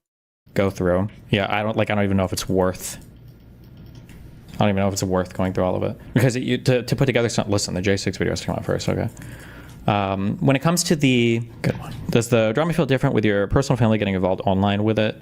Yeah, I mean, it's more annoying, but yeah, like I said, like people like it. Like I'm pretty sure I watched. I don't know who this was. I think I was watching the food shops person. Okay. All of the things that they fantasize. He's not talking about me right now, is he? About Joe Biden doing to conservatives, Trump is literally doing to sometimes other conservatives like John Bolton, neocons. I thought they were all the same though. Fantasized about it. Now he's making it sound like there was a difference. Is he? Oh no, he's talking about yesterday or the day before. I see. Oh. Apparently, this is one of the first days in a while where Destiny's experienced, loss of 1,000 subs. We're starting to work backwards again, guys. Not great. Not great. We covered the dance stuff. Yes, guys, we covered the dance stuff. Continue. Maybe it was the day before. Oh, whoops. I'm too lazy to find it. But like Hassan was just like straight read. Wait, super chat about Connor and Molestany in the tab rewind. This video 5 minutes. Wait. There's a you're saying, sorry, Bad Lefty, that there's a super chat in this gisticle video? I don't think I've been watching it for 5 minutes. Oh wait, yeah, I guess barely. Wait, are you saying 5 minutes back there's something I should look for it?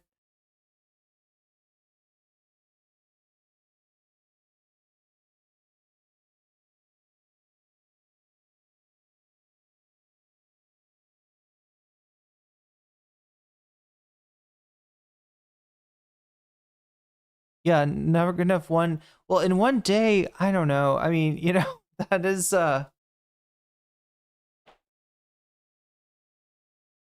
guess that's a lot, you know, I mean, like, it's not overall a lot of, he's, like, somewhere close to 1 million subs, so, you know, it's a small percentage. In fact, maybe 0.1%, but that is a lot for one day. And maybe a sign of things to come. Wait, am I missing something, chat? Is there something I should rewind the this video for to see? Down my was straight reading down my Kiwi Farms thread. So yeah, I don't know. Okay, the because I was tying this to H3 stuff. For the H3 Hassan stuff, there has to be an understanding about related to the unilateral disarmament thing, right? So on the other side, like, every single behavior has basically become permissible, and then on our side, even if you call things out honestly, people will still try to. He's just trying to flip this, right? He won't accept his connection to Dan and the tactics that Dan used to go after Hassan, and he will not accept that as being a part of his thing. If you want to apply his lens, right, you have to apply Dan's, like, totally insane campaign against Twitch and Hassan, right, where he would bend anything in the most favorable way for himself possible. You have to include that in Destiny's actions as well. Right? And he doesn't do that. He goes, dude, remember when Pisco started talking about Dan and Destiny goes, Pisco, I'm not Dan. I can't control Dan. Right? But then when he's talking about other people, he thinks, oh, we all control each other somehow. There's like a hierarchy here. There's some connections. There's some collaboration going. It doesn't make any sense, right? He won't take responsibility for his co-host, his business partner, his best friend, his longtime streaming partner, right? The guy who's been on his stream longer than basically anybody who's still there, right? He won't take responsibility for that, but he wants me to take responsibility. Okay, some dung devil at the beginning of this video super chatted $5.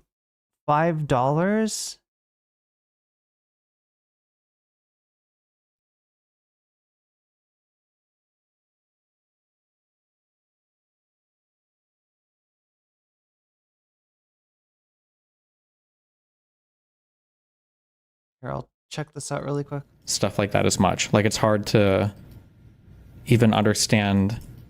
Like, I don't think people understand sometimes how, like, if you're talking to a boomer and you're like, here's a YouTube video of this person talking on a thing where they're talking about a guy and then they're talking about where he lives, and I don't know if a boomer would even necessarily know why that's a bad thing. Like, I don't know if doxing is a thing at the forefront of everybody's mind or whatever. Is this it? Was this where he ends talking about this, by the way? Just so I know, for like, is this roughly where... Oh, no, it's not. Not quite. Keep going for a little bit. But I think this is close to where he just stops talking about all this stuff. So Destiny, in effect, broadly speaking, have these snarkers won. You sound super doomer. I'm not that doomer. I just keep on streaming, and like 6 months from now, generally they fall off. You just gotta wait through it. I figure it's probably like the last big meme thing that could leak from all the roast is my guess, I guess. So yeah, he's hoping that he acts like nothing is wrong, that somehow he'll be able to gaslight his community into truly believing that it wasn't any big deal. You know, she was only barely underage, right? It's as long as Destiny's not being like fucking frog marched out of his streaming room, everything is okay. Ah, there it is. This is the last big thing, the last big bit of news. Isn't that insane just on its face? He literally just had Willie Mack publish a video saying that he had CP on his computer and that Willie Mack reported him to the police. And he goes, well, I think this is like the last big thing that could happen here, guys. I'm just going to go ahead and guess that. Isn't it all bad to say that you, like, if you kind of celebrate, like, all right, well, that's the worst thing that can, it's not bad luck. But you need to knock on wood. If you're like, well, that totally is the worst thing that we're gonna deal with, and everything's uphill from here. I don't know. It seems like bad luck. No, I don't think Willie Mack's video is the last big thing that's gonna happen. I don't think the Rose 17-year-old leak or revelation is the last thing that's gonna happen. That seems like the super chat went hard as fuck. I'm hard to say for sure, but probably not.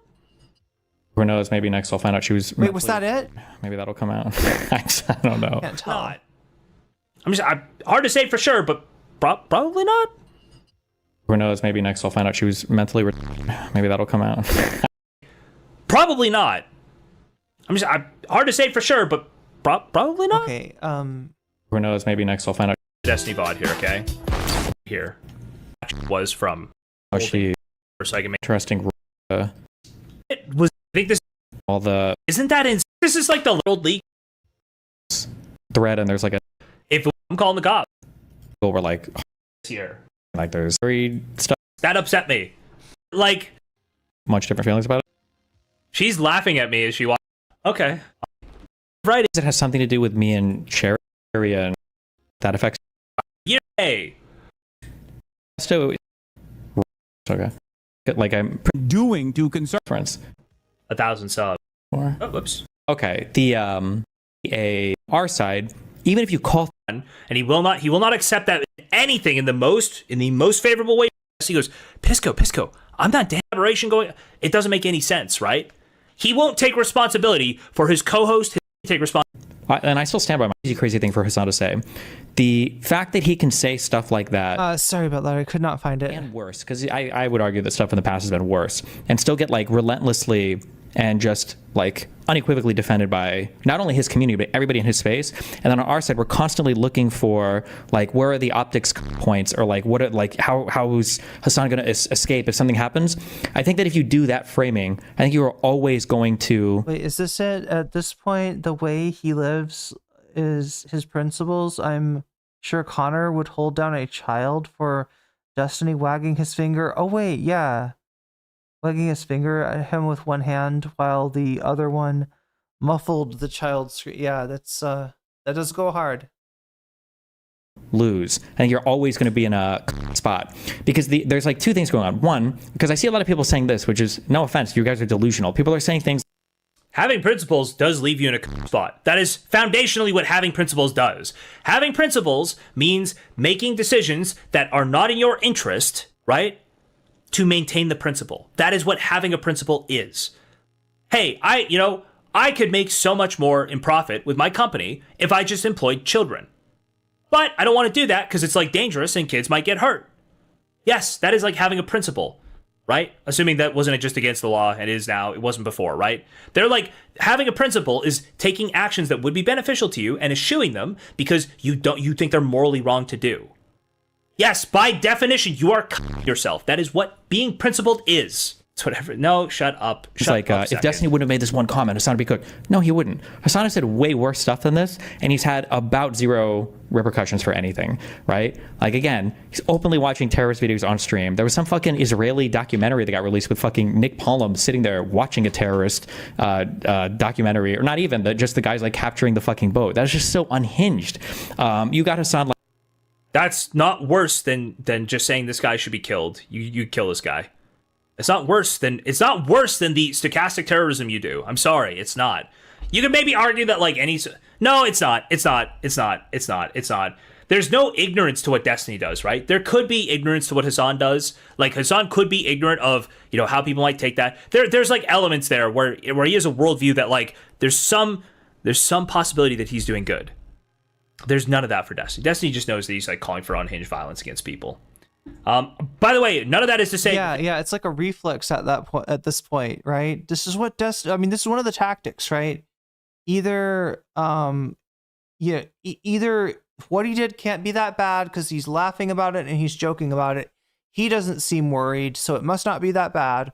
Or Hassan did something equally bad, so you can't judge him as bad without being a hypocrite. Yeah, I mean, there's like several lines of defense, and it's moving goalposts all the way. The things Hassan does there are good. Obviously, I called him out for watching the Galaxy Leader get captured, watching those people get taken hostage, and laughing about it with Nick Pollum, right? Remember what I said about J-Stalk?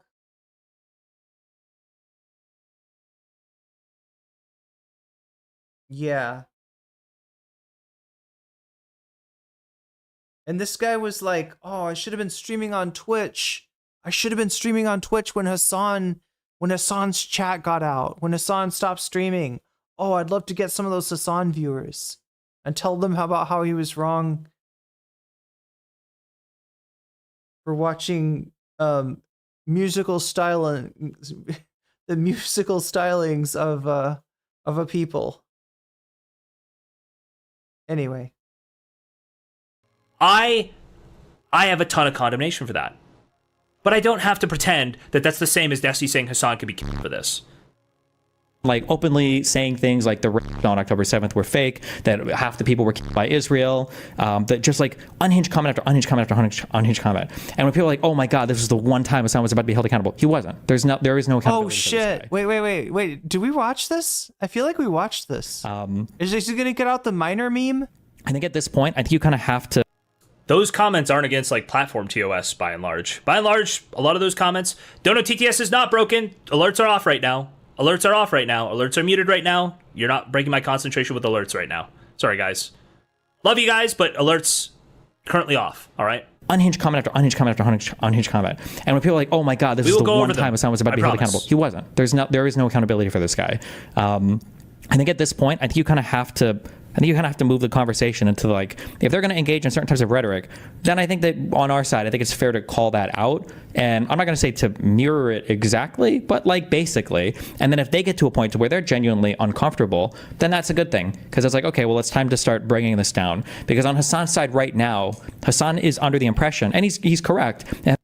So Desi's presenting this as just mirroring, but he will web everybody together on the other side, and he will not take accountability for the people close to him, right? That's where the double standard is. So Hassan and Bad and Panada are the same people. And also he'll just lie about Hassan. Say Hassan directly said Hela's a valid military target. Say all of this shit, right? It's just a lie. It's just like objectively a lie. Read DGG chat on screen right now. Destiny, aren't you basically just doing Newsom tactics? Oh, how about we kill him? Wait. I thought, do these people think that's a bad thing? I thought these people loved Newsom. What is their problem with Newsom tactics? Fire. Yeah, sure. Yeah, I mean, I realize his audience is going to do this shit. Okay. Anyway, I'm saying that he's saying mirror, but he's going to web together all of his critics as one thing and do anything to them, do anything back to any one of those people that any one of those other critics would do. Okay, so anything Bad and Panada does, Destiny can do to anybody who's vaguely associated in the Bad and Panada Hassan sphere, right? That's the rules he's playing by. But when Pisco says, "Hey, I think Dan he has your blessing to go after me like this," and Destiny goes, "I have no control over Dan. I can't tell Dan to do anything. I can't be held responsible for what Dan does."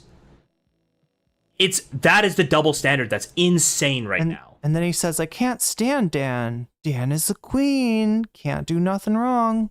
I have no idea how you justify this. I have no idea how anybody takes it seriously, right? When is YouTube going to demonetize this loser? Well, hopefully, if he keeps calling for Hassan to get killed, hopefully at some point, you would think. And that Hassan can basically do literally anything that he wants on his end, and he will always get away with it. And then on our side, you have to play by this not even like reasonable set of rules. Like, I think it's fair to call out when people are being unhinged, and say that like if you're going to be unhinged like this, like people could literally be unhinging against you. Wait. The term boogeyman was like had like a racist origin. Viable.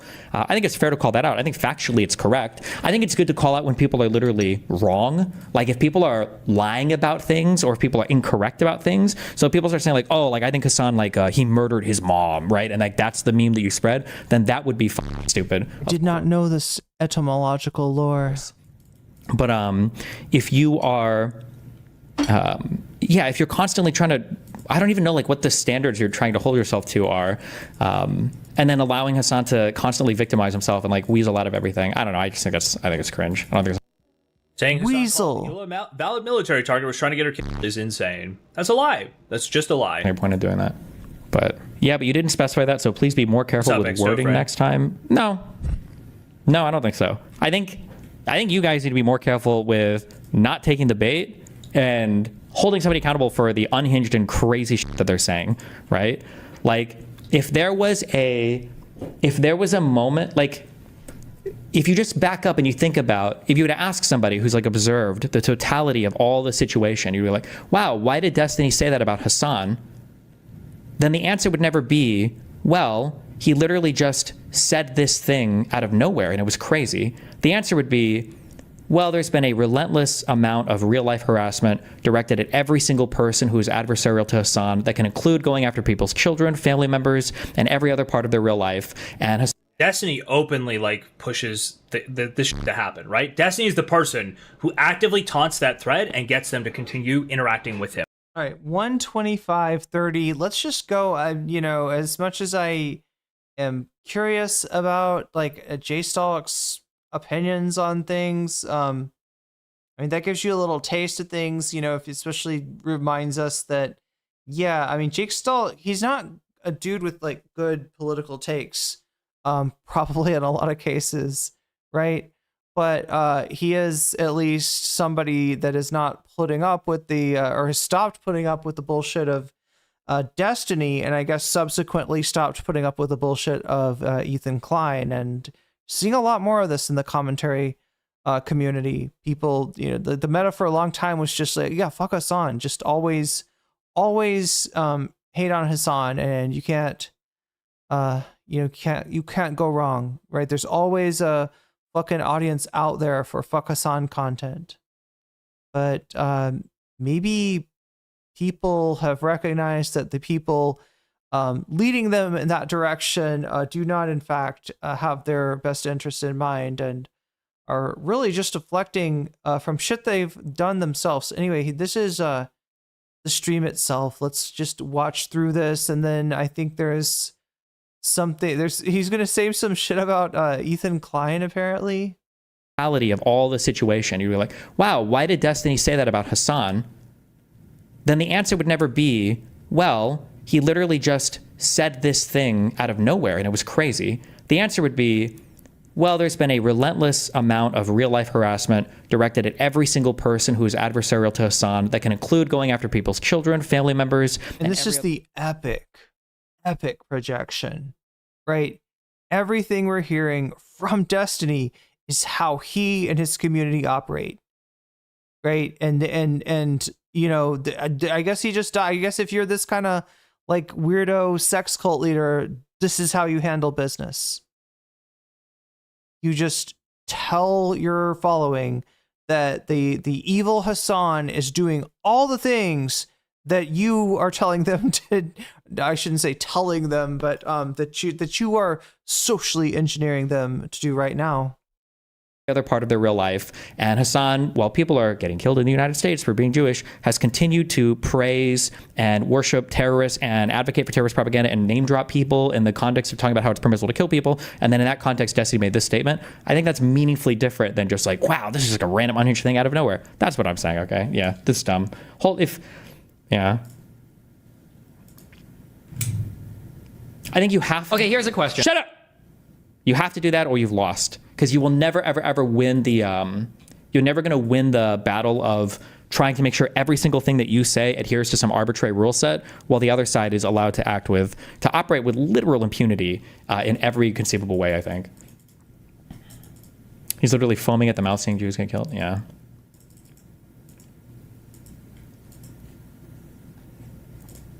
Here's the VOD you were looking for. If he's going to continue sending photos and videos. Oh yeah, he's like literally just reading down my Kiwi Farms thread, straight reading posts from my. Wait, chat, it feels familiar. It feels familiar. Tell me if this is deja vu, please. Please tell me. Have we watched this before? Or am I just having Destiny delusion syndrome? Where you watch too much Destiny and you start to hallucinate content. We've done this before, and I know it. I feel it.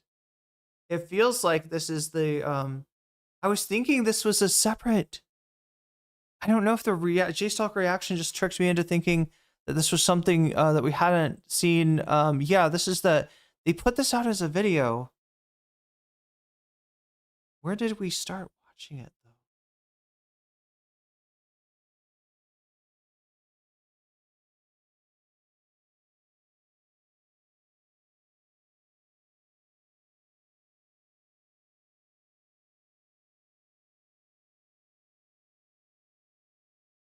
There's like one thing I can remember.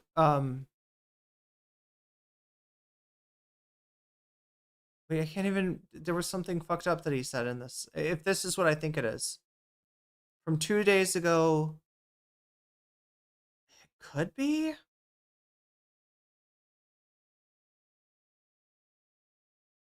We definitely saw it in a different format. What is the consensus, chat? What is the consensus? Have we seen this before? He just always rants about the same shit. Yeah, that's the problem. That's the problem. It's Hassan. It's the haters. It's not me. Then the next segment. It's we need to fight these lefties. And be more aggressive. Yeah.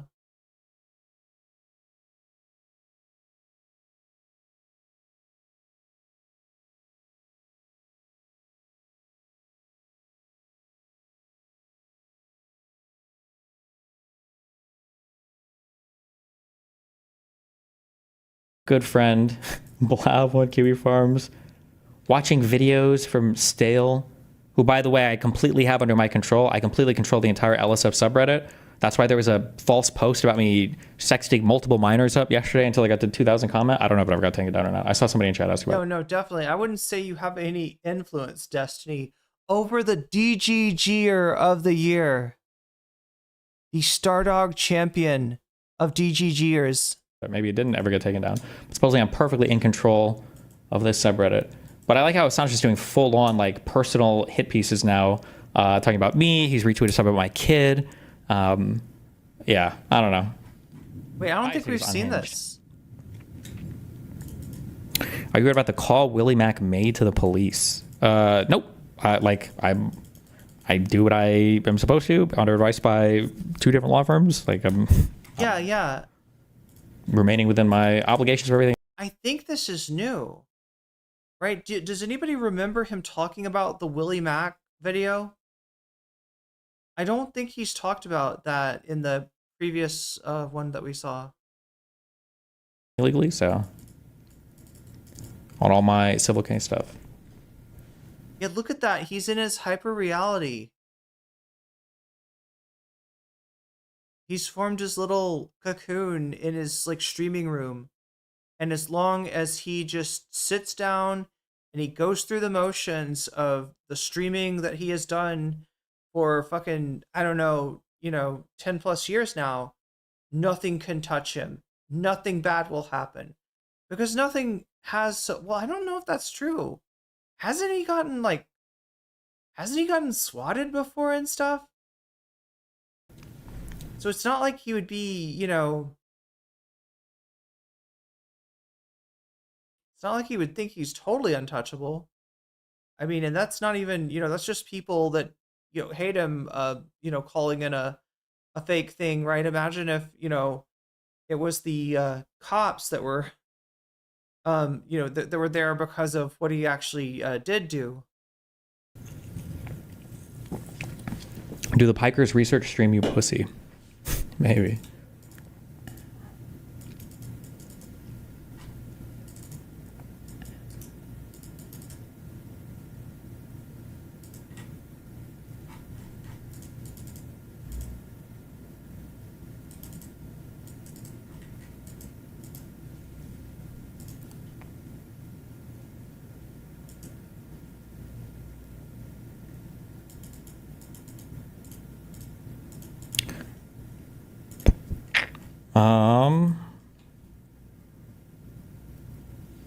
Yeah, I think that's all I have for now.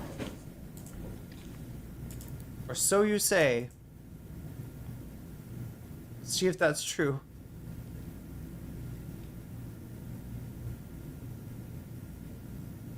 What the fuck are Destiny streams? You know, the first thing I noticed, chat, is like, look, if you listen to my audio, when I'm not talking, you're not hearing room noise, all right? My microphone is set up properly. His is not, but then I start to wonder, does he know something that I don't? I mean, he's this, you know, big streamer. I don't know. Maybe there's some kind of like weird ASMR effect. If you, have your mic completely, open to all the background noise, or I don't even know. I noticed CNN, and MSN, like any cable news show, they will somehow, a mic will pick up anytime somebody rustles papers. And it is incredibly loud compared to the audio of the voices, right? It is the kind of thing, the kind of audio issue I would assume that a major cable news show would work out, but they leave it on, and it makes me think, I don't know, do people like those background noises? I might watch this Willy video later off stream.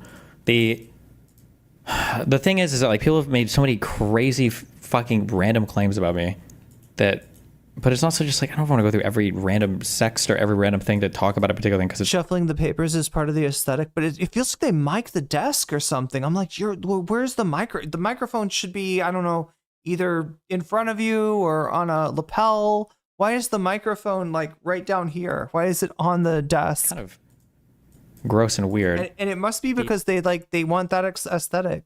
Yeah. One comment that I made was that Rose person early on sent me a screenshot of her iCloud or whatever with her and her boyfriend, saying that her and her boyfriend had recorded like 60 gigabytes of videos between her, him, and like other dudes.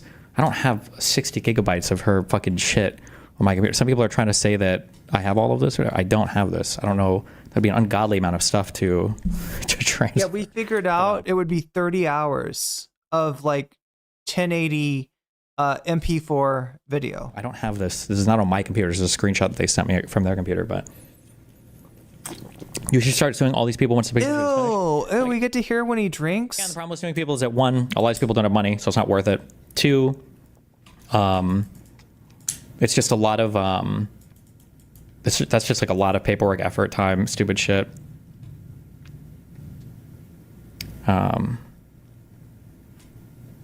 And then 3, for defamation of a public figure, you have to prove actual malice, meaning that like depending on what somebody's seen, they might think I'm a pedophile. If they call me a pedophile, like it's not technically defamation for them to do it if I'm a public figure. Yeah. So is this did he just tell us that anybody can call him a PDF with no possible legal ramifications? The only way would be if you were like, I don't know, somehow admitted that you knew he wasn't, which I don't know how you would know that, especially given the fact that, yeah, he's I can't stand his voice. Yeah, it's not great. So guilty. Well, what's funny is Peter Thiel was sitting up there in that last video looking super guilty. I mean, he's a horrible person, right? But like looking super guilty when he's not even getting asked like hardball questions. And Destiny is just playing it cool. Like, no, this is my everyday. I mean, this is his whole thing. Like, he's got nothing other than trying to normalize the situation and act like this is just part of the ebb and flow, the wacky ups and downs of the streaming world.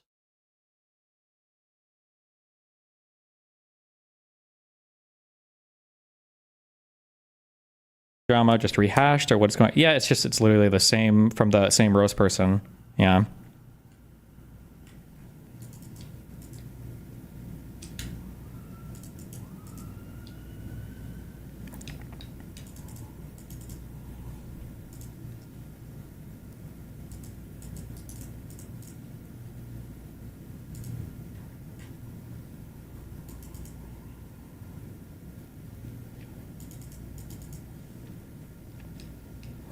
You have to pull an H3 and bait these losers? What, and pre-register my shit with the Library of Congress?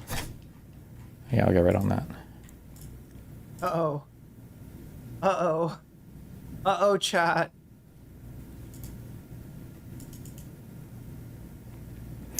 Hassan knew the lab stuff of finding Hassan fucking a 17-year-old didn't make Hassan a pedo, so I think you might have a real def per se case against Hassan for spreading that Kiwi farms. Yeah, but I don't think Hassan was with Paris when she was 17. That wasn't the whole point of that. They are sitting here hoping. They are sitting here trying to think, like, how could we turn this? How could we turn this against Hassan? Like, how could we make this go away and be like, hey, look, Hassan, he's bad. He is also bad. Look at Hassan. Don't pay attention to the tiny man behind the webcam. That's what I thought that I saw. It's obviously not a webcam. It's a real camera. It's a better camera than mine.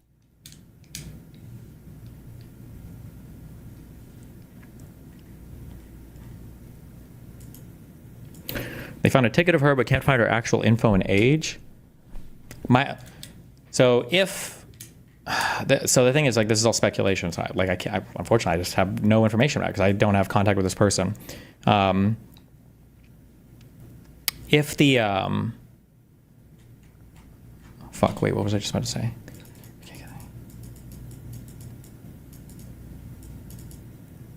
My mind just wiped. I don't remember. Yeah, we are going on 8 hours here tonight, chat. They found a ticket of her, but can't find her actual info and age. I think that my running theory, but I mean, I don't know 100%. My running theory is that the solo dude is her current boyfriend or ex-boyfriend, and he didn't really want to be found. So before he leaked anything, he wiped all of her shit and tried to clear her social medias. That's my guess, which is why it was so hard to find anything of hers.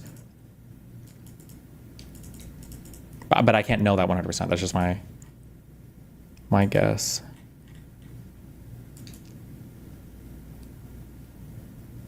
What a boring stream.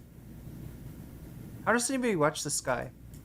It's literally just click, click. I saw this, but I couldn't tell if this was fucking AI or not.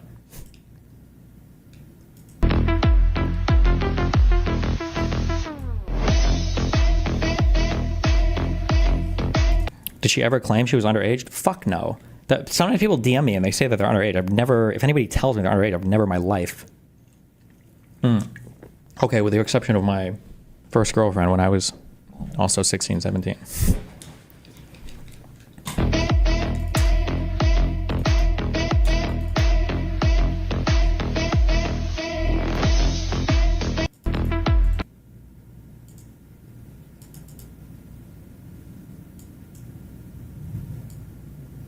What kind of new laws do they even need to pass here?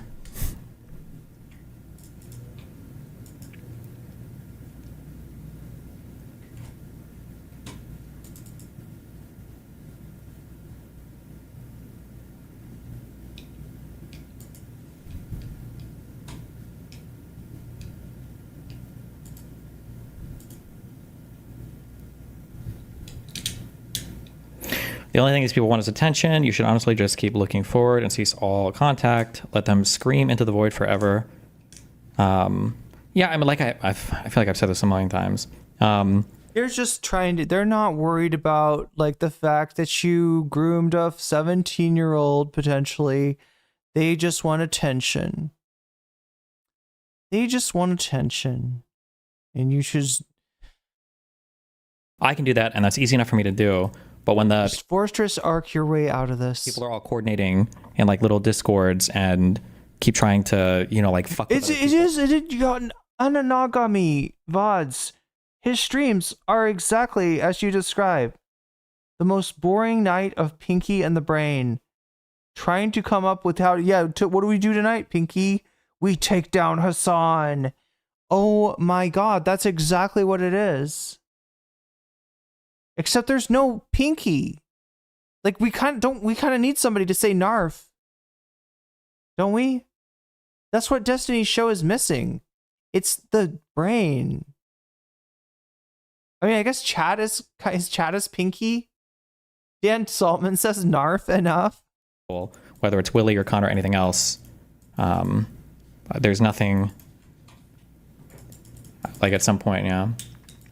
Honestly, you should watch the Willie Mac video. He's literally saying you have 60 gigabytes of CP in your computer. Man, like I said, I've already addressed this. Like this chick sent me a screenshot of a folder that she said that her and her ex of stuff they'd made, but I mean, I don't have this on my computer. I don't even think I told Willie I have this on my computer, so I have no idea why he's...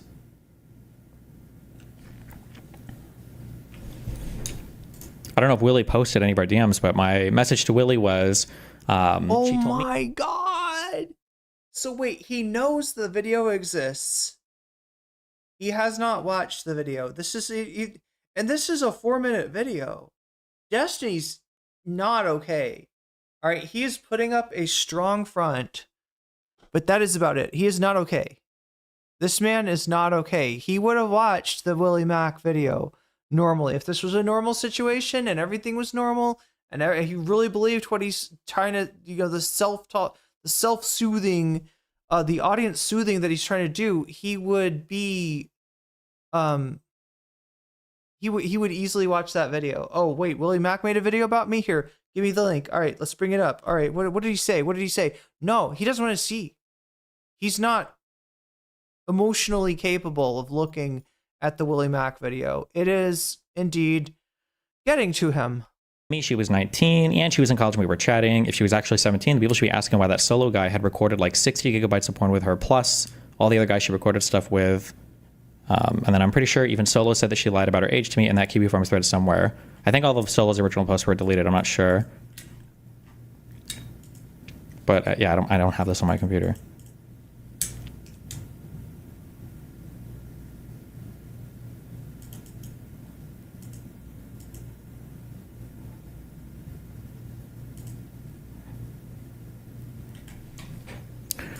He has DMs in his video. He does his best to make it look insane. Oh boy.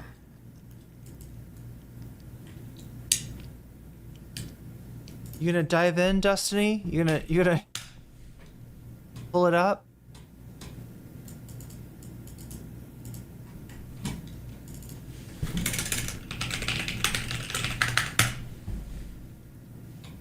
This is POV, your Destiny's... He's saying the screenshot you sent him is you monitor a video of her still on your computer. There's evidence that I have to collect and maintain on my computer for my... He's like, no, you don't understand. I gotta keep the CSAM on my computer. With one, my New York law firm, and two, with my obligations that I have related to my Pixie case. Like I am bound by law to keep the CSAM on my computer. I must retain the documents. Things that I have to have preserved related to both of these court cases. I mean, I can't just dump a ton of shit because, especially when I have no idea, especially when I have every reason to believe this person is 19 anyway. So he said if you have the size, you should have it on your PC. It's just a screenshot that she sent me of the folder. I mean, I could post the screenshot of what she told me. Are we sure this person is even real? Like, is she a catfish, or is it a Lauren De Laguna trying to get... I'm pretty sure this person is real. At this point, who the fuck knows?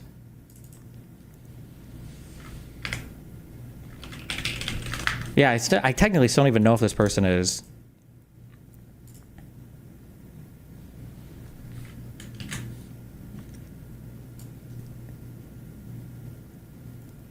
Is he talking about Solo?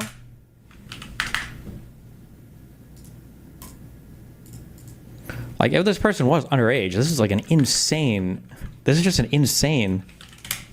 Hold on. Does he have like...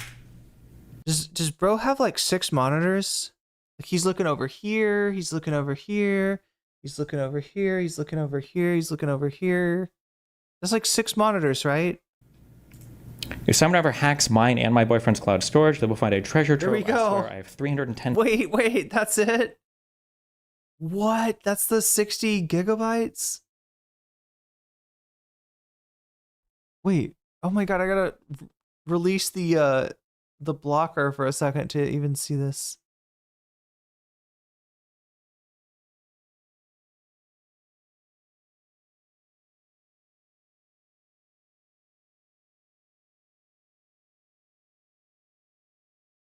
folders of photo sets. Total size 61.15 gigabytes. That's wild to me. But hey, I mean, but no, this is on their cloud, iCloud, or whatever the fuck this is.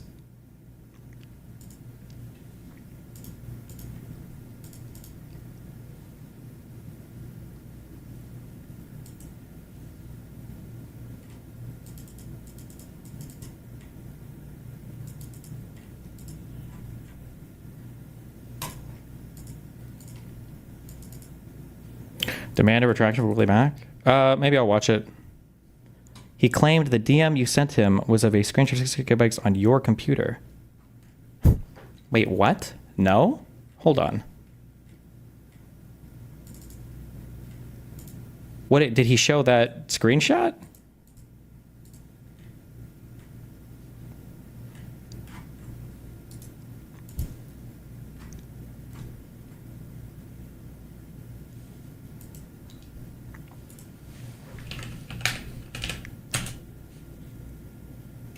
I never sent a screenshot that says this. I mean, I wouldn't even be able to send a screenshot that says this because I don't have this. I don't have this, but okay.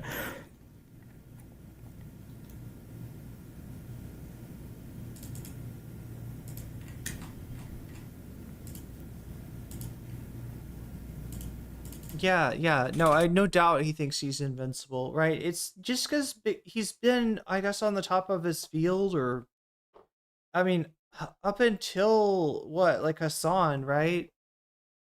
He was kind of the biggest, like, you know, ostensibly on the left streamer in politics.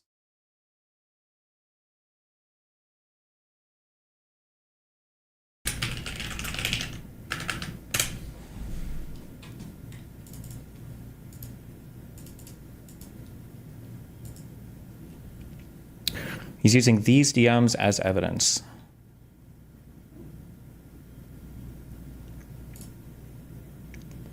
Oh, yeah, because I have screenshots of, yeah, we tried to do identification for some of these videos.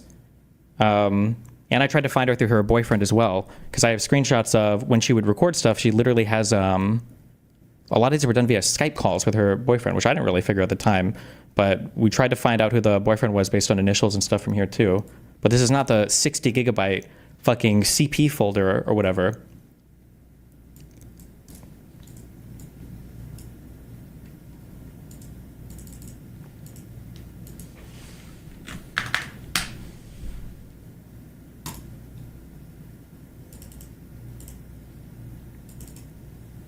So the entire video is based on a false I don't know. I'll watch it after stream. I'll look at it.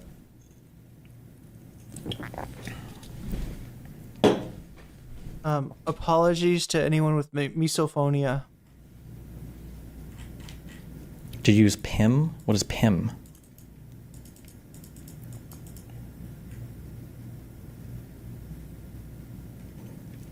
How about people who feel you were negligent in verifying her age and feel you probably should have been in other encounters with girls that might be underage? I don't know how to respond to that. I mean, like, you can argue that, I mean, nowadays, I have no problem checking an ID. Because if somebody feels, the problem is, like, even check, because the problem is, like, people have fake IDs. So that even that's not, that doesn't really tell you 100%. I don't know if there is, like, a 100% way to verify a person's age. I feel like context clues are usually your best bet there. So, like, for instance, if they're on OnlyFans or if they do something like that, I figure, okay, well, there's somebody doing some kind of ID verification here. For Tinder, at least my recollection is Tinder does an age verification, and she used Tinder a ton, plus is selling stuff online and everything. So I figure this is almost certainly, plus is recording with other people and everything. So unless, like, every single person she's meeting, like, has no idea what her age is, including classmates that she supposedly recorded videos of, passports only? Oh, true, actually.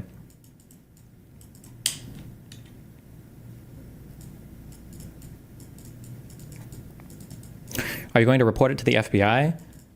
Maybe when I was doing work with a New York law firm, the goal was initially, because the packet that we put together was a thing that we were, I don't remember if I said it or not. The original packet was going to the DOJ. That was the goal of that originally, because I thought that the stuff that the solo guy, even if the girl isn't underage, was criminal in behavior. 1,000,000,000,000%. That was criminal behavior. And then I also said that they could lean on the potentially the fucking sex trafficking of this chick or whatever angle as well. Although she's a minor, it's like 1,000,000% even more true. But that was the goal initially was to send it all to the DOJ and then have them try to pursue it there.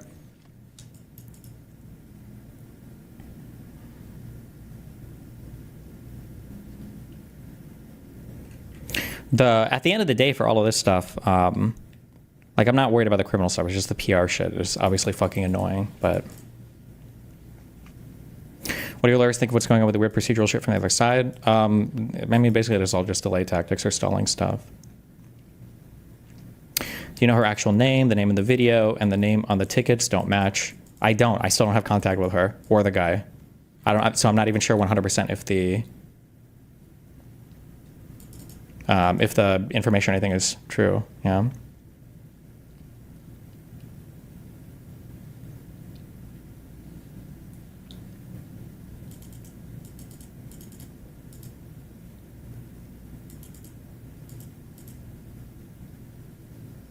People are baiting, be wary. True. You just got, oh, catfished by Bad Empanada. What?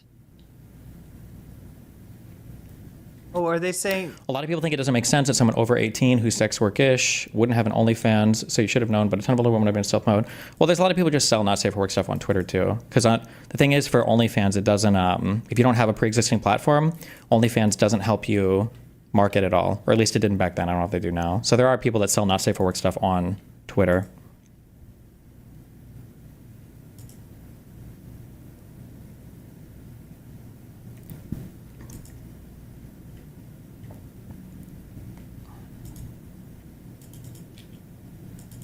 How does anybody watch this guy? I don't get it. I feel like he's barely streaming. Chat, can we be real for a second? Do I talk too much? Like, does every other streamer like more like this? Where they just kind of like, I'm too hyperactive to like leave 2 seconds of silence? Is that...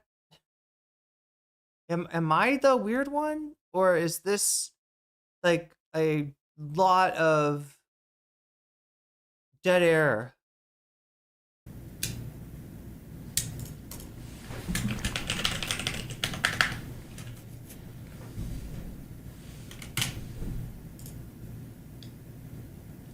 Kind of crazy how all of her sex and everything is just out there in the public, yet She-Rose hasn't come out to talk about it publicly. Seems sus.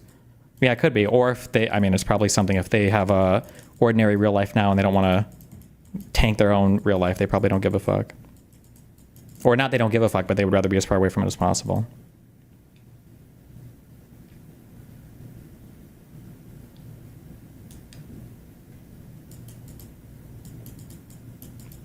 Why'd you post her public college and DGG chat? That was very reckless. Because I wanted somebody to find her, because I had no idea who the fuck this person was, and I was able to find the person. What? But then there's another stupid thing too, because people are like, oh, like Destiny was preying on her because he knew she was underage. Well, why the fuck would I post the picture or whatever? Yeah, I wasn't able to find the person. Because also the theory a long time too was... Does Hassan have this much? No, there's no way. I mean, he might have more dead air than me, but not this much. Chud also, I've noticed, has some dead air. I think he may be quiet because he's guilty of fuck. That is a good point, Scribs.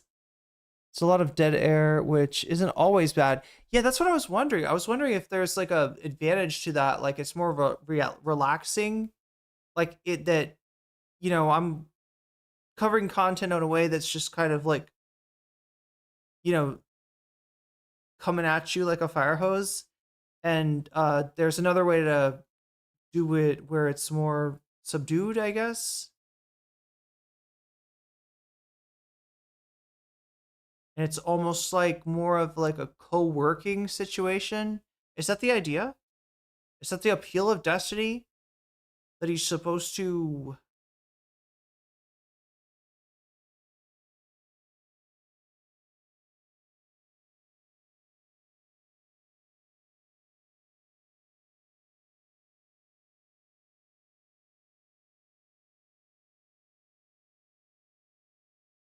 that I was pursuing underage people. I knew this person was underage and I was trying to hide it from everybody or some bullshit, but I was just never able to find. Yeah. Hassan has breaks for reading, looking through chat and stuff like that. And again, I have no reason to think she's underage.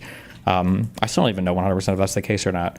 But I mean, if it was, not only did she lie to me, the solo dude said that he lied as well. So, but I don't know. Maybe if you want to engage in a more like laid back way, maybe this kind of, thing is with the clickety clackety and yeah, I don't know. Is it like ASMR? It's always been making me think that this is like, it feels like this is supposed to be ASMR with like a little bit of a drama, peppered in.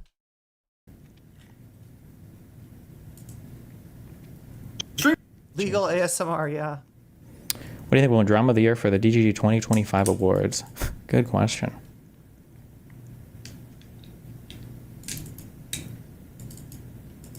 Did you get Kiwi Farms to track her down? Well, I know anything I post in DGG chat ends up on Kiwi Farms because they'll read my shit. So I figured they'd find her from there. But.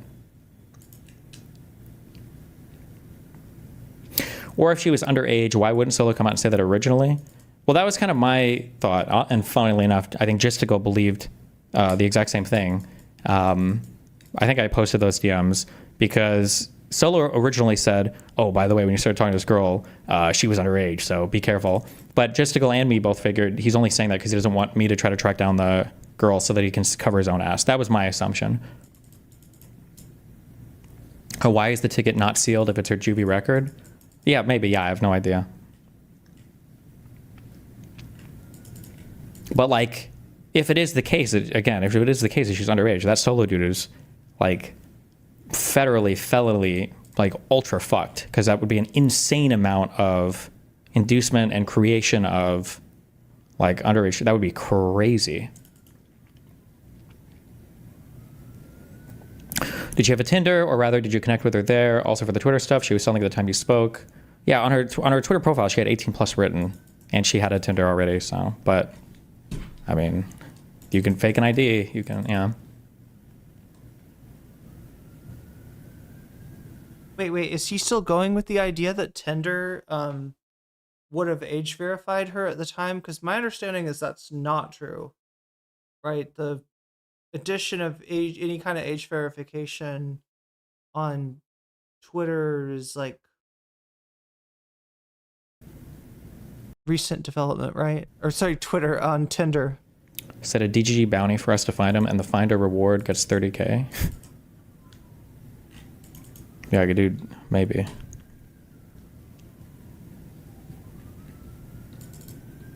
Like, it feels like to me, Destiny's one. You know what it is?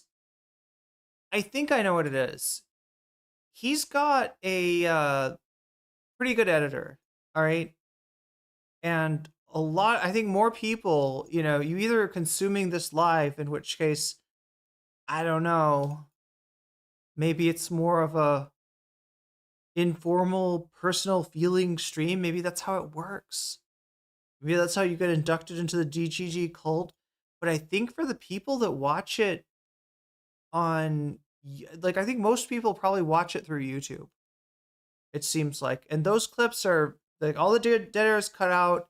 It's all killer, no filler, right? They really cut it down to just the interesting part, or whatever, the interesting part is, according to Destiny's editor.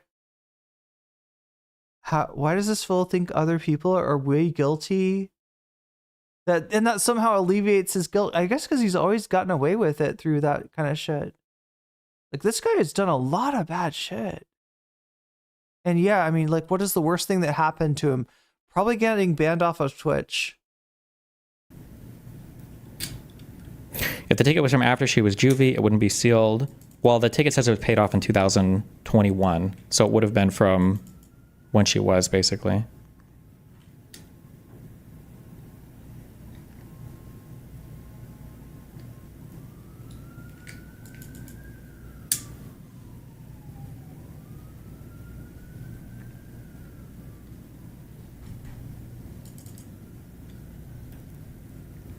Do you have any reward for finding Soul's information? I'll give you a free tier 5 sub if you can find it. It's just like it's like OJ. Remember when didn't OJ, after he got found not guilty, Didn't he say like, I'm gonna find the guy that did it? And it was just kind of like, did you find him yet? Did you find him, OJ? How's that going?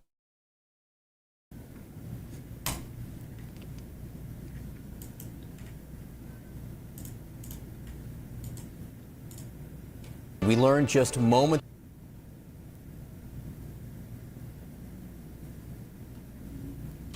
ago, according to a source, that the FBI conducted a court-authorized search at the home of John Bolton as part of a national security investigation. John Bolton, former U.S. ambassador to the United Nations, former national security advisor under the first Trump administration, a frequent critic of late of President Trump. What is the reason why Trump hates Bolton so much again? What is like the political? Are you gonna read the Maxwell transcripts, bro? They released it looked like 10 hours of deposition. Fuck that. Maybe other people go through it. I'm sure something interesting will come out. But is it because of his book? Is that the only reason? Has anything really interesting come out of Maxwell? I've only heard the part so far where it's like, no, Trump was never in Epstein's house. No, Trump was a perfect gentleman. It's like, I love the character witness of, yeah, I brought a pedophile in to tell you that my client is a perfect gentleman. A perfect gentleman. Did he receive? No, he didn't never receive massages. He wasn't interested in young girls. That's why he hates. He didn't go to Epstein's island. It's just like, okay, I'm sorry, that tells me nothing. She's literally counting on Trump to give her a pardon. Nothing that she says is anything that should be believed. And it's amazing how much of the media, out of false neutrality, fails to point that out. Unfortunately, like, I would love to say that humanity is full of a lot of really perceptive people and that most people would just figure that anyway. I don't think that's true, unfortunately. I think there's a lot of people out there that need that shit pointed out to them. And this is the most frustrating thing in the age of Trump, that there's no counterbalance to be like, hey, no, this dude is full of shit. Because they feel like if they say that, they're being partisan. They're they got to be objective. Even when he is a fucking raving werewolf, not to insult werewolves. This guy so much. But anyway, I think that's it for the Destiny. We're at 8 hours and 43 minutes. Damn. Yeah, it looks like he's watching some politics stuff. Dean Withers, Adam Mockler, Gavin Newsom. Okay, let's see what we got for the H3 stuff.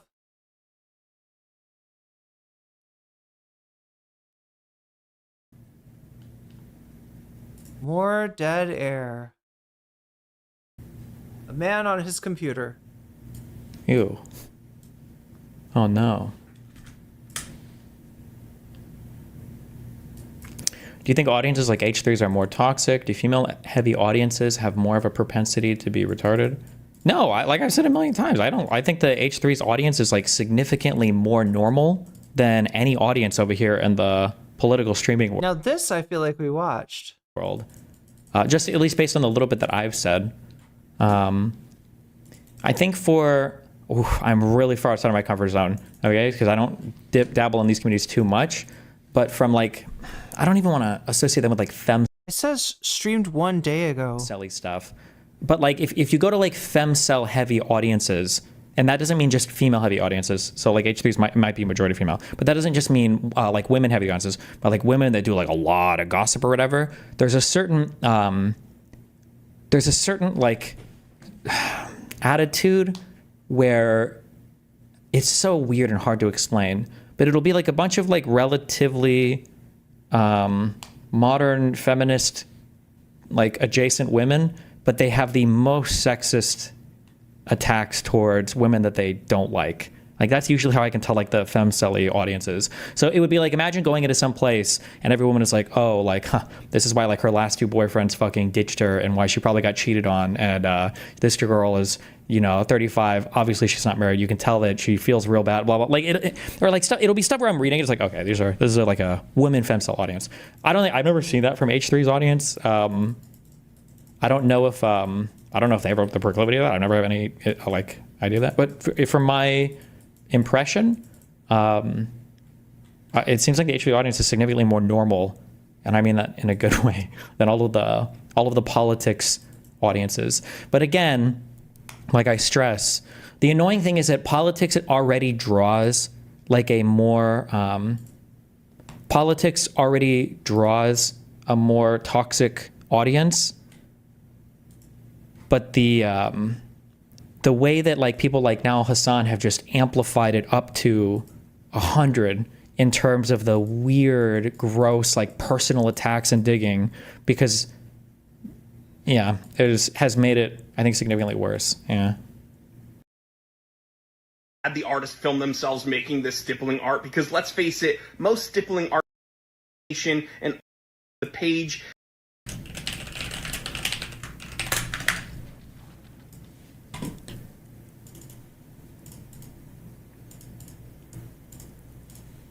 Okay. First thing is going to be boring as fuck. All right. Okay. I don't know why. I do know why. Willie Mack decides to run and make a video like 2 hours after DMing me. Now I understand. I get it. Okay. We have to do the Destiny bad because it's too much heat from other people, which, oh wait, listen, I get it's a lot of heat online. Okay. Yo, this we totally saw. This we 100% watched. I'm right on this one. I was wrong on the last one. I thought the last one was this. But yeah, no, this is definitely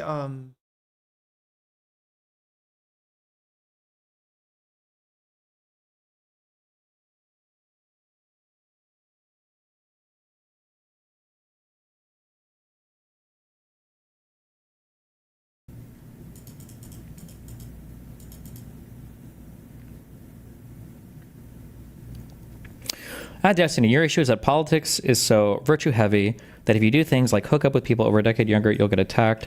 Shouldn't you adjust a bit in that regard? We saw that. Yeah. So I'll say the same thing I think I already said at the beginning of the stream, but I'll say over and over again.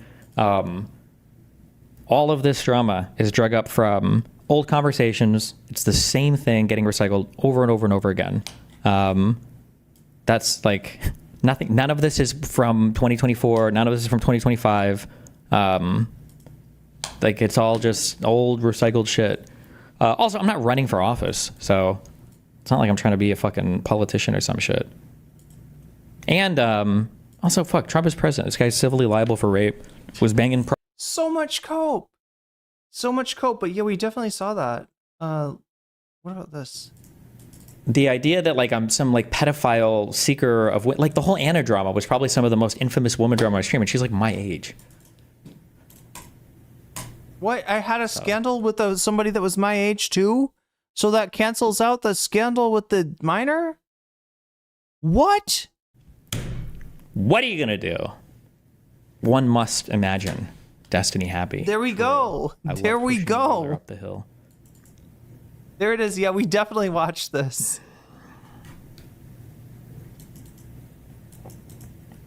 Okay. Is there anything else, bud? This one popped off. Oh, shit. Let's go. Okay, Hassan Abi After Dark. Let's go. King is running for U.S. Senate. Anti-Zion. When are you and the debate kid from TikTok lining up for prep? Yeah, I thought we could do some fun content around it, considering that apparently Charlie Kirk is like very scared of How do you think that feels when Hassan is like, Kirk is like, oh, I'll debate you, Hassan, no problem. But Dean, ooh, that's too much for me. When Dean is like 20 years younger than this guy. Yikes. What? Oh no. I wish there was a button like for just take me back to where I was, because I totally click-through rates, meaning if you show it's impossible to go back. I totally pressed the wrong thing. As this was around the time when live streaming like attitude where and they do like, but like then any do female heavy audiences have more of a propensity to be retarded? No, like I've said a million times, I don't like imagine going married. You can tell that if I don't know if they have the proclivity of that. I never have any. Then all of the politics already draws 100 in terms of the weird, gross, like personal attacks and digging, because, yeah. Ethan's crew is soy.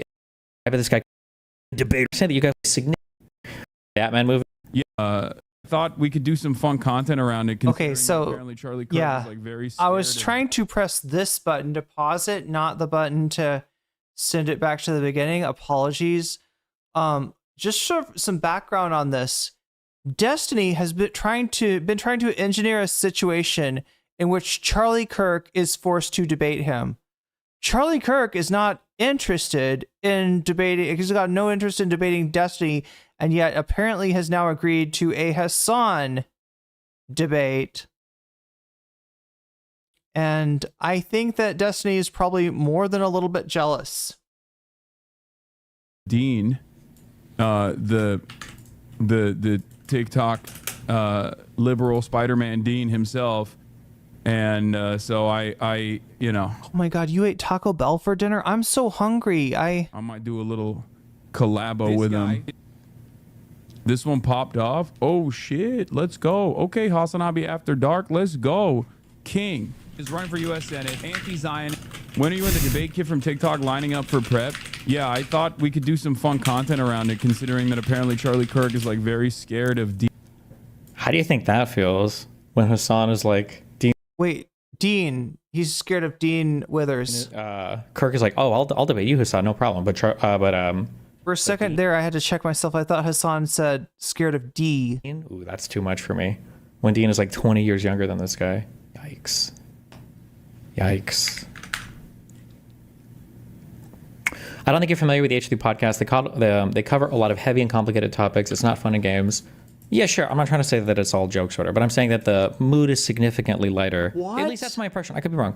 I don't watch anything. I don't watch any online content. I'm going to be honest. I'm the anti-consumer. I hate watching everything. I can't watch streams. I can't listen to podcasts. All right? I hate consuming all online content. Even when I was a pro gamer, I hated watching pro games. I just wanted to go and play games. I didn't even like sitting there watching it. So I'm sure I know they do cover serious stuff occasionally, but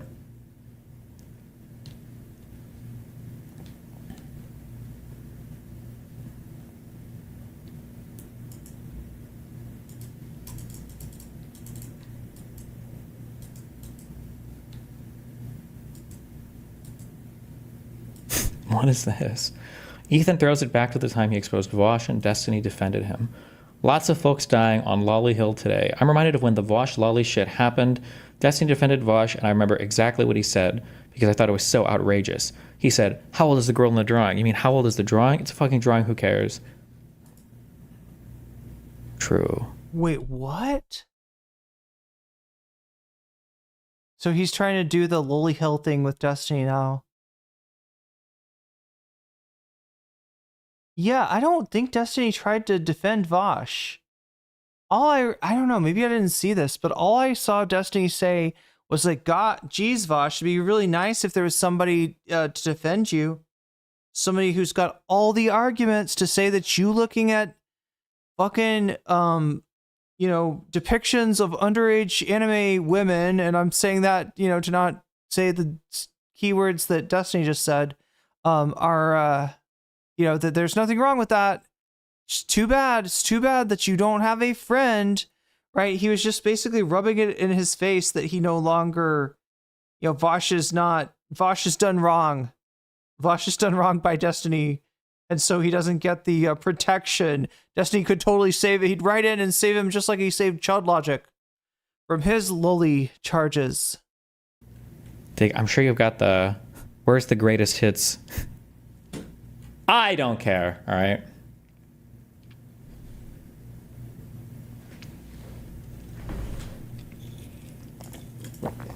God damn, this dude slurps. He's like the most infamous slurper. Chances on Charlie Cook. Cook. I just read Kirk? His Destiny Cook. Chance on Charlie Kirk debating you. Charlie Kirk will never willingly debate me, which is a smart decision from him.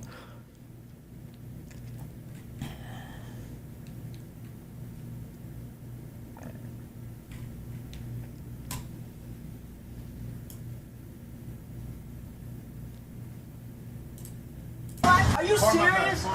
Bro, are you serious? Bro, I'm not even gonna say the N-word, you fucking black guy. This has to be fake, right? Is that it?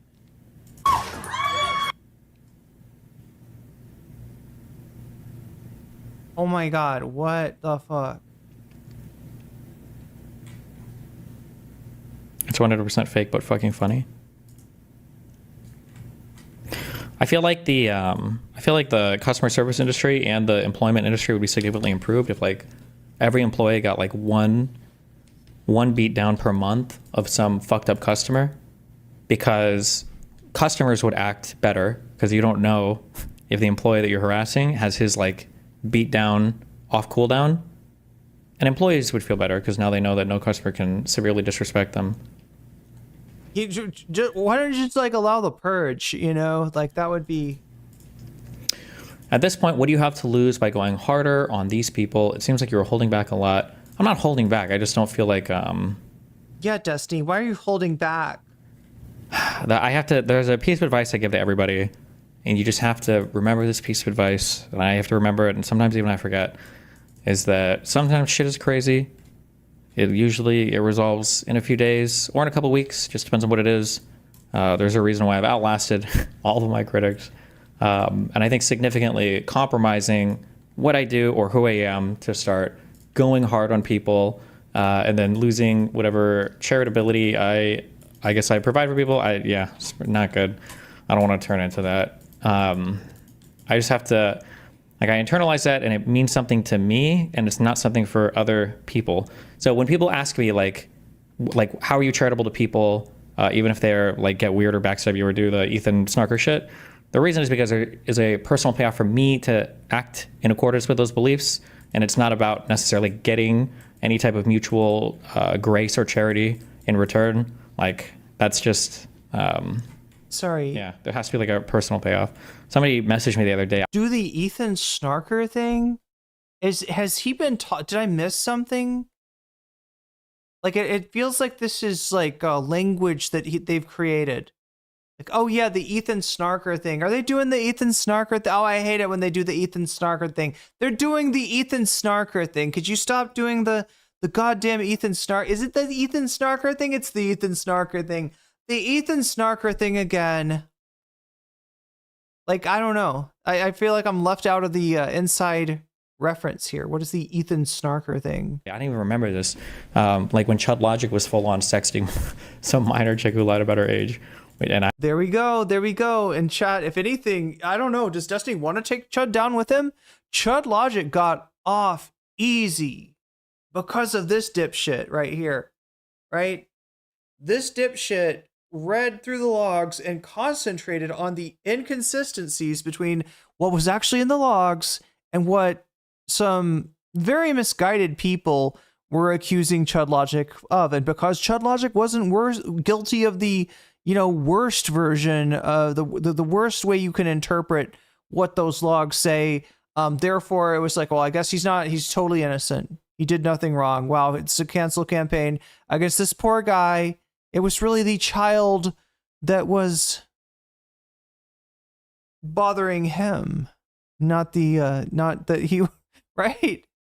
And it's this whole situation where if you were in those shoes, if you were in his messages, if you were him, and you know, you would be able to tell from the person when he asked if they were of age, they probably were not of age. However, they did eventually say they were of age, giving Chud the cover that he needed, most likely. But then again, we can never know what is in a man's heart, or in the case of Chud, if he even has a heart.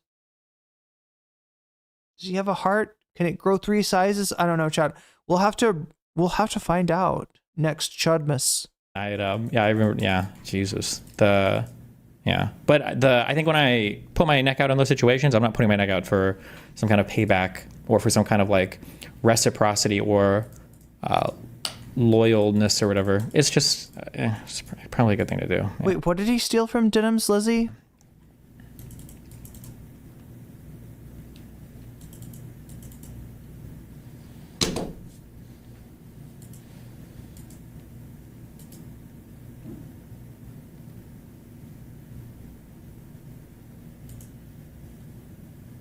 Oh my god, boringest streamer ever.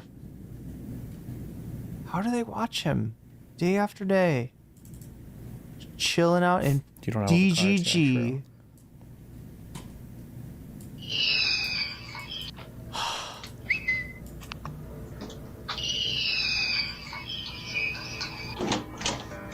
Hi.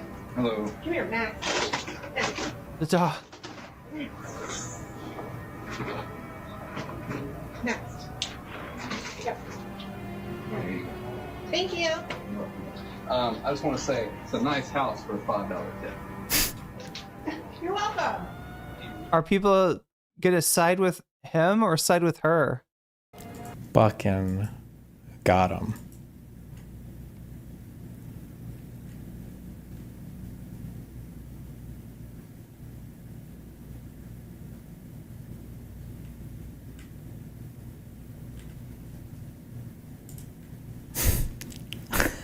What?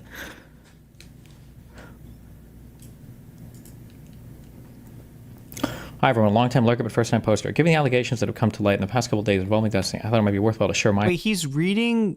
Is he reading Kiwi Farms? story. I will be a bit vague as I believe Destiny might still have the required permission to dox me return. Just in pretext, I'm not located in the US. About a decade ago, I did a lot of work events, planning with universities, esports events, and hospitality venues. What is this shit? A new bar that had financial backing from a rather large hospitality group had opened in my city. The bar was located near 3 major universities, and it was quite heavily advertised when it was launched. It had a large emphasis on being gaming themed, hosting esports, and being an alternative to bars that showed traditional ball sports. In very late 2015, I was approached to make an event within a budget that could be used to launch the bar. One of the events that I had planned was to give some prominent online figures who would give a presentation on a topic that was relevant to internet culture, and then they would compete against regular patrons in games like Mario Kart and other party-esque games where after 11 p.m. it would turn into a nightclub and everyone socializes. Destiny was one of the prominent figures that it was suggested by someone as part of the planning committee, as this was around the time when live streaming really broke into the mainstream. I remember the Dota International and SE2 being quite popular at the time, as well as the 2016 US elections. University campus rhetoric was also accelerating quite fast around this time, too. So wait, he would have been playing Dota at this time? This is definitely well after the StarCraft days. StarCraft 2. So you're still playing StarCraft? The idea was that Destiny at the time was the most streamed person in the world. I reached out to Destiny via company email and actually got a response reasonably quickly. We had 2 or 3 voice calls to come to terms about logistics and fees. So first of all, you have your timelines wrong. By late 2015, I think I would have already... Yeah, no, good point, Bad Lefty. It is disgusting that the United States allows companies to underpay employees to the point where they need tips to survive. Transitioned out of StarCraft, and I think that League was like way bigger at this point. I don't think anybody was talking about StarCraft very seriously. End of 2015, early 2016. But nice try. Okay, that's okay. Also, I would never have 3 voice calls to set up logistics. Homie, those are emails.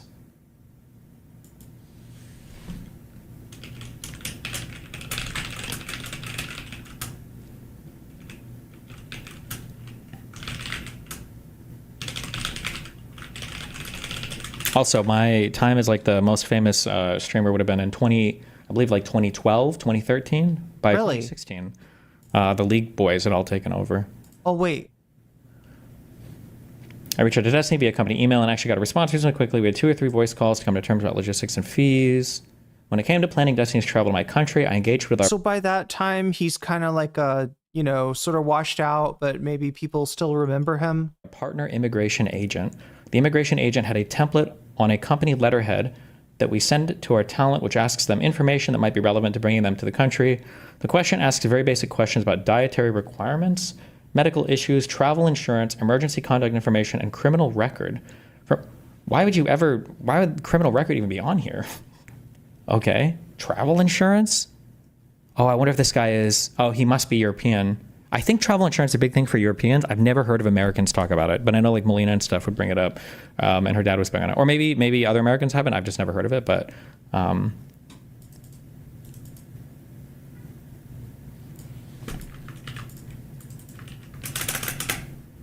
he said he's not in the U.S. at the start. Oh, sure, yeah, but I never know how much of this is real or not real. But I don't even know what we're these are looking questions at. which are asked by our border police on entry. and they could jeopardize entry to the country, as certain visas don't allow entry if you have declared certain issues. I don't even think Have I ever answered a question about criminality entering the EU? I don't think this has ever happened before, but okay. Also, I don't think I've ever applied for a visa either. Although I think it's like when they stamp you, it's like considered like a visa automatically when you go in. An example would be that someone cannot come on a short stay entertainment visa if they have a declared medical condition without proving travel health insurance. Yeah, I've never heard this before. The biggest issue we are concerned about is that criminal history is usually heavily targeted on entry, and most are refused entry. I've never heard of that in my entire life, unless maybe you've murdered someone. But even at that, I don't think they do. I've never heard of like a criminal background check traveling from the U.S. to Europe, unless maybe you're applying for Don't they do that to you when you apply for a passport? Specific visa to stay for more than 90 days or something, maybe? I don't know.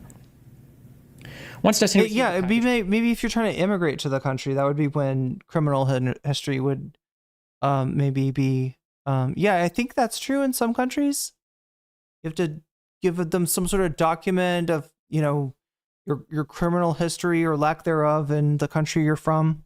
From our partnered agent to complete. But yeah, I think that's when you're trying to, you know, become a citizen. Us. This was not a small payday for Destiny either, which made it baffling to the staff and I as to why he would ghost us. The only possibility we could imagine was there was something that he did not wish to declare. Destiny never replied to any of our emails after this point. Aren't all criminal records like public anyway? Is the idea that I've been convicted at some place and I'm just... and nobody knows about it?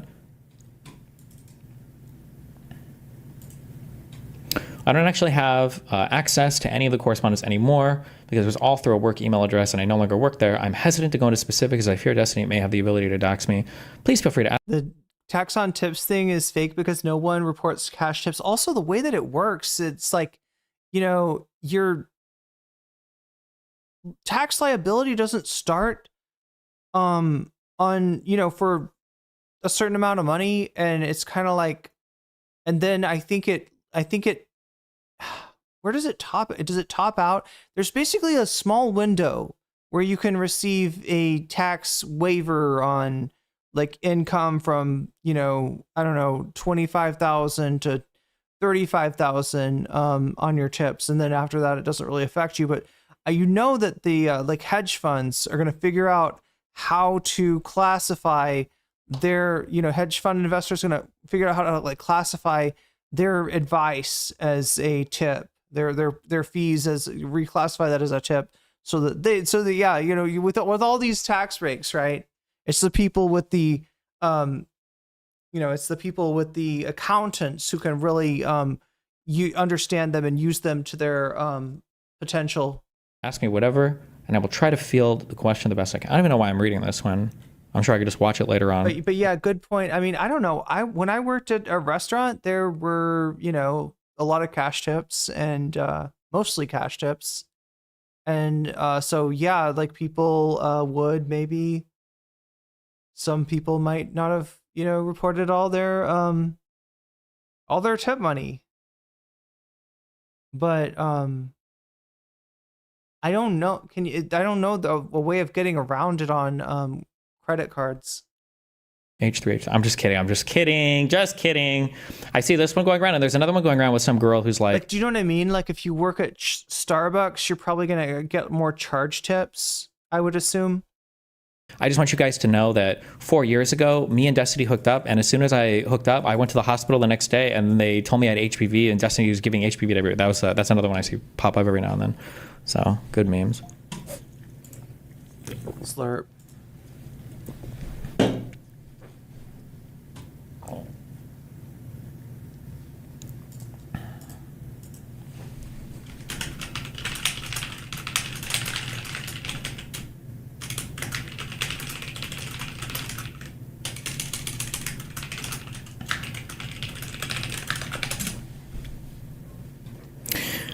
If you entered without getting an actual visa, then you probably entered under the visa waiver program that exists between certain countries allowing short travel.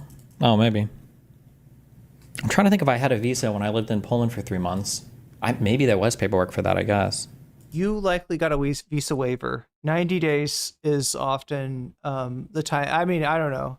If he doesn't remember it, I would guess that he got a waiver. Like a lot of countries have like Vietnam, for instance, just changed its policy on the United States, where I think there's a 30-day waiver. I got to check on that and make sure that's been implemented. I indeed do not need to file a e-visa this time, because in fact I'll probably check on that after this. Oh, I guess that would wouldn't that kind of disprove that then?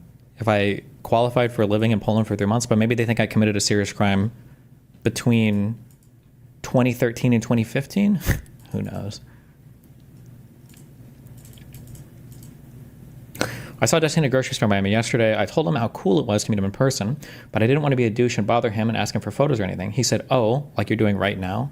I was taken aback, and all I could say was, "Huh?" But he kept cutting me off and going, "Huh, huh, huh," and closing his hand shut in front of my face. True.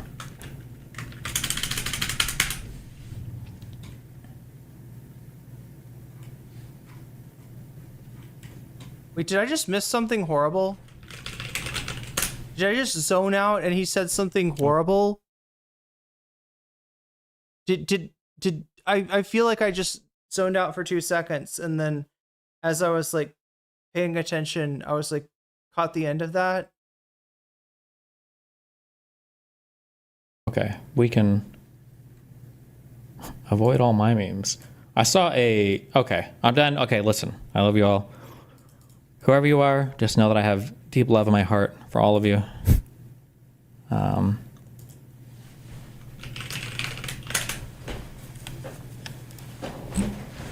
What is he doing?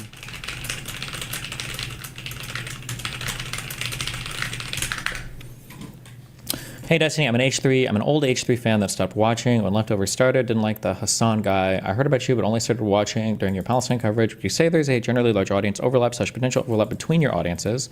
If so, do you think this is Ethan cleansing his audience of this overlap? Basically what you would do in a different way. I think that Ethan doesn't like that every time he talks about stuff, Hassan tries to rope him in with me, and then Hassan just uses that as some like attack vector against him.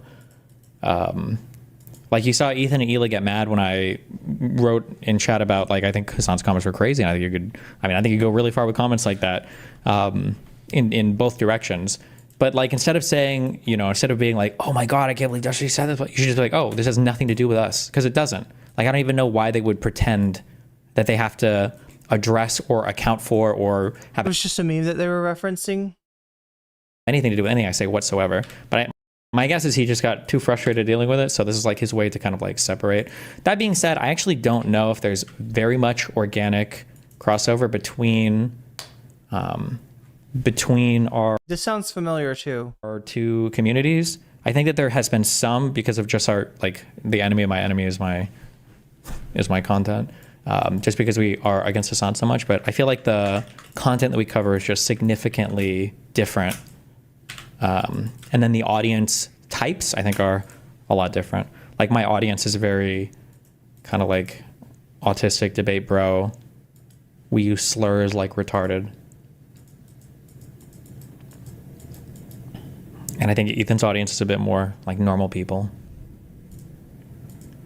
which I'm using that as a compliment.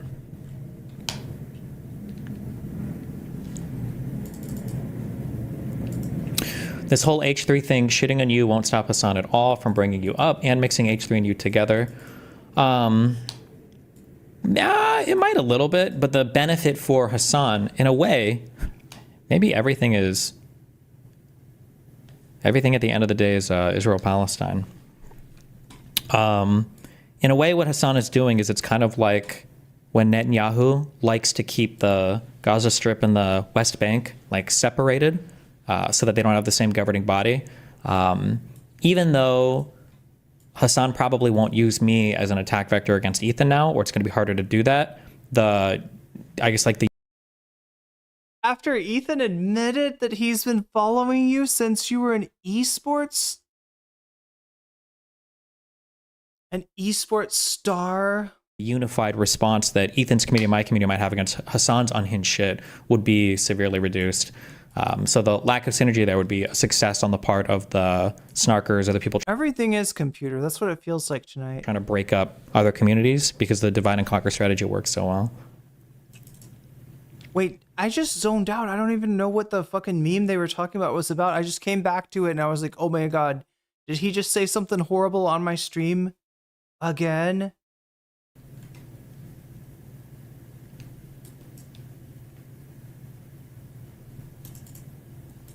I can't. I'm getting sick of this. But also, dead air. I mean, like, I have a big desire to extricate myself from the kind of like the drama world anyway. It's just disappointing that like the largest. Yeah, of course you do. Oh, I'm gonna extricate myself from the drama world now that I've fucking got credible accusations of fucking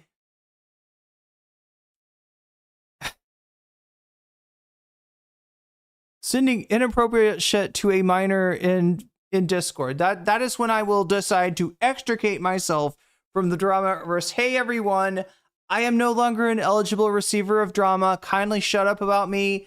Don't say anything about me. Don't talk about me. Certainly don't share what I have done, because I have extricated myself from the. This is like when you're. Oh yeah, do you ever play this chat? Do you ever play tag as a kid and somebody's about to tag you and you go time out, time out? Do you ever do that? Do you ever try to push pause on like on real life? And then of course you're not allowed to, like, right? You know, you can, or hide and seek or something, and like, you know, somebody's about to tag you, you're like, time out, just a second. Like, right, it's not yeah, this is what he's doing. He's a time out, time out, time out, everybody. I know I've been going hard. I know I've been trying to destroy Hassan. I know I've been trying to mindfuck Ethan Klein. I know I have been trying to scare all of my critics off the fucking internet, but please, I opt out of the drama. Please respect that. Thank you kindly. Yeah, no, that's not how it works, Destiny. That is not how anything works. Left-leaning streamers are also like drama heavy or drama focused, like Hassan and everybody else. Notice how they are not afraid to go in on you, but are afraid to go in on Hassan, and we're the toxic ones. I don't think Ethan is afraid to go in on Hassan. I think his crew is, though. Oh, here we go.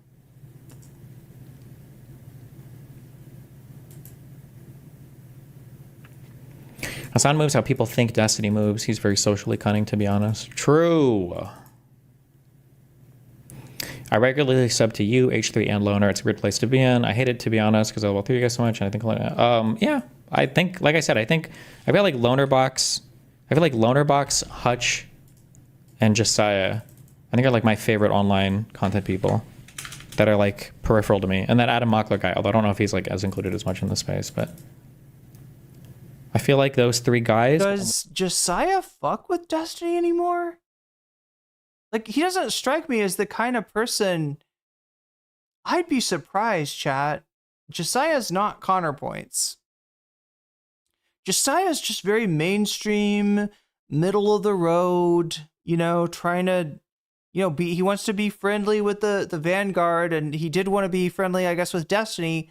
I would think, though, up until the point that this, you know, 15-year-olds and 17-year-olds like start popping out everywhere around, I would think that Josiah would not want to have anything to do with that. Yeah, no tag backs. There you go. No tag backs.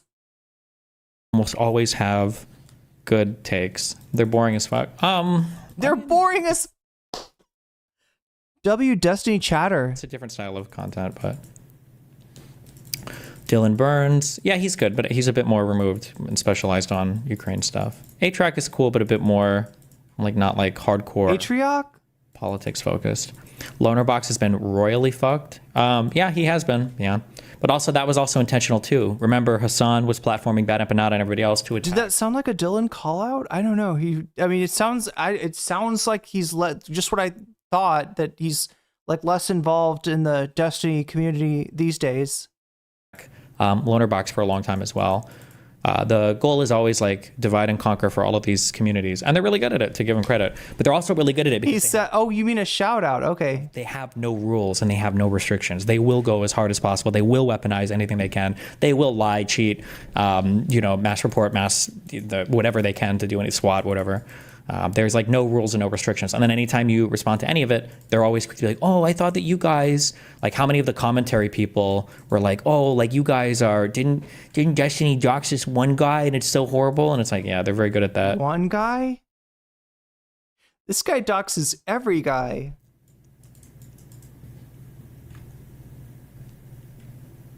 He's the best friends with Dan Doxman. Do you have beef with IRI? Oh, I should bring up IRI. IRI is cool too. I always forget to mention it. I'm sorry. Okay, so that's awesome. He just put the kiss of death on those people.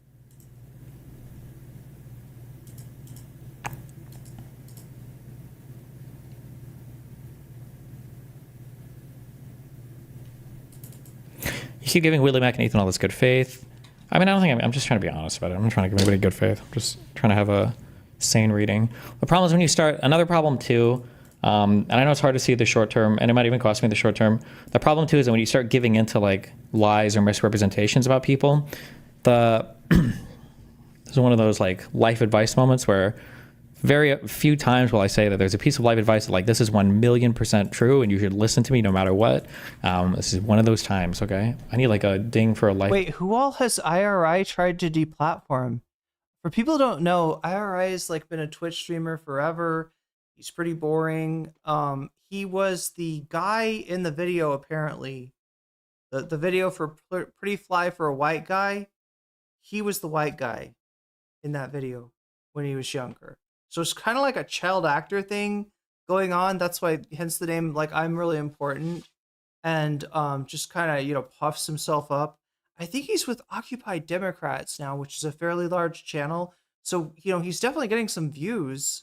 I don't think he has like a lot of concurrence necessarily. I mean, about the same amount as I do when he streams. But yeah, he was the white guy and for Live for a White Guy.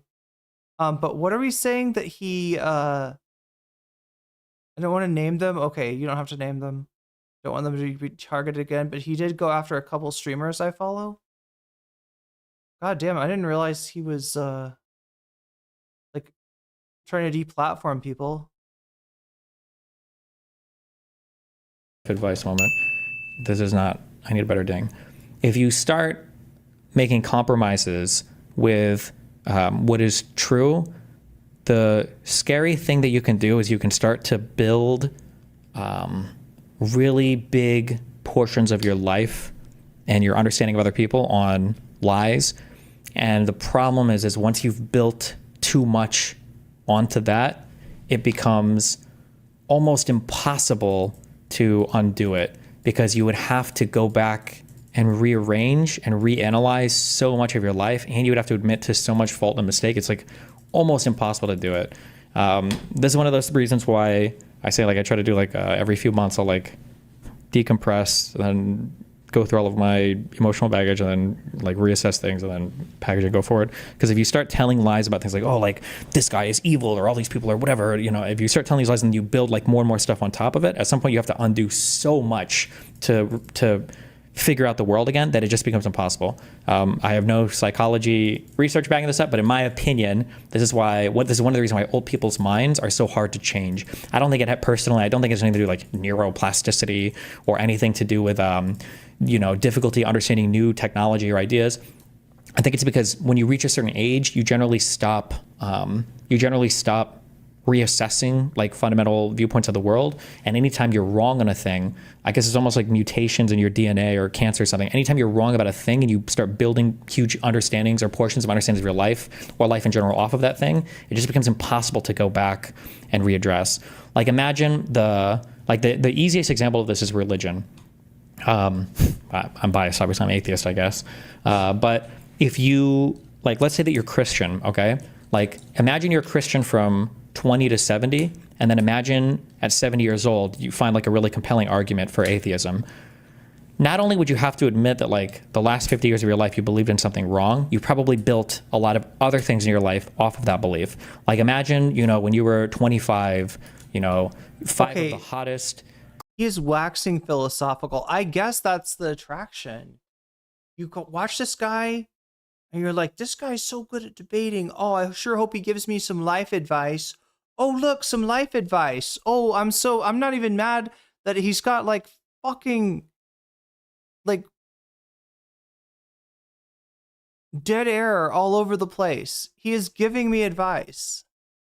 Girls ever See, you notice it when I do dead air because I don't do it that much. You to some crazy orgy, and afterwards they were going to give you unlimited money, and you had this opportunity, and you passed it up because you thought your faith was more important than that. And then imagine at like 30, your wife got pregnant with triplets, but they were triplet Down syndrome babies, but you were pro-life because God and Jesus told you that you could never have an abortion, and you. All right, chat, we're done.